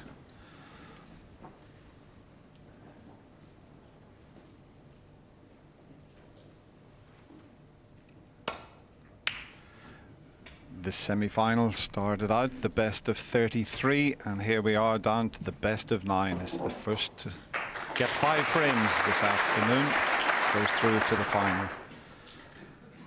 Pretty good break-off shot, especially if Judd can't get past the brown to have a shot at this one into the corner. It would be a free shot. It would be the only one he could leave, but I don't think he can get past it. Well, he can, so he will have a go at this.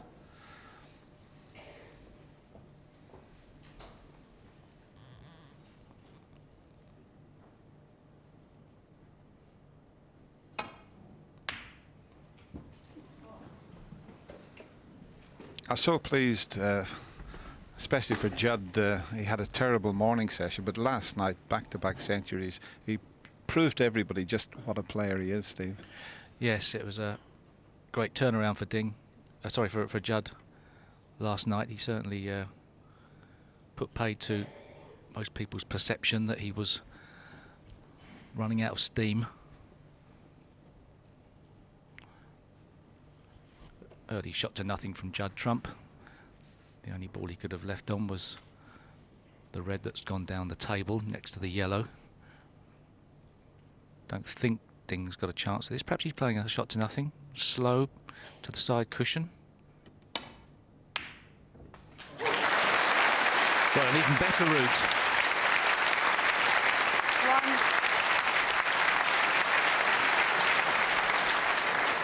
Thought he was going to try and drop that end and use the baulk colours to hide behind, but much more positive and straight on the black.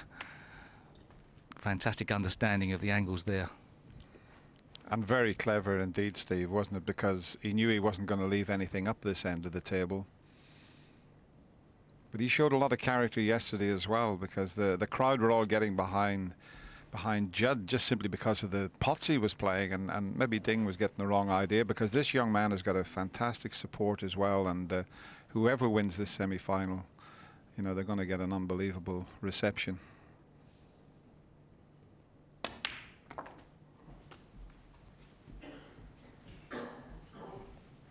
Still on the red, even though he didn't play the kiss. Yes, and we've got two of the new breed of player coming through here. Ding Junhui, the new breed of clinical precision, and Judd Trump, the X factor. Nobody quite knows what shot he's going to play, but they're pushing the boundaries in different directions. Yeah, a little bit of clinical precision required here, just to drop on the black. Delicate little one. A couple of ways of playing it, but that might just get him perfectly on the black. 9.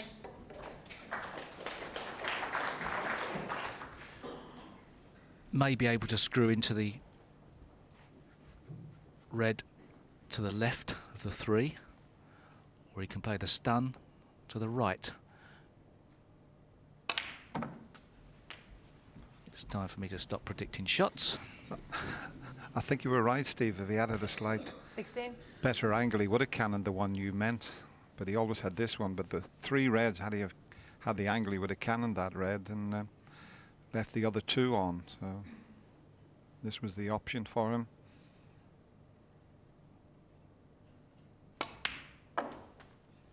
$17.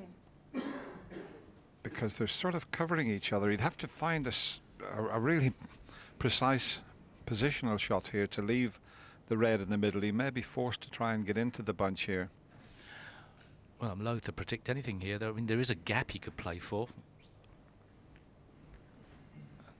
Then to play the red to the right of the 3, but he's not on it. There's another 22. one perhaps goes. It's hard to see. No, he didn't find the gap. He tried to find the gap you mentioned, and he didn't get close to it, really. He's a long way short. Well, I thought he could have screwed into them off the black, but perhaps it was a bit too straight. But quite quickly at this level, out of position, and cutting his losses down the table, but an excellent safety shot.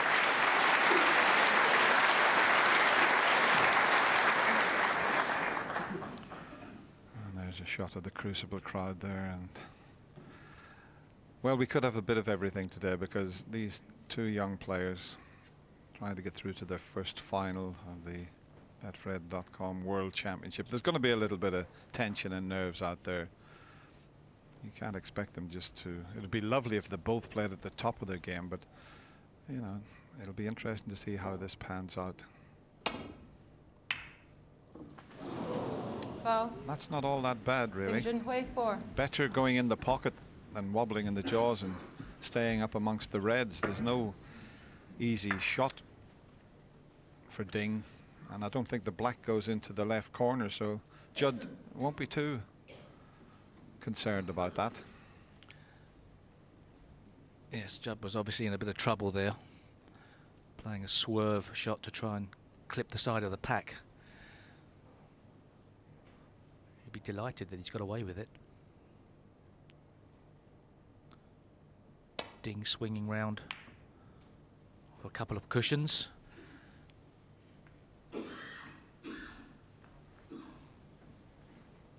The blue makes this positional, this safety shot that he's played into a good one, even though it wasn't really that good a shot.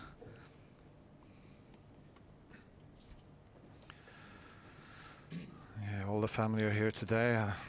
That's Mum and Dad, Georgina and Steve, and on the right, that's Jack, his brother, who is taller than I thought he was. I met him at the stage door. He's about 6'3", 6'4".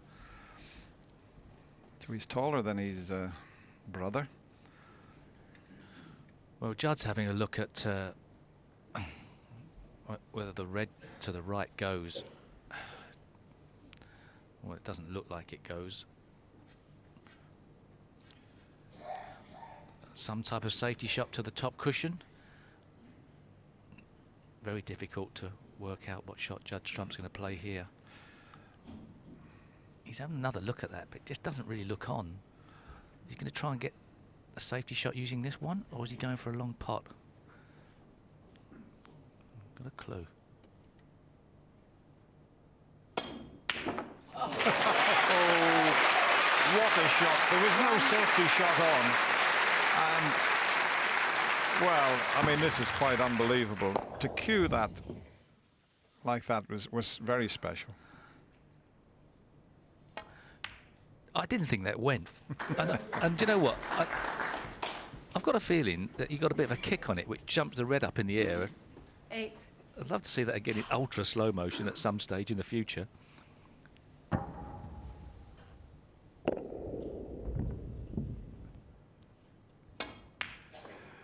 Yes, the red did jump a little bit, but he had no safety shot on. 9.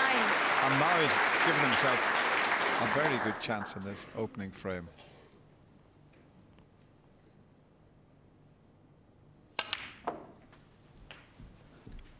Well, he's lit the crucible up this week. He really has. And the last time I think a player did that, in my 16. memories, was when Joe Swale went on a run and a roll. Very cavalier attitude Joe has as well, but this is something special we're seeing now. 17. Yeah, this young player is a breath of fresh air. He's been around for 6 years as a professional, but he's getting to the top of his profession now, winning in China. He's got the experience, he's got the confidence, and he loves to entertain. 24.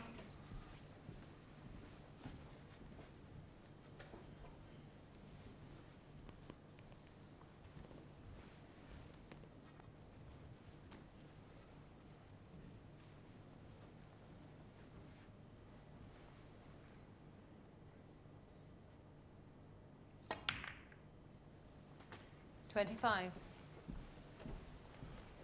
Always difficult to judge the pace of the cue ball once you're colliding with reds. You don't want to let it get away to the side cushion, but you've got to go far through the board to get on the black. He's opened the reds up.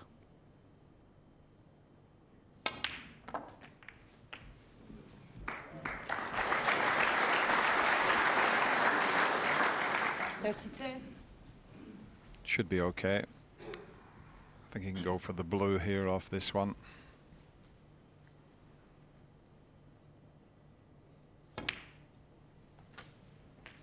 $33. But he underhit that by quite a way.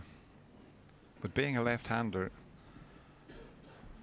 well, he's got so much cue power. If he wanted to force this around the angles, he could do. But if he screwed it back, there's a couple of reds behind the pink here that would go into the right corner. But this fella's cue power is something very special. That's the angle that he's faced with.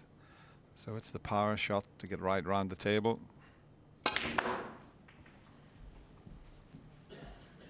And what about this for a shot?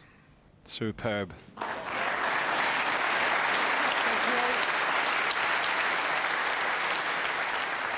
Well, it was a power shot, but it was controlled power.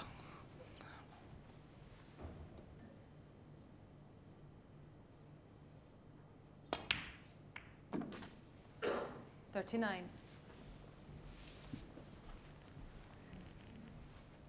Slightly awkward cueing, perhaps.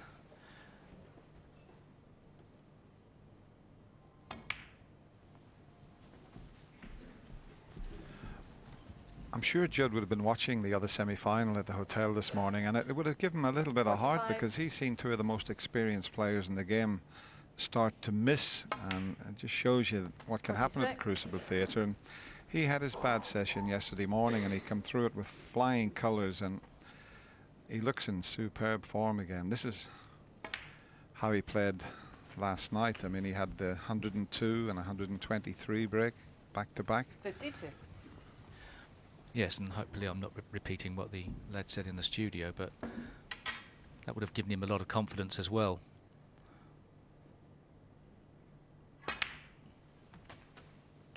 $53. It's one thing coming out, knocking every ball in, but it's another thing when all of a sudden you've had a really poor session and you show the strength of character to come back and put a good one in after.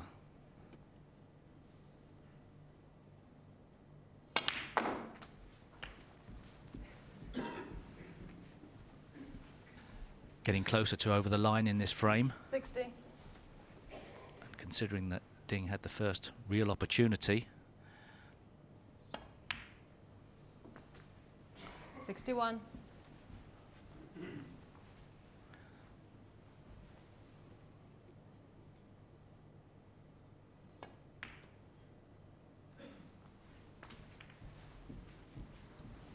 .40 ahead, so this red and pink or black 66. will leave Ding needing a snooker. So just one mistake and the frame's over. 67.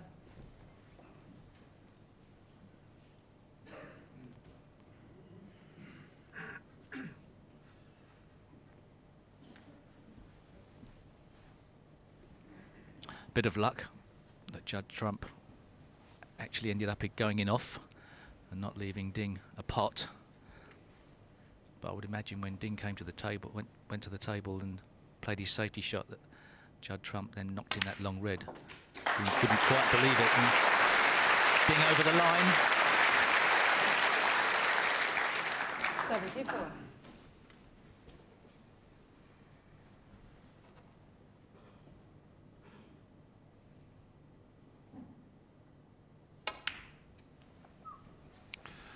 He won't bother missing that red. 74. Ding coming back to the table. I don't blame him, but that 74 break, what a start for young Judd Trump. Yeah, good point, Steve. Ding really didn't do much wrong. It was, if you could call it, a lucky in-off. Usually you don't say a lucky in-off, but it did get him out of trouble.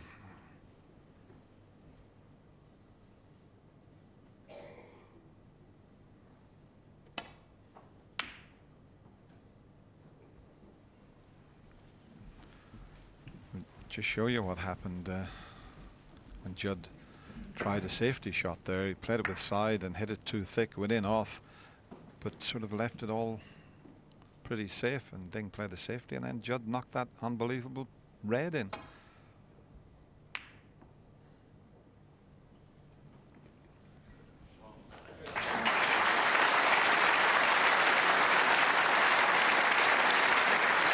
I really didn't think this red went. What a shot that was. All week we've been trying to pick out shots that could be part of a shot of the championship. I think it's going to end up with Judd Trump having all 10 of them.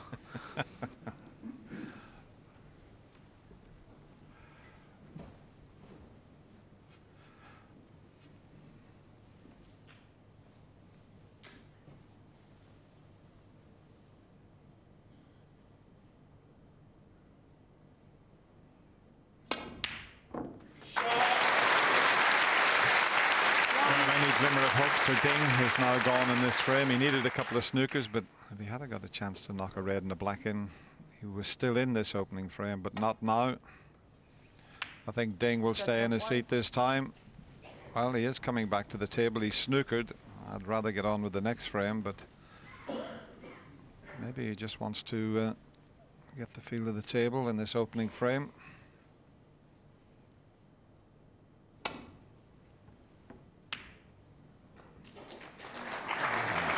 Stuck the red up.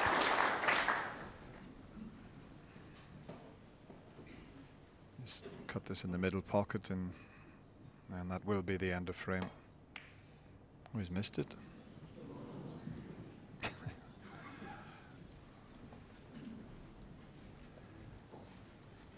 No value in potting this red. He's got to keep it on the table if he's going to try for the snookers.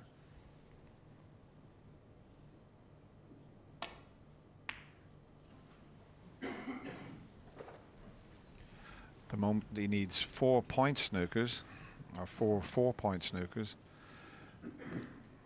Mark Selby did that against Stephen Hendry and won the frame.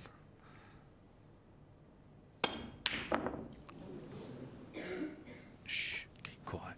He's in the studio. Oh, I forgot Stephen's in the studio. I shouldn't have mentioned that. Anyway, he feels a lot better today because we played golf this morning and he played superb golf with Stephen Hendry. We took the money off Rishi and John Parrott. So. It may seem a lost cause for Ding Junhui, but there is a way of getting 50 points with just one mistake from your opponent. It's a big long shot. Your opponent plays a foul stroke and hits a black at 7 points away, leaves a free ball, and you can get 43 points from that. So that adds up to 50 points, but it happens once in every 14.5 million times. Very interesting, Steve. Very interesting.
Well, the balls are not badly placed to get snookers, but I mean, Judd might get the snooker. That's the only problem. And I think he's got one here.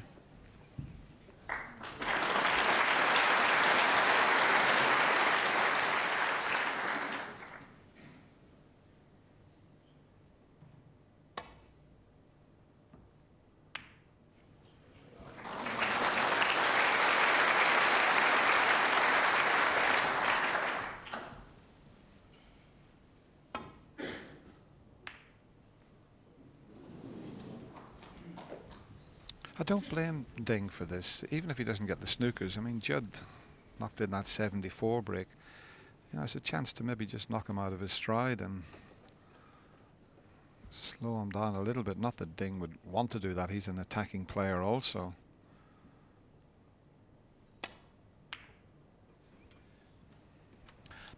Yeah, it's gone a bit out of fashion doing this. Players have decided, as you said at the start, Dennis, it's perhaps just best to get on with the game. And then if it puts your opponent off his stride, it could also put you out of your stride as well. So that's the argument against it. Well, just hang on a minute now that Judd didn't escape from that fairly easy snooker to get out of. He could be back in trouble again because Ding has every chance of putting him in another snooker here. It's got to be a good one. And the temptation is to try and screw tight on the black.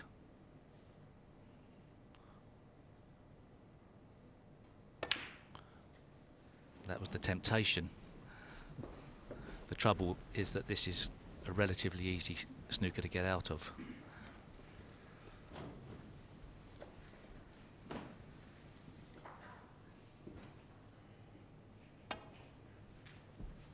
Has he gone round the back of it? Ooh, nearly.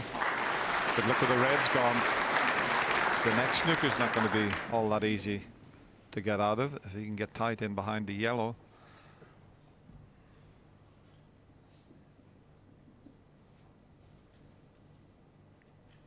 The only thing is, if he just rolls it, the red may go near a cushion. And that's why he's stunned in behind it, and he's overdone it. In fact, this red might pot. And it does, as you can clearly see.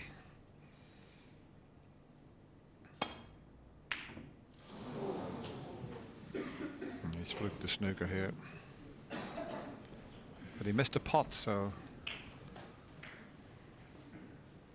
as a real snooker, to be sure, it's behind 3 colours.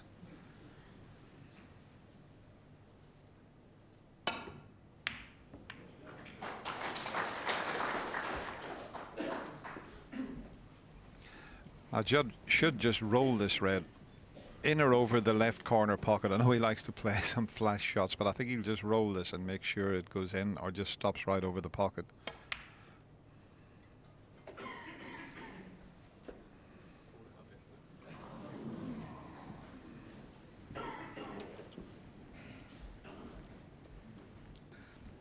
Seemed to pull out a fraction there, away from the cushion. Yeah, I think there's a couple of balls in the other semi-final that seemed to drift a little bit, but the fitters will look at the table. Ding didn't want to pot that. 1. He wanted to try and keep that on the table, but he's got less chance now.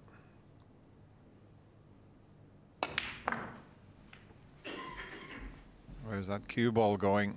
Well, that's amazing from that angle. Junhui 1. So Ding Judd just Trump looks 5, over at and Judd and says, that's enough. A great start from the young player from Bristol. It was a superb 74 break, started by an unbelievable pot that gives him the first frame. He's in the lead, 13-12. And it looks like he's set off in the same sort of vein today.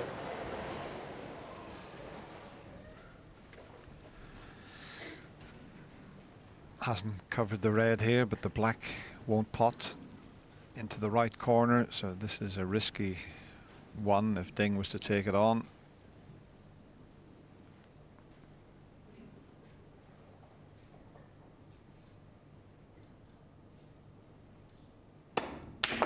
Brilliant, absolutely brilliant. Needs the white to pull up a little bit. 1. And it's just gone that little bit too far. But what a superb long red that was, Steve. Yeah, it's a great strike. Kept his head dead still on the shot. Trademark of Ding Junhui. One of the simplest cue actions, one of the most effective in the game today.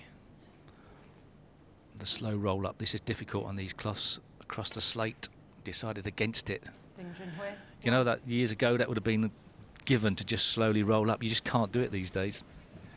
He doesn't like that particular type of shot thing, but it would have been a good snooker because there's reds either side of the bunch, so if he had a rolled in behind it, it could have put Judd in a lot of trouble.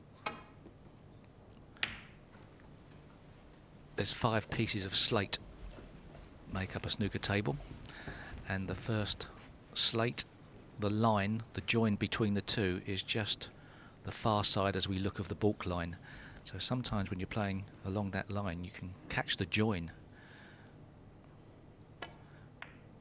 Of course the table fitters make every effort to make sure that that join is irrelevant, but every now and again, perhaps if the table's moved a fraction on the floor, it comes into play.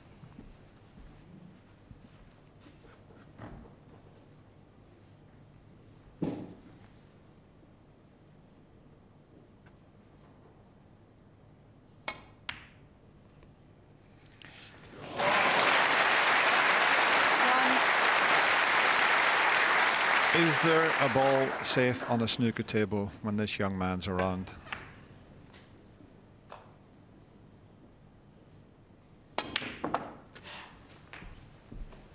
And this is a pretty good shot as well, I can tell you. 8. These fans here, they'll be loving this. Well, they'll enjoy both players, but Judd Trump, he really has captured the imagination. Well, I don't think there's a snooker fan in the world now not fascinated by this session. We know Ding No. Junhui's a winner. But all of a sudden, there's a sense that possibly we're seeing something very special here from Judd Trump.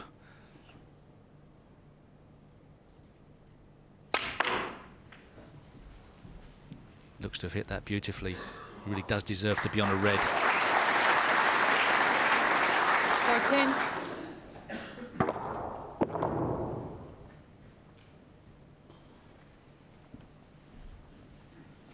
I don't know if he can see enough of this. There's a red there. If he can see the potting angle of that, and he can cannon the other red to the right of the black, what a chance he would have. But can he see enough of that? Maybe just he can pot this and cannon the red. 15. And look how he's opened the rest of the game here. What a chance.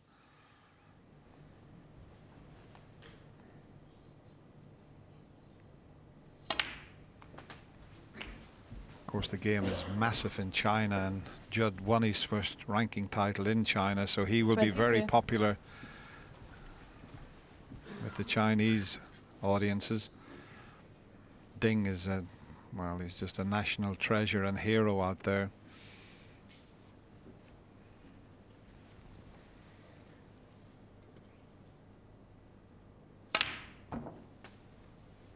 $23.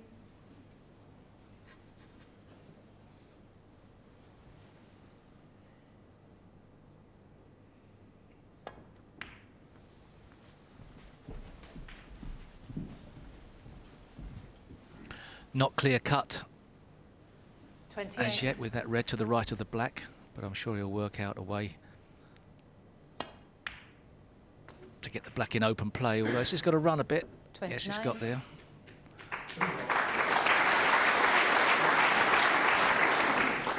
So that red that's in a line with the pink would be a nice ball to get on if he could. And there, she's got in it now. Got a chance to open things up now. 34. 35.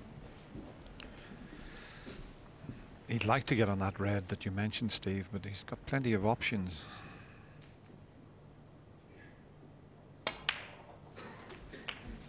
And that was one of the options, this red.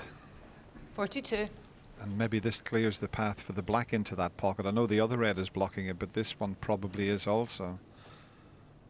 As you can see there from that shot, now that that's removed, if he gets 43. the black and the red you mentioned, the black's in the open, but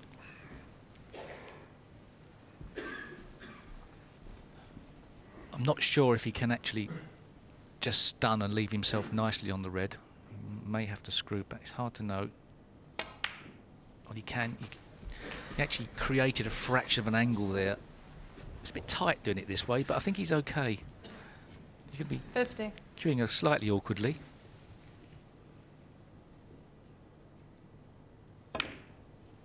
well, the last few 51. shots, the way he cleared that path to the black. I mean, he's just playing superb at the moment.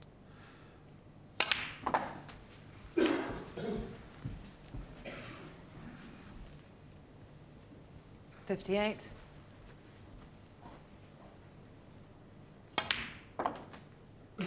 $59.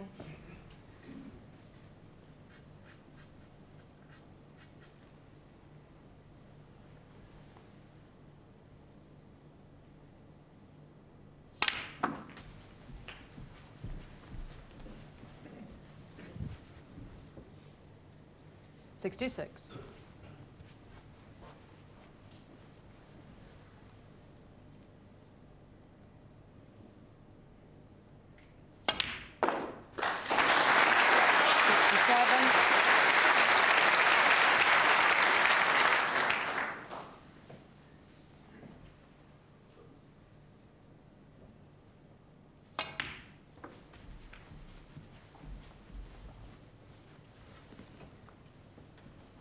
$72.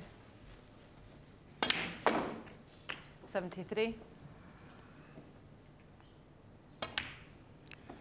We've had 65 centuries in this year's Betfred.com World Championship. Judd Trump's made 6.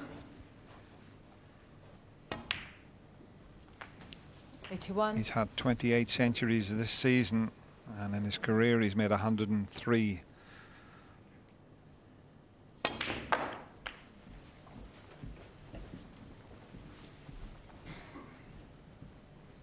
$88.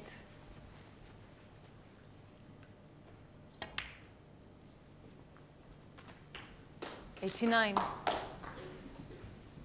Yeah, he played for the pink that time so that he could just leave the red for the middle pocket.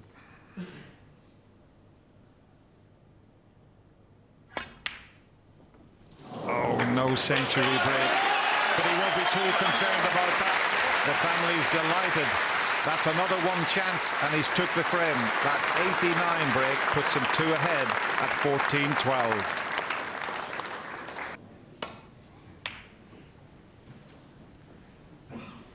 Not often you hear that, this Crucible crowd applauding before Ding broke off. They're loving every minute of this.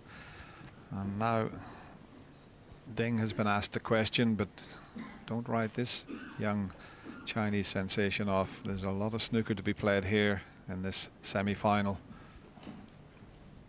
Well, Ding's going to have millions and millions of fans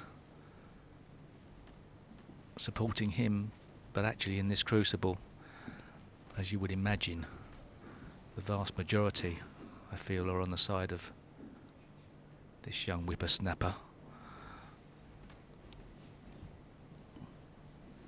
It's going to be a tough thing for Ding to overcome, isn't it?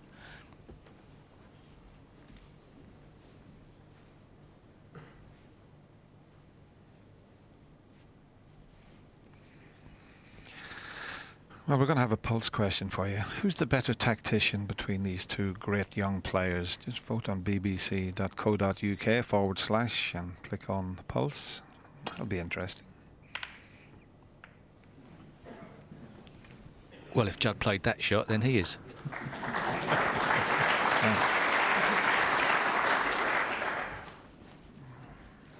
And that was coming from one of the greatest tacticians the game has ever seen, Steve Davis. Not a bad break builder either. Interestingly, Ding's got a long red second to the right that he's refused. I'm sure Judd would have taken it on. It was fraught with danger.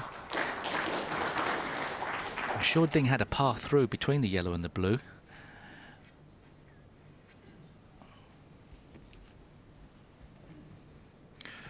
Let's have a look. That's what he was looking at, and you were right, Steve. There was a red there, but chose to keep it tight, but he hasn't got the cue ball on the cushion, and we know what can happen from this position. Ooh, no. Oh, that's a bit fortunate there to kiss the pink, and I'll get away with that. Well, I think if it hadn't have kissed the pink, it was down in the balk area. He certainly threaded his way past the reds at the top of the table. I think it was missing the blue.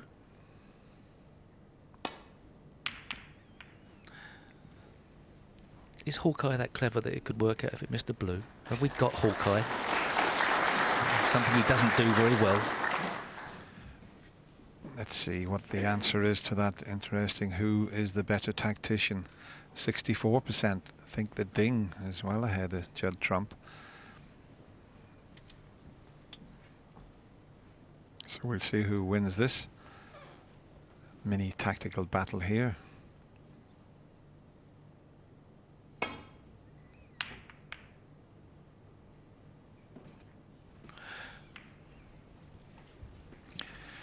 And we had 1,000 people voting on that just at short notice, so that's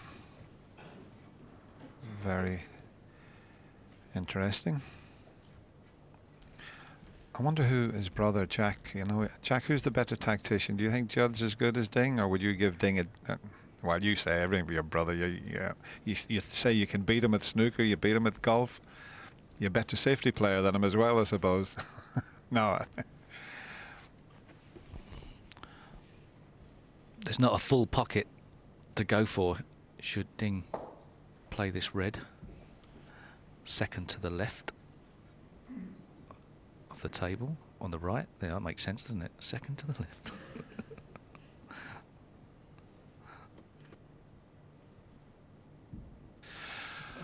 Well, the red is a tough one, and Ding's just trying to make up his mind. Do I risk it? But he's got to make something happen, Ding, because there's no easy safety. So this is a big shot for this young player here.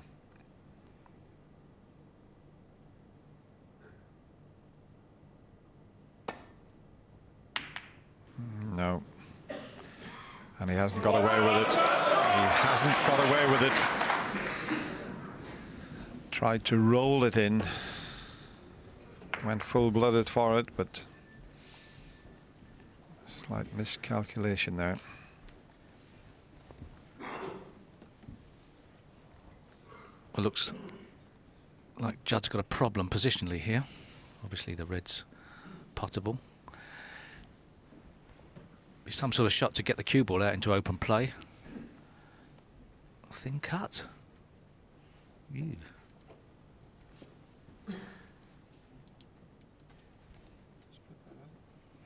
He mustn't have the angle. I thought possibly he could just run it in and out off the cushion onto the black, but maybe he hasn't got the angle to do that. Or maybe he has. He's just gone a little bit too far, but what a good effort. I think it's just travelled that little bit too far, and he can't really play it with side just to create the angle because it's awkward cueing. But what a good effort.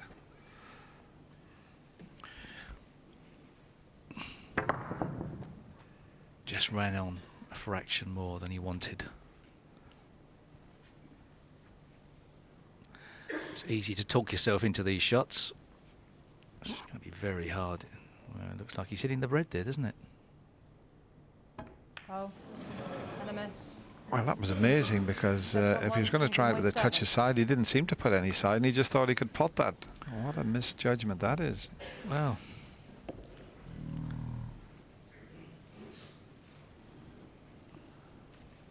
Massive chance for Ding, and he needs to make some points. But the blue and pink are a little awkward. He's got a line to screw down for that, but the pink's just blocked slightly. See, if he screwed down off that one, the blue and pink are awkward. So this one goes to the middle by the looks of things. Well, that looks tight too. Safely in, and he's on the black. Now the black will have to go. If the pink spot's free, it'll go on there. If not, there's only the green.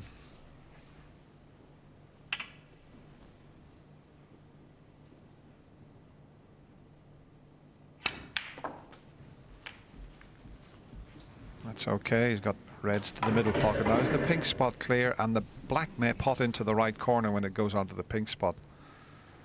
8. So it's a good chance here. I assume he played to clear the spot in some way, shape or form.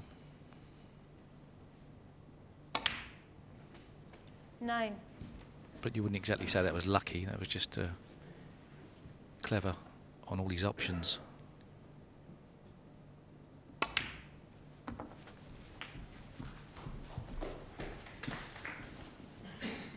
This is a real test of character for Ding here. 16.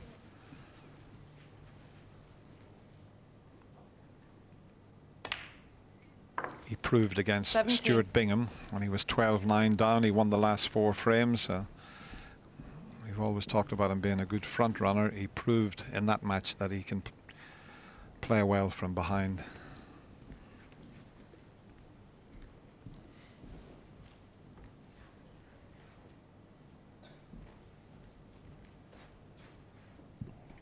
Not many pockets to work with for the black.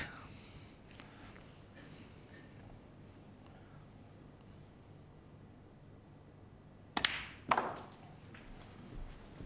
think we'll assume it doesn't go into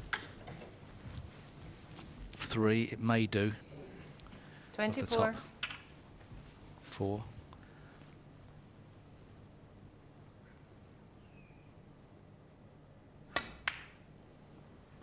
25.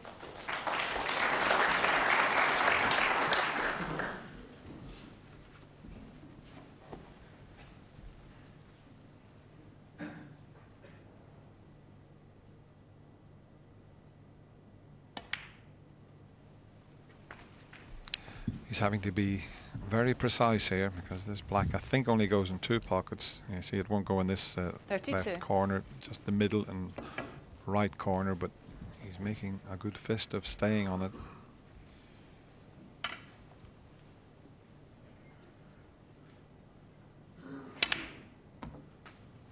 $33.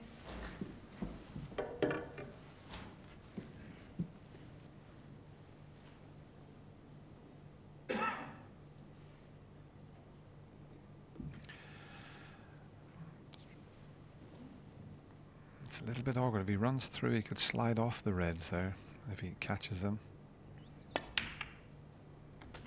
And that's just about okay. I thought the red was going to block the other red, the one that he knocked through, but 40. just released that one. I thought it was going to block the other red for a second. But we know that that black doesn't go into the left corner pocket. Has he got an angle to leave it for the middle? No, he's going to have to take that back red of the 2. Now the black spot 41. looks as if it's clear now. And if he can play for the red that's closest to the black spot, it could give him the frame here. If he's got an angle to roll the black in and leave that red near the black spot, I think it pots even when the black is respotted.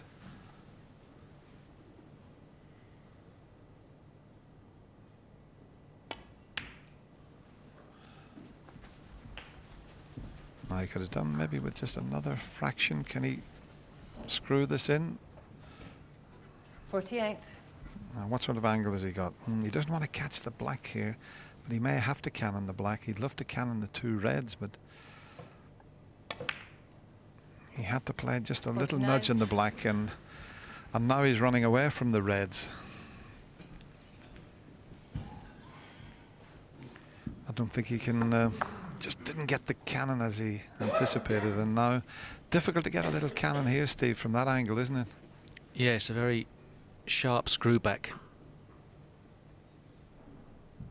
The harder he hits the ball, the more the cue ball will curve around the red. So he's got to hit it softly, but also get enough screw back on. So tough shot.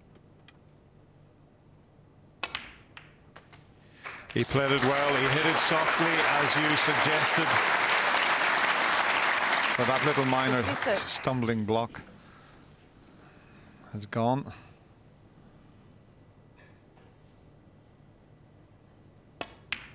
And this is a terrific response 57. from Ding Junhui. It really is. Young Judd Trump, 2 chances, 74 break, 89.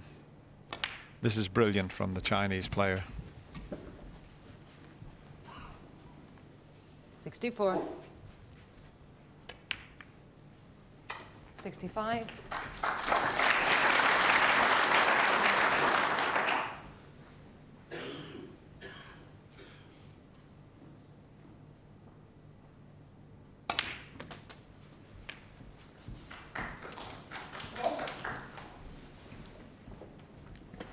$72.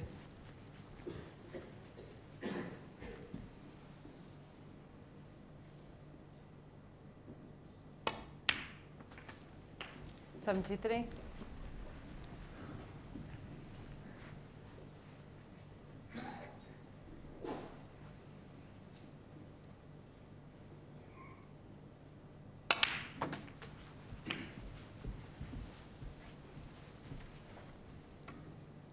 $80. The highest break 81. is still 138, held by Mark King. There's a 139 on here if he stays on the black.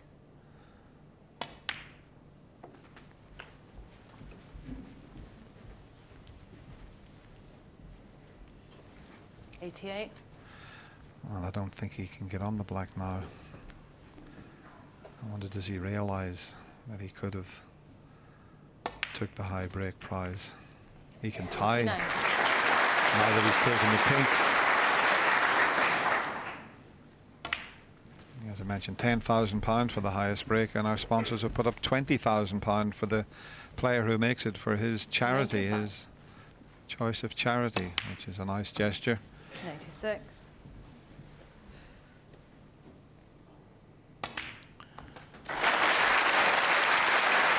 Just the 66th century in this year's World Championship. It's Ding's 6th. There's ton of boys are there. Well, I can only assume that he didn't really know what the highest break was. Now he's asking, I think. I think it's 138. Here we go. Yeah, 138. Too late. He smiles. It's nice to see Ding smiling. He's a smashing lad.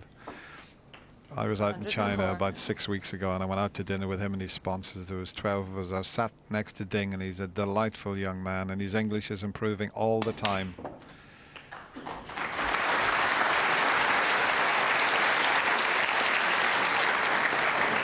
111.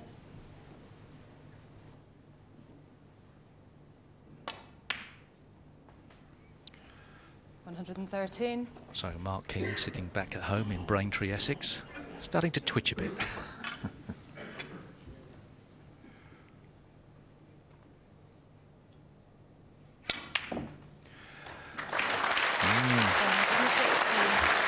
He will be now, because Ding could nick $5 off him here. They would share the high break prize. 120.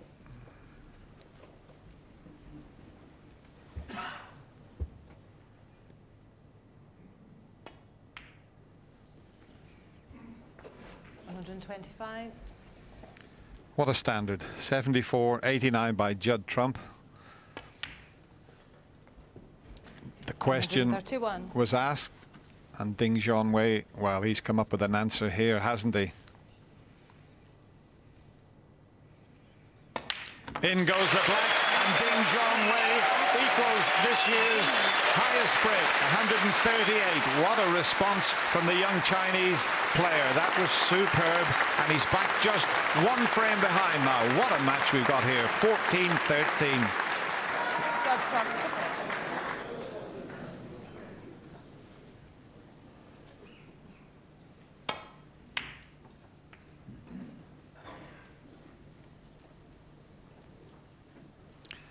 First to 17 frames goes through to Sunday final. Final played over Sunday and Monday. Yes, I'm sure Ding will be feeling a lot better now after that last frame. Judging by his body language, no attempt at the pot here, just a safety shot to the top cushion.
With the brown off its spot, decreases the chances of putting your opponent in any real trouble down the bottom of the table.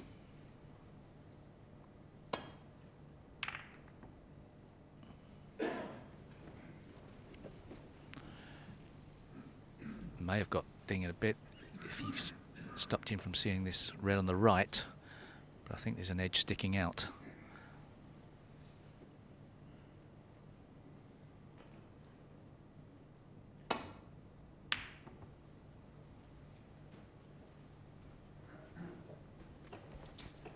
Just going back to that pulse question, which was the better tactician, and 60-odd% give it to Ding, 30-odd% to Judd Trump. But I watched Judd Trump in that final against Mark Selby, and you don't get to win a ranking event just by purely potting balls. Some of his safety play was quite good in that, Steve. Yes, and also being an opportunist, working out what looks like a risky pot, but with an element of safety. And we may be seeing one here. Screw back. Pot the red. Ding's not going to watch. Pot the red, screw back into a safe area, possibly.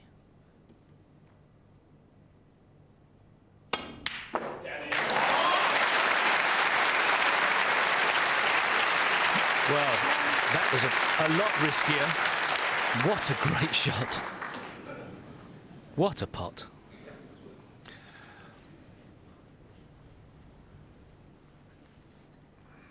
Just looking to see a couple of the reds there that are available. But once again, he's pulled out a spectacular pot. Right in the centre of the pocket. And Ding, well, he does this occasionally, and I don't know whether it's his way of just meditating and just getting his mind right, because, you know, he's not down in the dumps by any means after making or equaling the highest break. So it's probably his way of just doing a little bit of meditating and getting his concentration right. Yes, most players like to follow the cue ball around the table, keep focused on the game that way, but well, everybody's got their own ways. He won't know that this pink could open things up. I used to pretend to look at the table when I was playing you, Steve, because I knew you were going to clear the balls up. And I used to look underneath the table rather than watch you walk around clearing the table up every time you went to it. 50. Nicely controlled. And he's on that red to the right corner. Natural path back for the pink into the opposite middle, unless he wants to go down for the blue. This time he can get past.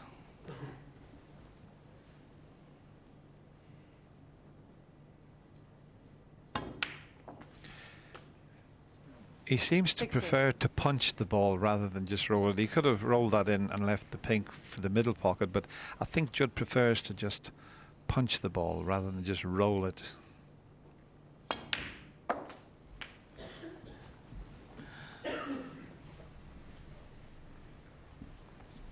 $22. I think there's more players today do play that style.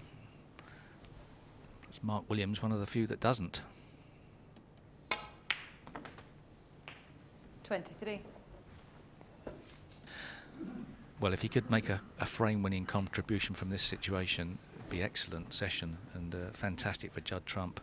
It's not going to be easy, though.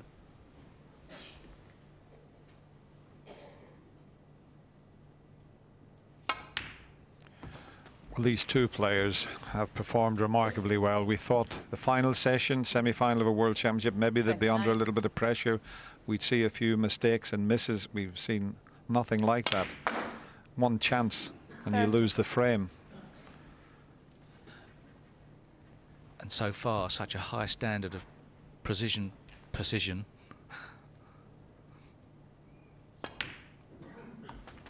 Once again, the pink only available into those opposite pockets. 36.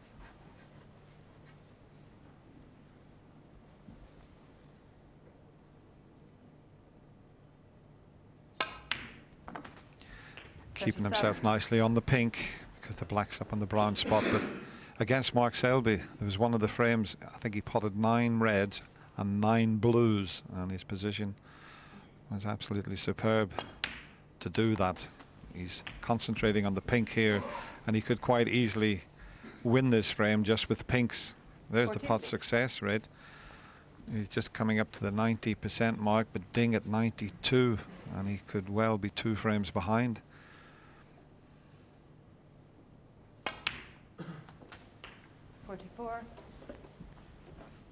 Well, I'd suggest that those stats don't really tell too much about the accuracy levels. Kick there. Just about got away with it. Lost the pace on the cue ball, though. I would imagine that the amount of shots that Judd goes for makes up for the difference, the slight difference in percentages. He's totally lost position. It all depends as to whether a red goes into the right corner pocket, because if it does, he could still pot it and cannon the other red and leave himself on the pink. But the pink, there you can see it clearly does go, but can he play the cannon and hold for the pink? But the pink nearly missed to the near jaw with that horrible kick that he had. Now watch this shot here. Oh, where's the red gonna front? The red's gonna block the path, is it? It is, believe it or not. Look at that. Very unlucky, although the red just struggled in, but highly unlucky. Couldn't really have foreseen that. He knew it was going to cover up. You can see, exasperated. So with a nice lead, Dennis, brown relatively safe. Put another colour safe. Is it his way? Big blue. No, colour safe would be the order of the day, but big yellow. Any colour safe here. Yellow possibly, and maybe could get in behind the brown, but anywhere on that ball cushion is going to leave Ding with a problem. And if he can get the yellow safe, that's a little bit of insurance for him. Yellow ball. He'll probably get down and knock it in now we've said all that.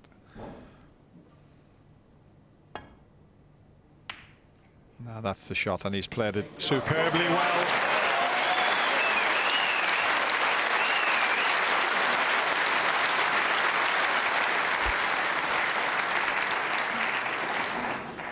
Not just getting the yellow safe, far more importantly, right behind the brown. I'm not sure if he can come twice across the table to get to this red behind the one on the black spot. He'd have to go so close to the blue. My first line might be slightly out, but that's the sort of shot that he would be looking for, and how precise would he have to be to land on that red?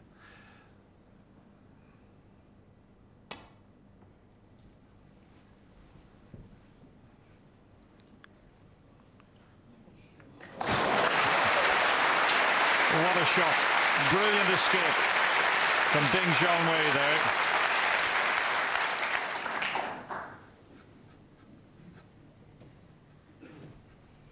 Superb shot. An oh so risky red into the middle pocket that I really feel that Judd Trump won't take on. So perhaps knocking a red to the side cushion, spoil the table.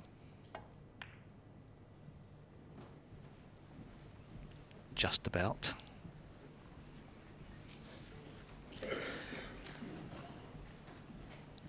It's not going to be easy for Ding Junhui to win from here, but it's possible.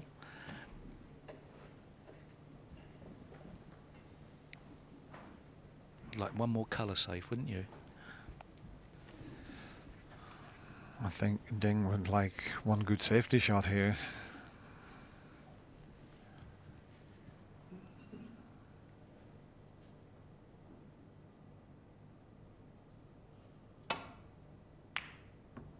And he's avoided the double kiss, but he's hit it much too hard. Okay, that red has come across the table and maybe has blocked the path for the other red. So he's got away with that, but he'll settle for it, won't he? Yes, he will. Big slice of luck. I've not seen every ball played in this particular semi-final, but I'm sure most of the huge flukes we've seen have come from Judd Trump, so can't really complain. His worst session that Judd played Had some massive flukes that he didn't take advantage of. This could be behind the brown.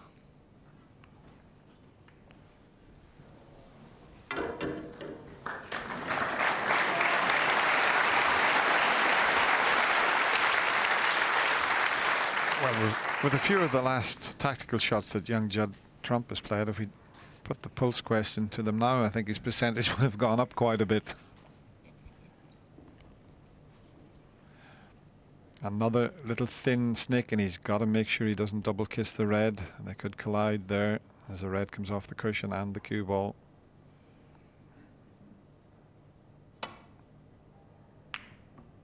Oh, he just missed it. That's a terrific shot. He missed that double kiss by a fraction. Superb.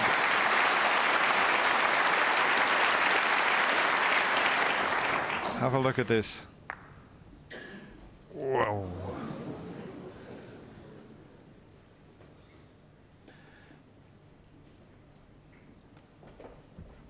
I think Judd Trump can get to the right-hand side of the table and perhaps hitting the last of those three that's together, but he spotted another one. Might even cut this in. Oh.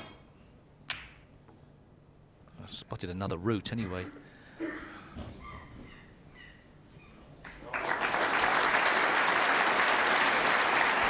Excellent standard of play, Dennis. Yeah. As you expect, two players in the semi-finals, they're obviously cueing very well, and they're getting the pace of the table, the correct contact on the ball. He's got to be careful here, Ding, that doesn't push a ball over the left corner.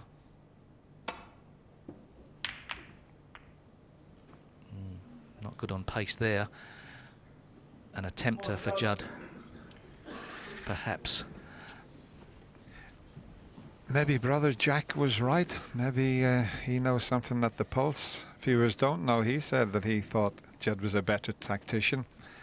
And Jack might just be right. The last few shots that Judd has played.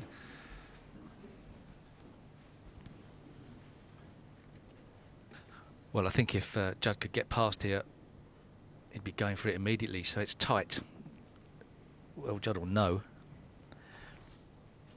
Looks like it goes, Dennis.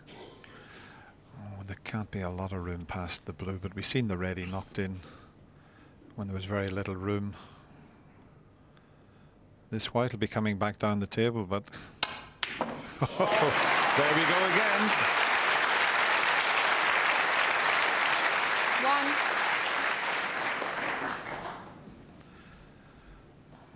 Just enough room past the blue, and well, what can you say?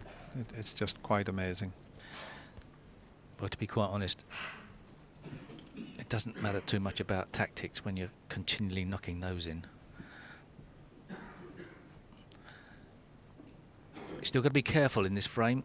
The black's missable, and he doesn't want to present Ding with easy chances. So what's the correct shot? Well, if he was 52 behind, he'd take the black on. That's why he's thinking about it, but he finds it very difficult to refuse pots, and you don't blame him the way he does, but this is make your mind up time.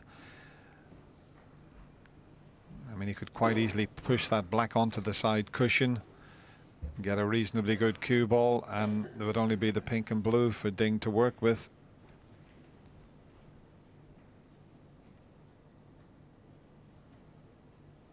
Well, in the past we've seen astonishingly good potters come on the scene and have no idea about the tactics of the game and when there's a danger point.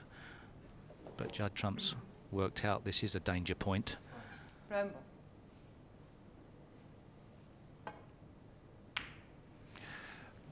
Judd Trump. Deciding to push the brown over near the side cushion, but I would have been tempted to have pushed the black onto that side cushion. He could have got the white in a similar position. I'm just thinking if Ding did get a chance to knock a long red in as a shot to nothing, the black would be there for him.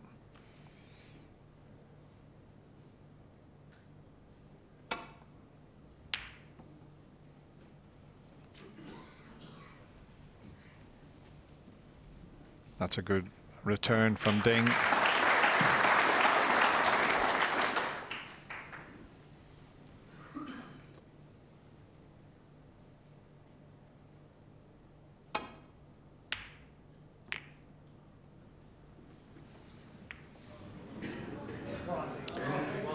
chance for Ding, but he's got to avoid cannoning into those reds. He can swing it round the back of the red to the left of the black spot. Where will the cue ball finish up? Let's have a look. This will be interesting.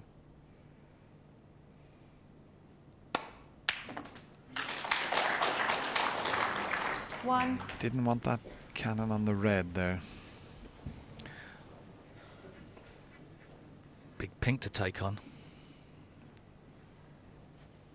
Got to go for it though.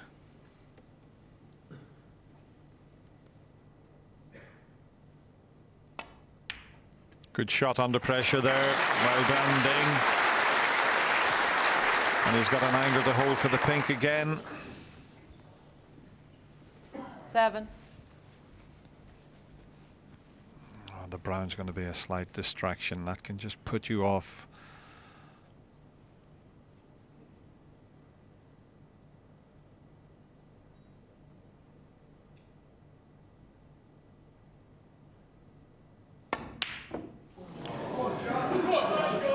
Yeah, it was that brown that caused the problem for Ding there. He just had to cue down on the ball. You know, the cue wasn't as horizontal as it would be. He had to raise the butt a little bit just to avoid that brown there, and that caused the miss.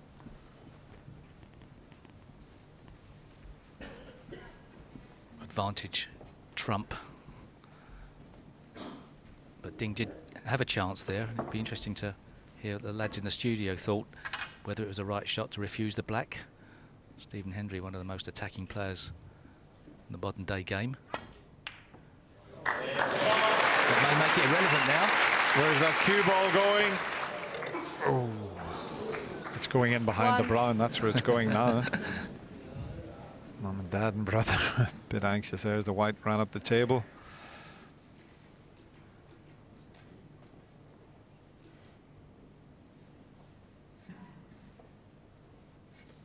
Ding could win with all pinks, obviously, so putting the black safe isn't so much of an issue at the moment. The cue ball kept its line there. Perhaps he would have liked it to have been a bit more tucked in to stop Ding coming off 1 or 2 cushions.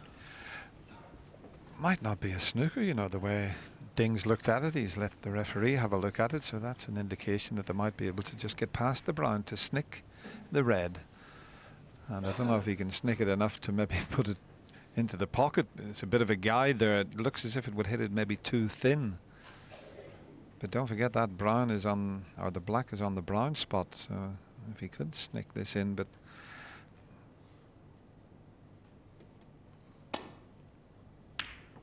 and he did snick it in. And look at the kiss on the red.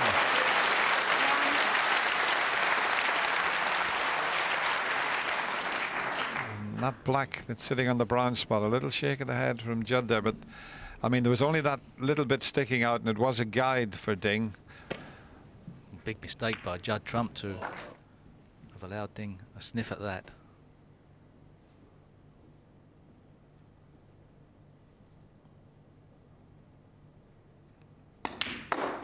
Well, this is a massive frame, Dennis.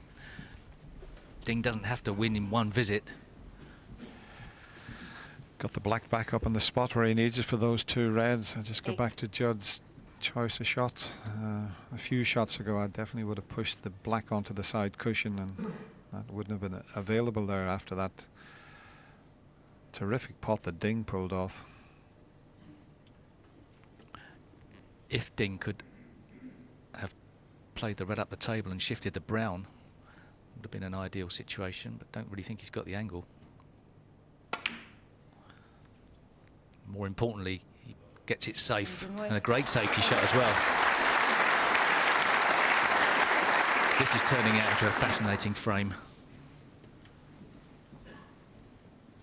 Quick look at the scoreboard. 38 ahead. And he snookered 2 cushion, and he needs to just clip this. He's hit it full ball. He's pushed it over the corner. Is the brown going to come to his rescue here? The black has come to his rescue for the other red, and he is snookered on this. So what an escape that was. Wow. Well, Ding might have to just go across the table and try and pot this red, this over the corner pocket. He's just said something to himself in Mandarin there. I'm not sure what it was, but Judd was very, very fortunate there. Well, he may be able to play some type of late swerve, but does this red pot past the black? If he can see enough of it, he'll take it on, but can he see enough of it? See, if he goes past the brown, he can only clip the cushion. There's the red we mentioned. He might be able to double kiss it in off the top cushion with, if he's going to swerve it. It's just, you got to really be right behind this to know. Yeah, it's a swerve. Oh dear, horrible shot. He doesn't need position, although he'd like it. He's more or less obligated to play this swerve shot. No, he changes his mind now. Well, maybe you can see enough of this one, but it's a tough pot. There's a lot of pressure on this.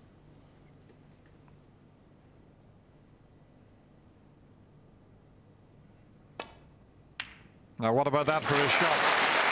Under pressure. That was superb. It really was. He's a cool customer. If he's got an angle, he may well risk knocking the brown out. Great pot under pressure.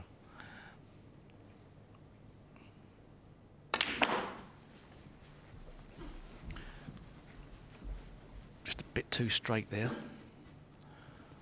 6.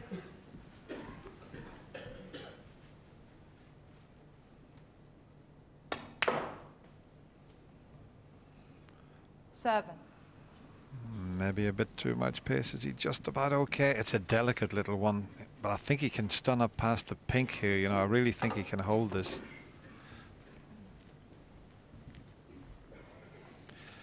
A little delicate stun screw shot. He doesn't have to go along the line anywhere past the pink and black, and I think he'd be able to pull this off. Well played. He doesn't want to be straight on the red, though. If he's straight on the red,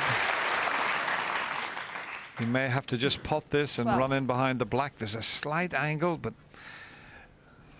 looking at the scoreboard, pot the red, tuck up behind the black if you don't really want to risk forcing it into a pocket. He needs an angle on the black to get the yellow out if he wants to play that type of positional shot. It's just whether he can get out of the jaws.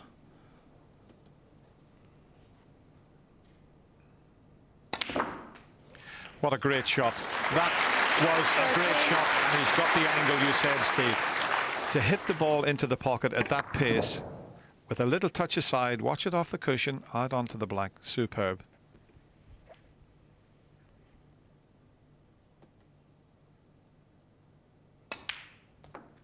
This looks good. It looks very good. Brilliant shot again. 20. Wow, what a game of soldiers we've got here. Now he's looking at the brown. He's got an angle here to try and cannon the brown out, but he's looked at the brown, so he may just play for the green to then drop in behind the brown. Just depends how he feels. Another quick look at the scoreboard. There's plenty of points there for you, Ding. Judd's got to just sit there and see what develops here.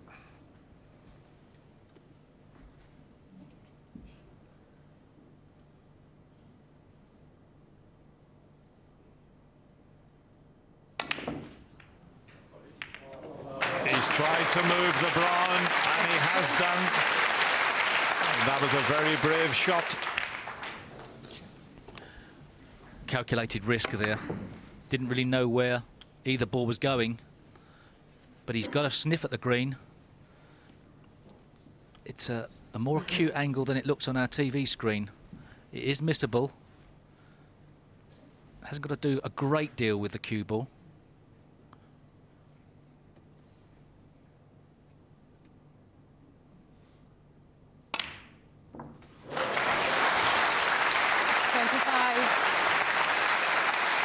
Well, this will be one of the finest clearances in this year's World Championship if he can pot the last 4.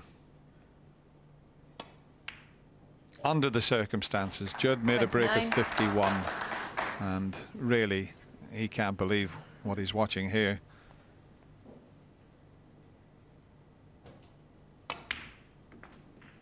What a 34. fantastic response from Junhui. And what if Judd Trump had have tried for that black? He could have put that 40. black safe, but that's a long, long time ago. This is an unbelievable clearance from this Chinese sensation. We've had 4 unbelievable frames of snooker from these 2 young, brilliant players, and you still can't separate them. We go to the mid-session interval. Unbelievably, it's 14-all. Here we go. The last few frames of this one, first to 17, will book a place in the final. Who will it be? Back to Stephen Dennis. Who will it be, Hazel? That is the big question. Will it be Junhui, or will it be the young Bristolian Judd Trump? It's now the best of 5. The first player to win 3 frames goes through to the final.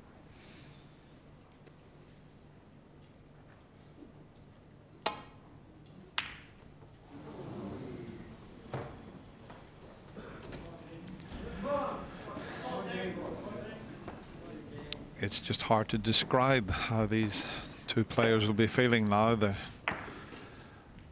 bound to be feeling the tension, and okay, I know they're natural players, but this is going to be a fascinating few frames coming up, Steve.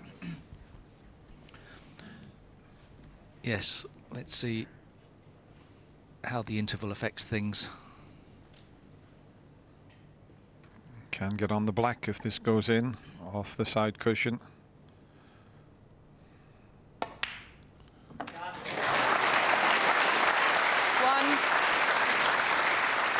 So the first chance after the mid-session interval falls to Ding. Beautifully played, and terrific control of the cue ball there.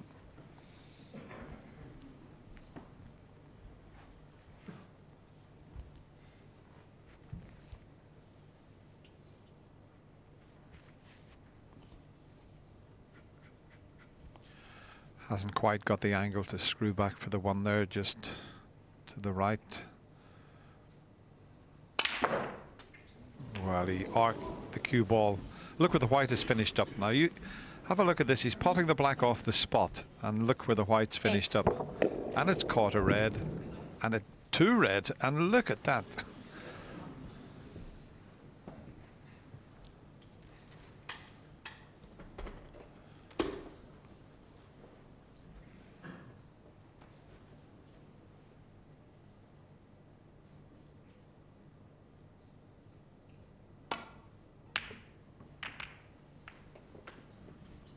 Junhui, 8.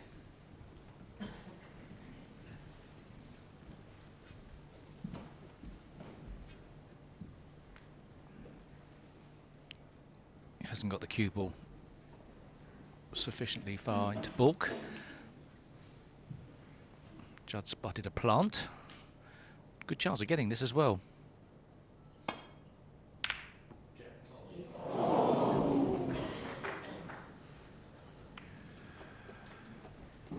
Well, he used in the eyes of the crowd here. They thought that he'd made that plant there.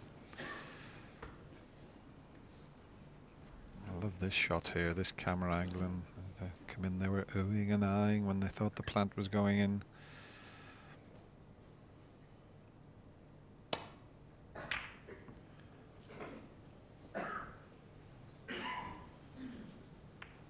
It's amazing the number of times that you catch one of the balk colours, and he's left a tempter for Judd Trump, but he'll still probably take it on. But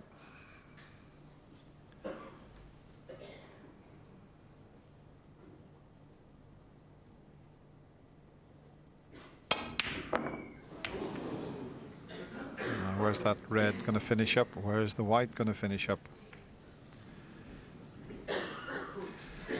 Both these players in the first 4 frames, I don't think they made any mistakes. Maybe 1, 2 mistakes, if that. If they got a chance, they won the frame. But now we might see a few shots where the players could miss. It would be understandable.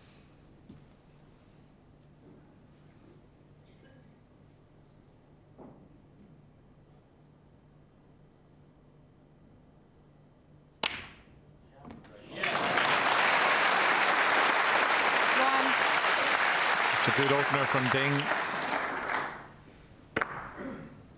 He is the slightly more experienced player. He's won 2 UK titles over the longer frames. Judd did win in China, but Ding definitely the more experienced. But will that tell here in these last few frames? It's going to be fascinating. A bit of a puzzle to unravel in the positional side of this break.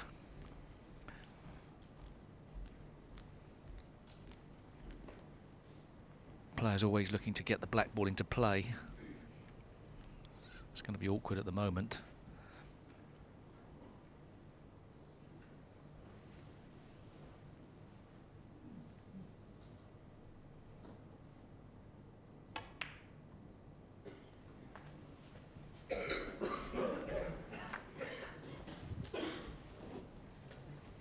Sure.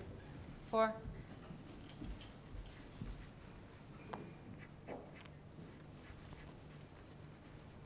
Not sure if you can just stun this in and leave the pink for the same pocket. Might be okay to do that.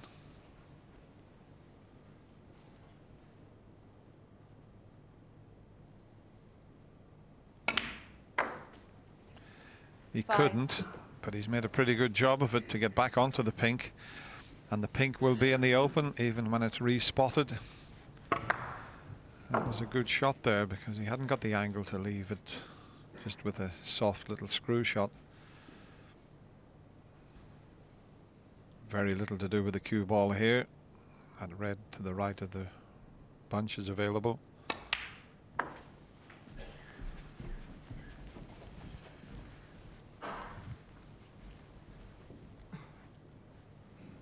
Eleven.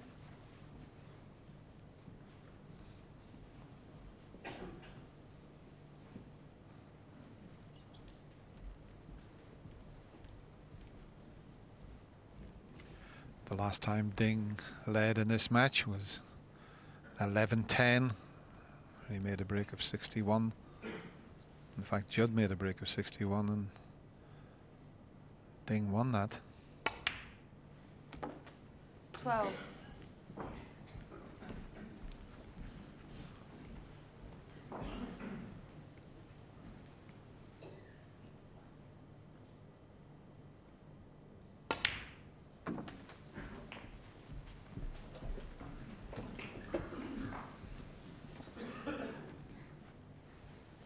Eighteen.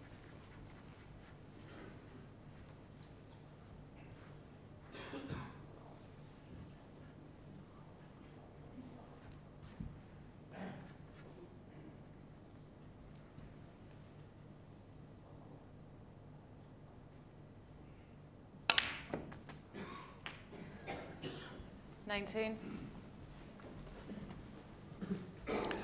Now that's cleared the black spot area, potting that last red.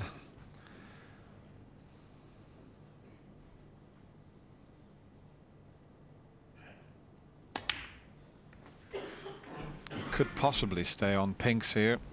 It all depends on how this next shot works out. He may have an angle just to screw 25. over onto, well, there's the angle he's left with, so he can get himself onto the pink.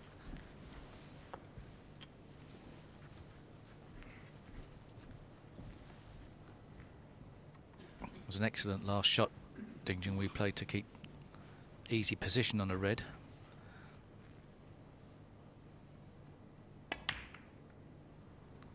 26. What looks like another frame-winning break. What a standard.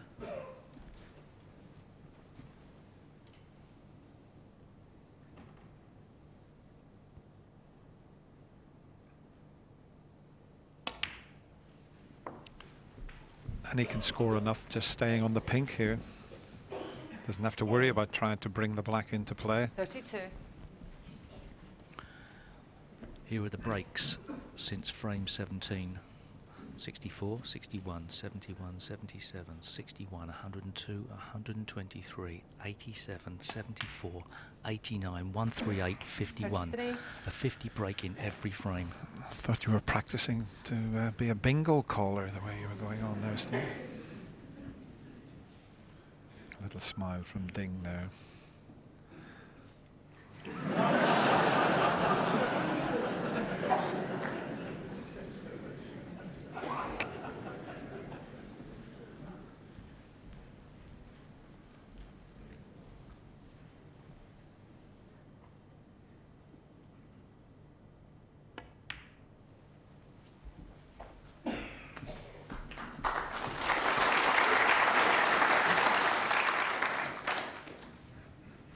Nine.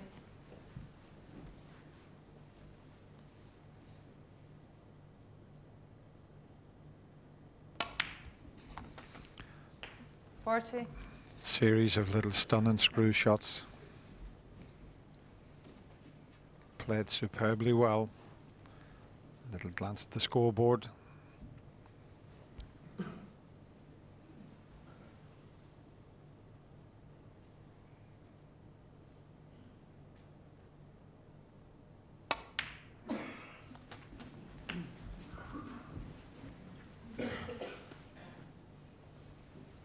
Six.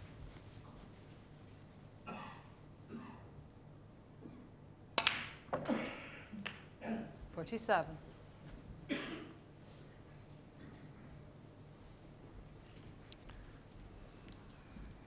Judd had a go at a long red. The yellow was hampering him slightly. But what a response this from Ding.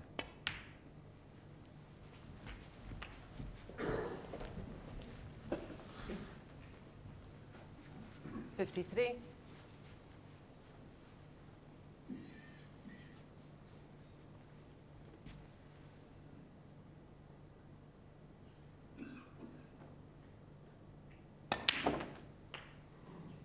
54.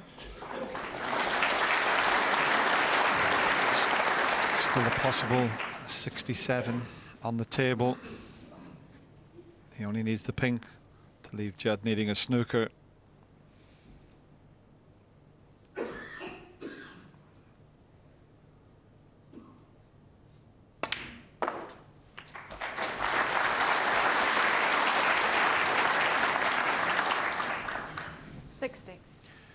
And that frame before the mid-session interval when he made that unbelievable clearance seems to have given him a real confidence boost.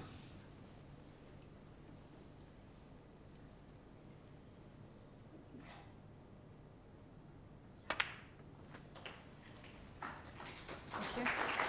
61.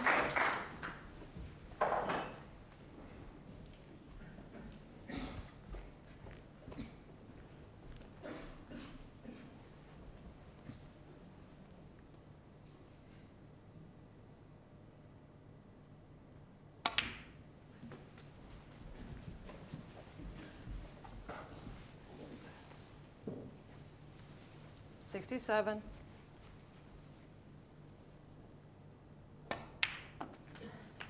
68.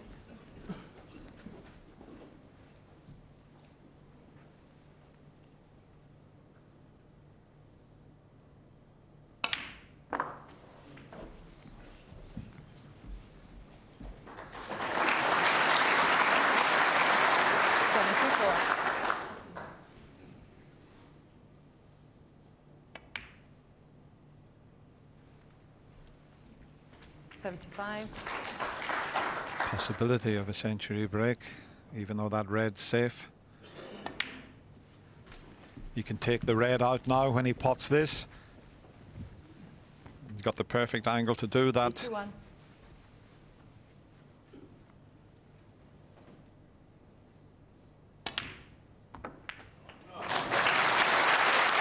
Beautifully played. Got the white away from the cushion also.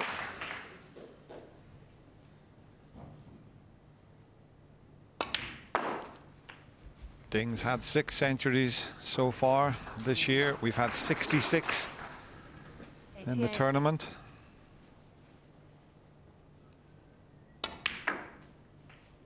'89.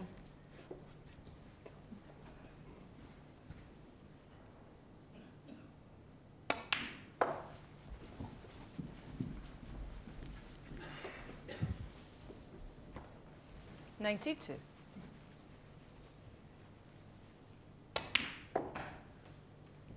94.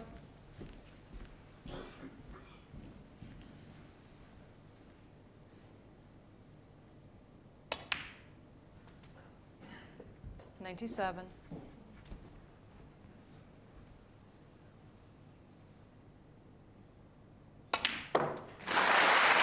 And there's another century here. There's the ton-up boys again.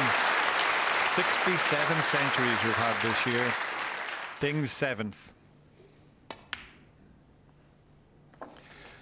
106. Well, I think in this first 5 frames we've probably had maybe 2 mistakes, if that.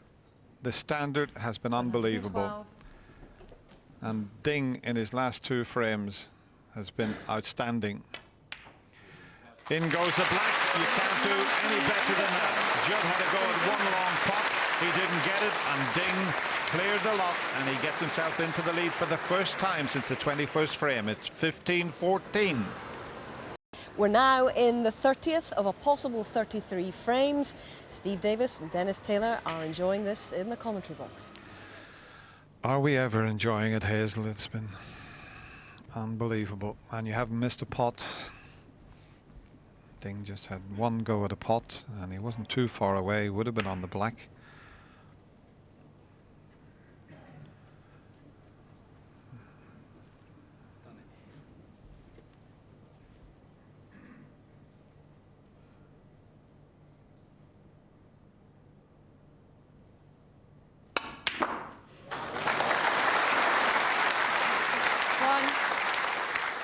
Well, how well did he hit that?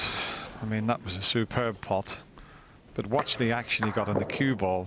In fact, he got too much on it, but the cannon on the green has given him a chance. Fantastic strike of the cue ball there from Ding Junhui. Couldn't risk screwing back for the blue. Really had to go back, make it into a semi-shot for nothing.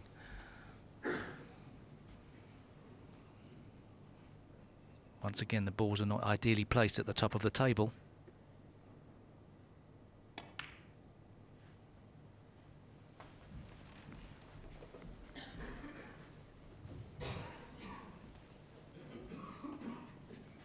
Five.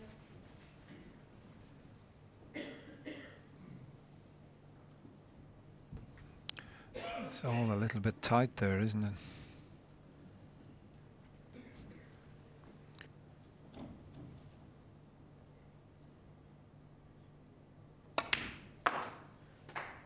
Six. This match is going live to China. It's late night snooker in the land of the rising sun, and I bet there's like maybe 150 million at least watching this.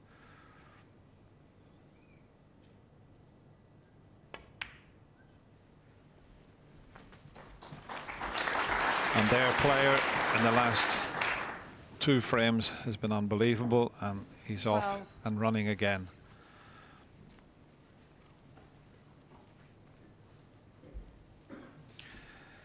Judd attempted a safety shot. It looked as if it was safe. He just overhit this, got it too thin, the white jawed, and come up the side cushion, as you can clearly see. But the opening pot from Ding was brilliant.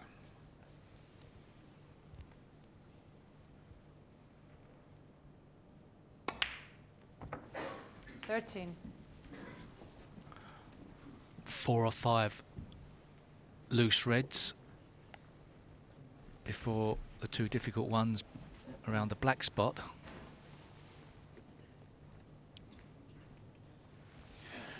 Yeah, Ding was at 89% pot success rate a few frames ago. He's now at 93%, and Judd's dropped down to 89.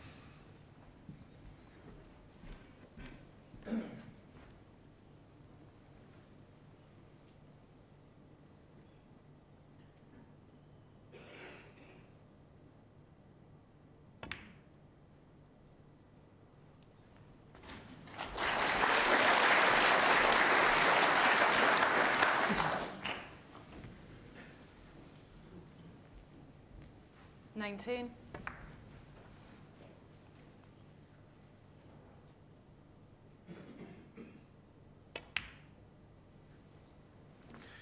$20.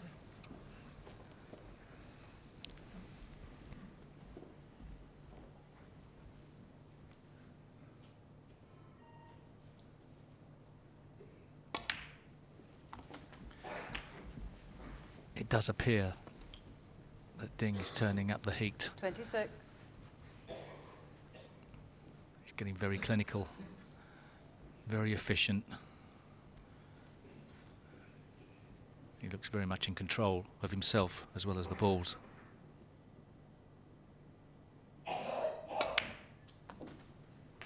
$27.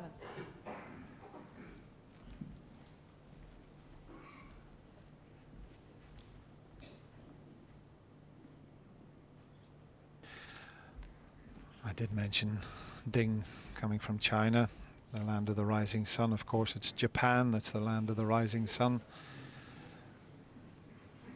But this is a rising sensation here from China, bidding to be the first Asian player to lift the World Championship.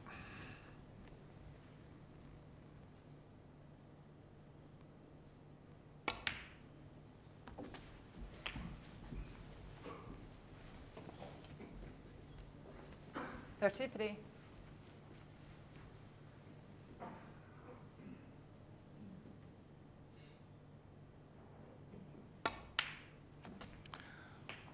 $34. Refusing as yet to take any of the reds into the left corner that are between the pink and the black spots. Every player would go about this type of break in a slightly different way. And I think some are slightly more precision breaks than others. But you would expect it's another 50-plus break at the very, very least from Ding Junhui. 40. And this would put him one frame away from victory.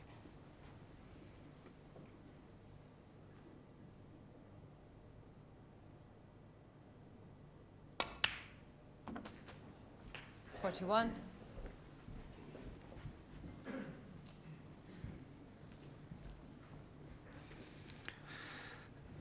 Well, Michaela Tab, I was talking to her at the mid-session interval. She's refereed some fantastic matches, but she said this is probably the best match she has ever refereed. 47. I don't think there's anyone would disagree with that.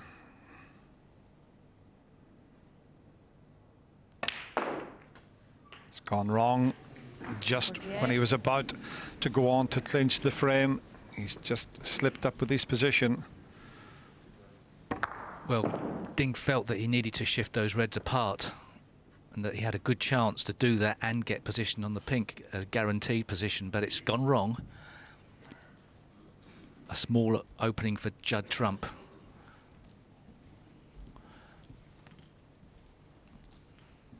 So, ball safe for Ding Junhui.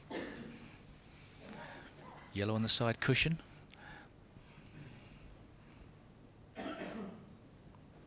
Put the blue out of commission. His choice. Or cut the pink in the middle. No, I don't think so. Well, he's looking at that. He was looking at that for a second. But he's just going to push the pink safe.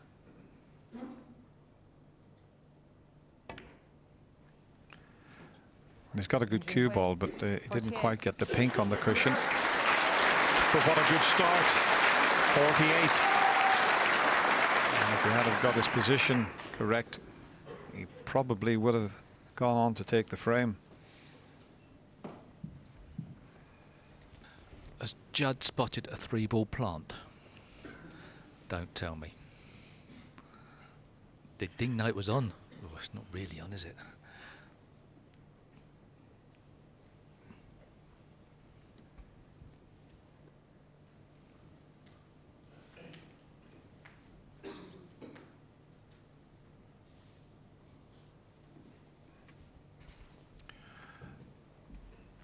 big frame for this young player from Bristol, who's now based in Romford.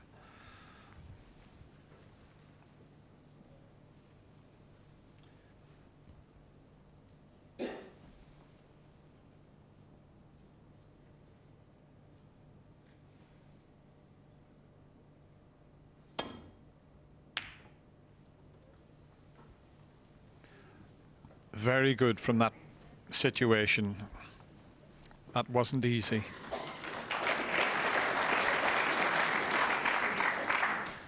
In fact, you could hear a pin drop at the moment in the Crucible Theatre. The atmosphere is quite electric.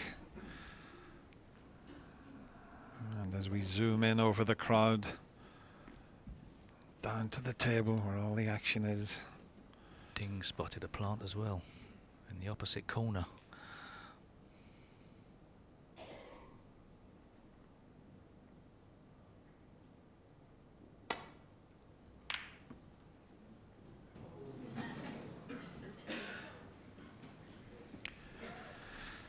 He needs something on the cushion as a bit of insurance, does Ding. He attempted the plant that Steve suggested there, but it was a shot to nothing, but he didn't push the pink safe when he tried to, so if Judd Trump could get a chance, they're sitting nicely, but can he get that chance? No easy path back down to the balk area. Can he snick this one in? He can pop two. Where's the cue ball? Where's the cue? Oh, he's okay, but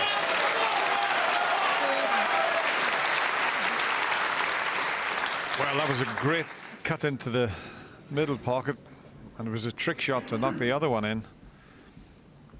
Well, he can consider himself a little unlucky where this has ended up. Okay, he would have had no idea where it was going, but I suppose it could have ended up in the balk area, but I can get to this, I think. It's a chance. It's a genuine chance. Yeah, being a left-hander and quite tall, he can reach over for this.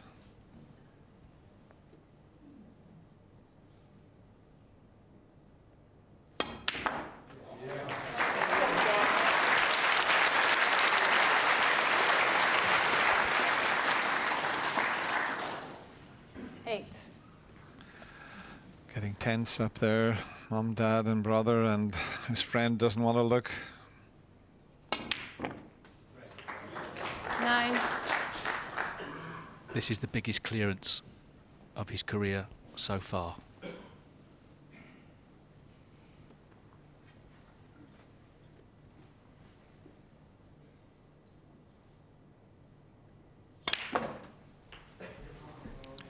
The frame before the mid-session interval, Judd made a 51 break, and Ding Junhui made one of the finest clearances you could ever wish to see. This young man has got a chance to get his own back here. 17.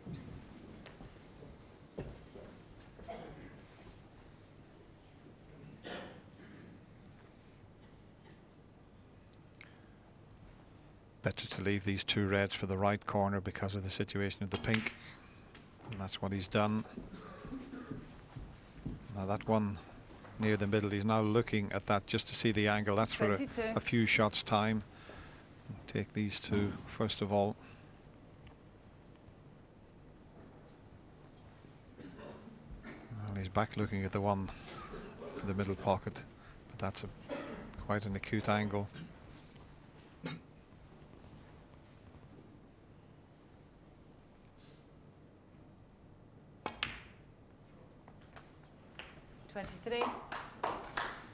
Didn't really want to be straight on this.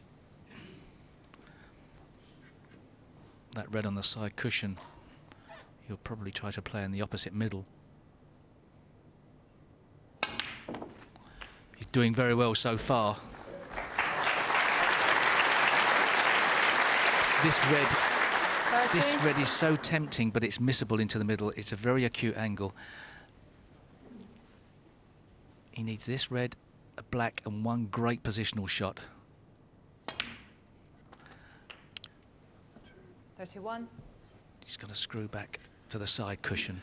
He'd love to get in that position because of the angle to the middle, but he can't do it from here, so he's going to have to leave it for the middle pocket. Or could he? He has managed to get in behind it, but it's finished rather awkward. 38.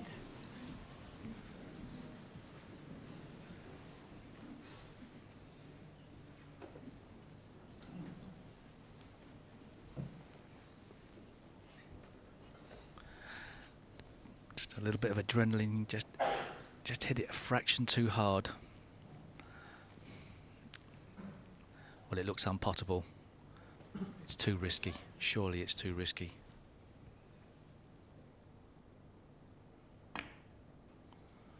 He's let the red slip. He needs to cover it. 38. That's a mistake. Yeah, it really is a mistake. He should have made sure and put the object ball safe. It's okay getting a good cue ball, but under these circumstances you've got to get the red safe. Now the natural angle for this pot, he'll go around the back of the black, and if he doesn't get a little touch aside on it, the white will go close to the middle pocket, the left middle pocket. So just keep one eye on the white here.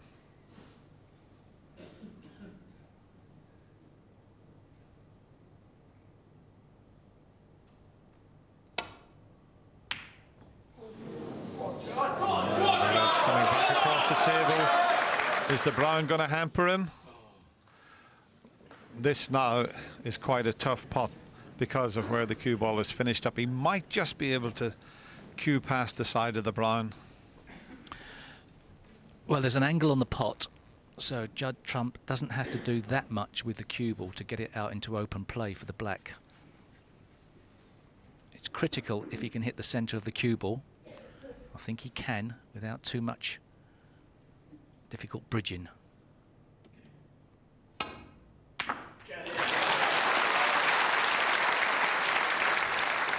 Well, that is very unlucky because cueing over the brown, he struck that beautifully, and he's very unlucky to finish there. Once again, a bit of adrenaline, overhit it a fraction. Of course, he had to get the cue ball out into the open part of the table. Now what? Once again, very risky to play the pink to pot it. A thin cut with the rest.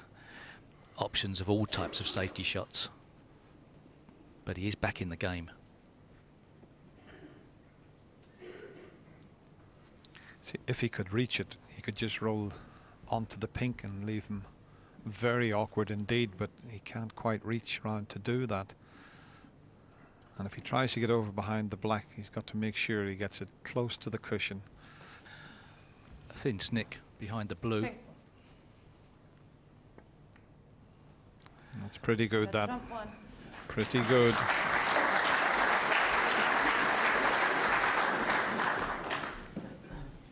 I think it's enough of a snooker that Ding Junhui will go off a cushion. I don't think he can clip it. The two cushion escape looks the most obvious. And I would say that if he does play the two cushion escape, he's got every chance of getting it safe. But can he hit this, Denny? He's just having a look. I prefer the two cushion escape to around the back of the brown. That's the one Steve was talking about. I prefer that myself. 'Cause past the brown, he'd have to get side on it. So, yeah, can he hit this and get it safe? But that's the way he's choosing.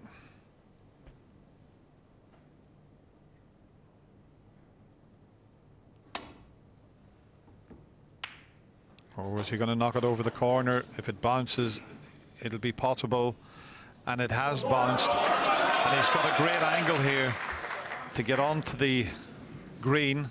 The brown slightly in the way, but he can swing this around for the green.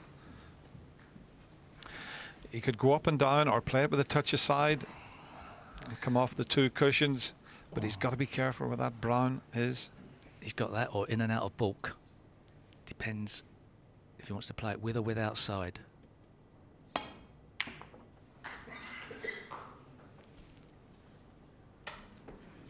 Two. He's on it, but it's thin and he can't really hold with any certainty for the brown. Well, if he does decide to, this is a big shot.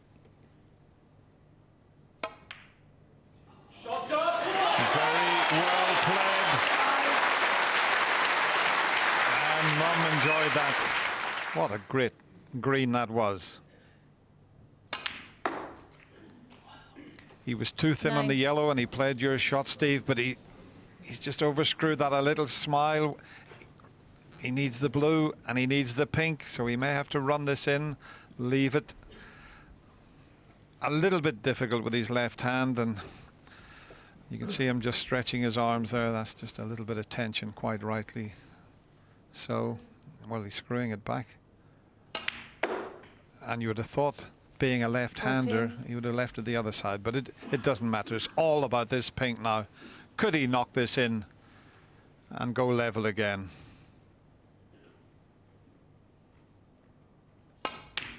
Unbelievable. It just continues. One of the finest semi-finals I've seen for many a year. Young Judd Trump cleared up again. We're all square, 15 each. Incredible. It is. Now we've had 30 frames. It's now best of 3.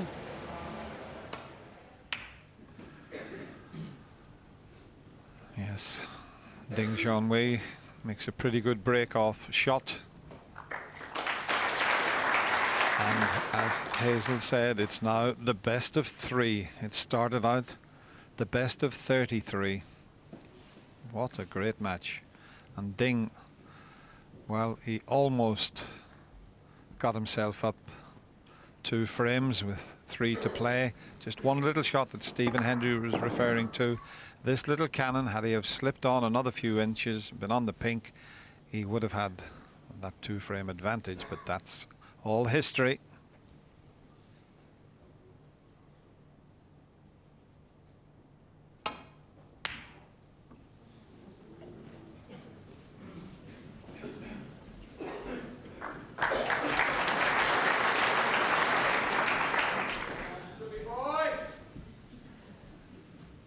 Wasn't particularly that much value in playing the pot, well, unless he could have perhaps got to the top cushion and left himself a cutback black. He missed it by so far.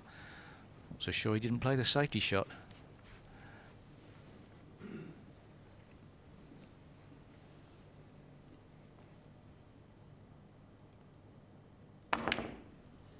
Don't tell me that's it. That'd be fantastic if it goes. For the first time,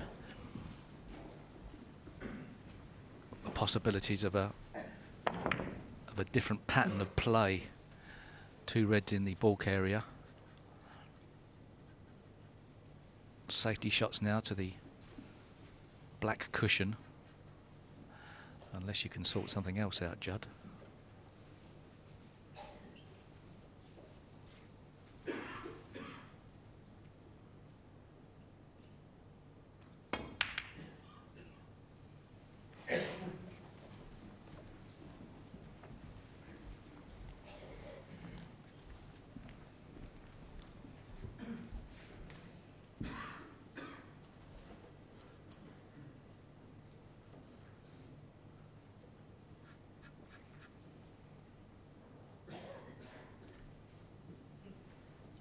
Well, impossible to tell how these safety exchanges pan out.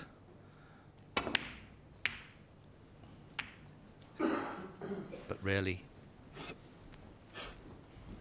is it a pure mistake from a player. It's just one player's obligated to go for a long ball. Is there a shot to nothing for Judd Trump? Screw the red into the green pocket. Screw back for the black. Doesn't seem to be looking at it at the moment.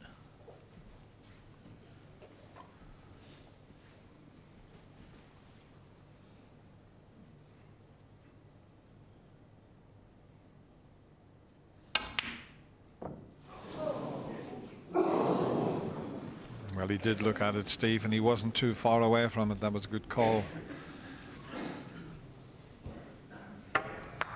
Show you that attempt. I'm just wondering if Ding could take a double on here as a free shot.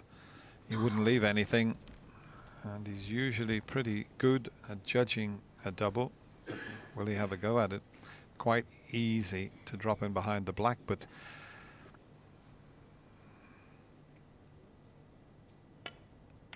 that's what he's decided on.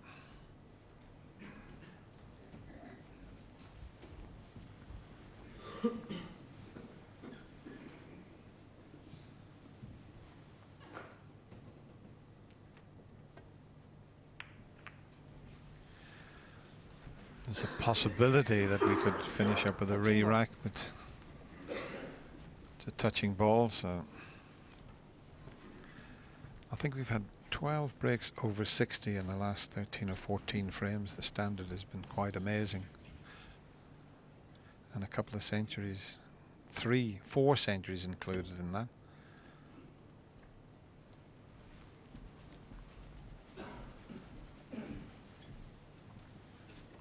I don't think this is going to end up in a re-rack, but obviously both players would have the option of just agreeing. I think the old rules, it would have been the referee that would have had to have made their mind up whether it was a re-rack, but of course that was a bit stupid because both players agree it will be a re-rack.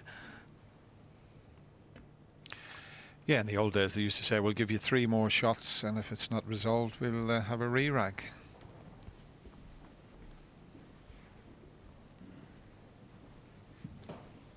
What's guaranteed to happen is slowly these balls will be pushed down the table if no ball is potted or attempted. It's either a case of who cracks first, but I don't think anybody's going to be cracking, taking undue risks. Well, to be honest, I thought the boys would have been making some mistakes in this final session because of the circumstances, but if anything, they've produced the best snooker under the most extreme pressure.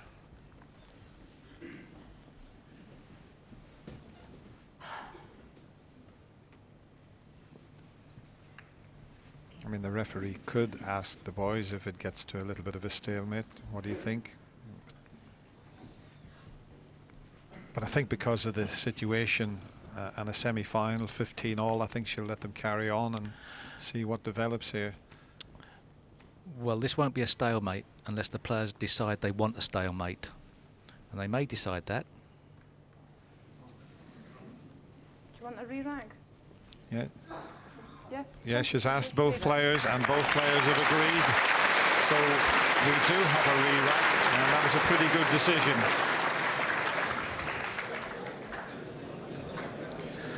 That was the first frame where the balls went a little awkward. 4 or 5 reds getting knocked up into the other end of the table. And there, as we pan in, this Crucible crowd, they're enthralled in this semi-final. The standard that they've witnessed here has been absolutely superb.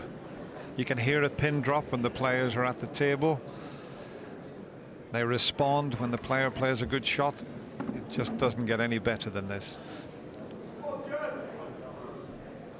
Well, I'm not too sure which player would have benefited from a scrappy frame, but it's been such a great session. I think this is probably the right decision by both players.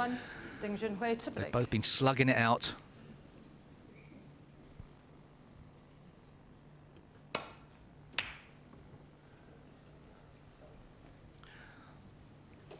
Let's see who's got the biggest punches left.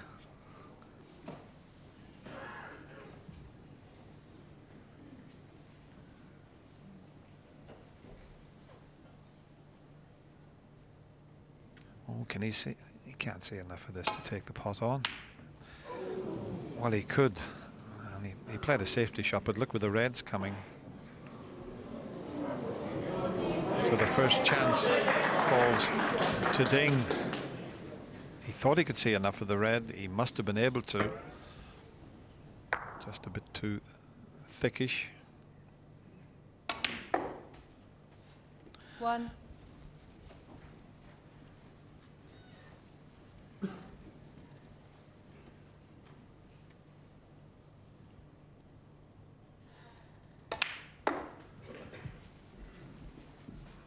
It's a great chance. The 6 reds, nicely placed. 3.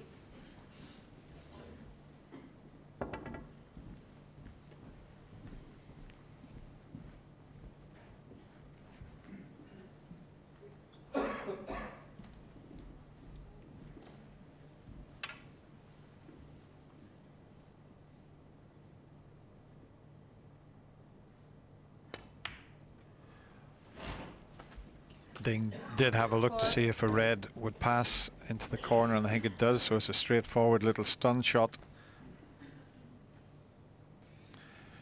That's what he can play if that red goes.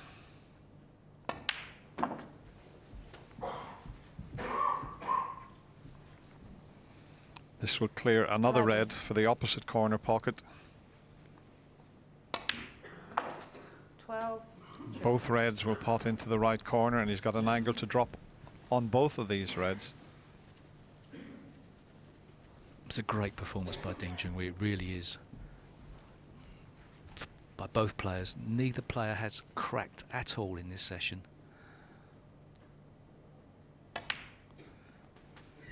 At some stage, you'd imagine a ball being missed under the tension. But 19. such is the standard. It may not happen.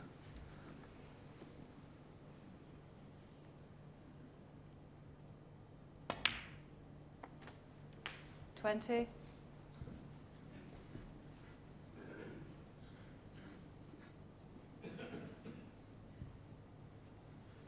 The red below the pack can be used quite nicely to open the pack up a bit. Ding obviously aware of that. Perhaps a bit straighter than he wanted, but no problem screwing back off the cushion.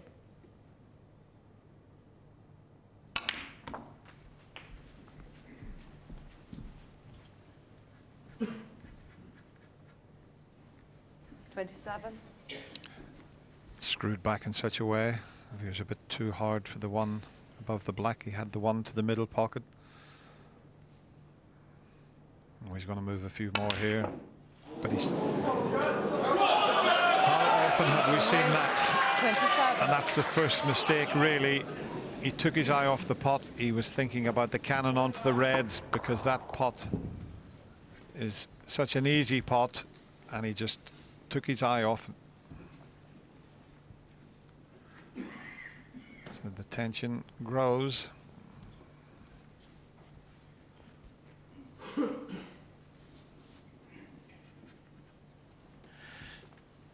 The red above the black looks awkward. He's got to screw the red into the pocket, get the right angle on the blue. Sharp screw just before the middle pocket, but he's changed his mind and back to the red. Sharp screw on the red as well. Not too much power in that. Would have preferred possibly to have got into the pack of reds from the blue. This is a bizarre pack to go into. We don't often see the balls in this position. It's hard to predict, isn't it, Dennis? Watch the action he gets on the cue ball here. Oh, it's stuck in the reds. I thought it was going to spin and carry on through. He had enough screw on it, but it just hit a red and stuck on one.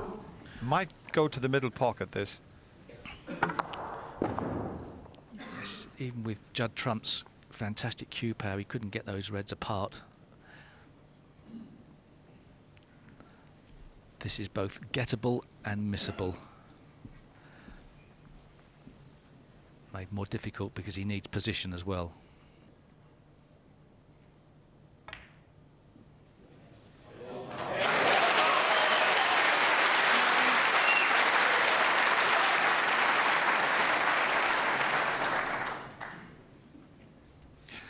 If he could play a delicate little cannon here, I think the red to the left of the little triangular reds is on.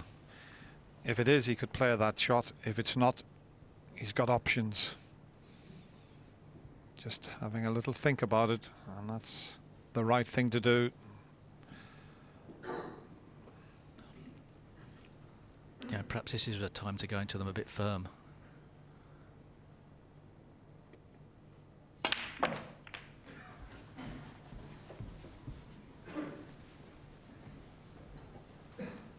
He's on the red into the middle. And they have opened up a fraction more. He's got to be careful with this red into the middle. Once again, it's not as easy as it looks on our television screens.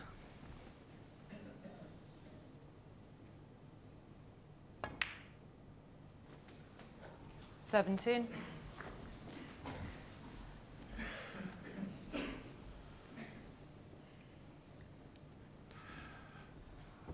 That red to the middle looks quite an acute angle, and as we zoom in, we'll show you the angle he has on the blue. So he's played over for that red. It's a delicate little shot. He doesn't have to do anything with the cue ball. 22. He'll be the right side of the blue.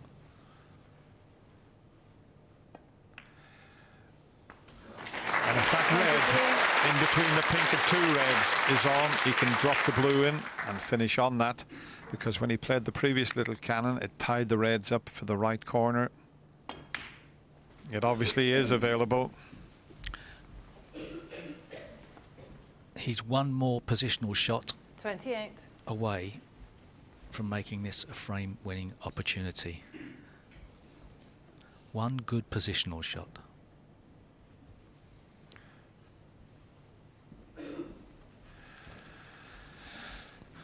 Mom, Dad, brother, and a good friend who doesn't seem to want to watch too many of the shots. If he could just graze across the red that's to the right. Oh, he grazed across it only a 29. fraction. He needed a bit more on it.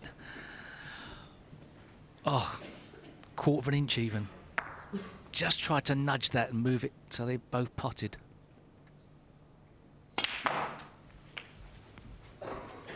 But the red goes below the pink. 36.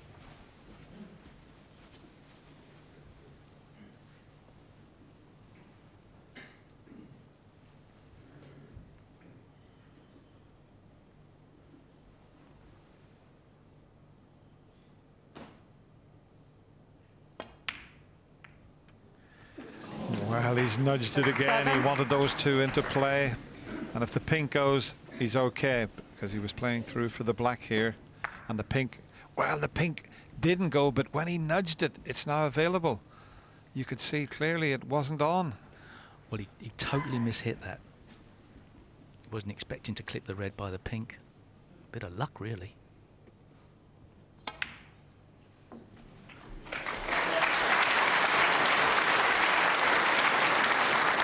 Or, if he did play it that way, 43. he's a true genius in the making.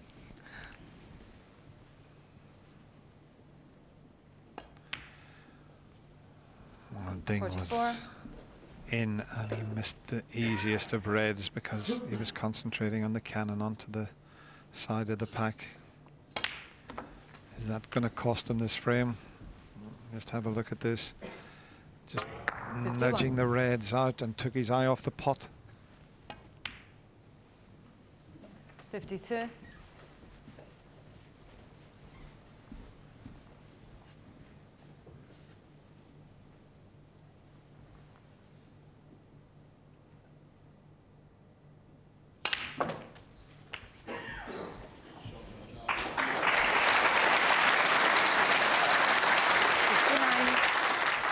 Two ahead. Red. Color red. 60.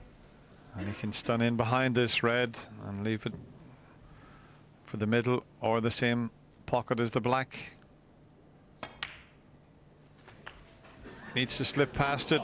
Yeah, he's played that perfectly. Being a left-hander, 67. he couldn't have judged it any better.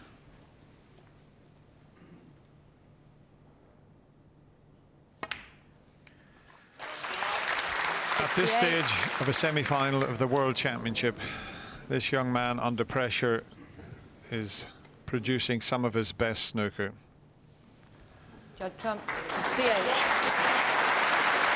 Well, they're pleased with that effort, and Ding now in all sorts of trouble in this frame. First to 17. 2 4-point snookers required. He must hit this.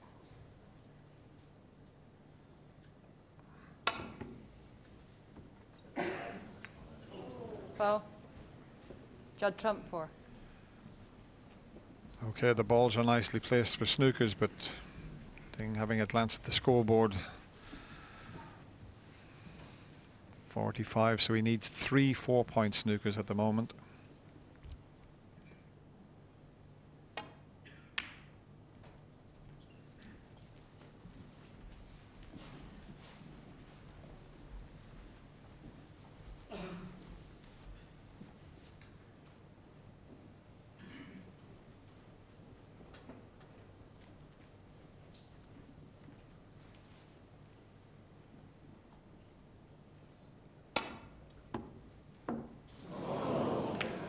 think Ding will look over to Judd. Yeah, Judd stays in his seat.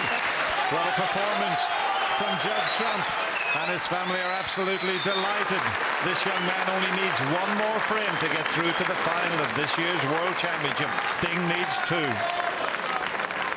Tournaments, but he's, you know, he seems to have come from nowhere almost. Well, he's certainly been around for a long number of years. Might he be on the verge of a place in the Crucible final? Hang on to your hats. Yes, hang on to your hats, hang on to your seats. Ding has got a half chance, and you could only call it a half chance at this stage. He's got a gap round the back of the black. This already a big shot, and it's only his first.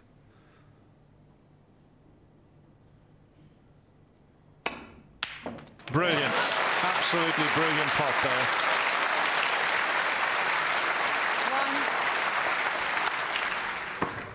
Totally committed. Didn't play it as a shot to nothing. Black not in its spot, so slightly more missable.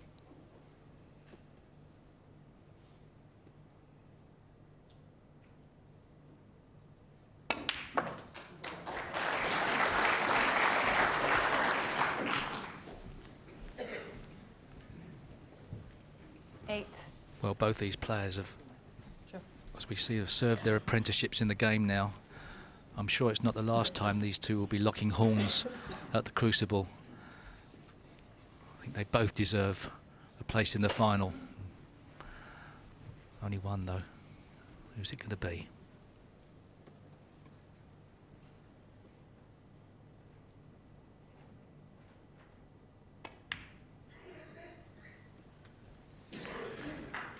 Nine. The pink obviously goes into the corner, as you can clearly see.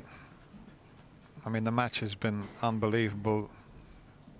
It's deserving of a final frame shootout, but will we have that?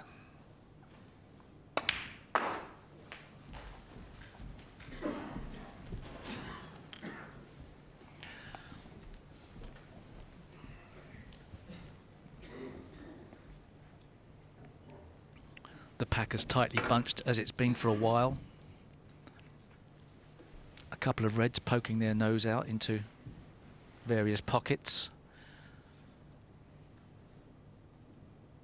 Thank you. 15. Yeah, you can't really go into the bunch from the black because of where the pink is now situated. All the spots were occupied there.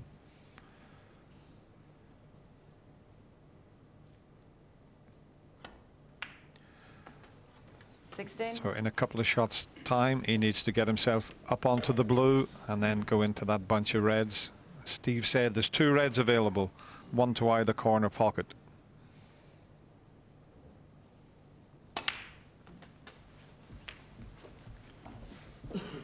This time he may play down for the blue. 23.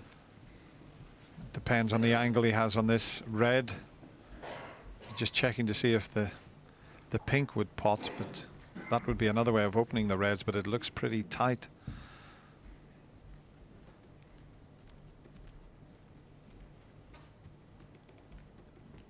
He hasn't changed his demeanour at all in this session. Fantastic temperament.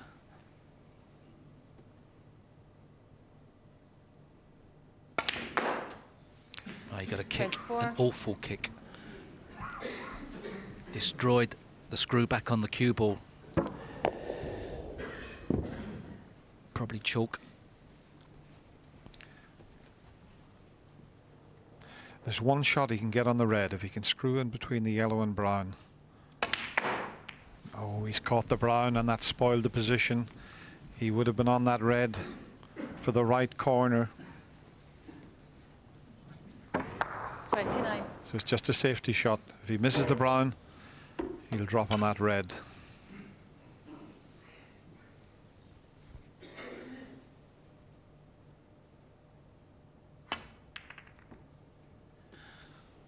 Well, so often a kick. Junhui. 29. Decent safety shot.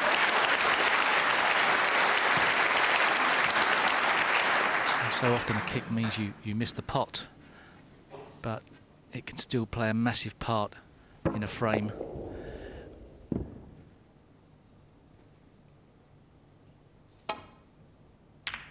.29 points, not really enough to cause Judd Trump any real problems. Poor safety shot, and he has left Ding a tempter, and also a one round the back of the black as well. The long one or the thin one? Yeah, he's got the long one, or he could clip that one in and play it as a shot to nothing. It just depends how he feels. I think he's such a good long potter. He's looking at the one Steve said, and it's the one he's going to take on. This is an important shot.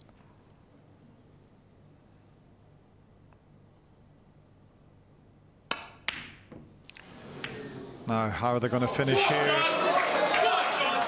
There was a lot of pressure on Ding for that shot. I thought he may have tried to clip the one in as a shot to nothing, but he's such an attacking player. But under these circumstances, he didn't get that close. So Judd Trump has a chance.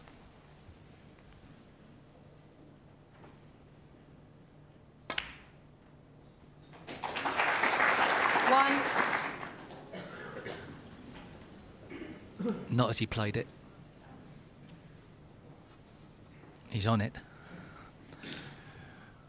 Yeah, he played it past the green to leave the yellow. It was much easier to get up to the reds from the yellow, and just a little bit of tension here as the white hit the cushion. It just died a bit, didn't it? Yeah, caught the green. Wants to be on a red into the opposite middle.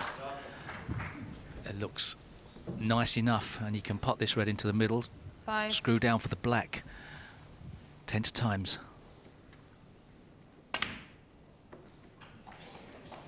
6.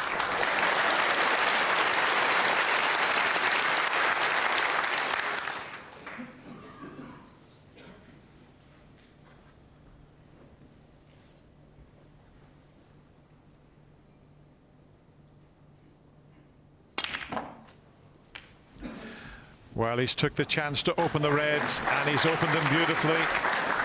And he's got a red to the middle. 13. And if the pink also goes, he's having a look now to see if the pink passes the black. If not, he'll have to drop on the black. Well, it's nail-biting time, and his friend just doesn't want to watch this.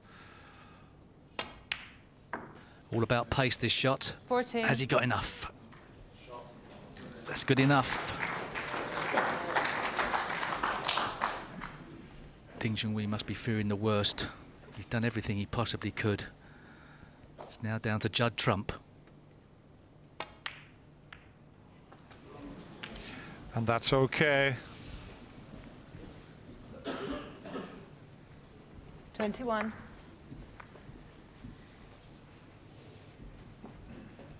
He would be the second youngest finalist ever at 21 years of age. He's got quite a few balls to 22. pot, but the chances there, if this young player can hold himself together, what an achievement this would be. Delicate little run through there, making sure he wasn't hampered by the red. A forced stun shot straight up the table, give him choices. The scores are 29. level. He needs 5 reds. 30. 6 reds, sorry. Well, I watched him in China on television when he beat Mark Selby, and he held himself together there, but this is the big one. As Cliff Thorburn said, this is the daddy of them all, the World Championship.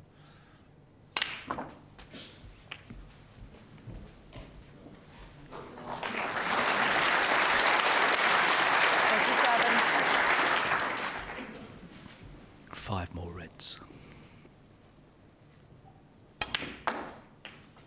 Sure. 38. He's finished a little straightish on the black. I think he got another bad contact. That little shake of the head tells you that He got a slight kick there, and you can see both the red and the white jumping there, which means a slight change of plan for his next positional shot.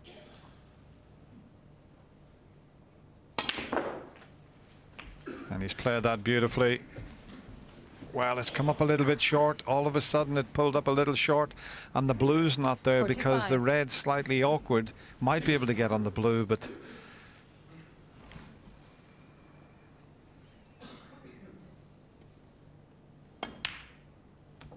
he's played it beautifully. He's on the blue. That is a terrific shot. Absolutely judged to perfection. Once again, he's one good positional shot away, and now it's replacing the final. Roll the blue in, roll the red in, get an angle on the blue with a possibility, should he so wish, to shift the reds. 51. But do they go? If one of them pots, he doesn't have to. He's just checking. Do they both go? Just 10 hours for this superb semi-final. Well, our camera shows you there that one of them will pot. The right hand one is tight. Let's see which one he plays for. It's got to be the middle of the three reds. That is the one. He's looking again. He's pointed his cue there 3 or 4 times. Can he get the white where he was pointing his cue? Is it too far? Has he? Oh, I don't know. Doesn't look like he has. He's okay. Thought he had. This is match ball. Well, what an effort this is. One of the best semi-finals I've seen for many a year. Both players have been superb. It's a shame that one of these players has to leave this year's World Championship because they've given us something very special. He's not quite there yet, but 35 ahead. He only needs the red and any color.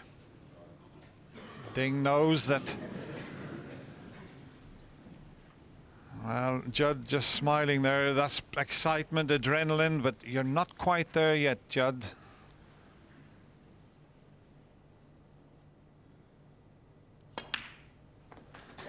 But that little clenched fist, he's one of the most modest lads you could ever wish to meet. But what a time for this young player.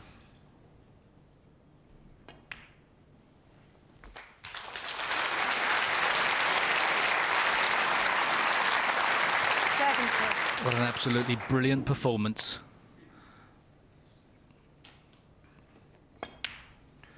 Well, Steve, it's been a pleasure sitting in the commentary box commentating on these two young superstars. They have put on a regal performance here. And it's hard to describe how Judd Trump must be feeling inside at the moment. 21 years of age, and he's going to contest the final of this year's World Championship. You've got to feel sorry for Ding Junhui. He really has made this an unbelievable match, and you will be seeing him here many more times. But at the moment, the stage belongs to this 21-year-old potting machine. He's already gained an army of fans this year at the World Championship, and there'll be a lot tuning in to watch this 92. young player. He can't stop from smiling, and you can't blame him. Well, he wants to pop the black as well.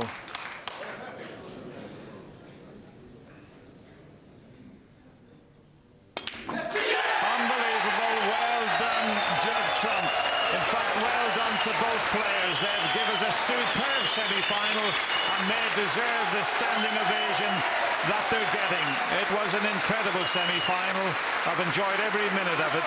And Judd Trump goes through to the final, 17 frames to 15.